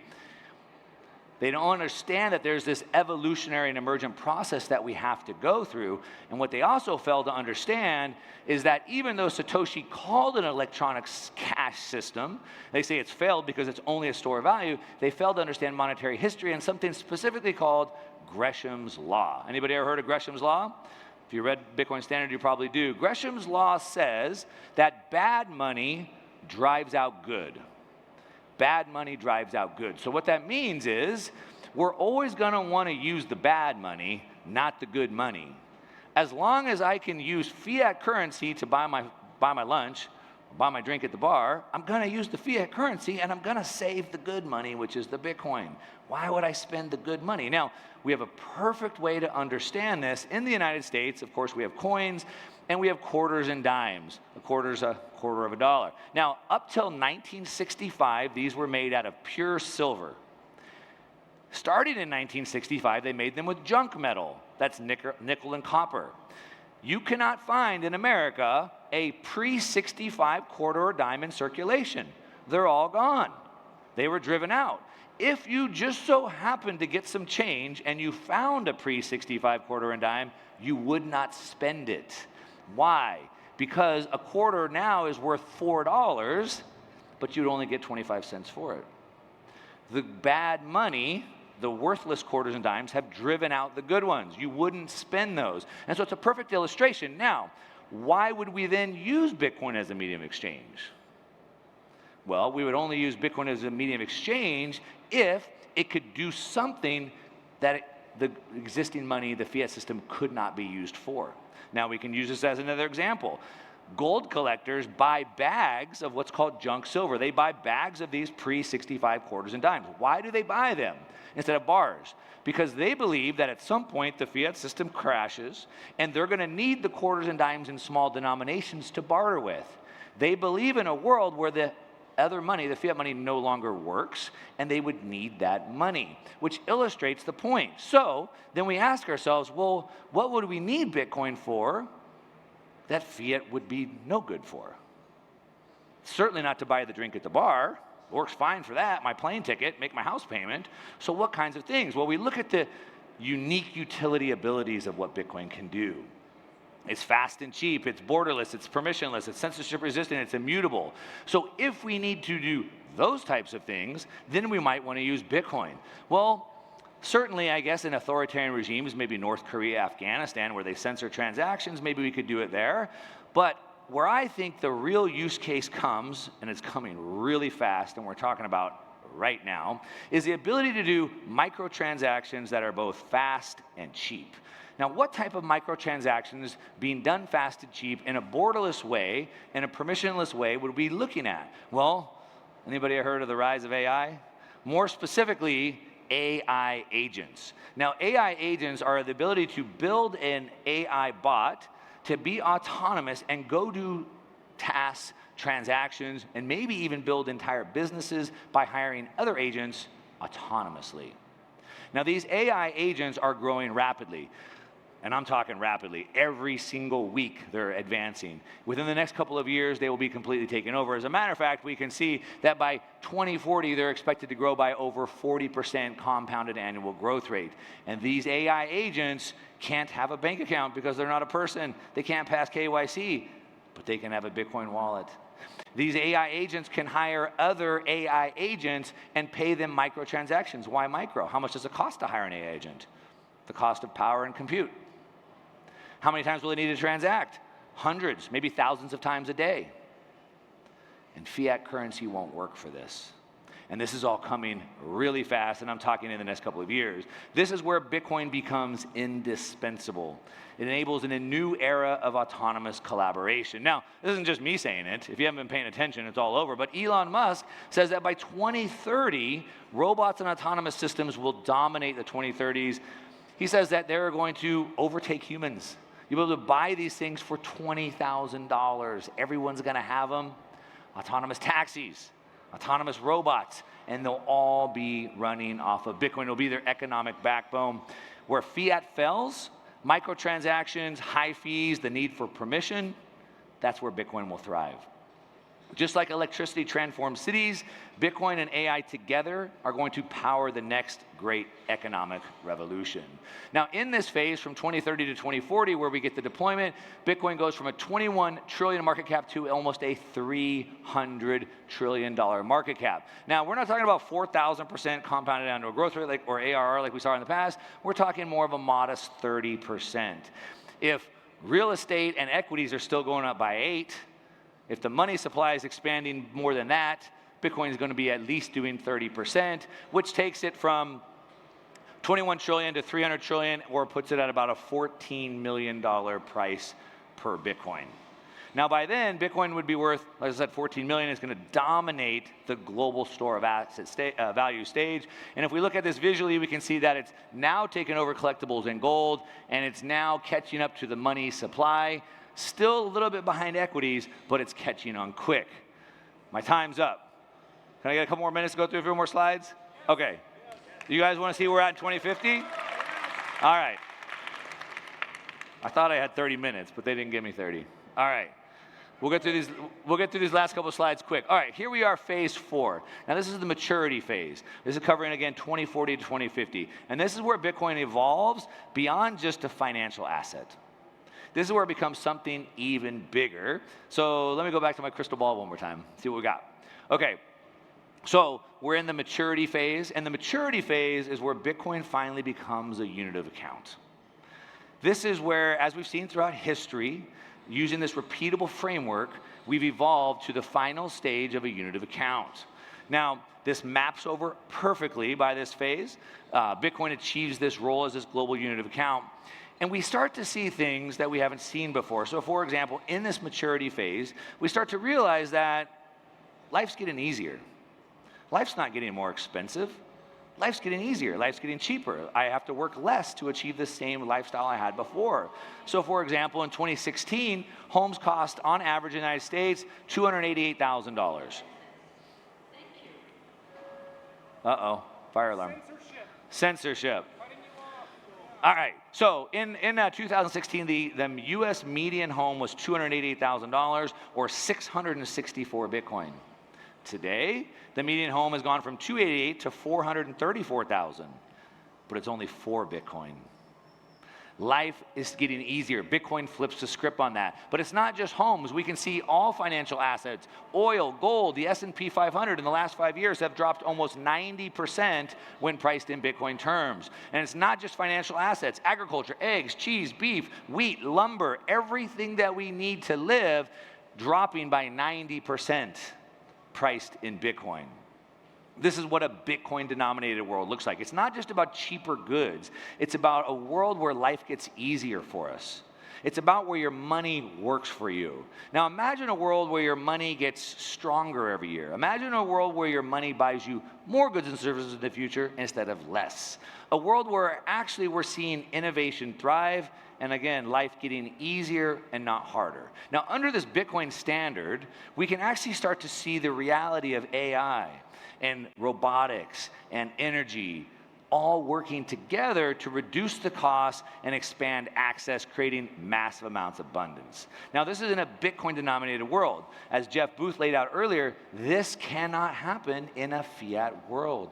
The systems are incompatible.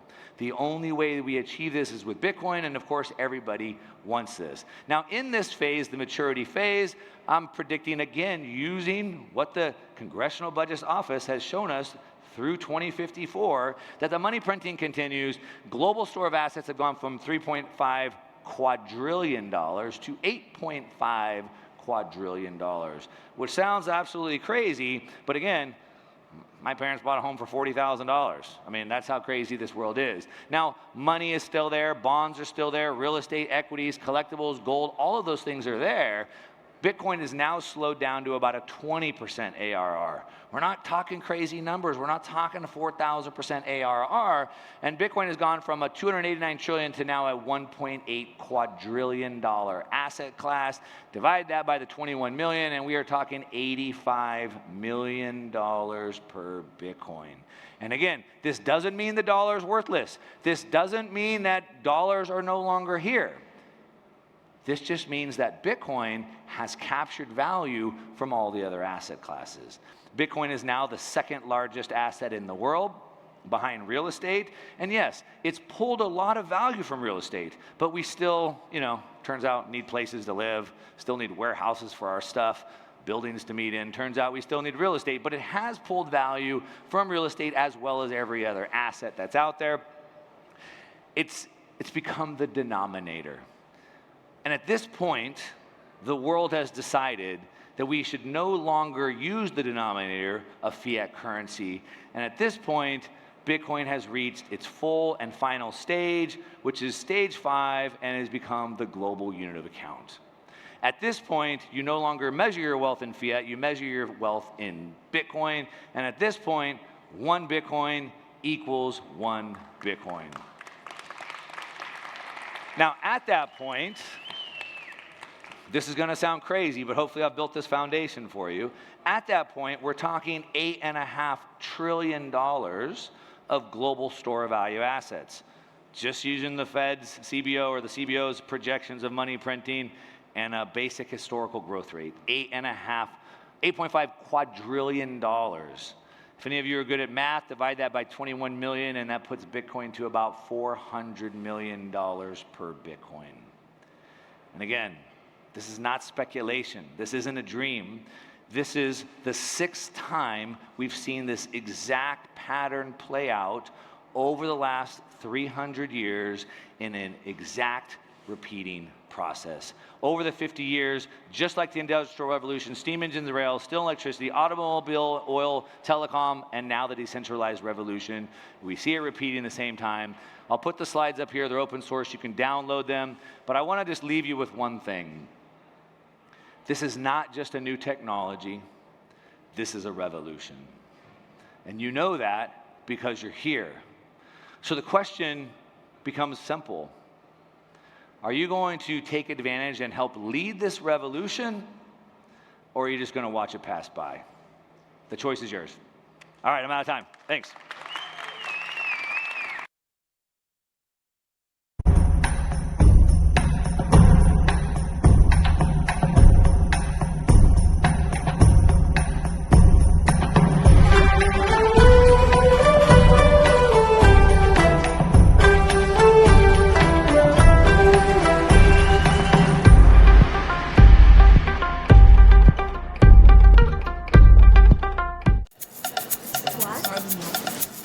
Have you Binance? Have you Binance? No. Have you Binance? Have you Binance? Have you Binance? I have Binance.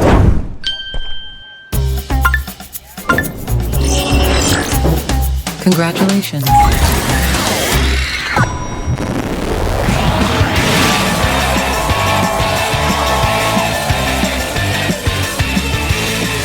Binance. Fiat money is used to fund wars. We've spent $8 trillion on regime change wars over the past 20 years. And all of those wars made America less safe and less secure and less rich. There was almost no debate about those wars beforehand. What do we get for those wars? Iraq is now worse off than we found it. We killed more Iraqis than Saddam Hussein. We killed between 670,000 and 1 million Iraqis. Iraq is now instead of a nation, it's an incoherent battle between Shia and Sunni death squads. We created ISIS in the spillover war into Syria, and we drove 2 million refugees into Europe and we destabilized every democracy in Europe. That process ended up with Brexit, with breaking up the European Union. The riots that we're now seeing in France are a direct result of that surge of immigration that was driven by our wars. So the taxpayer would never agree to fund those wars in advance. And the government doesn't want it, politicians don't want to go to the taxpayer and ask that permission. Well, it's much easier for them to just declare the wars and then finance them by printing more money. But ultimately, the people who pay for that money are the middle class, and they pay through the mechanism of inflation.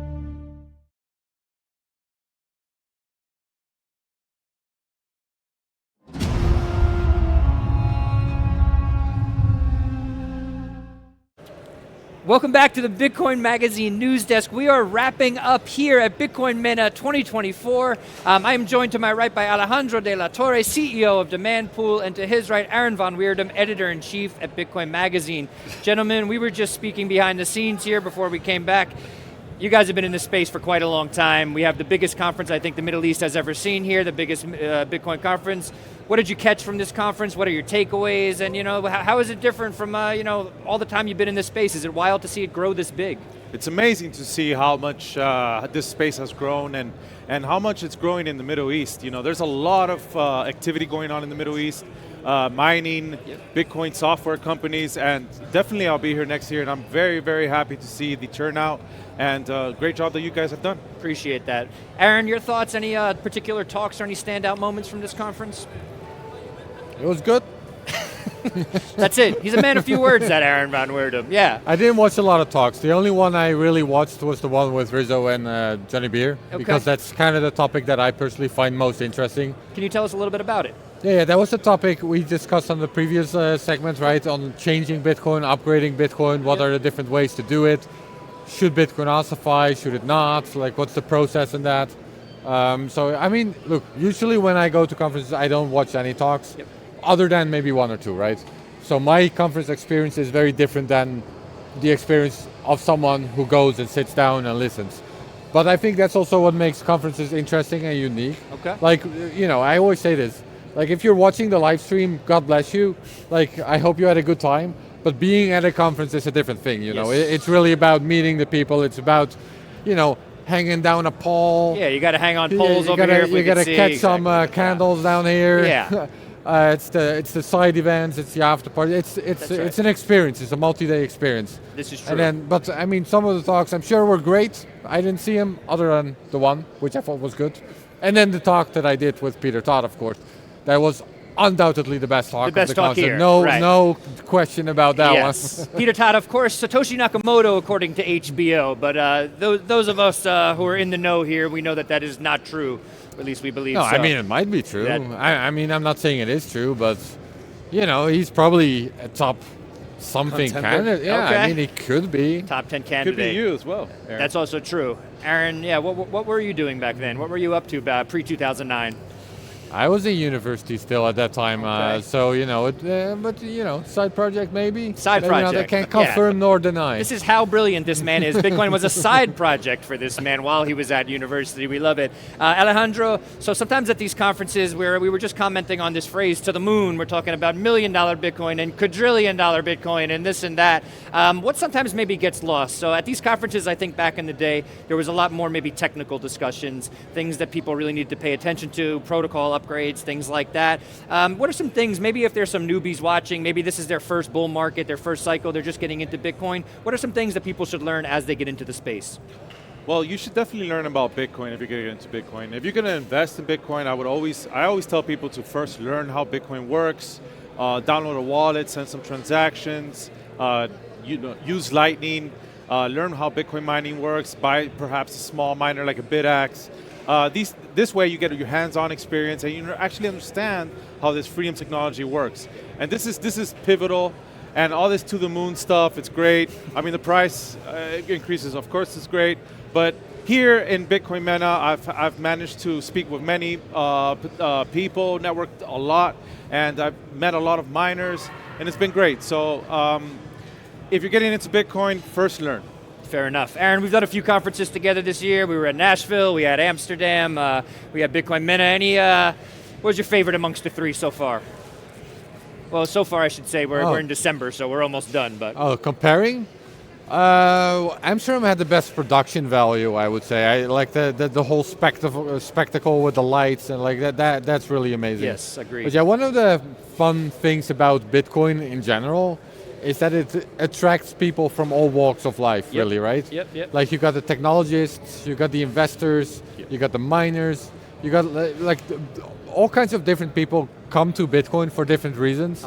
And then at a conference like this, you see this weird mix of people that wouldn't usually be in the same. It's weirdos from all different areas coming together, being weirdos together. But that makes it interesting, I think. All these different perspectives and all these different types of people interested in the same thing for different reasons. It makes it a very unique and interesting environment, I think. Yeah, I think that's a perfect way to put it. Did you have a last thought there, Alejandro? Yeah, you learn a lot. You learn a lot from everyone. I'm able to actually get hands-on and first-hand knowledge of what's going on in the wallet space, what's going on in the payment space, Lightning, mining. So it's great to be in these type of events. So I think the memo there is if you're feeling any sort of FOMO, we have a conference coming up in May in the United States, Bitcoin 2025. We should have some spectacular guests joining us there. Plenty of talk about Bitcoin going to the moon and all that kind of good stuff, plus technical discussions. If you're feeling a little bit of FOMO watching this, please join us in May. I want to thank you again, Alejandro, Aaron, thanks so much for joining us. Thank you, Frank. Thank you, Frank. Much appreciated, gentlemen. Yeah. We're going to cut to a commercial break and we'll be right back after this. Or we... Alejandro, thanks for joining us. Appreciate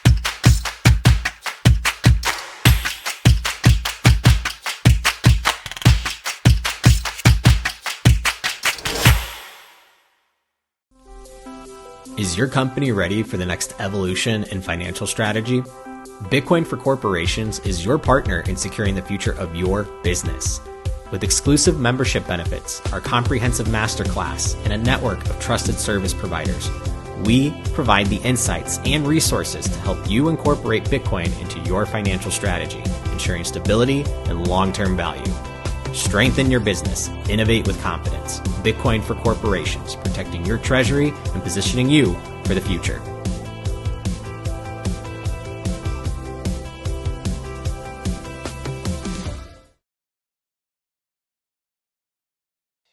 If you are one of the 50% of the planet who does not have a bank account, you are shut off from the global economy. You can't go shopping on the internet if you don't have access to a credit card or some form of digital payment. So there's a huge amount of people around the world that are frozen out of the financial system and the ability to improve their life circumstances. Bitcoin, it is designed ultimately to replace both the monetary system and the financial system. It is a math-based system where at its core, it is trying to remove politics from money. The beautiful part about that is that anyone, anywhere in the world can use Bitcoin at any time for any reason. No one can censor them, no one can stop them, no one can tell them that their use of money is wrong or not allowed. No one is going to change the rules on them halfway through, and everyone operates by the same rules. It doesn't matter if you're a billionaire, it doesn't matter if you're a president, it doesn't matter who you are. You have the exact same rights within the Bitcoin system that the person who makes $1 a day has.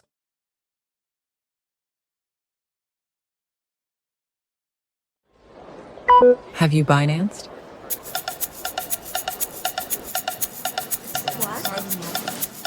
Have you Binanced? Have you Binance? No. Have you Binanced? Have you Binanced? Have you Binance? I have Binanced.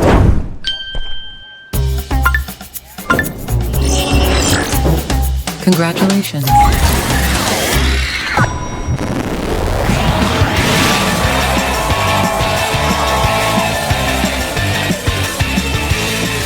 Binance.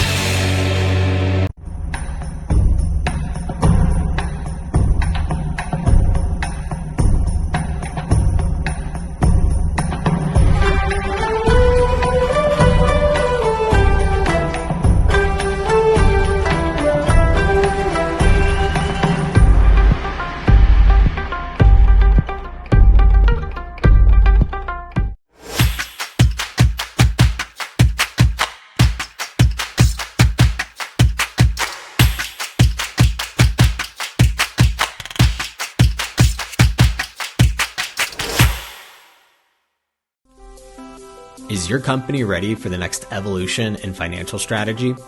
Bitcoin for Corporations is your partner in securing the future of your business. With exclusive membership benefits, our comprehensive masterclass, and a network of trusted service providers, we provide the insights and resources to help you incorporate Bitcoin into your financial strategy, ensuring stability and long-term value. Strengthen your business, innovate with confidence. Bitcoin for Corporations, protecting your treasury and positioning you for the future.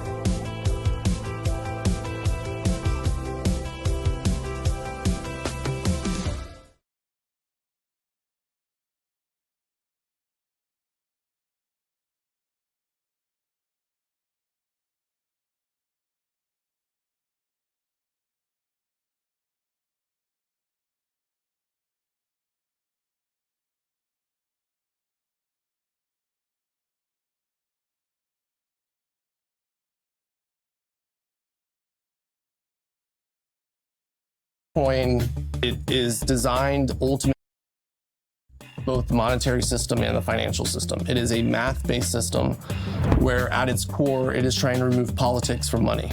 The beautiful part about that is that anyone, anywhere in the world can use Bitcoin at any time for any reason.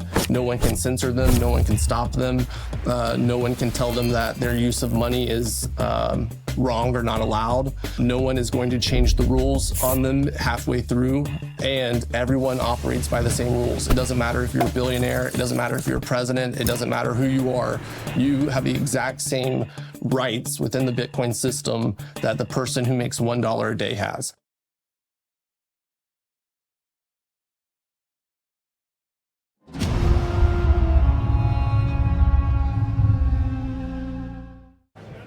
Welcome back to the Bitcoin Magazine news desk here at Bitcoin MENA 2024, powered by Binance. We are here winding down the conference. To my right, I am joined by Brandon Green, Chief of Staff at BTC Inc., and to his right, we have Greg Davis, Director of Bitcoin MENA. To let everybody know, this conference would have not gone on without these two gentlemen right here. So please, I'll start with you, Brandon. What goes into getting something like this together? Well, you know, this is an absolute work of passion, and I'm not exaggerating when I tell you that the guy right here, Greg, has been working on this truly for like 2 years. And this would not have happened if he wasn't a true Bitcoiner who had a vision of bringing the Bitcoin conference to this region and changing the world. And that's exactly what he accomplished. So, I mean, this is a special moment for Bitcoin, and it's legitimately all because of this guy right here. Well, Greg, I want to say thank you very much. There was this word that got thrown around a lot today. A lot of people said this conference was sensational. So I just wanted to relay that to you. Your thoughts, what was it like behind the scenes? What was it like to see this come to life? It was an extremely proud moment, for sure. It's, yeah, Brandon, thank you for that. Going to make me cry. That's all right. It was... Yeah, it's been a long time in the making. This place, this city, it really deserved a conference like this. Bitcoin deserves a conference like this. This is a new time for Bitcoin. We've been using the term golden age for Bitcoin. And it truly is. The conversations that have been happening it's going to change the world. And I'm just extremely proud, and we're going to keep doing it. I'm so proud of what this team has put on, and it's amazing. Many more to continue. We appreciate that. Brandon, so we're talking about the golden age of Bitcoin. Some say maybe Trump, this new Trump presidency is going to be something that ushers that in. We had the president-elect's son here with us. What were some of the other special guests? What were some of the key moments for you during the conference? Yeah, well, and Eric Trump did a phenomenal job, first of all. That speech, everyone needs to go watch it if you haven't already. And what I'll say is, we had multiple other people from the Trump orbit here. There were multiple people really from all across the GCC and beyond the GCC, representing different sovereign wealth funds, different government entities. Lots of fantastic conversations about Bitcoin were had on stage and off stage. And to what Greg said, like, this is a transformational moment for Bitcoin. There are going to be things that happen 10 years from now that the groundwork was laid over the past 2 days. And so it's been truly an honor, as Bitcoiners, first and foremost, to have been able to facilitate something like this. Yep. And I am so excited for the future because of the types of people and the types of things that were said over the past 2 days, and the true intention to build something special for Bitcoin. Amazing. Greg, you talked about how important it was to bring Bitcoin to this region. I heard a lot of talk from, not just people here in the United Arab Emirates, surrounding countries, people talking about the importance of mining in this region, people talking very specifically about Bitcoin, right? The energy conversations, Bitcoin as a reserve asset, all of this kind of stuff. Why did this region need something like this? What was this conference symbolic of? I mean, just talking about energy, this is known for its abundance of energy. Everybody talks about the oil, but we've got incredible renewable infrastructure here as well, and that stuff's really expensive to install. So if you can plug in a Bitcoin mining rig into that, and you can try and recoup some of that investment, people are blown away when they hear that kind of thing. Yep. So that conversation's definitely making people think differently about Bitcoin, but then you've also got the regulation aspect. Here, Bitcoin is regulated. People know where they stand with it. Obviously, that's now going to change, certainly in America as well, but this place has really led the way in Bitcoin regulation, and every facet of the Bitcoin ecosystem has been addressed here, and I think a lot of very powerful people have learned some extremely important bits of information this week. Well, thanks to you. We really appreciate that. Brandon, over to you. In the last segment, I was talking about this other small conference we have coming up in May. I don't know if you want to bring that up or mention that at all. Yeah, it's our small 50,000 person event that we're hosting in Vegas in May.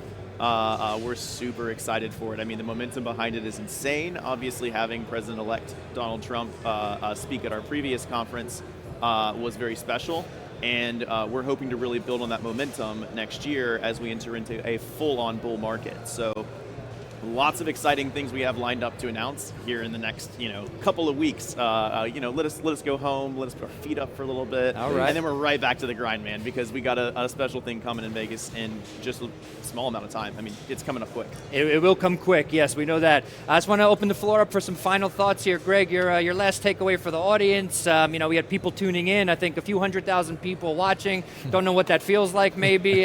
Just a final thought to take us out here. Yeah, just some sweaty palms That's instantly it. there. But yeah, we're going to work really hard, and we're going to be doing it again next year. So that's all I'll leave you with is Love it. Bitcoin MENA is not a one edition event. This is in Abu Dhabi, but we can go anywhere with this. This is a Middle East and North Africa event. Yep. We've got Asia, we've got Vegas, we've got something in Europe.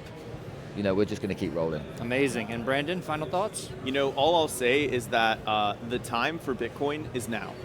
And if you're out there and you're watching and you've been on the fence, you've been following it, you're not sure where this is all leading, the past 2 days have proven this thing is going to the moon, but is leading to truly transform human society forever. And the types of light bulbs that have gone off are so surreal.